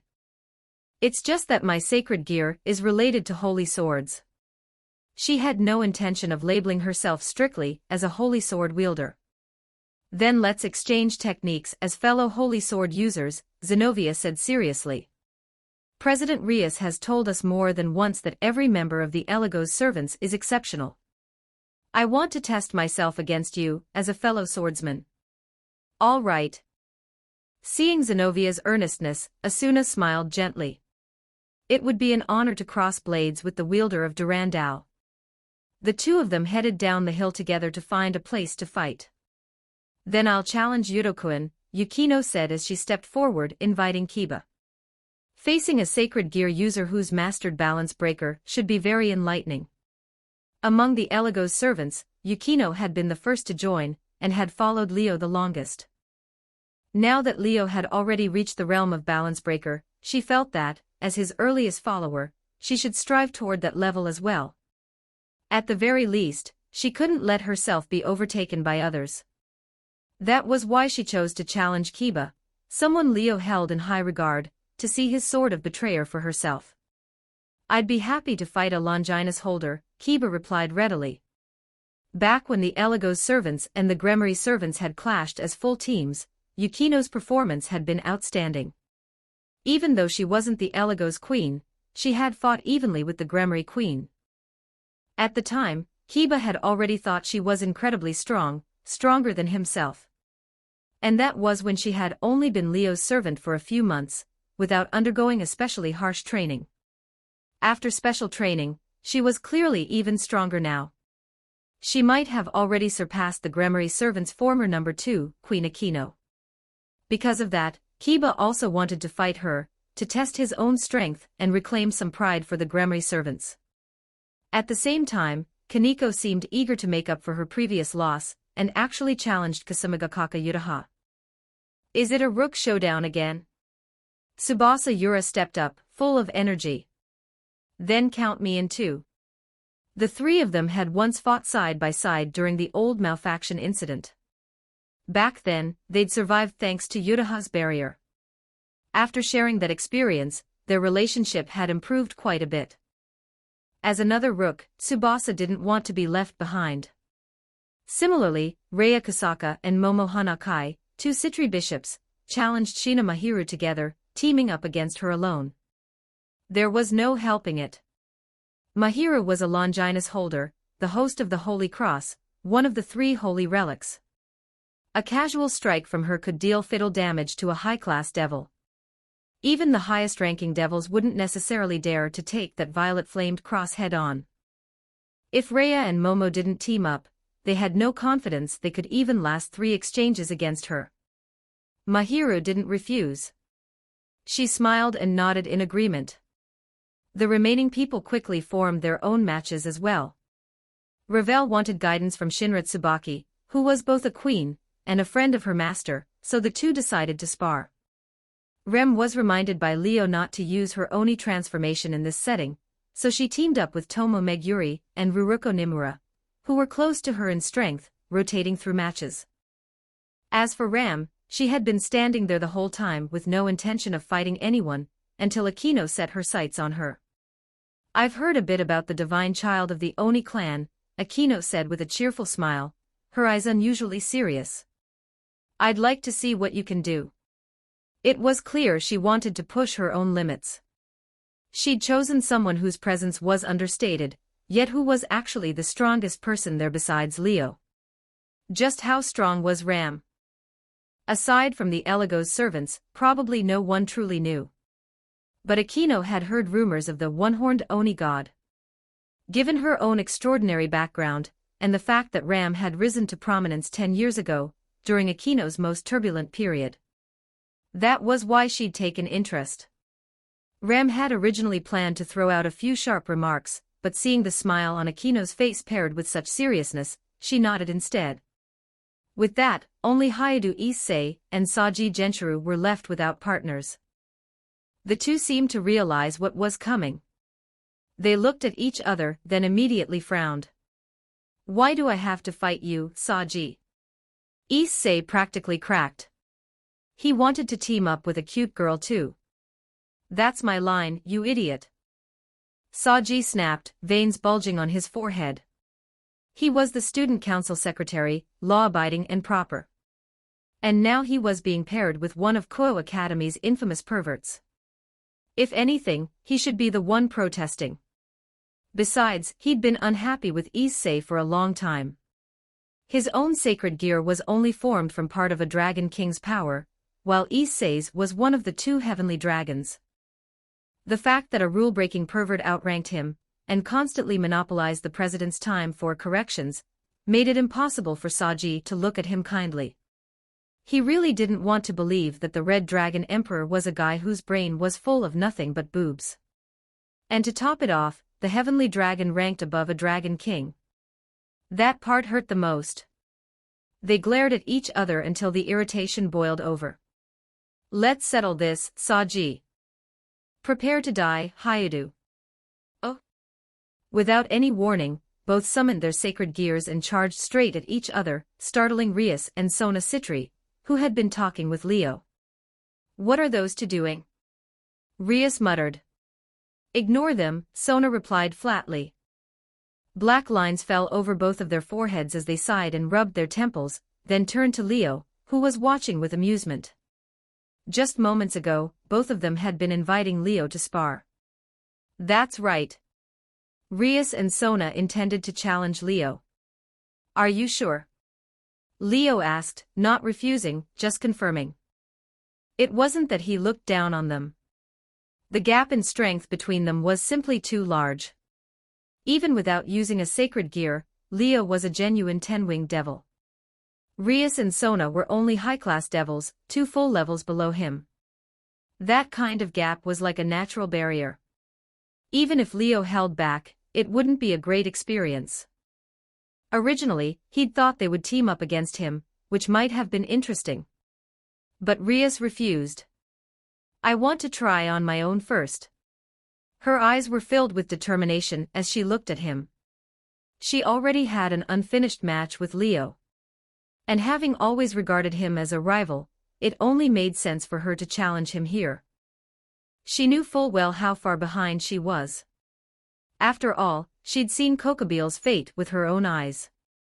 That fallen angel executive had looked like a child in front of Leo, defeated with ease. Meanwhile, even with her servants and the church's holy sword users, she hadn't been able to defeat Kokobeel, and had been completely overwhelmed. Anyone could guess what would happen if she challenged the man who had effortlessly crushed Kokobeel. Even so, she wanted to try, to see how long she could last against him. All right. Seeing she wasn't joking, Leo thought for a moment, then nodded. Let's do it. It was just sparring. What was there to lose? Besides, he'd been curious about the famous trait, power of destruction, for quite some time now. Then I'll go after you're done, Sona said with her eyes closed. Clearly, she also wanted to challenge Leo alone, and see how far she could go. Ever rational and calm, Sona treated this as an opportunity to understand herself and to understand Leo. Even if she lost, it wouldn't matter. As long as she gathered enough information to formulate strategies, it wouldn't be a waste.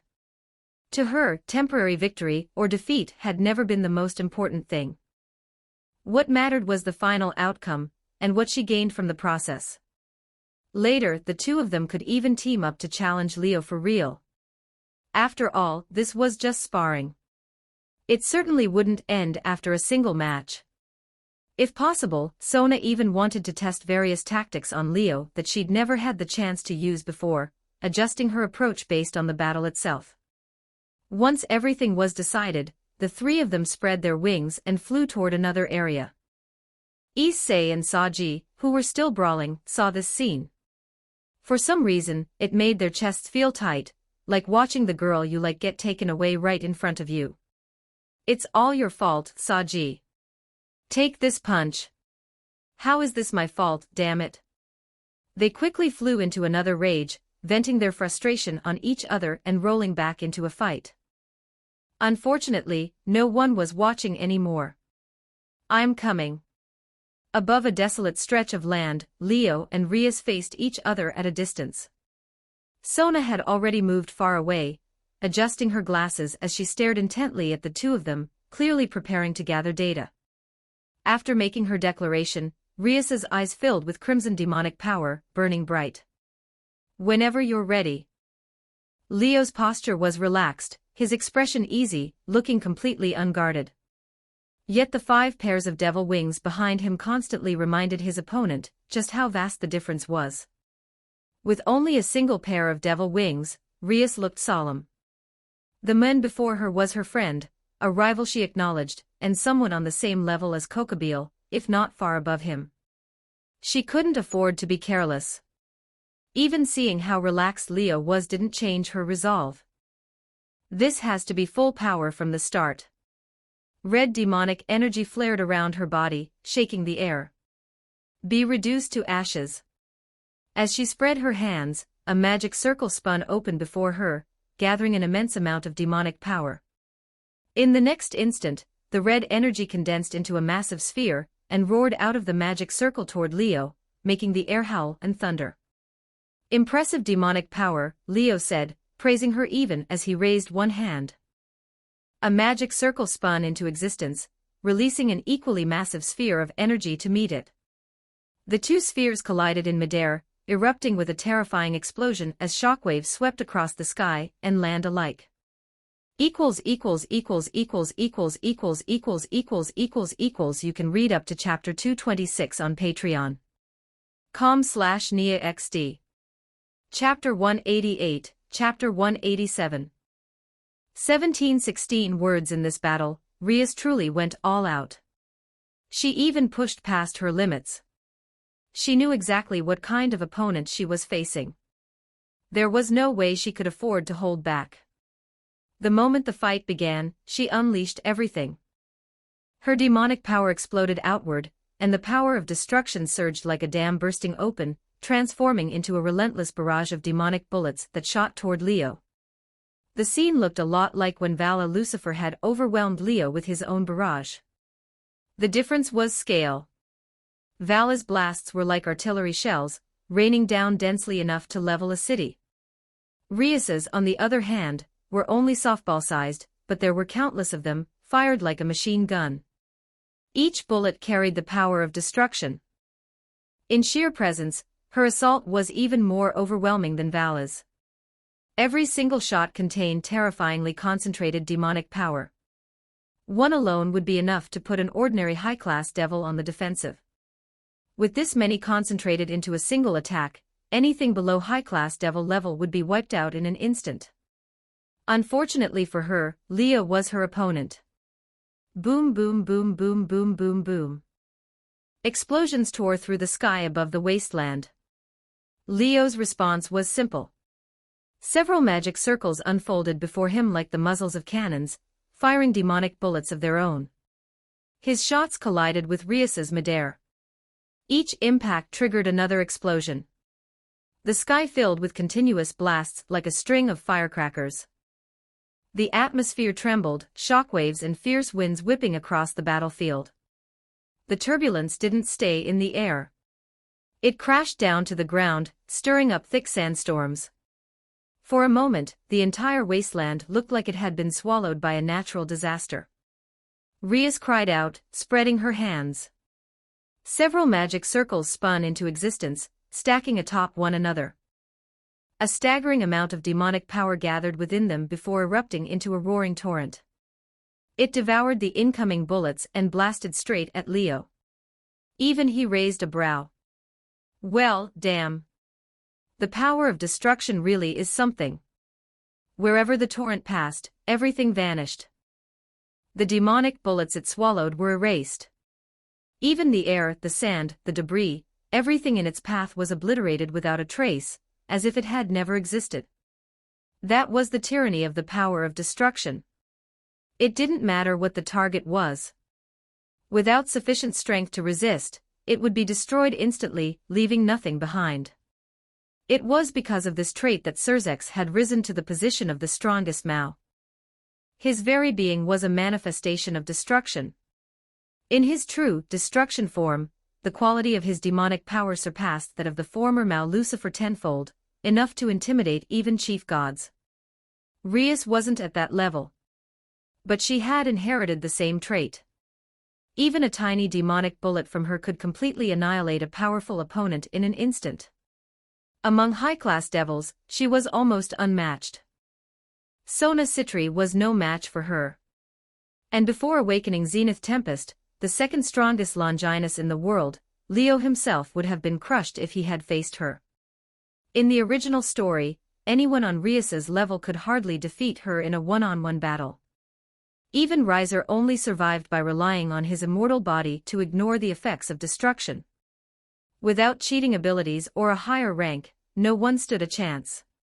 Cerzex had even said that purely in terms of destructive power, Rias might surpass him in the future. He was a technique-oriented devil. She was pure power. Her future ultimate technique, Extinguished Star, was something even Mao-class beings would avoid. If it weren't so difficult to control, she would have already risen beyond high-class devil. She hadn't reached that level yet, but Leo could already tell. If he didn't increase his output, didn't raise his demonic bullets to a level that threatened an ultimate class devil, he wouldn't be able to stop hers. That alone proved how overwhelming destruction was against opponents of the same tier. But if your level surpassed hers, blocking it became much easier. Take Kokobeel for example. He had blocked Rias's full-powered attack with one hand, even when she had been boosted by Issei's boosted gear. Leo's strength far exceeded Kokobeel's. Even without using a sacred gear, he stood on the same level. Facing Rias without boosted gear enhancement, there was no way he would perform worse. So he simply raised a hand toward the incoming torrent. The massive stream of demonic power slammed into his palm, its force raging like it meant to burn him to ashes. The scarlet energy lashed wildly, like a ferocious beast trying to devour him whole. To withstand it, Leo's output rose fully to the level of an ultimate class devil. Then he clenched his fist. The enormous torrent shattered in his grasp, as if a dragon made of demonic power had been crushed effortlessly. Rias's expression shifted. Leo gave her no time to react. The magic circles before him rotated and overlapped just as hers had. A massive torrent of demonic power roared toward her. In that instant, the gap between them became painfully obvious. Watching from the sidelines, Sona immediately noticed the difference. Leo stacked multiple magic circles with casual ease. Rias had needed to shout and charge up. He did it like lifting something light. That made sense. Before awakening the trait of servant conversion, Leo had known his talent wasn't on the level of prodigies like Rias. He had only barely become a high-class devil at 18. So he had poured his efforts into refining his control. If Rias was power-oriented, Cerzex technique-oriented, and Cao Cao ultra-technique-oriented, then before awakening servant conversion, Leo had also been technique-focused. Now he possessed both power and technique in equal measure. Especially after repeatedly receiving reinforcement and technique feedback from Zenith Tempest, his control over his own strength had reached a level of effortless mastery. This exchange wasn't just power domination. It was technical domination, too. The torrent smashed into the magic circles Rias hastily raised in defense. One layer after another shattered before the blast struck her directly. She was flung backward from the explosion, smoke rising from her body. Her skin was scorched gray-black, and she coughed up blood. Her clothes fared no better. Burned and torn apart in an instant, they left far more exposed than they should have. It's not over yet. Rias ignored her appearance entirely. Scarlet demonic power burned in her eyes as red aura erupted around her. With a sweeping motion, she hurled two massive demonic bullets, one after the other, twisting together as they spiraled toward Leo. He moved to catch them the same way. But just before reaching him, the two bullets collided midair and exploded right in front of his face. Trying that, huh? He spread one of his devil wings in front of himself, shielding against the blast and the chaotic shockwave of demonic power. Then he reached toward the heart of the explosion. A tiny demonic bullet shot out from within, aimed straight at his head, subtle and almost impossible to detect. If he hadn't activated magic detection beforehand, he might have missed it. But since he had noticed it, he caught it in one hand and crushed it without harm. Even that doesn't work. Rias bit her lip. Before she could rally herself for another attack, Leo moved. He stepped forward as if walking on air. The next instant, he vanished, like he had dissolved into the atmosphere itself. Rias's heart lurched. Before she could even react, he stepped out from the air behind her, as though emerging from nowhere. All right. Let's call it here for now. Leo patted her shoulder lightly, smiling. She went completely silent. Sona was just as stunned. Was that just now? As an observer, Sona could say with certainty. It wasn't speed. It wasn't teleportation through a magic circle. He had truly merged with the air. His demonic power blended into the atmosphere, as if his entire body had dispersed and fused with it, only to reform behind Rias. It wasn't a magic formula. It wasn't some unknown technique. And it definitely wasn't something Leo had possessed before. Even Sona, who knew quite a bit about him, was shaken. Rias fell silent for a moment, then gave a bitter smile. As I thought. Beating you right now is nothing but a pipe dream. You already knew that, didn't you? Leo replied bluntly. You were prepared for this. No need to sigh. That's true. She steadied herself and turned to face him. So that was. More or less. Leo didn't go into too much detail. Zenith Tempest has two fundamental abilities, control over weather, and control over natural attributes. In the past, I mostly used it to manipulate earth, water, wind, and fire. But that wasn't Zenith Tempest's limit. It was mine. Its ability is to dominate natural attributes, not just release natural power.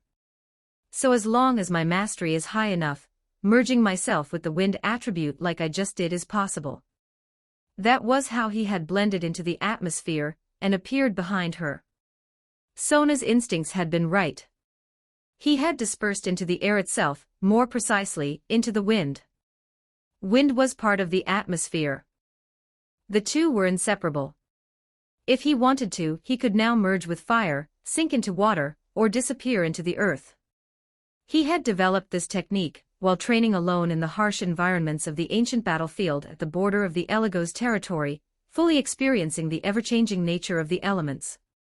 The original host of Zenith Tempest, Dolio Gesualdo, had created a technique called Speranza Bala di Sapone, which evoked precious memories in others. Leo hadn't managed to replicate that. So he created something new instead. He named it, Nature's Hope. When activated, he could transform into natural energy itself. In simple terms, it was elementalization. That's seriously impressive. Rias let out a breath of admiration after hearing his explanation. Leo cleared his throat. His gaze flicked over her once before he spoke. You might want to change your clothes first. You can read up to chapter 227 on Patreon. com/NiaXD. Chapter 189, Chapter 188 1724 words. It turned out that the president of the Occult Research Club, and Kuo Academy's beloved big sister, wasn't just wealthy. She was generous, too. Even after Leo reminded her to change clothes, Rias only raised a brow and shot him a teasing half-smile. She didn't bother covering up at all. Right there in front of him, she casually tore off her ruined uniform before reconstructing a brand new Kuo Academy outfit with demonic power. Leo stood there, stunned. Rias, meanwhile, acted as if nothing had happened. Or rather, as if it wasn't even worth acknowledging. She turned to Sona instead. "You're up next." With that, she stepped aside. Sona had already witnessed Leo's strength, but instead of shrinking back, her fighting spirit flared. She took Rias's place and engaged him directly. Her demonic power wasn't as overwhelming as Rias's, but her technique was on another level. The moment a water-blue aura ignited around her, streams of water surged in from every direction, gathering at her command. Water was her specialty. Even without creating it from scratch, she could draw every drop of moisture from the surrounding environment. That way, she conserved demonic power while manipulating far greater volumes than she could have produced herself, turning minimal force into maximum impact. Before the fight even began, she had already surveyed the terrain, pinpointing every nearby water source. The instant she released her power, torrents rushed in, from underground veins, from distant rivers, swirling around her. Under her control, the water shifted forms, soaring eagles, slithering serpents, roaring lions, packs of wolves, even a massive dragon. They charged Leo in a thunderous assault. This was Sona's pride, her water arts. But her true strength wasn't just her mastery of water. It was her calm, calculating mind. She treated Leo like a living test subject, constantly putting her battle strategies into practice. Again and again, she made unpredictable moves. At one point, she charged straight at him, blending herself among the water beasts.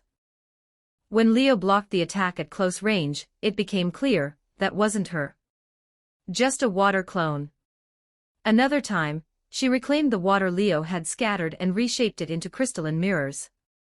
Her reflection appeared in every surface, filling the battlefield. Real or fake? Position indiscernible. To fool his magic detection, she even dressed her water clones and mirror images in clothing infused with her demonic aura, while she herself slipped quietly through the countless streams surrounding him, like a mermaid gliding through her own domain. And just like Rias, she was completely unbothered by her lack of clothing. Leo got quite the eyeful. Unfortunately, Sona was generous, but not particularly well endowed. Still, he was satisfied. No matter how you looked at it, he definitely wasn't losing out here. So, to properly respond to her effort, Leo stopped holding back. He directly stripped her of control over the water, turning every drop she had painstakingly gathered into his own weapon. "Don't forget," he said with a light chuckle as she stared at him in shock, "among the natural elements governed by Zenith Tempest, water is included." Just like that, Sona fell. The two regrouped and attacked him together afterward, but even united, they couldn't defeat him. They couldn't even force him to use his sacred gear. As a 10-winged devil, Leo overwhelmed them purely with his demonic power and status alone, leaving the two prodigies gasping for breath. Fortunately, they had prepared themselves mentally. Even Rias, proud and competitive as she was, set aside her arrogance. Determined to grow stronger, she kept challenging him over and over despite being crushed each time. Leo was more than happy to oblige. And absolutely not because the two of them occasionally provided visual incentives. It wasn't just the three kings who trained this way. Throughout the separate space, others were sparring as well. Some kept winning. Some kept losing. Some went back and forth. But victory and defeat had long since ceased to matter. They all remembered why they were here. Not to outdo one another but to train. To grow stronger. To prepare for whatever crisis might come next. With that shared resolve, the days passed quickly. Every afternoon after school, everyone gathered here voluntarily. They paired up, formed teams, sparred relentlessly. On weekends they stayed all day, skipping meals and rest to squeeze out every possible improvement. To give them real combat experience, Leo even tossed Cerberus King into the mix as a sparring partner. The three-headed hound of hell that Kokobeel had brought to the human world had long since been beaten into submission. The night Kokobeel was defeated, Leo returned and formally contracted with the beast, making it his familiar. He'd originally planned to leave it guarding his estate. Now, though, it made for the perfect training partner.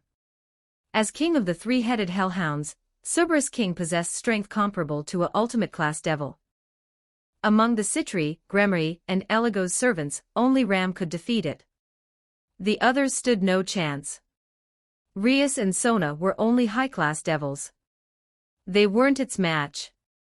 Yukino could contend with it using absolute demise, but victory was out of reach. Kiba, having attained Balance Breaker, could threaten it with his Sword of Betrayer, but Cerberus King far outclassed him in raw power. As long as it avoided a direct hit, it would win. A sparring partner this strong was too valuable to waste. As for Leo, while he occasionally trained Rias and Sona together, most of his time was spent with Remington. Her Oni transformation was unstable and short-lived, limiting its effectiveness in real combat. Just like before, Leo worked with her repeatedly, stopping her when she lost control, and helping her gradually master it. In short, his mission this time was to strengthen the three servant groups. Which was probably exactly why Cerzex had arranged this. Unfortunately, Rias's other bishop still refused to leave his room, too afraid to come here. Otherwise, Leo wouldn't have minded helping him control his power, just as Cerzex suggested. Training one was training. Training a group was training. One more wouldn't make a difference. As time passed, news about the peace conference finally arrived from Cerzex's side. After mutual agreement between the three factions, the date was set for 1 week later. By then, it would be exactly 2 months since the Kokobeel incident. Representatives of the Devil, Angel, and Fallen Angel factions would all come to the human world to attend the summit. The attendees had been confirmed. From the Devil side, the current Mao, Cerzex Lucifer, and the current Mao, Seraphal Leviathan. Cerzex was the Devil's supreme leader. Seraphal handled diplomacy. Their presence made perfect sense. From the angel side, Michael, leader of the angels, one of the 4 great seraphim, and now heaven's highest authority, the former right hand of the God of the Bible. From the fallen angel side, Azazel, of course. It would have been stranger if the Governor-General hadn't attended. Those were merely the official representatives. Leo, Rias, Sona, and the others would also be summoned as participants in the Kokobeel incident. The location of the summit was, unsurprisingly, Kuo Academy, the epicenter of the event. Speaking of which, what about Kokobeel? Leo asked from the rooftop of a building in the separate space, looking at Sona, who had brought the news. What happened to the mastermind? That day, after returning to Kuo Academy with Cerzex, they handed over Kokobeel, still sealed inside the massive stone sphere, for the Mao to deal with. Cerzex took him back to the underworld. And then, in the original story, Vala Lucifer had taken him away, and Azazel had punished him. Now that he was in devil hands, Leo was curious how things had changed. For now, the final decision regarding that fallen angel executive hasn't been made, Sona said, adjusting her glasses. Some in the upper ranks advocate immediate execution as a warning. Others want to use him as leverage in negotiations with the fallen angels. But their reaction has been, they haven't requested his extradition at all, as if they don't care what happens to him. That's made things complicated. Cerzex Sama has imprisoned him. His power is sealed. He's nothing more than a prisoner awaiting judgment. I've heard he keeps shouting that he wants to duel the current Mao. He can't accept being a captive of devils. He'd rather die fighting a strong opponent. That sounded exactly like the war-obsessed maniac. The old Mao might have taken the bait. But the current 4 Mao weren't battle junkies. They wouldn't. The other 3 Mao refused his challenge, Sona said, her tone turning slightly awkward. But my sister, the current Mao Leviathan, accepted. Leo fell silent. Maybe one of the current Mao did have a violent streak. She did it for you, didn't she? He asked. It sounded like a question, but he was certain. Otherwise, that Siscon Mao would never have responded to such a cheap provocation. Sona said nothing. That was answer enough. How's Kokobeel? Leo asked at last. He didn't need to think hard about it. There was no way Kokobeel could defeat Seraphal. A 10-winged fallen angel at best reached Mao class in power. Seraphal was already Super Mao class. The difference was overwhelming. Between Mao class and Super Mao class lay a gap that couldn't be bridged. When two Super Mao class beings clashed, even Mao class fighters couldn't interfere. Kokobeel's outcome was obvious. 10 seconds, Sona said. He lasted 10 seconds against your sister. Leo rubbed his chin. That's not bad. She closed her eyes. I mean, he was frozen into an ice statue 10 times within 10 seconds. Leo froze. The two stared at each other for a moment, then silently changed the subject. As expected of a current Mao. Even if she wasn't a so-called cheat like Surzex or Ajuka, she was still absurdly overpowered. Kokobeel had once fought a Mao before. But that had been one of the old Mao. Seraphal had made something very clear. The era had changed. Is your sister coming to the summit? Leo sighed. I really don't want to see her. Sona nodded in complete agreement. But people really shouldn't tempt fate. Sometimes, the more you dread something, the more likely it is to happen. You can read up to chapter 228 on Patreon. com/NiaXD. Chapter 190, Chapter 189 1369 words that day, just like always, Leo's group and Rias's group, including Sona, finished school, and used the magic circles in their homes to teleport into the separate dimension for training. But when 3 magic circles appeared at the same time, and everyone stepped out, they found someone already there. In a space that shouldn't have been accessible to outsiders. Sotan. A teary, overly dramatic cry rang out. Before anyone could react, a blur shot forward at terrifying speed, and threw herself at Sona, wrapping her in a tight hug. Everyone froze. The girl clinging to Sona was a stunning beauty. She didn't have Rias's mature, voluptuous charm, nor Sona's slender, icy elegance. Instead, she looked like she'd stepped straight out of a fairy tale. Innocent, bright, overflowing with energy. Just standing there, she radiated cheerfulness. Her looks rivaled Rias and Sona easily, delicate and cute. She wore a JK uniform and looked every bit like a high school idol who could suddenly jump onto a stage and break into a lively dance. Right now, that idol was hugging Sona tightly and rubbing her cheek against hers. Big sis, missed you so much. I've been wasting away without you. Sona stood there like a doll, stiff as a board. Her usual cool, rational composure was gone. Panic flickered plainly in her eyes. It took her several seconds to get the word out. Why are you here? Even Leo's eyelid twitched. He'd half a mind to turn around and walk away. He absolutely hadn't expected her to show up here. Who is she? Some of the servants who didn't recognize her exchanged confused looks. But sharper minds like Yukino, Yutaha, Asuna, and others immediately pieced it together. Sona-senpais. That was how the girl introduced herself. And Sona had called her sis. And Sona Citri only had one sister. The strongest female devil in the underworld. The only female Mao among the current rulers. The absolute authority in diplomatic affairs. Born of the Citri house, yet inheritor of the name Leviathan. Seraphal Leviathan.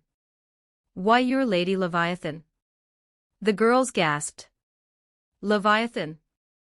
Issei and Saji reacted a beat slower, then stared in shock.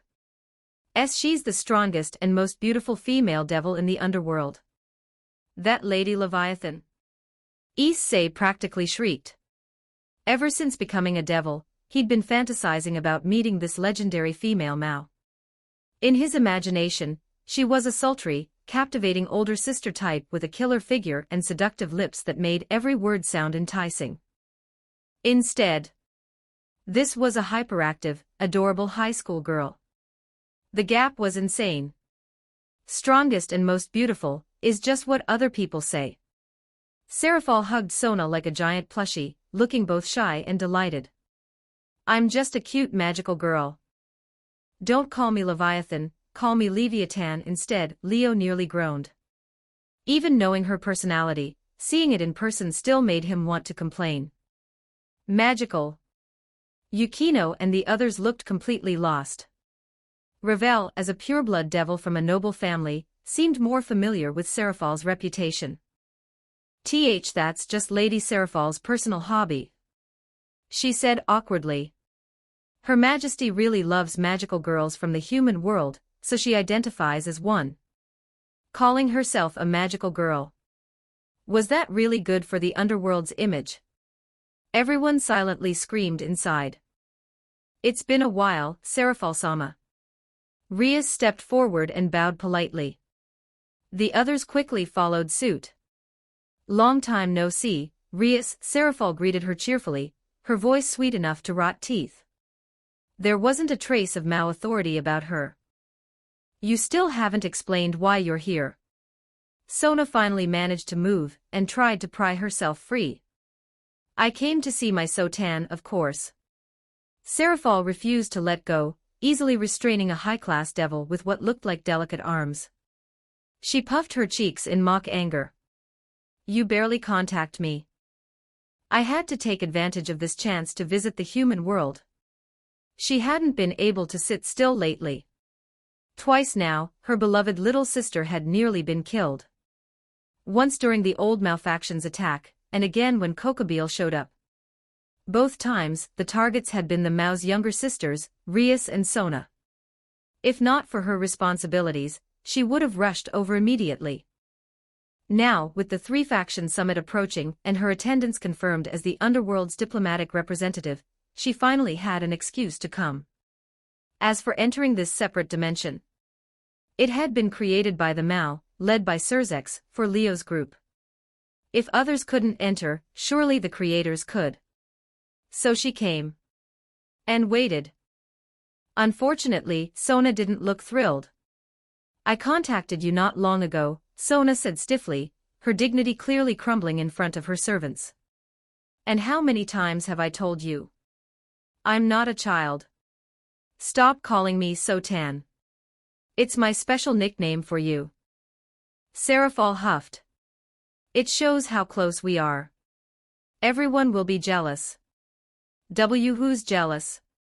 Stop making up weird storylines. Sona struggled again. And let go of me, sis. I'll never let go of Sotan. Not for the rest of my life. Don't leave big sis, Sotan. I said stop calling me that.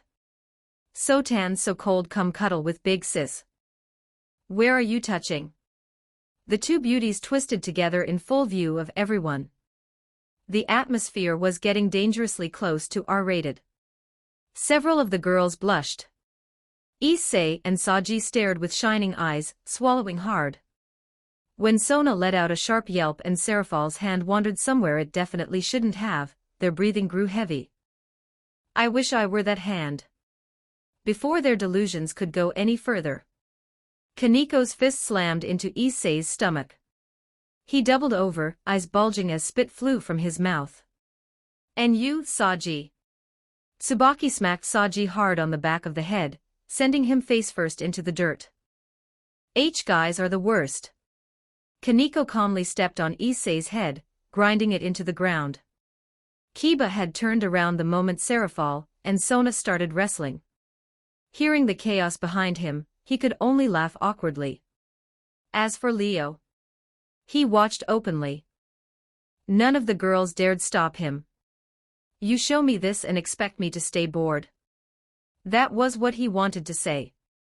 Seeing his blatant interest, Yukino and the others shot him disdainful looks. Then Serafal noticed him. The underworld's only female Mao reacted like she'd just spotted her mortal enemy. She rushed over and planted herself in front of him, hands on her hips. You annoying jerk. I knew you'd be here. She pointed at him, puffing up in outrage. Adorable outrage. But Leo knew better. She might look cute, but she absolutely held grudges. Out of jealousy, because of how close he was with Sona, she had definitely targeted him before. Running was pointless. Even if he tried, she'd catch him. Serafal was a super Mao-class powerhouse.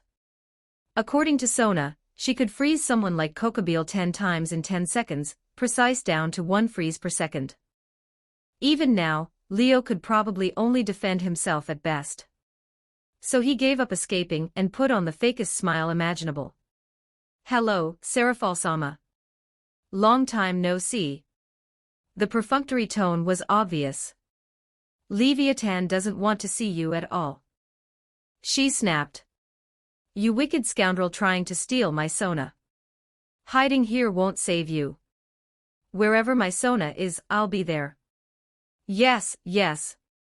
You two are inseparable," Leo replied dryly. "Being called a scoundrel by a female Mao makes it sound like I committed some unforgivable crime. Haven't you?" Serafal shot back without hesitation. "Following my Sona around all day, what could be more unforgivable?" "Don't make me sound like a stalker," he said, mouth twitching. "And I don't follow her around all day." "I don't believe you," Serafal declared firmly. "My Sotan is so cute. Even I want to follow her everywhere. How could a bad man like you not want to? If anything, aren't you the worst one here?" Leo decided it wasn't worth saying out loud. Equals equals equals equals equals equals equals equals equals equals. You can read up to chapter 229 on Patreon. com/NIAXD. Chapter 191, Chapter 190 1622 words. Serafal's aggressive attitude toward Leo caught everyone off guard. No one had expected Sona's older sister to treat him so coldly. After all, Leo and Sona had always gotten along well. By all logic, Serafal should have been friendly with him too, especially considering his potential. Even now, he was strong enough to defeat a fallen angel executive with ease. For the Mao who upheld the devil world, talent like that should have been cherished. And yet, this reigning Mao seemed openly hostile toward him. The others exchanged puzzled looks, silently asking each other what was going on. "Big sister." Sona finally couldn't take it anymore. She stepped forward and dragged Serafal aside. "Ow, Sotan, you're hurting your big sister," Serafal put on a pitiful expression as she was pulled away. Sona didn't buy it for a second. "If I were capable of hurting a Mao, that would be impressive," she said flatly. "Stop pretending to be weak. And stop treating Leo like that. As a Mao, you should show some magnanimity." "But I'm mad." Serafal puffed out her cheeks. "He's trying to steal my Sotan." "Steal me?" Sona shot back. "Has he done anything wrong?" "You're so mean, Sotan." Serafal huffed. "You're smart. Don't tell me you haven't realized the family already sees that bad guy as your future fiancé. They're planning to have you two get engaged." Sona fell silent. Of course she knew. As the next head of the Citri house, and someone sharp enough to catch the faintest shift in the wind, she could easily piece things together.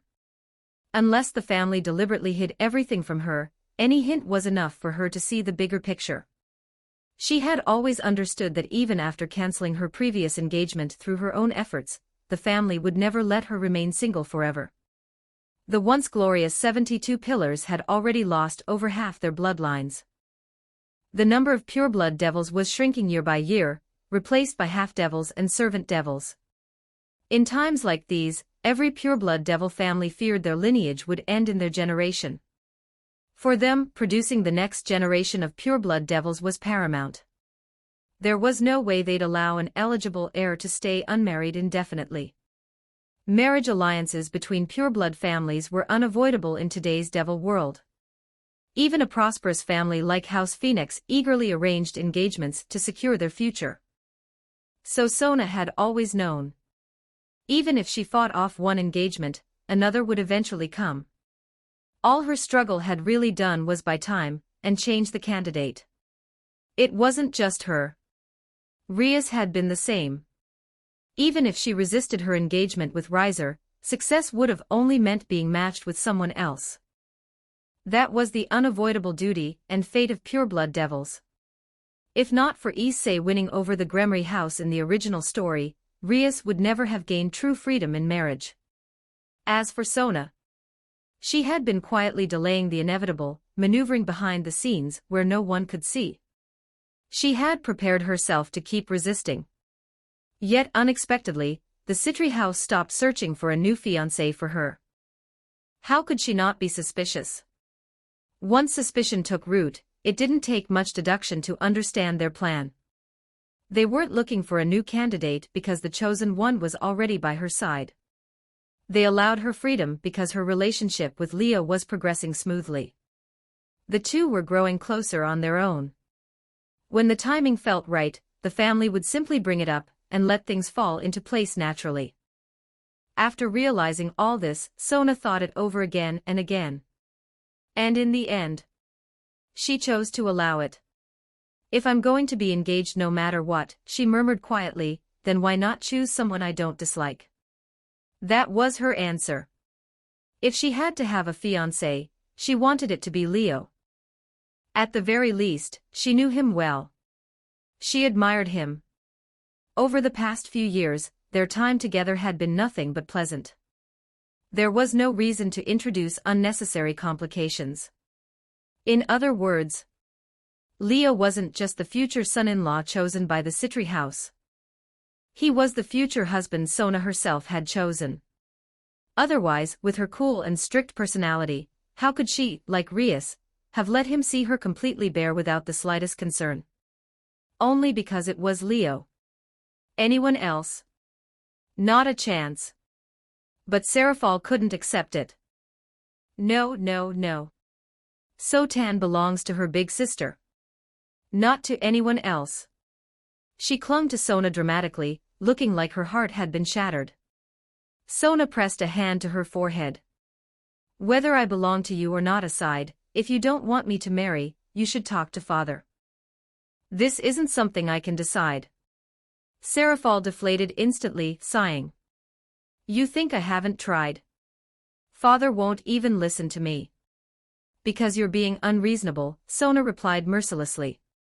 Ever since you became a Mao, I'm the only one left of our generation in the Citri house.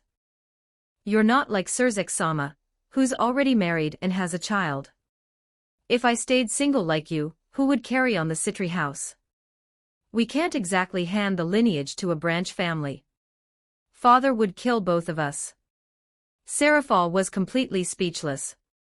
Surzex had taken the surname Lucifer and ascended as a Mao, but he had married Graphia and already had a son. That child was considered the safeguard of the Gremory house, the heir after Rias, even carrying the Gremory name. But Serafal. Her rival Graphia had long since married and had children. Meanwhile, she spent her days playing magical girl, smiling and having fun, not even bothering to find a partner. How could their father possibly approve? If she weren't already a Mao, she would have been forced into hundreds of matchmaking meetings by now. Their father might not be able to control Serafal. But he could certainly control Sona. He had already given up on one rebellious daughter. If that daughter tried to drag his only remaining one into staying single too, he might truly disown her. In short, the Citri house had made its decision. Even a Mao couldn't change it unless she was willing to sever ties with her family. And that was exactly why Serafal kept glaring at Leo. I just can't stand the thought of someone stealing my Sotan. She sniffed on the verge of tears. No matter what, you're not allowed to cause trouble anymore, Sona said seriously. This is the best possible outcome right now. If your selfishness ruins it, I won't forgive you either. She hadn't taken any concrete steps with Leo yet, but she was satisfied with how things were progressing. She didn't want to rush into defining their relationship. She wanted to continue like this, steady and natural, until an engagement simply made sense. If Serafal's antics ruined it, she really might resent her. Because if this fell apart, she might truly end up marrying someone she disliked, or worse, someone she didn't even know. And that was something she absolutely refused to accept. Seeing the resolve in Sona's eyes, Serafal finally wilted. I won't oppose you being with that bad guy anymore, okay? Her heart felt like it was breaking as she said it. Her beloved little sister would still be married off one day. But if that outcome couldn't be changed, then at least Sona should marry someone she liked. Seeing her smile would be some comfort. Sotan, promise me something. Resigned, Serafal took another approach. Don't give yourself to him too soon, okay? Let big sister have you for a few more years. Don't rush into having kids, please. She clung to Sona and started crying again. Sona's face turned red, an extremely rare sight. What are you even saying, big sister? She snapped, flustered. There's no way I'm thinking about having children now. I haven't even graduated high school. She still planned to attend university in the human world. How could she possibly get married so soon? In her plan, she would confirm her relationship with Leo during college, marry after graduation, and only think about children afterward. That was at least 4 or 5 years away. Her sister was worrying about nothing. Serafal narrowed her eyes suspiciously. Then swear you won't give yourself to that jerk before marriage. Not even holding hands. Sona took a deep breath, barely suppressing the urge to commit sororicide. Even someone as composed as she found that outrageous. What kind of person wasn't allowed to hold hands before marriage? If she told her that Leo had already seen her completely naked, wouldn't Serafal explode? I'm telling father, Sona said coolly, raising her hand. A small communication magic circle formed above her palm. Serafal panicked and grabbed her hand. No need for that, Sotan. I misspoke. Holding hands. Holding hands is fine. She looked as if she'd made the ultimate sacrifice.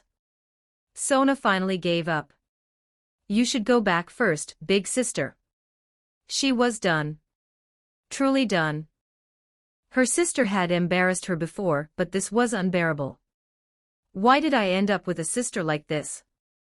At this rate, maybe she really should just give herself to Leo already. Then her sister would have no choice but to accept reality and stop being so annoying. With that thought, Sona's gaze drifted toward a certain someone. Leo, who was chatting with Rias, suddenly sneezed. He rubbed his nose and muttered, "Who's thinking about me now? Or Vala Lucifer? Next time, I'm definitely beating them half to death." You can read up to chapter 230 on Patreon. com/NiaXD. Chapter 192, Chapter 191 1809 words. Not long after, the self-proclaimed magical girl finally left, reluctantly of course. Serafal had come to the human world to prepare for the upcoming summit in a few days. She wasn't here on a whim. If it weren't for wanting to see her precious little sister, she wouldn't have made the trip at all. Now that she'd seen her sister, even though she hadn't managed to properly teach that scoundrel trying to steal her away a lesson, Serafal had no choice but to accept reality and leave in tears. Before going, however, she pulled Leo aside and gave him a stern warning.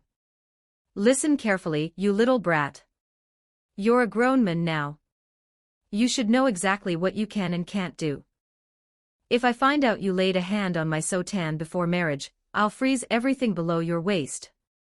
She clearly meant to look intimidating, but with her sweet, adorable face, it came off more like she was trying to act cute.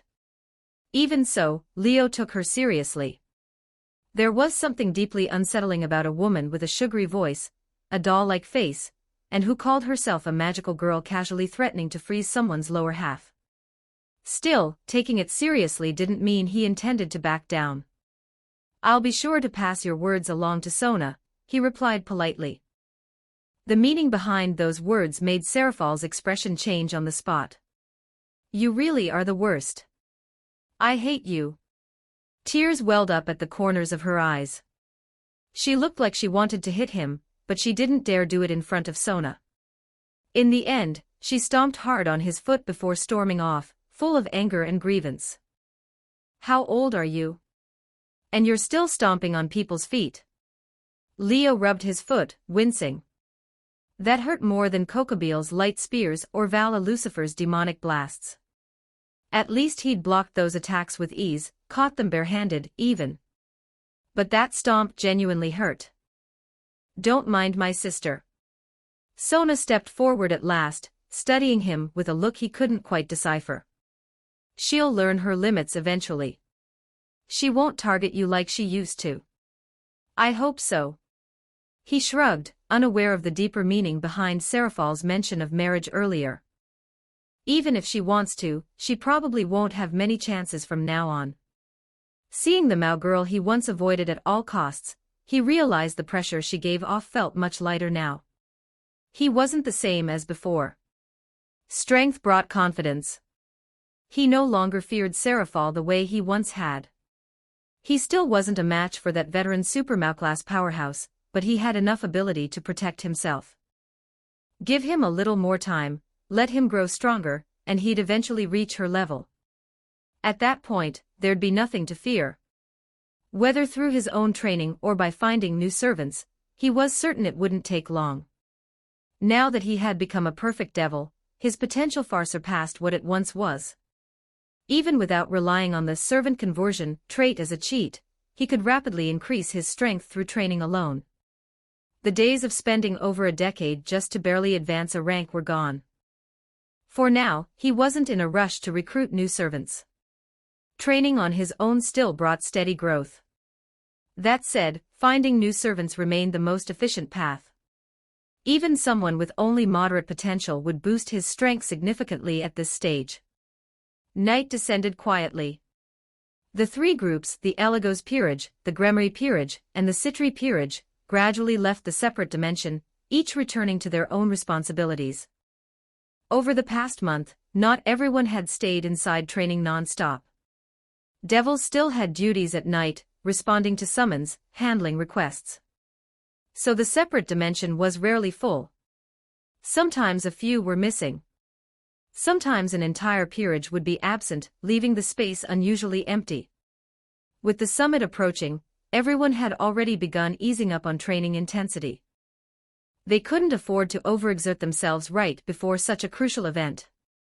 Aside from right after school, when the dimension was still lively, it gradually emptied after nightfall. By late night, it was usually completely deserted. That evening, Leo left early and returned to the manor.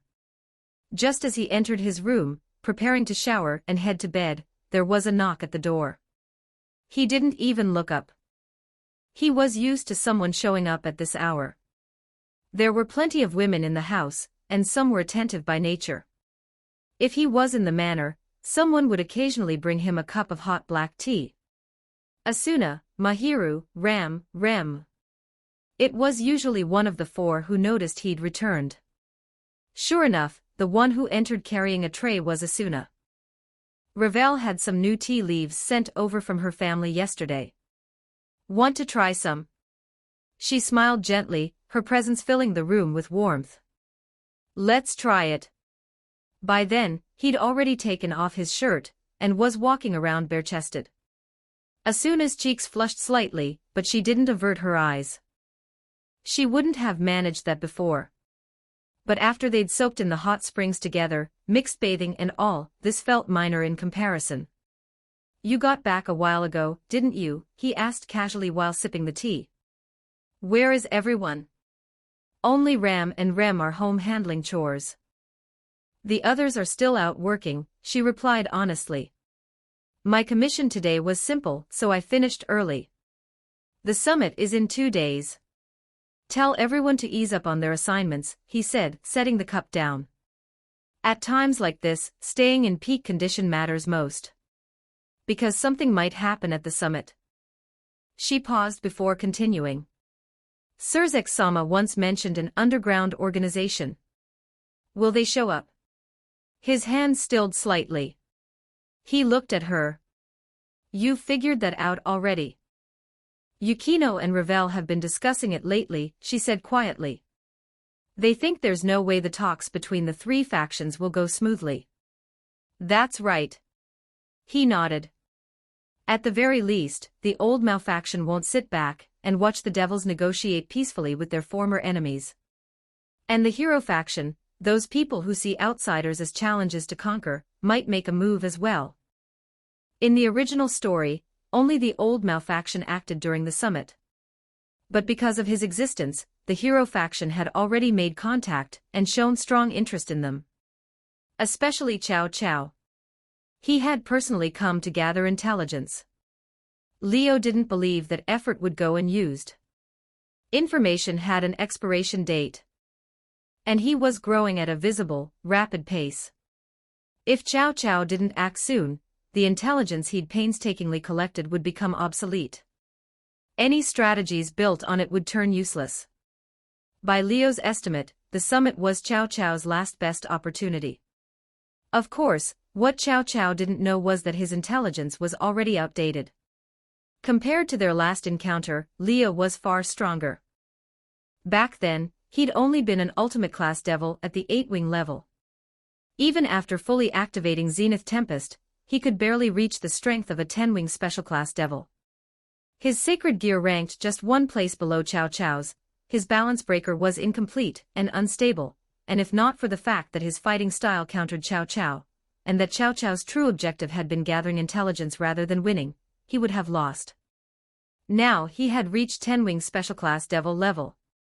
Zenith Tempest had undergone multiple enhancements, and no longer fell short of the strongest Longinus, the Holy Spear. His balance breaker was fully completed. He had evolved into a perfect devil. He was not the same man. If Cao Cao relied on old data this time, Leo wasn't worried in the slightest. Even if Cao Cao fought at full strength, he now had the confidence to face him. As for whether he could win, that remained to be seen. After all, when going all out, Cao Cao was capable of forcing Vala Lucifer to use Juggernaut Drive. Without a true, all-out battle, Leo couldn't claim certain victory. All he could do was prepare. There's no way to avoid fighting. Asuna still looked uneasy. Throughout history, every major turning point has been written in blood, he said with a faint smile. All we can do is grow stronger, prepare thoroughly, and meet whatever comes head-on. I understand. She inhaled deeply, her gaze steady. If it can't be avoided, then I'll fight to the end. Looking at her resolute expression, for a brief moment, he almost saw the flash Asuna he remembered from his previous life. Do you regret it? The question slipped out before he realized. Being dragged into something like this, a life-or-death game. Do you regret picking up the sword? What he really meant was, do you regret becoming a devil? If she hadn't, she wouldn't be caught up in all this. He didn't say it aloud, but she understood. She smiled softly. Her voice was gentle but firm. I've never regretted reincarnating as a devil. And I've never regretted picking up the sword. If you hadn't given me the chance to reincarnate, President, I would have died in that dark alley that night. And if I hadn't picked up the sword, I might still be that obedient daughter, living out a so-called elite life where my future was decided for me. I believe everyone feels the same. She knew it even if they didn't say it aloud. Yukino, that Sundara, had always been overlooked at home. Now she had power, power that made her family see her differently. She could see the truth of the world instead of being blinded by a peaceful illusion. She was more satisfied than she'd ever admit. Mahiru was the same. She had long-cut ties with her family. What she cherished now was life in the manor, the family known as the Eligos peerage. As for Yutaha, even if she'd chosen to become a devil on impulse, she was clearly enjoying herself now. A light novel author with a head full of wild imagination, how could she not relish stepping into a fantastical world like this? Revel, Ram, Rem. They were natives of this world to begin with. Despite facing danger time and again, not a single member of the Eligos peerage regretted becoming his servant. If anything, they were grateful for the power to resist injustice. And he had given them that power. Is that so? He looked at her gentle smile and murmured quietly before lifting his teacup again. They said nothing more. They simply sipped their tea in silence. And the room felt warm. Chapter 193, Chapter 191. 5 hot water, extra are 13 words. The tea was finished. Leo set his cup down and stretched until his neck popped. Asuna was still sitting across from him, hands around her empty cup, that soft pink on her cheeks from earlier. He stood up. I'm going to soak. The water was already drawn. He always said it running before bed. Training wrecked his shoulders, and nothing fixed that like water so hot it burned out whatever was still rattling around in his head. The summit was in 2 days. He didn't want to think about it. He stripped, left everything on the bedroom floor and stepped in. The heat worked into his shoulders. He sank low, leaned back, closed his eyes. His mind was almost blank when the door opened. President, I'm coming in. Asuna stepped through wrapped in a towel. She'd pinned her hair up. Her face was already red. She lowered herself into the opposite end. Come here. Her ears went red. She looked at the space next to him, then at him. Moved through the water and settled against his side, close enough that her shoulder pressed into his arm. He tucked a loose strand of hair behind her ear. She flinched, then went still. His hand slid from her ear to her neck. He gripped her by the nape and bit down gently on the curve of her collarbone. President. Her hand grabbed his thigh under the water. He kissed the spot he'd bitten and moved up the side of her neck. She tilted her head to give him more room. He pulled back. She was flushed down to her chest, eyes glassy, lip bitten red. He put his hand on the towel. Can I take this off? She nodded once. He pulled it loose and let it sink. His hand found her waist under the water, slid to her hip. She was softer than the training gear ever showed. Narrow waist, soft hips, her skin pale where the flush hadn't reached. A few loose strands of chestnut hair clung to her neck and shoulders. Small breasts, pink nipples, and the flush had spread all the way down her chest to her stomach. She was pretty. He already knew that. Seeing her like this was different. President, you're staring, she murmured, face red. You look beautiful. She opened her mouth and he kissed her before she got a word out. She made a startled sound against his lips, froze for a second, then kissed him back. Her fingers curled into his chest, she pressed closer, and he could feel her heartbeat hammering through her ribs. His hand found her breast, thumb across the nipple, and her breath broke. She pulled back with a gasp and then leaned right back in, kissing him harder. He rubbed his thumb in slow circles and kissed down her jaw to the spot below her ear. Every time his lips pressed there her breath hitched, and her fingers dug in. When he took her nipple in his mouth she grabbed his hair. President, that's... She didn't finish. He sucked gently, rolled the other between his fingers, and she arched into him. Her thighs clenched under the water. Her hand in his hair tightened every time he used his teeth. When he lifted his head she made a frustrated sound and reached for him. His hand slid down her stomach instead. When his fingers slipped between her thighs she tensed, legs pressing together on reflex. Then she relaxed them apart. He found her clit and she jerked. He kept his touch light.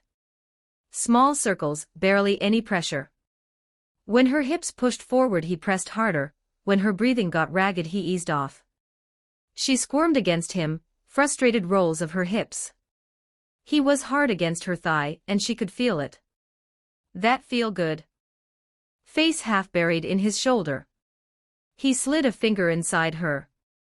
She inhaled sharply, mouth falling open. Tight, hot even compared to the bathwater. He curled forward, looking for the angle, and when he found it the sound she made went straight to his cock. He added a second finger when she relaxed enough, kept his thumb on her clit, and she rocked against his hand in small movements that sent ripples across the water. Every few breaths she'd whisper President against his shoulder. He kissed her temple and eased his hand away. Why did you stop? He lifted her by the waist and sat her on the tub's edge.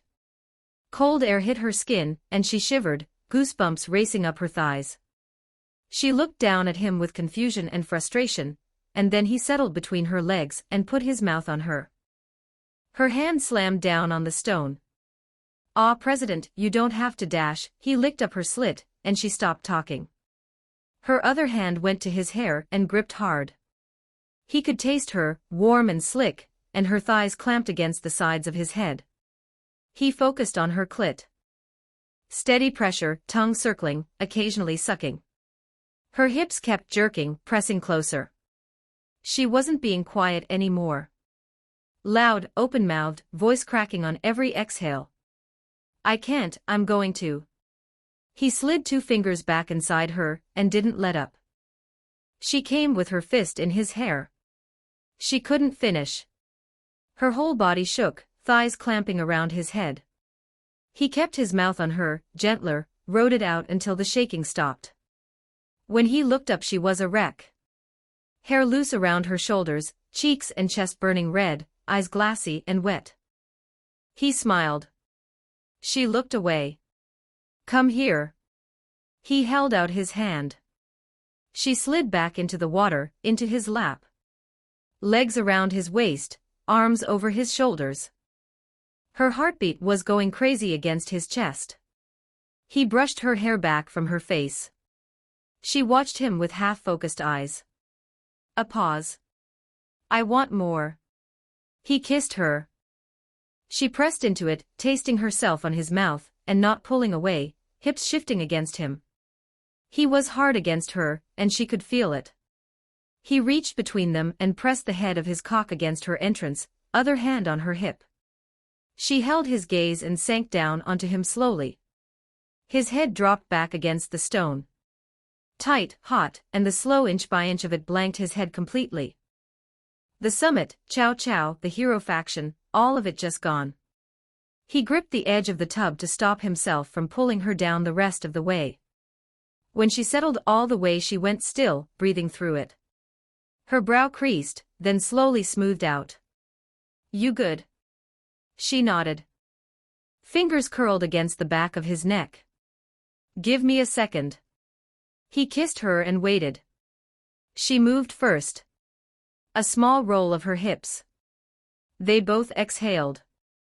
A soft ah, and her eyes went half shut. Then she found a rhythm and stopped being careful. Head tipping back, throat bare, hair falling in wet tangles over her shoulders. Water sloshed against the tub walls. "You feel good," he told her. She shivered. He started meeting her, slow thrusts matching her rhythm, pressing deeper each time she came down. She gasped and grabbed his shoulders. He kept that angle. Hands on her hips, guiding, and she rode him while the water lapped over the edge.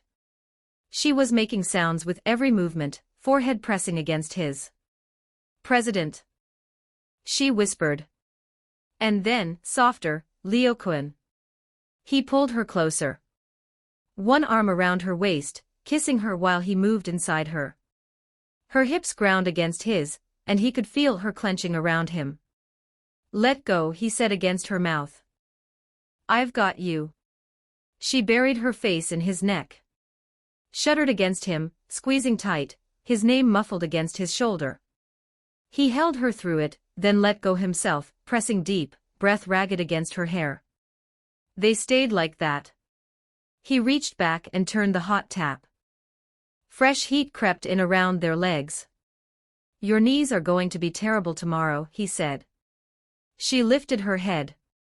Face still red, hair a disaster, eyes soft. She looked at him and laughed, breathless and shaky. "That's your first thought? Stone floors. Should have put a towel down. My towel is somewhere at the bottom of this tub because of you." She shifted in his lap and winced. "My knees are going to be terrible. Blame the architecture." She pushed his chest. He caught her hand and held it. Quiet for a while. Steam rising. "We should clean up," she said. Before someone gets back. Ram and Rem are here. They wouldn't come into your bathroom. He thought about it.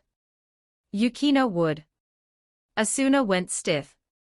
She's not home, right? Then we still have time, she said, and then froze. He grinned.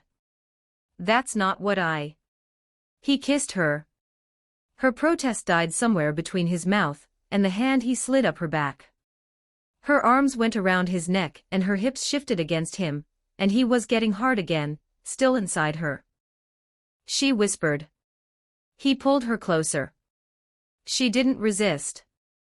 The second time was slower. Less urgency, more her finding what she liked, rolling her hips at different angles until she found the one that made her voice crack. He kissed her neck, her jaw, the spot below her ear that made her gasp every time. Leo-kun, there, don't stop. He didn't. Chapter 194, Chapter 192 13-17 words. At the same time, in the separate dimension, the three servant groups had already left to handle their own matters. Yet within a snow-covered mountain, a lone figure appeared once more. Yukino had finished her work for the day and returned to train. Because Ice Princess. At her cold command, the 3-meter-tall inhuman princess behind her parted her icy lips and exhaled a stream of frost. The breath wasn't large. In fact, it was thin, like a single arrow of ice. Wherever it passed, the air itself froze. The endless white snowfield crystallized instantly, jagged ice spreading rapidly along its path. Yukino's gaze followed the stream without blinking. Only when it reached a distant mountain and froze it solid into an ice-covered peak did she finally look away. So this is the limit of absolute demise at this stage. She turned to the ice princess standing behind her. At first glance, the figure looked the same as ever. Silent, imposing, radiating a suffocating chill. But only Yukino could tell something was off. In the past, whether under her control or acting autonomously, the ice princess moved like a living being, responsive, fluid, never hesitating. Now, its reactions were slower. Almost sluggish. It took a second or two before responding to commands. Even its power had grown unstable. She had fired that attack 3 times already. Each time, the output varied wildly. At its strongest, it surpassed anything she had achieved at her peak. At its weakest, it was inferior to the attacks she could produce with her own demonic power back when she had just reincarnated as a devil. Something was wrong. And it had been like this for days. So every night after finishing her duties, Yukino had secretly returned to this dimension alone, researching and testing absolute demise.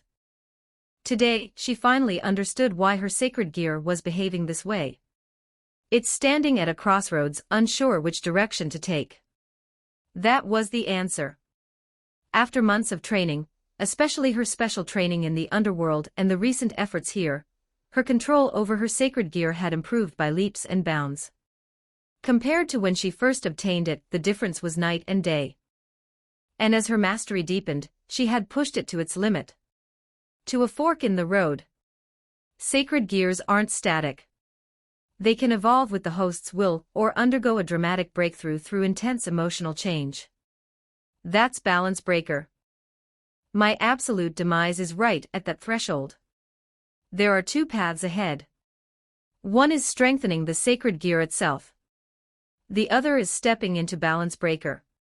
Thanks to the books she had devoured in the manor library, and advice from those who had already reached balance breaker, she quickly grasped the situation. Her rapid growth had caused her sacred gear to encounter 2 possible evolutions at once. Unable to choose, it had stalled, becoming unstable and sluggish. The solution was simple. She, as the host, had to push it decisively toward one path. Then it would stabilize. And grow stronger.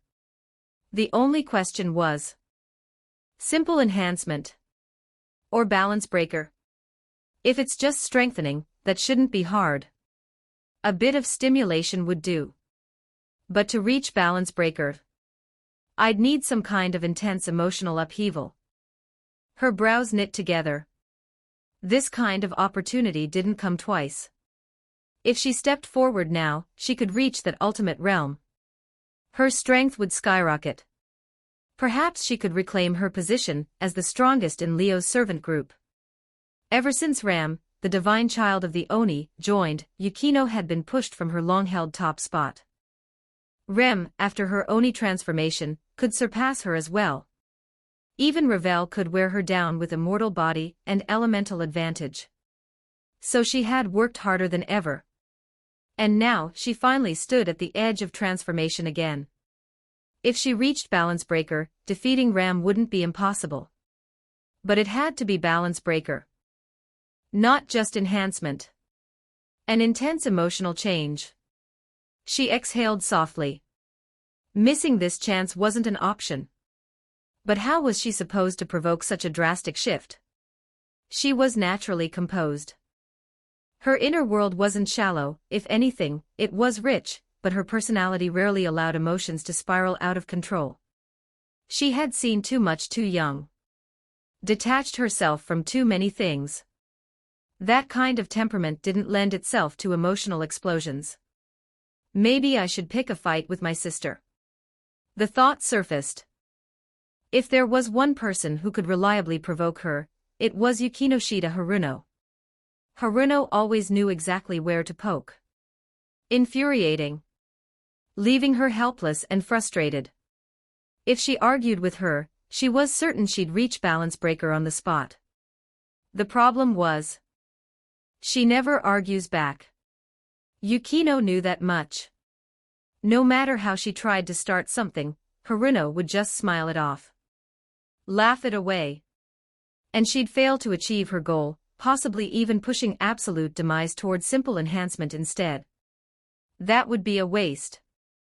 And ever since Yukino moved into Leo's manor as his servant, something had shifted. Haruno used to visit often, dropping by her apartment under the excuse of checking on her little sister. Haruno had all but disappeared from her life. Even phone calls were rare. Sometimes their mother, usually distant and indifferent, would call to ask about her situation. But Haruno. It felt like the distance between them had suddenly stretched too far. Yukino knew the truth. It wasn't Haruno drifting away. It was her. Their worlds were no longer the same. Haruno would inherit the Yukinoshita family, become a social elite. Perhaps marry someone of equal standing, and live out a human life. And Yukino? She would return to the underworld with Leo. Revive the Eligos household. Govern territory as his servant. Participate in raiding games. Grow strong enough to stand on her own as a high-class devil. As a king, she could one day gather her own servants. Carve out her place in the supernatural world. 100 years. She wouldn't even have used up 1% of her lifespan. When Haruno reached the end of hers, Yukino might still look like this. She wasn't sure what she felt. But suddenly, she wondered if her sister had felt it too. I'll visit her sometime. With a quiet sigh, she dismissed the Ice Princess and left the frozen wasteland. If she couldn't seek out the person most likely to stir her emotions, then she'd seek out the next best one. Leo's manor. The moment Yukino stepped out of the basement, she headed straight for Leo's room. Soon, she stood before his door and knocked. Are you asleep? No response. Not here. She frowned and pushed the door open. Normally she wouldn't enter someone's room uninvited. But Leo didn't exactly knock before entering hers. Even when she was changing or sleeping, he'd just walk in and say, I'm entering my servant's room. I don't need to knock, do I? The audacity. The first time, she'd nearly crashed out. If she hadn't been barely covered at the time, she absolutely would have. Since then, she'd adopted the same habit. She stepped inside. 2 empty cups of black tea sat on the table. Clothes were tossed aside nearby. She heard noises from the bathroom. As she listened, her ears turned red, Her teeth clenched. Before she returned, Leo had invited Asuna to bathe with him after tea. It wasn't unprecedented. But this time, there was no one else. Just the two of them. And Leo had never been particularly good at restraint. Flustered and red-faced, Asuna had been dragged inside. And thoroughly devoured. Yukino could piece together the rest. Her jaw tightened. Then, unexpectedly, a dull ache spread through her chest. I was the one who came first. Read extra chapters at Patreon. Chapter 195, Chapter 193 2014 Words Yukino had never imagined she would one day feel hurt over a man having sex with another woman. She had never even imagined herself getting close to any boy. She got along with her father well enough, at least better than with her mother or sister. But she had never felt this kind of pain just because he favored her sister more. She only wanted to prove to her parents that she was no less capable. Plenty of boys had tried to get close to her over the years. She was quite pretty, after all. Yukino had never denied this, and could even openly compliment her own looks in front of complete strangers. She knew what she looked like. And because she knew, she also knew exactly why those men tried to approach. Because she was pretty, so they wanted to be with her. To Yukino, that was nothing but the fake. What she had always sought was the genuine. Something not decorated or packaged by appearances, by looks, by outer presentation. Take herself. If someone liked her for her face, for the version of her she showed the world, then they didn't actually like Yukino Shida as a person. They liked a pretty girl who happened to carry that name. The moment someone prettier or more impressive came along, they'd feel the same pull, the same desire. Because that was what they were really chasing. That kind of affection, in Yukino's eyes, was the fake. And yet, everyone around her seemed to prefer the fake. Only she kept searching for the genuine. Given all that, Yukino never believed she could get close to any man. She didn't even bother pretending otherwise. She was as cold as she could be, as sharp-tongued as she could be, scaring off anyone who dared come near. This attitude was also her true nature. Her genuine self. So she would never hide it. If you told her past self that someday she'd feel hurt because a man was having sex with another woman, she would have scoffed. But how could her past self have known? Everything she once believed in and accepted turned out to be fake too. Whether it was ordinary life, or the world she had always wanted to change, all of it was nothing but surface. Genuine fakes, through and through. The truth of this world had always been hidden beneath that ordinariness. Lurking in the shadows. In the darkness. That was the genuine article. Honestly, Yukino was grateful to Leo. Grateful that he had given her the chance to see the world as it truly was. To find the genuine. So even though she never said it aloud, Yukino had long since accepted everything. Including the fact that Leo considered her his property, considered her a member of his harem. Things that her past self would have found utterly absurd. The main reason was that Leo had never forced her. Never dragged her into any of it. With her personality, if he had, she probably would have done what she always did, tried to change things, or fled from his side entirely. Even becoming a stray devil wouldn't have been off the table. But he hadn't. Despite all his flirting, he had never forced her to do anything before she came to terms with it on her own. Even though he constantly called her his property, his servant, a future member of his harem, he had never once been disrespectful in those early days. Things like barging into her room without knocking while she was changing, chatting with her while completely naked as if it were the most natural thing in the world, or soaking together in a hot spring, none of that had happened before. Not until Yukino accepted everything. Acknowledged everything. Only then did that man become so brazen. He had always known where the line was. He seemed shameless. Seemed like nothing was off limits, like he was having the time of his life being a devil with zero restraint. But he had never truly crossed a line. He paid attention to how his servants were doing. what they were thinking. He cared about how they felt. He called himself their master, but never actually treated them as servants. The way he interacted with them daily was closer to being around friends. He often said that the Gremory family had treasured their servants for generations, doted on their peerage. But in Yukino and the others' eyes, he was worse than any Gremory. He practically spoiled them rotten. Every action he took came from the heart. His feelings toward his servants might not be called passionate, but they were absolutely sincere. Unlike the social games at school, or the politics of the real world, where every smile hid something. Being around that man, every second of it, you could feel that this was just him. No act, no agenda. So whether it was her, or Asuna, Yutaha, Mahiru, or the rest, they were all genuinely content to stay by his side. Even if they sat together in silence reading books, it never felt uncomfortable. That was remarkable. She herself went without saying. As reclusive as she was, there was never a moment she could be called sociable. Asuna, Yutaha, Mahiru, they all preferred solitude over company.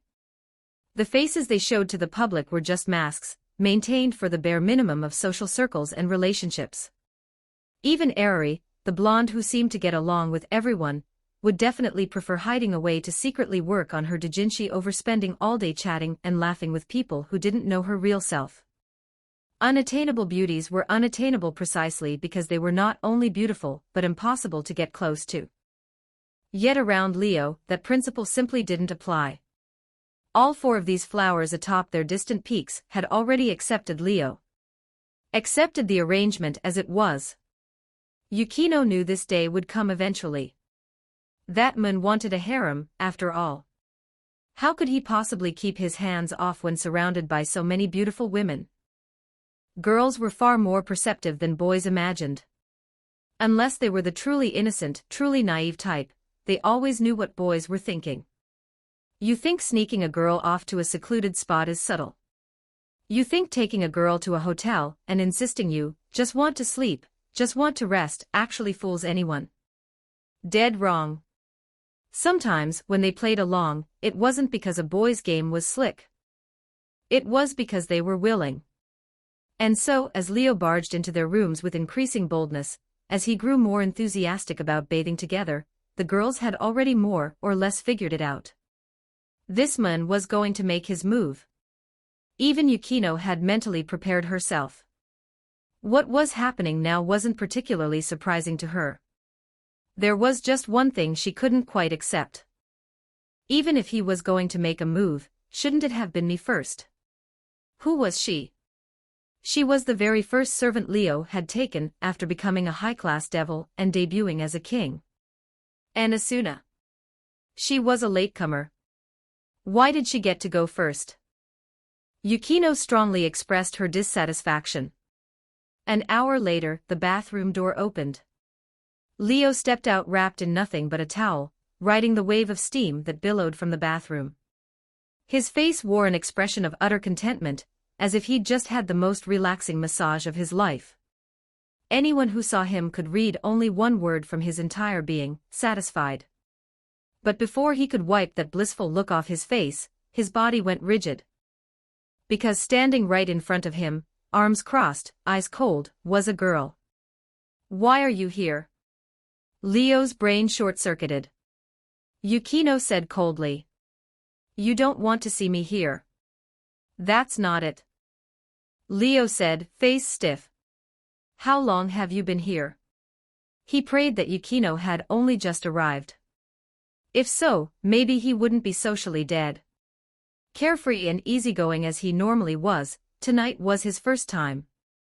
Both lives combined, this was the night he'd finally lost his virginity. The last thing he wanted was for someone to have been listening. Unfortunately, his fragile wish was doomed. I'd say I arrived fairly early, Yukino said, expressionless. After all, someone who talked big about building a harem surrendered not long after starting. How could I possibly have come late? Bullshit. Leo exploded, practically jumping out of his skin. Who surrendered?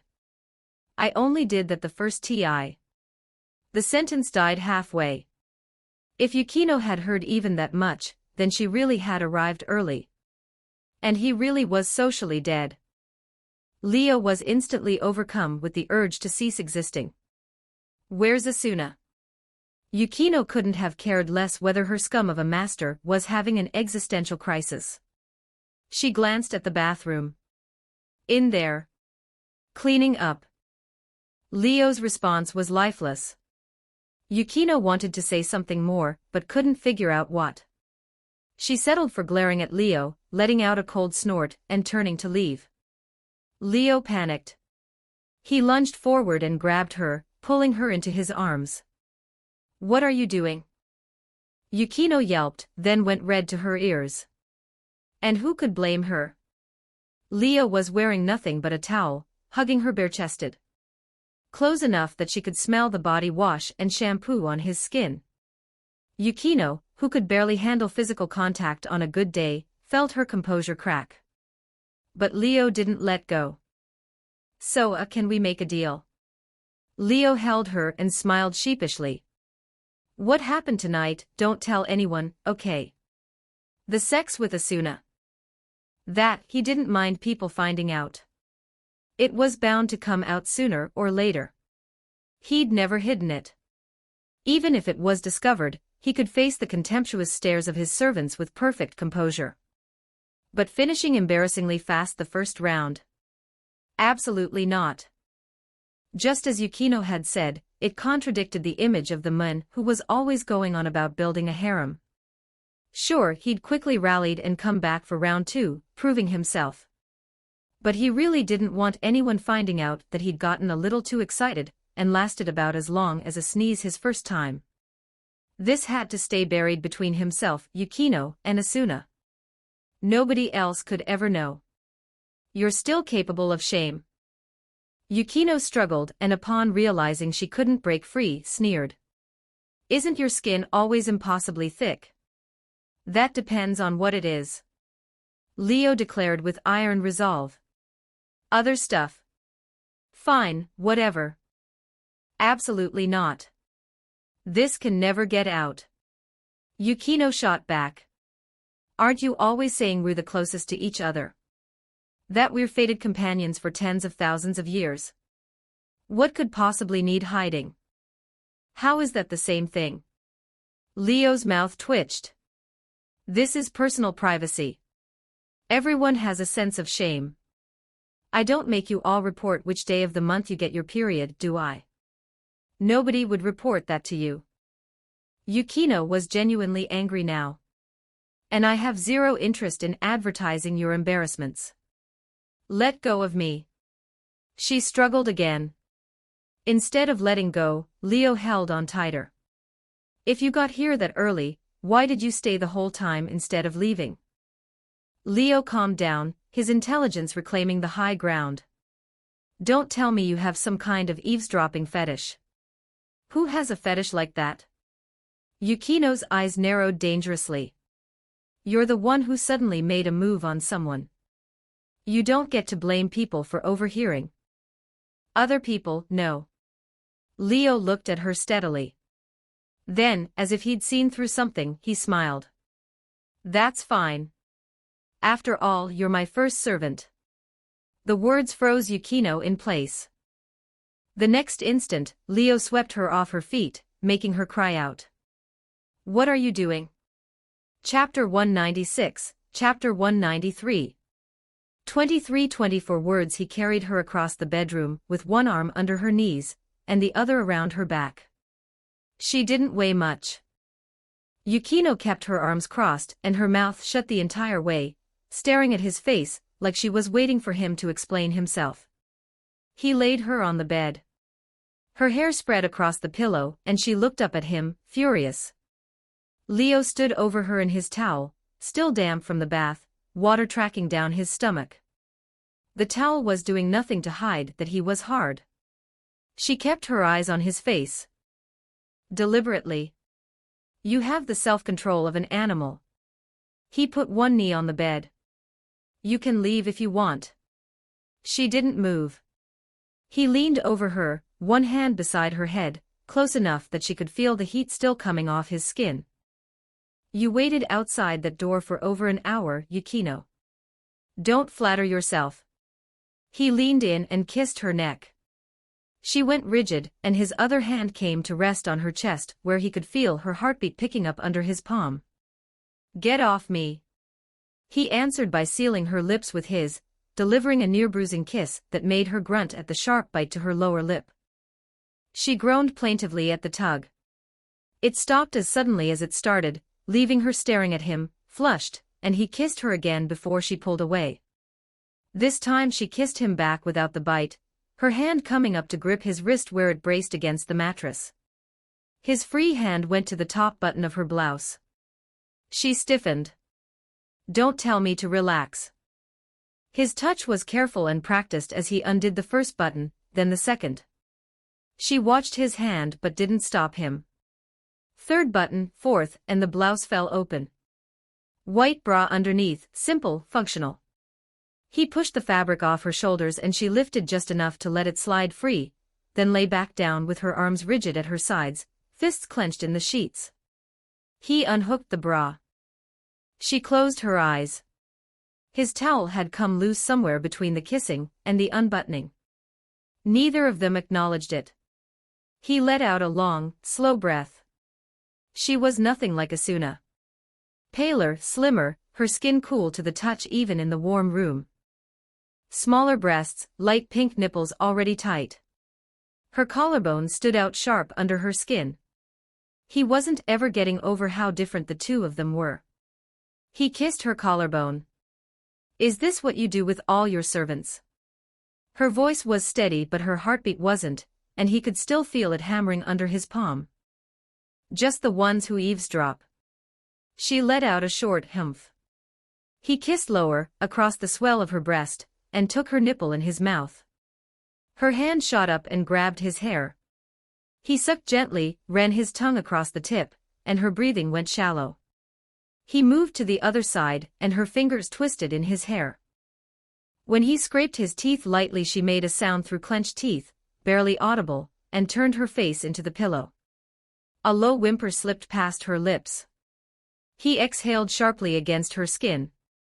His hand slid down her stomach. Her abs tensed under his fingers. He reached the waistband of her skirt and paused. Still want me to stop? I never said stop. Muffled by the pillow.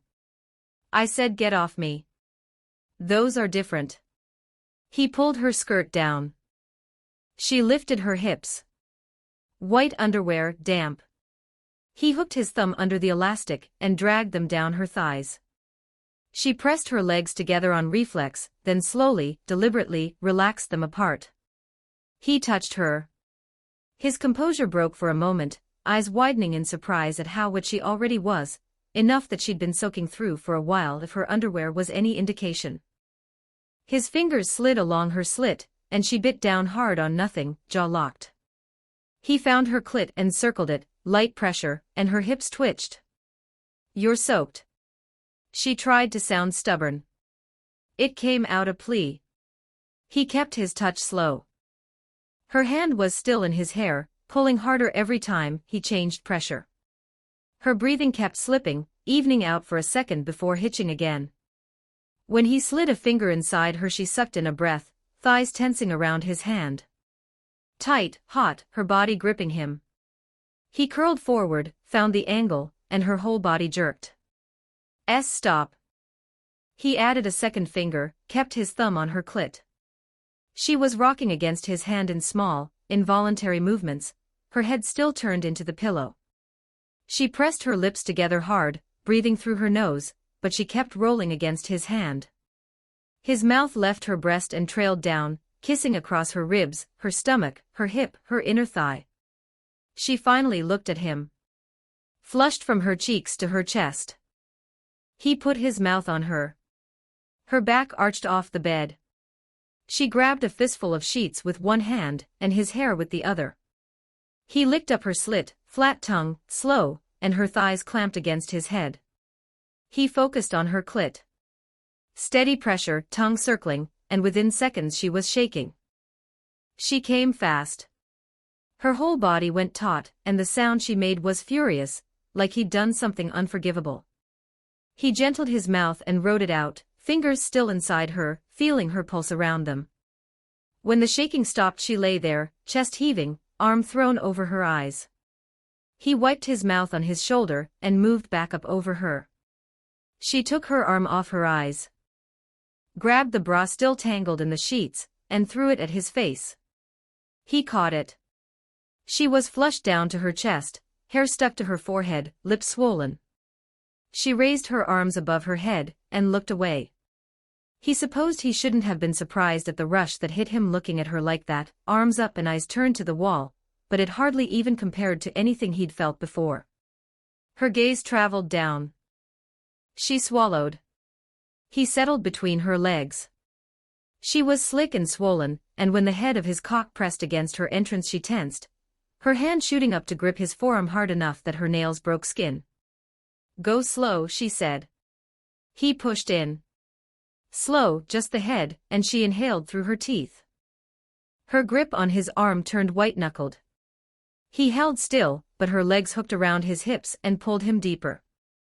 Her breath caught, and she buried her face against his neck. His thumb pressed against her clit, rubbing slow, and he felt her relax around him, just slightly. She pulled him the rest of the way in. He couldn't help a low, startled sound at the sensation of actually being inside her. He had, of course, had his fingers in her only minutes ago, but this hardly even compared. He started to move. She was tight enough that it blanked his head, the summit and everything after it just gone. Her nails bit into his neck. He pulled back and pushed in again, a little deeper, and her breath hitched. Her legs tightened around him. She was quiet under him, jaw set, eyes shut. Short, controlled exhales through her nose. She was rationing every sound like it cost her something. He shifted his angle. Her eyes flew open and she grabbed his face with both hands, then his shoulders, then her nails were dragging down his back. He kept that angle. Small sounds on every thrust, getting louder despite the way she pressed her lips together. Her hips started meeting his, grinding up against him when he pushed in. The feeling of her tightening around him was nearly enough to finish him right there. The sight of her squirming and trembling under him, hair sticking to sweat-slick skin, pressing up into him with every thrust, he was saving this mental image. Softer than he'd ever heard her say it. "Don't stop, I." He kissed her and she moaned into his mouth, clenching around him, her whole body pulling him in. She came with her fingers digging into his back, his name half-formed on her lips. He lasted longer this time. Held her through it, kept moving while she shook, and when he came he pressed in deep, and went still, his face against her neck, both of them breathing hard. Her fingers loosened on his back. She turned her head and looked at the ceiling, chest still rising and falling. He lifted himself onto his elbows and looked down at her. Hair a mess across the pillow, a bite mark on her collarbone he didn't remember leaving. She glared at him, but the glare had no teeth. He grinned. "Don't say it." "Say what?" "Whatever you're about to say." He kissed her forehead instead. She closed her eyes and let him. He stayed there for a second longer than he needed to. She smelled like his sheets now. The bathroom door opened. Asuna stood in the doorway wrapped in a towel, hair still damp, skin pink from washing. Her eyes went from Leo to Yukino to the discarded clothes across the bed. Color flooded her face. Leo rolled onto his back. "Come here." Her towel was clutched so hard her knuckles were white, but she walked to the bed anyway. Sat on the edge, close enough that her knee touched his hip. She was looking at Yukino, not him. Yukino met her eyes, then looked away first. He reached up and tucked her damp hair behind her ear. She leaned into the touch. His hand slid down to her shoulder, tugged gently at the towel. She let it fall. She was still flushed from earlier, skin warm and soft. Her eyes traveled across Yukino's body, then she looked down at herself, then away. He pulled her down onto the bed beside him. She settled against his side, hand resting on his chest. He kissed her, slow and familiar, and she opened her mouth for him immediately, fingers curling against his skin. When he pulled back, Yukino was watching them. He turned to Yukino. She let him pull her close, body pressing along his, and when he kissed her she bit his lip and licked the sting away. Asuna's hand on his chest slid lower. He was getting hard again, and when her fingers wrapped around him he exhaled, pressing into her grip. She stroked him slow, watching his face. Yukino's hand covered hers.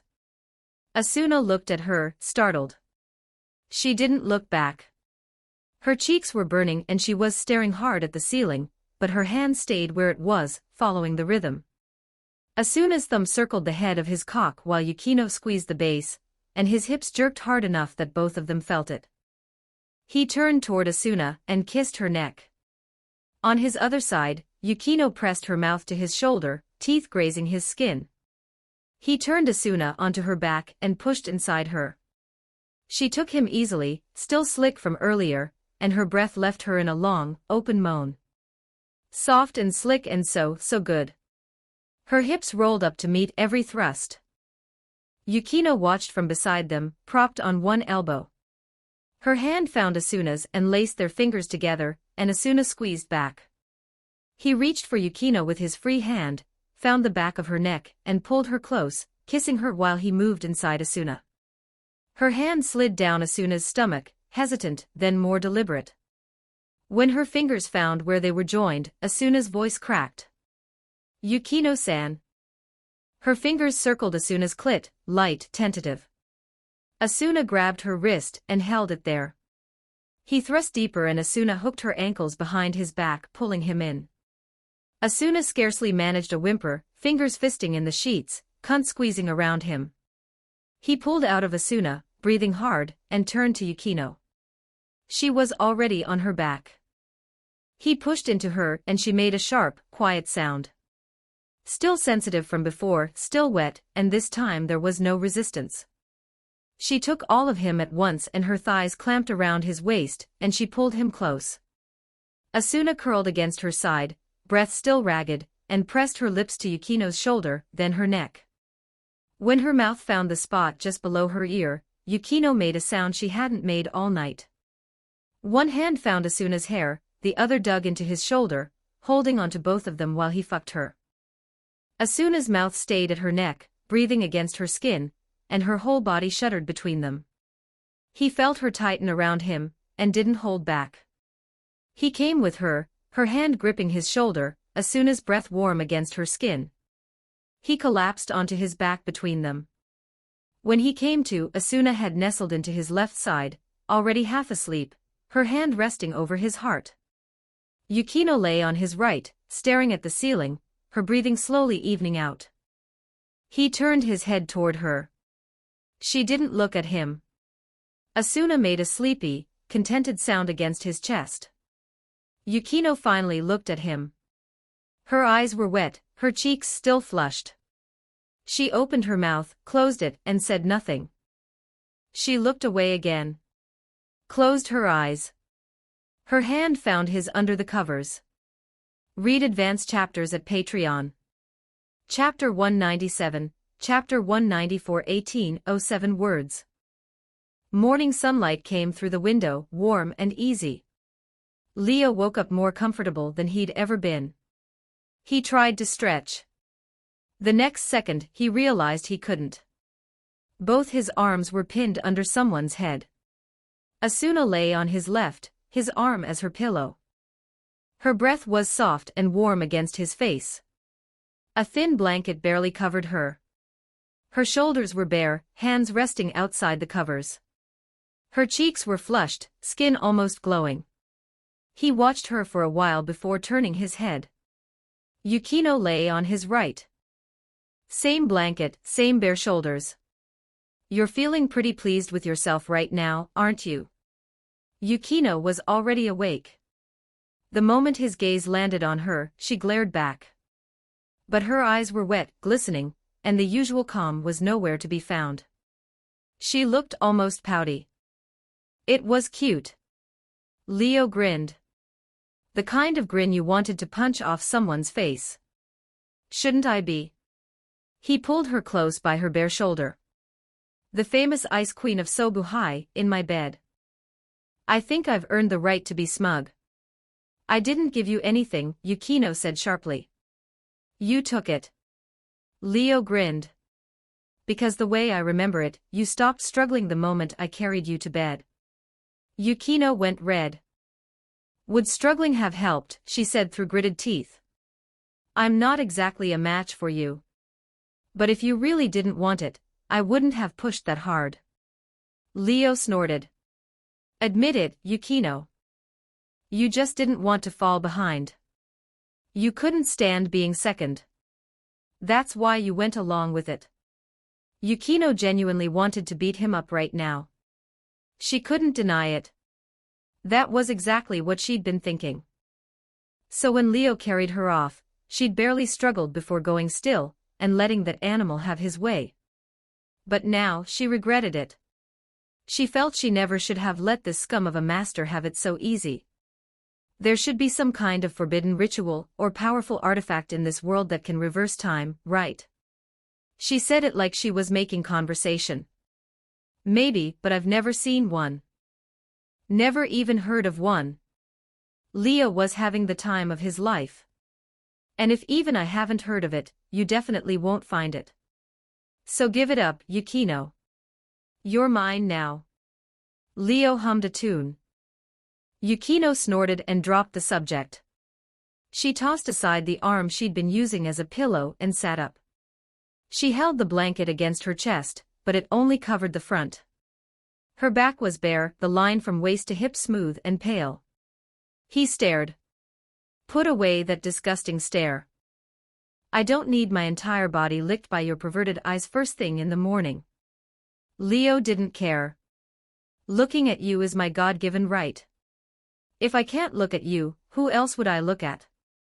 He reached toward her pale back, but before he could touch her, Yukino slapped his hand away. Haven't you had enough? Yukino glared at him. Don't touch me. Go touch your Asuna. Seriously? You're still jealous? Leo blinked. It was only an hour head start. You're really going to hold that against me? I'm not holding anything against you. Yukino frowned. Forget it. I can't reason with a devil whose brain is nothing but lust. I have something to do right now, so don't touch me. Something to do?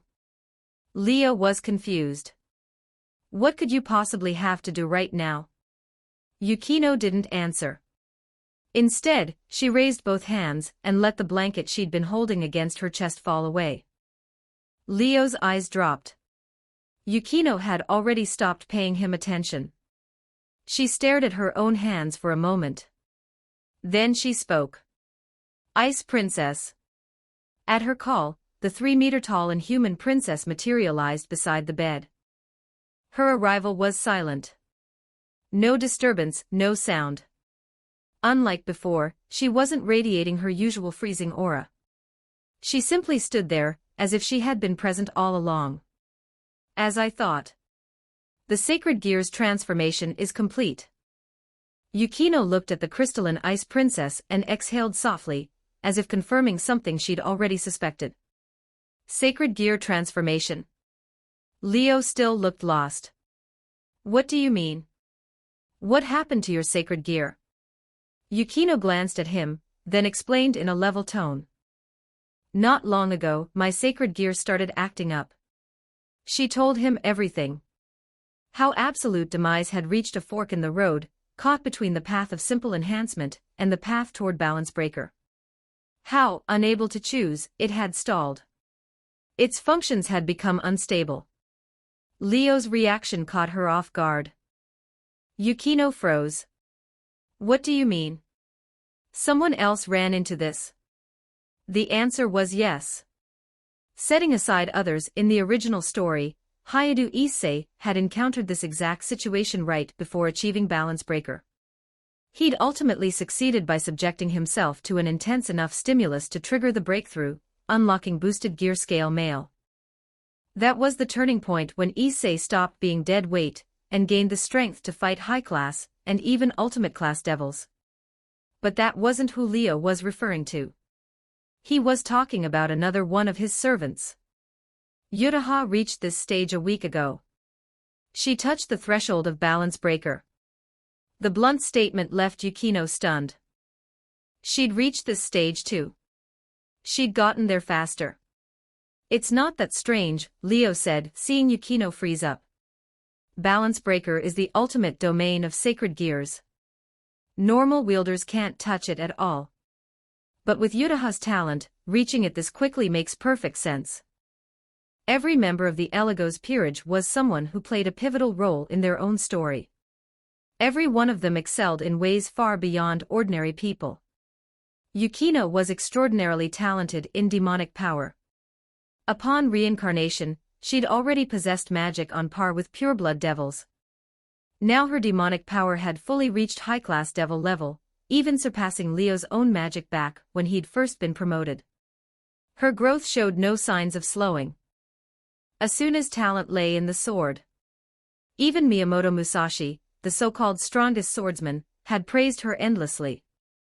She had essentially graduated from her training now, no longer the beginner she'd been. Even Yuto Kiba, who had sparred with her before, admitted with amazement that Asuna's swordsmanship was no longer inferior to his own. Mahiru, like Yukino, had triggered a violent reaction from the bishop piece upon reincarnation, and her talent in demonic power was nearly as high. But she'd focused more on sacred gear training, so her magic hadn't yet broken through to high-class level. Her mastery of her sacred gear, however, had improved by leaps and bounds.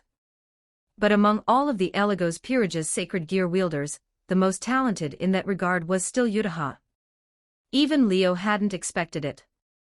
Yutaha had been quietly unassuming about it, then 1 week ago, she suddenly told him she was about to reach the balance breaker threshold. Leo had almost thought she was joking. After verifying it, though, he was convinced. Yutaha had genuinely touched the edge of balance breaker. One intense emotional shock, and she'd step right in. Once the initial surprise wore off, Leo accepted it. Because even though balance breaker was the ultimate domain, and normal wielders could never come close, there were always geniuses in this world who reached it at speeds that defied imagination.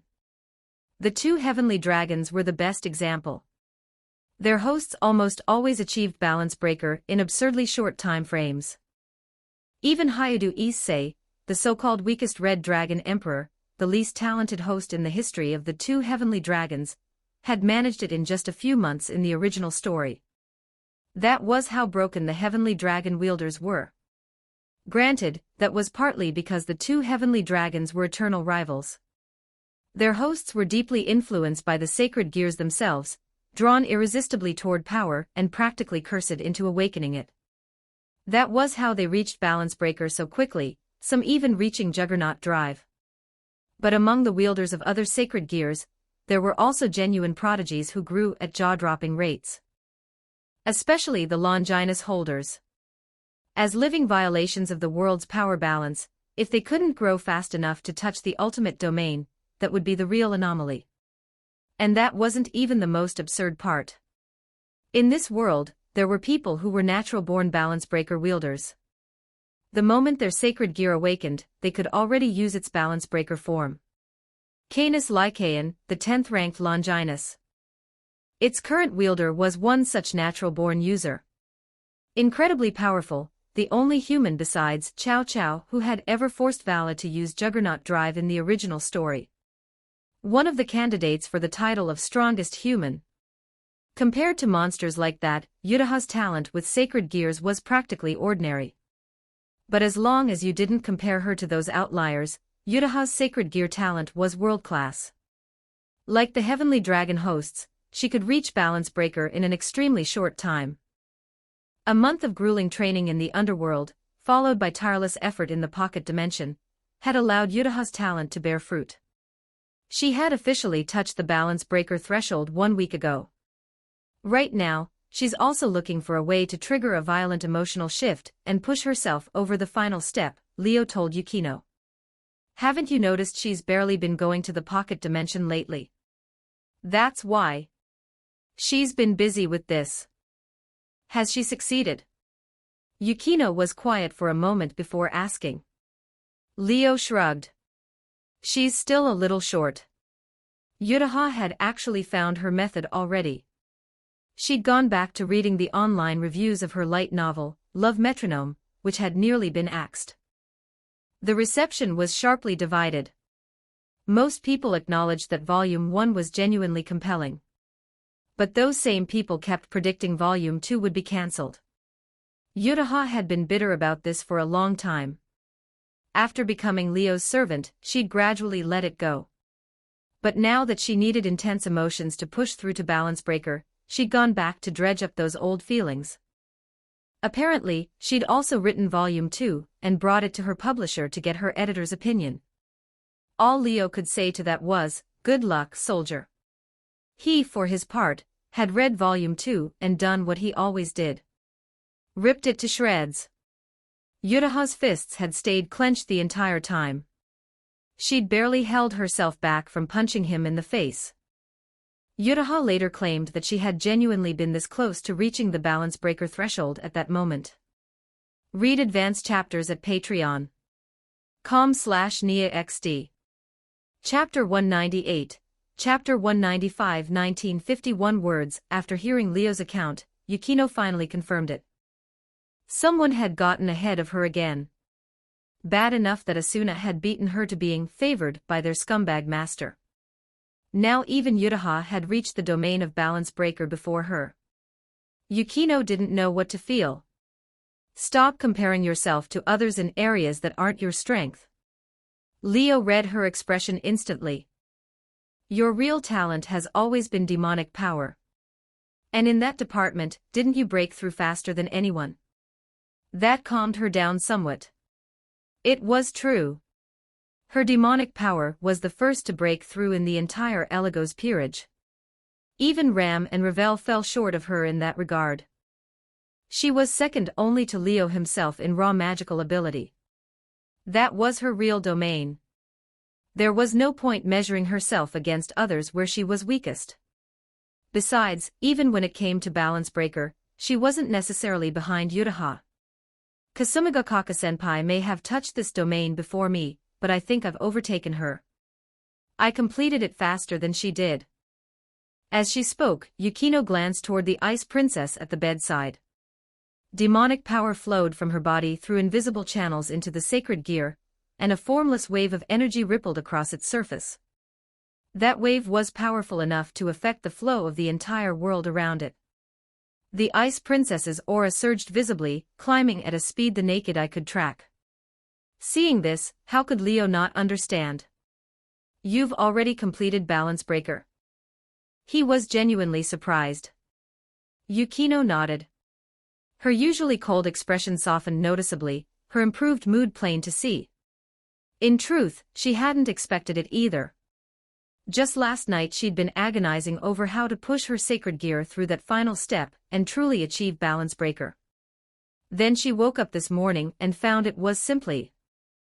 After her initial confusion, Yukino understood immediately.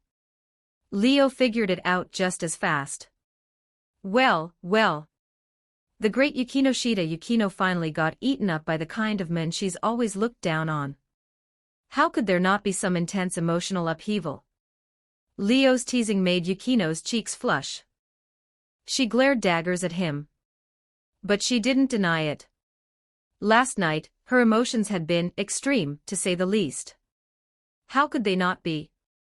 First she'd discovered someone had beaten her to the punch. She was Leo's first peerage member, and yet Asuna had gotten there first. She'd been left standing outside the bathroom, listening to the absurdly dramatic sounds from inside, her heart in turmoil. Then a certain scumbag master had grabbed her, tossed her onto the bed, and taken her on the spot.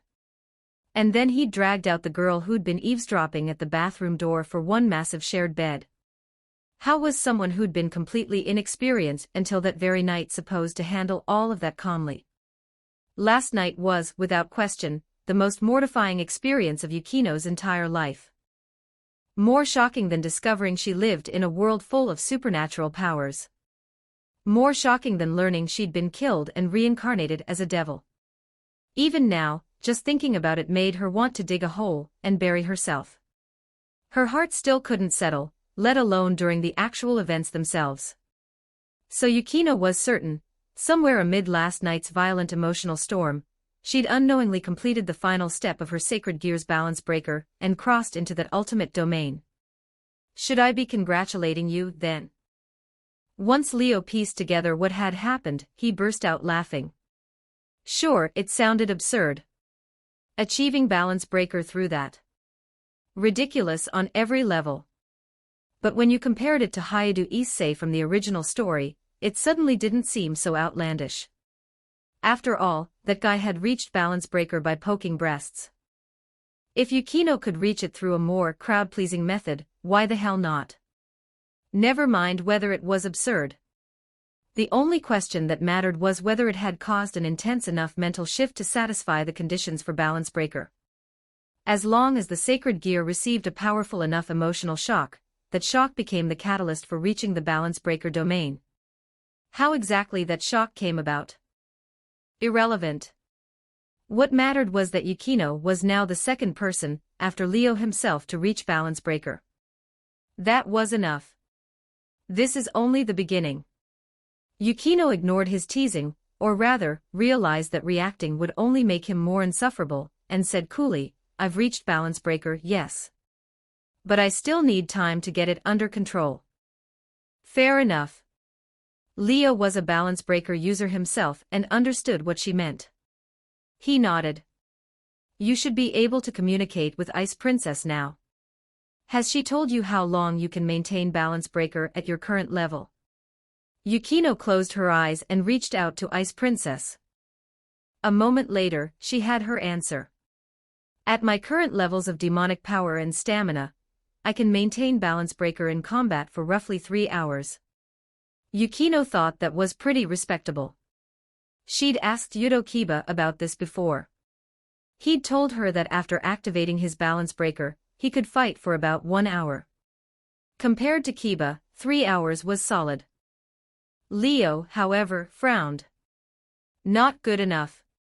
3 hours is far too short. You need to maintain balance breaker for at least 3 days before I'd call it passable.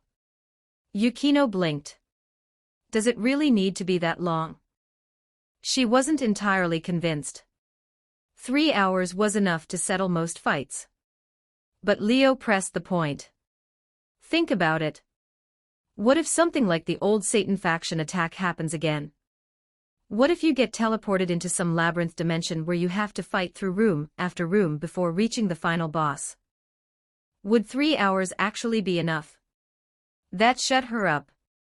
If she were trapped in that kind of situation again, 3 hours would be nowhere near enough. Even if she could fight through the earlier stages and reach the final chamber, she'd have almost nothing left to defeat whoever was waiting there. And that was just maintaining balance breaker passively. If she used her sacred gear's abilities on top of that, the additional drain on her demonic power and stamina would cut her time down even further. 3 hours really wasn't going to cut it.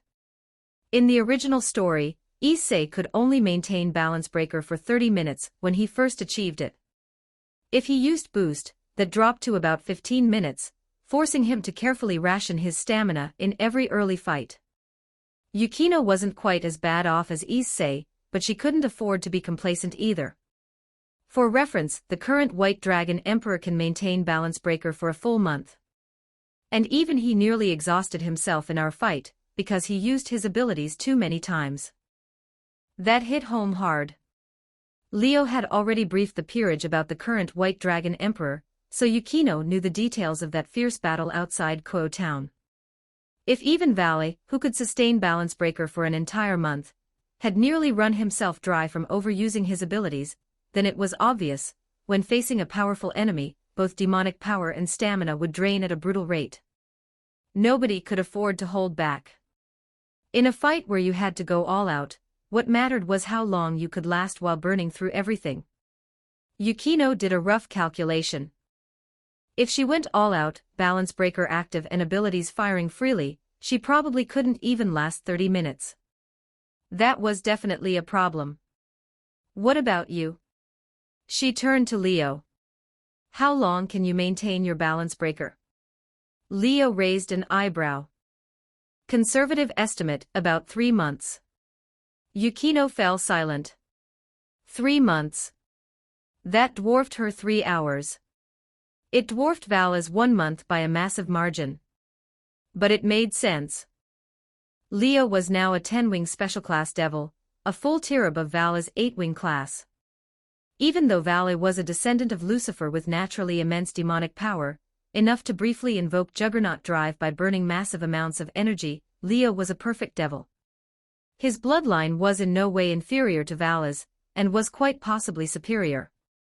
3 months was genuinely a conservative estimate. Leo could probably sustain it even longer, but just as Vala had to account for the cost of using his abilities, Leo factored in his own ability usage and settled on 3 months as a safe figure. You already have high-class devil levels of demonic power. Most of the cost of maintaining balance breaker gets offset by magic. If you can improve your physical stamina on top of that, you should be able to hold it significantly longer. Issei was the opposite case, born with demonic power so weak it didn't even match a low-class devil's. His only option was physical training, using raw stamina as fuel for his sacred gear. Yukino's situation was the mirror image, she relied on demonic power as her fuel. If Issei's magic had been even slightly stronger, his balance breaker uptime would have improved dramatically. Unfortunately, he had zero talent in that area, and had no choice but to grind out physical training. And Yukino was in a similar boat, just flipped around. My stamina has always been my weak point. Even becoming a devil didn't really fix that. She was genuinely frustrated. Back when she was human, Yukino's stamina had been terrible. She excelled at practically every sport, tennis, horseback riding, you name it, but her endurance was so poor she could never keep it up. Before stepping onto the field and after were like two completely different people. Before, the most dazzling star on the court, untouchable in skill. After, said star usually lasted a few minutes before running on fumes. Reincarnating as a devil hadn't changed this much. Her constitution was far stronger now, and her stamina certainly exceeded a normal human's, but compared to other devils she was noticeably behind. How far behind? Dead last in the entire Eligos peerage. Forget Asuna, who was a close combat specialist. Even compared to Yutaha, a literary girl by any measure, Yukino's stamina fell short. As for Mahiru, she'd actually been one of the top athletes in her class before becoming a devil. Ram and Rem went without saying, they were Oni, born with powerful bodies. Even Ram, whose talents were lopsided, had better endurance than Yukino. Ravel was about the same, but could at least outlast her. Yukino wasn't bad at sports. She just had no stamina. Her endurance was a disaster. Unlike Leo, who'd seen his physical abilities surge after evolving into a perfect devil. He could probably sustain balance breaker on stamina alone for ages, without touching his demonic power reserves. Do what you can to work on it, Leo said. And if it really doesn't improve, just specialize entirely in demonic power training. Either way it's all fuel. Stamina or magic, doesn't matter. Yukino nodded, but privately resolved to put real time into training her endurance. It's getting late. I'm going to test my new power. Decision made, she rose without hesitation, gathered her clothes from the floor, dressed quickly, and left. You're in that much of a hurry? Leo stared after her.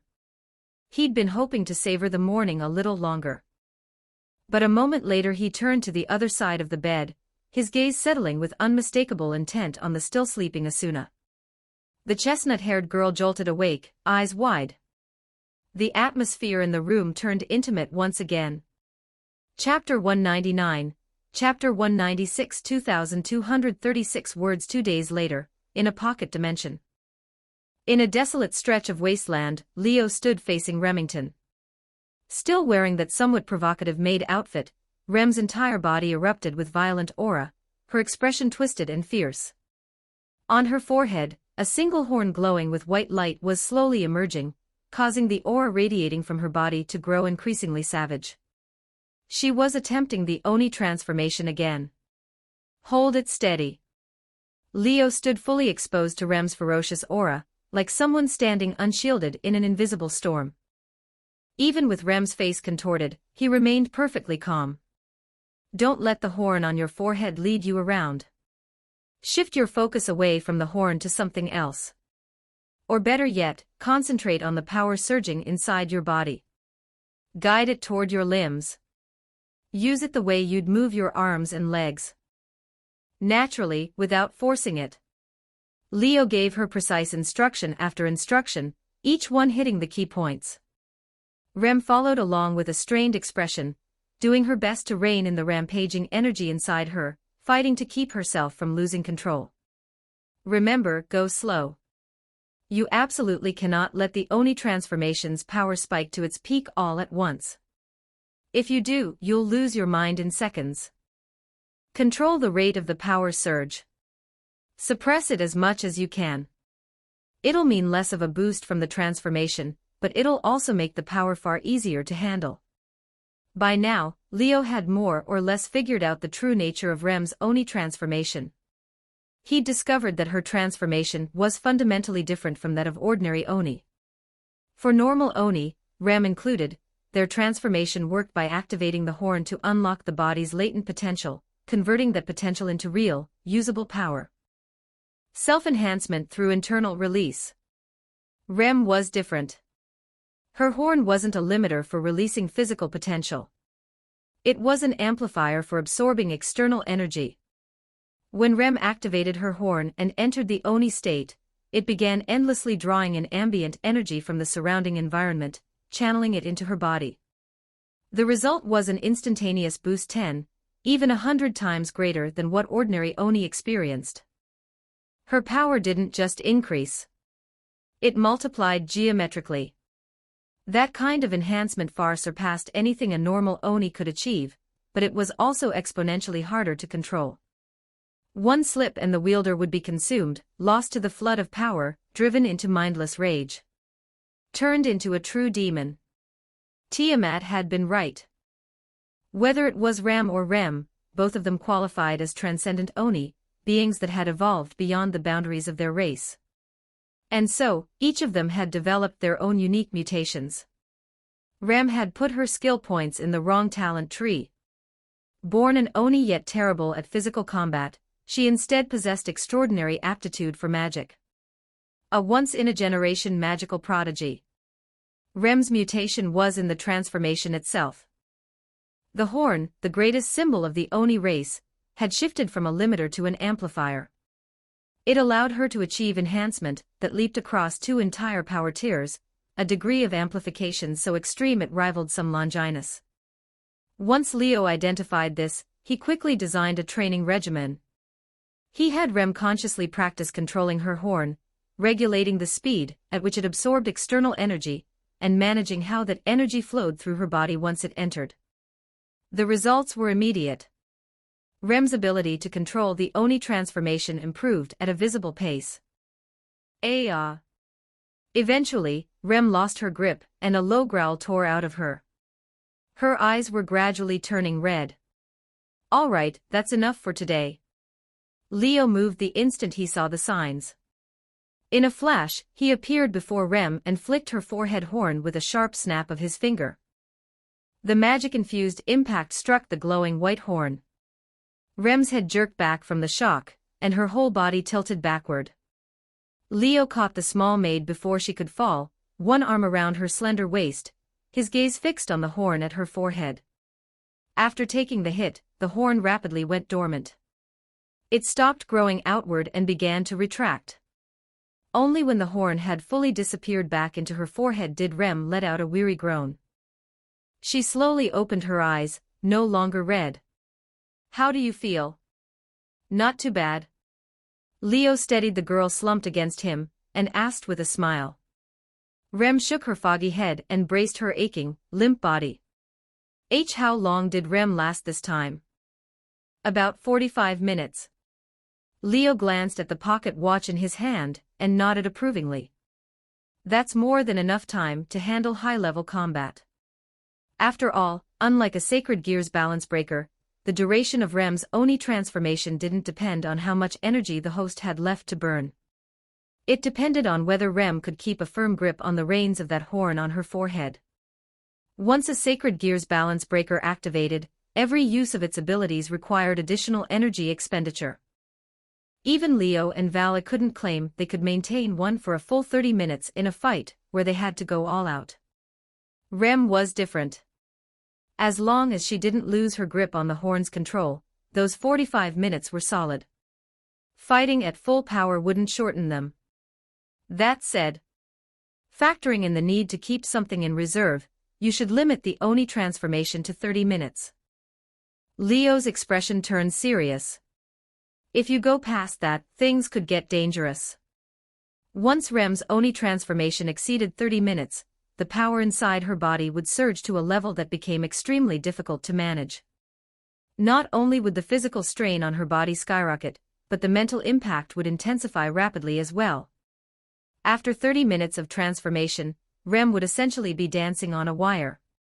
Her body would start showing signs of fatigue from the prolonged state, her ability to control the power would slip, and at that point she'd barrel toward total loss of control at alarming speed. Case in point, even though Leo had stopped Rem's loss of control just now, the strain of maintaining peak transformation and enduring maximum power amplification had left her completely drained. She couldn't even stand on her own. If she were on a battlefield in this condition, she'd have no way to handle the next wave of danger. Any enemy still standing could finish her off. That was why Leo gave her this advice. Always leave yourself a way out. If you limit the Oni transformation to 30 minutes, then even after you exit the state, you'll still have enough strength to keep fighting. At worst, you could at least manage to escape. Never push yourself to the point where you've got nothing left. The moment something unexpected happens, you could die. Leo patted Rem's shoulder. But within those 30 minutes, fight however you want. During that window, you're every bit your sister's equal.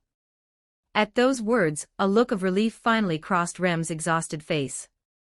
And then, a small smile. With this, Rem can finally stand beside her sister and fight alongside her. That was all the blue-haired girl seemed to care about. The purity of it made even Leo pause. No wonder all those perverts in my past life kept saying that if true love existed in this world, it had to be blue. They were right. If you're looking for a wife, it's gotta be Remington. His gaze on Rem grew noticeably warmer. Is something wrong, Leo-sama? Rem noticed his stare and tilted her head, puzzled. No, it's nothing. Leo met those innocent eyes and immediately looked away, a twinge of guilt hitting him. Ever since things had gotten physical with Yukino and Asuna, he felt like his self-control had been in free fall. These past 2 days, whenever he spotted the girls around the manor with their pale legs on full display, his eyes kept drifting their way. That restless itch inside him was growing by the day, and he was finding it harder and harder to resist the urge to get closer to his lovely peerage members. Feels like someone flipped my switch. Wonder how long I can hold out. Leo sighed inwardly. At this rate, was he going to turn into a second Haidu Issei? Leo-sama really should rein in his desires a little. Especially right now, of all times. A flat, emotionless voice cut in, drawing both Leo and Rem's attention. Rem called out. Good work, Remington. Rem approached from the distance, first offering a word of comfort to her younger sister before turning a sharp glare on Leo. What brings you here? Leo rubbed his nose and opted for a subject change. So the perceptive maid had seen right through him. Ram came to deliver a message. Ram kept glaring at Leo for a long moment before finally pulling her gaze away. It's time for the summit. Leo checked the sky and realized it had grown dark without him noticing. He murmured, then asked, where are the others? Everyone is ready, Ram said. You and Rem are the only ones we were waiting on. Is that so? Leo nodded. Then let's go. On this day, all domestic schools including Kuo Academy were on holiday. With no classes scheduled, the campus had been empty all day. Even so, the three factions had chosen to hold their summit deep into the night, plunging Kuo Academy into absolute silence. In a place invisible to ordinary eyes, a crystalline barrier was quietly unfurling, enveloping the entire school. This barrier was far more powerful and resilient than the one erected when Kokobeel had attacked. It had been jointly constructed by the security details of all three factions. Compared to the previous barrier set up by the Citri peerage alone, the difference in strength was enormous. Each faction's security forces had arrived well in advance, every camp deploying a contingent of elites. These powerhouses working together were leagues beyond what a fledgling group like the Citri peerage could manage on their own. They had turned all of Kuo Academy into an impregnable fortress. Even if Kokobeel came knocking again, he wouldn't be breaking through this barrier.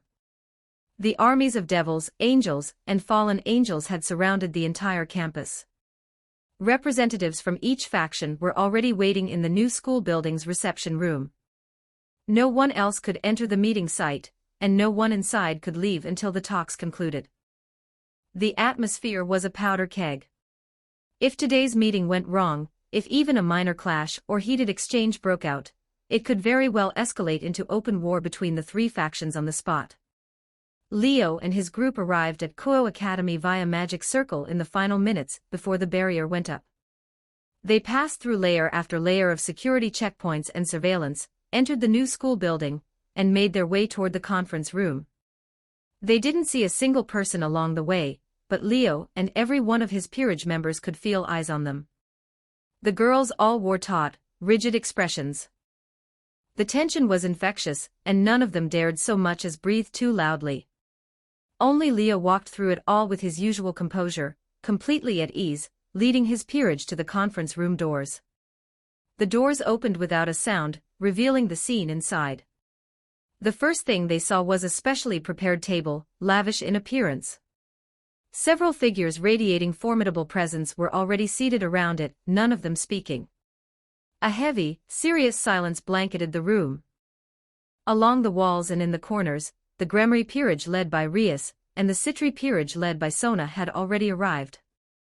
They exchanged glances with Leo's group as it entered. Rias and Sona both gave Leo a small nod the moment they spotted him. At the conference table, Surzex and Seraphal turned to look at Leo. Surzex offered him a warm smile. Seraphal let out a small humph, cheeks puffed in obvious displeasure. Graphia stood near Surzex and Seraphal, positioned beside a tea cart on standby. She appeared to be handling hospitality for the summit. Across from Surzex and Seraphal sat someone Leo had met once before. Finally made it, Kid from House Eligos. Azazel ignored the solemn atmosphere entirely, as irreverent and laid back as ever, greeting Leo with a grin. Behind him, Vala leaned against the wall with his arms crossed. His gaze hadn't left Leo since the moment he walked in, the corner of his mouth lifted slightly, eyes burning with that familiar battle hunger. Seated beside Azazel was a truly radiant figure. A man draped in a magnificent white robe, with long golden hair, strikingly handsome features, a golden halo floating above his head, and 6 pairs of golden wings extending from his back. He seemed to glow from head to toe. A gentle, benevolent smile graced his face, and he instantly drew the attention of more than half of the Eligos peerage. Leo studied the man for a moment, a name forming silently in his mind. The Chief Archangel, Michael. The current leader of heaven. He was finally seeing him in person. Read extra chapters at Patreon. Chapter 200, Chapter 197, 2239 words. Inside the conference room, around the circular table, the representatives of all three factions had gathered in full, and every single one of them carried a staggering pedigree. Chief Archangel Michael was the current leader of heaven, once the right hand of God himself, and thus hailed as the one who is like God. Though not a deity, he was as close to one as any being could be. His will was the will of God, making him God's spokesman, a figure renowned even in the human world. Azazel was the governor-general of the fallen angels, the undisputed number one of their faction. Even across countless works of human fiction, he was consistently portrayed as a final boss caliber figure. Combined with the fact that the Grigori was an organization he had personally founded, his presence here carried more weight than any other fallen angels could. As for Surzex, he was the current Lucifer, head of the Four Great Mao, effectively the supreme leader of the current underworld. More than that, he was a super devil whose power rivaled that of the gods themselves. Even if Michael and Azazel considered him a relative newcomer, having existed for only a few centuries, his strength alone ensured that no one could afford to underestimate or ignore him. Then there was Seraphal. Today, she had made the rare decision to forego her usual magical girl outfit, wearing instead something resembling a military uniform. The skirt she still wore on the lower half kept the look from being too severe. She was also the Devil faction's chief diplomat, and as the current Leviathan, her power had already surpassed the ordinary Mao class. Her presence here was entirely justified. The chief archangel, the governor-general of the fallen angels, and two sitting Mao, any one of these four commanded a background that was nothing short of extraordinary. As a result, apart from Valley, who leaned against the wall with his arms folded and an air of casual indifference, everyone else stood with tense faces, not daring to utter a word. Even Rias and Sona, sisters of two of the Mao, held no greater standing in this setting than that of ordinary high-class devils. They could only stand ramrod straight against the wall, expressions grave. Under the weight of that atmosphere, the members of the Eligos peerage felt the tension seeping in. Only Leo remained composed, the same easy bearing as always. "My apologies. We're late." His demeanor was relaxed, yet his posture carried none of the usual casualness. With the poise befitting a noble's air, he offered a flawless bow to everyone present. That appearance, so different from his usual easygoing warmth, made him look every bit the refined young lord. More than a few girls found themselves staring. But it wasn't Surzex or Seraphal who responded. It was Azazel, the same one who had spoken first. "The summit hasn't officially started yet, so you're not actually late." Azazel showed zero awareness of his own status as a major figure. His feet were propped up on the table, and his gaze swept over the group of girls behind Leo, examining them the way a collector might appraise his treasures, eyes practically glowing. "So these are your peerage. Not bad at all. One look and I can tell they've been thoroughly trained. None of them are flaring their auras, but every single one gives off this refreshingly pleasant resonance." He leaned forward. "Which one's the host of Absolute Demise? And did the host of Create World come? Step forward and let me get a look." Azazel seemed most interested in these two sacred gears. Yukino and Yutaha both felt as though they had been locked onto by a dangerous predator, and their feet shifted back a half step without thinking. Leo had good reason to suspect that this man, the world's foremost authority on sacred gears, had already seen through the growth status of his peerage. Otherwise, why single out Absolute Demise and Create World from all the rest? After all, those two sacred gears were the only ones among the Eligos peerage that had currently reached balance breaker. That's right. Following Yukino's breakthrough, Yutaha had also successfully crossed that threshold just yesterday, completing her own balance breaker.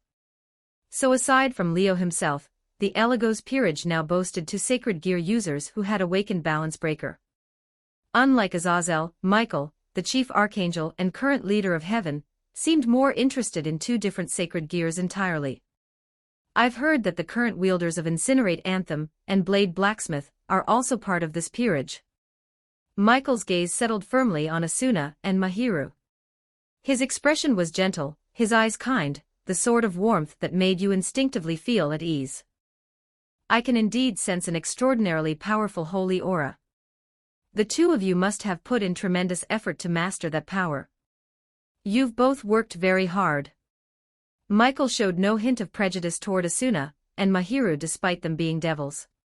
If anything, he looked at them as though they were his own children, which sent their impression of him soaring. Both flushed and hurriedly bowed their heads in greeting, which only deepened the smile on Michael's face. When you think about it, this really is something. Azazel grinned at the scene.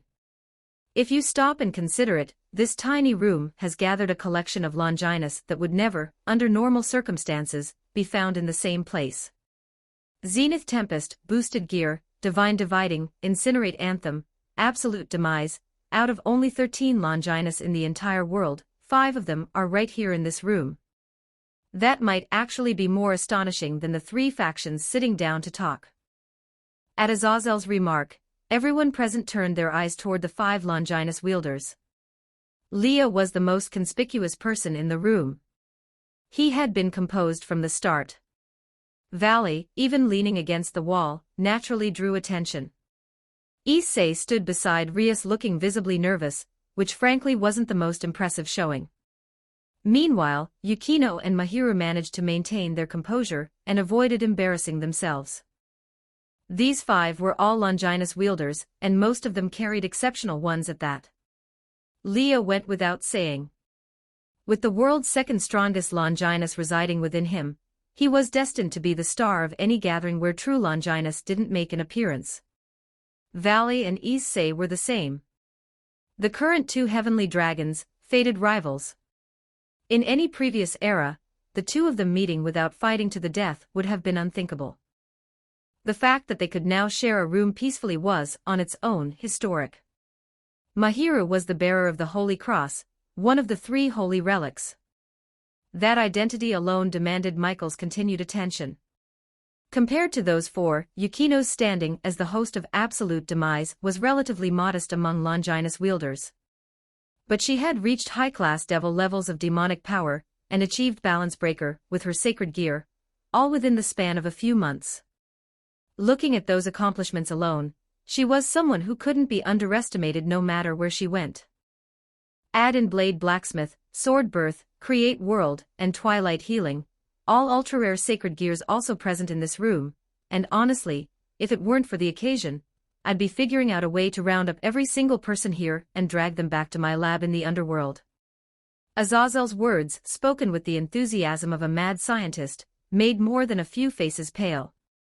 Issei especially couldn't hold back. As expected from a final boss-level villain. Who'd want to be dragged back by you?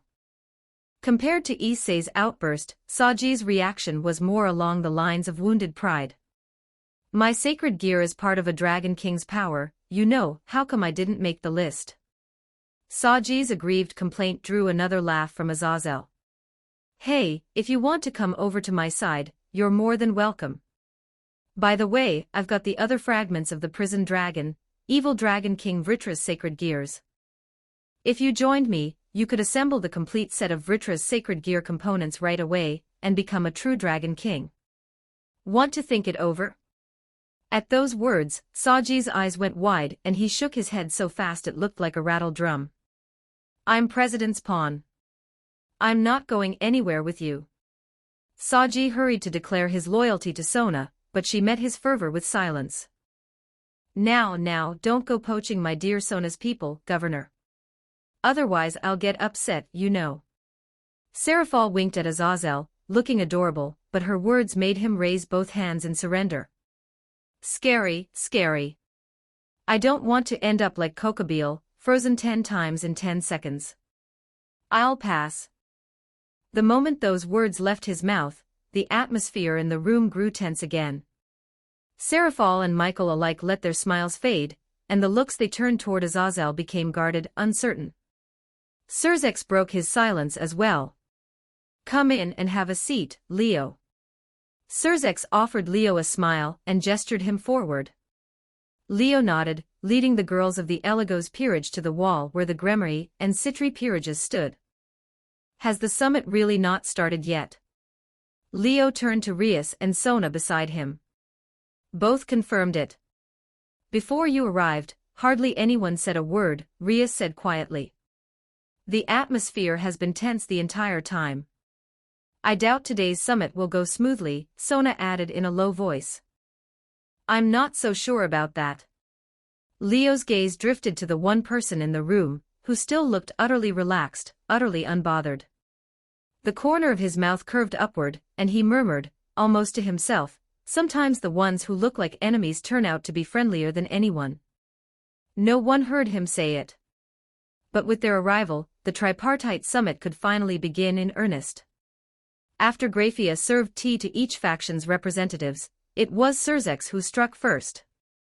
As everyone here is aware, this summit exists because the actions of the fallen angel faction's cadre, Kokabeel, have severely compromised the positions and interests of the other two factions. For the Devil side in particular, the threat and danger he posed were extreme.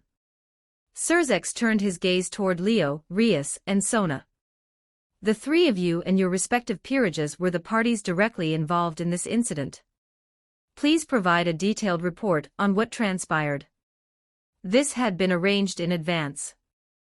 Leo, Rias, and Sona had all prepared for it. The three stepped forward and began their account. Sona went first. She and her peerage had primarily served in a support role during the incident, never directly engaging Kokabeel himself, so her report covered only the broad framework without going into specifics. Rias followed with a far more detailed account. Her peerage had fought Kokabeel directly, so she could speak to the full course of events, and how the situation had developed. Leo went last, filling in the gaps. He explained why he had been in Kuo Town, and how he had ended up confronting Kokabeel. In summary, upon learning that the fallen angel cadre Kokabeel was the direct instigator of the incident, I engaged him. Through some measure of fortune, I emerged victorious, and the crisis was resolved. Leo understated the entire affair, and the gazes of every major figure in the room grew deeper as they watched him.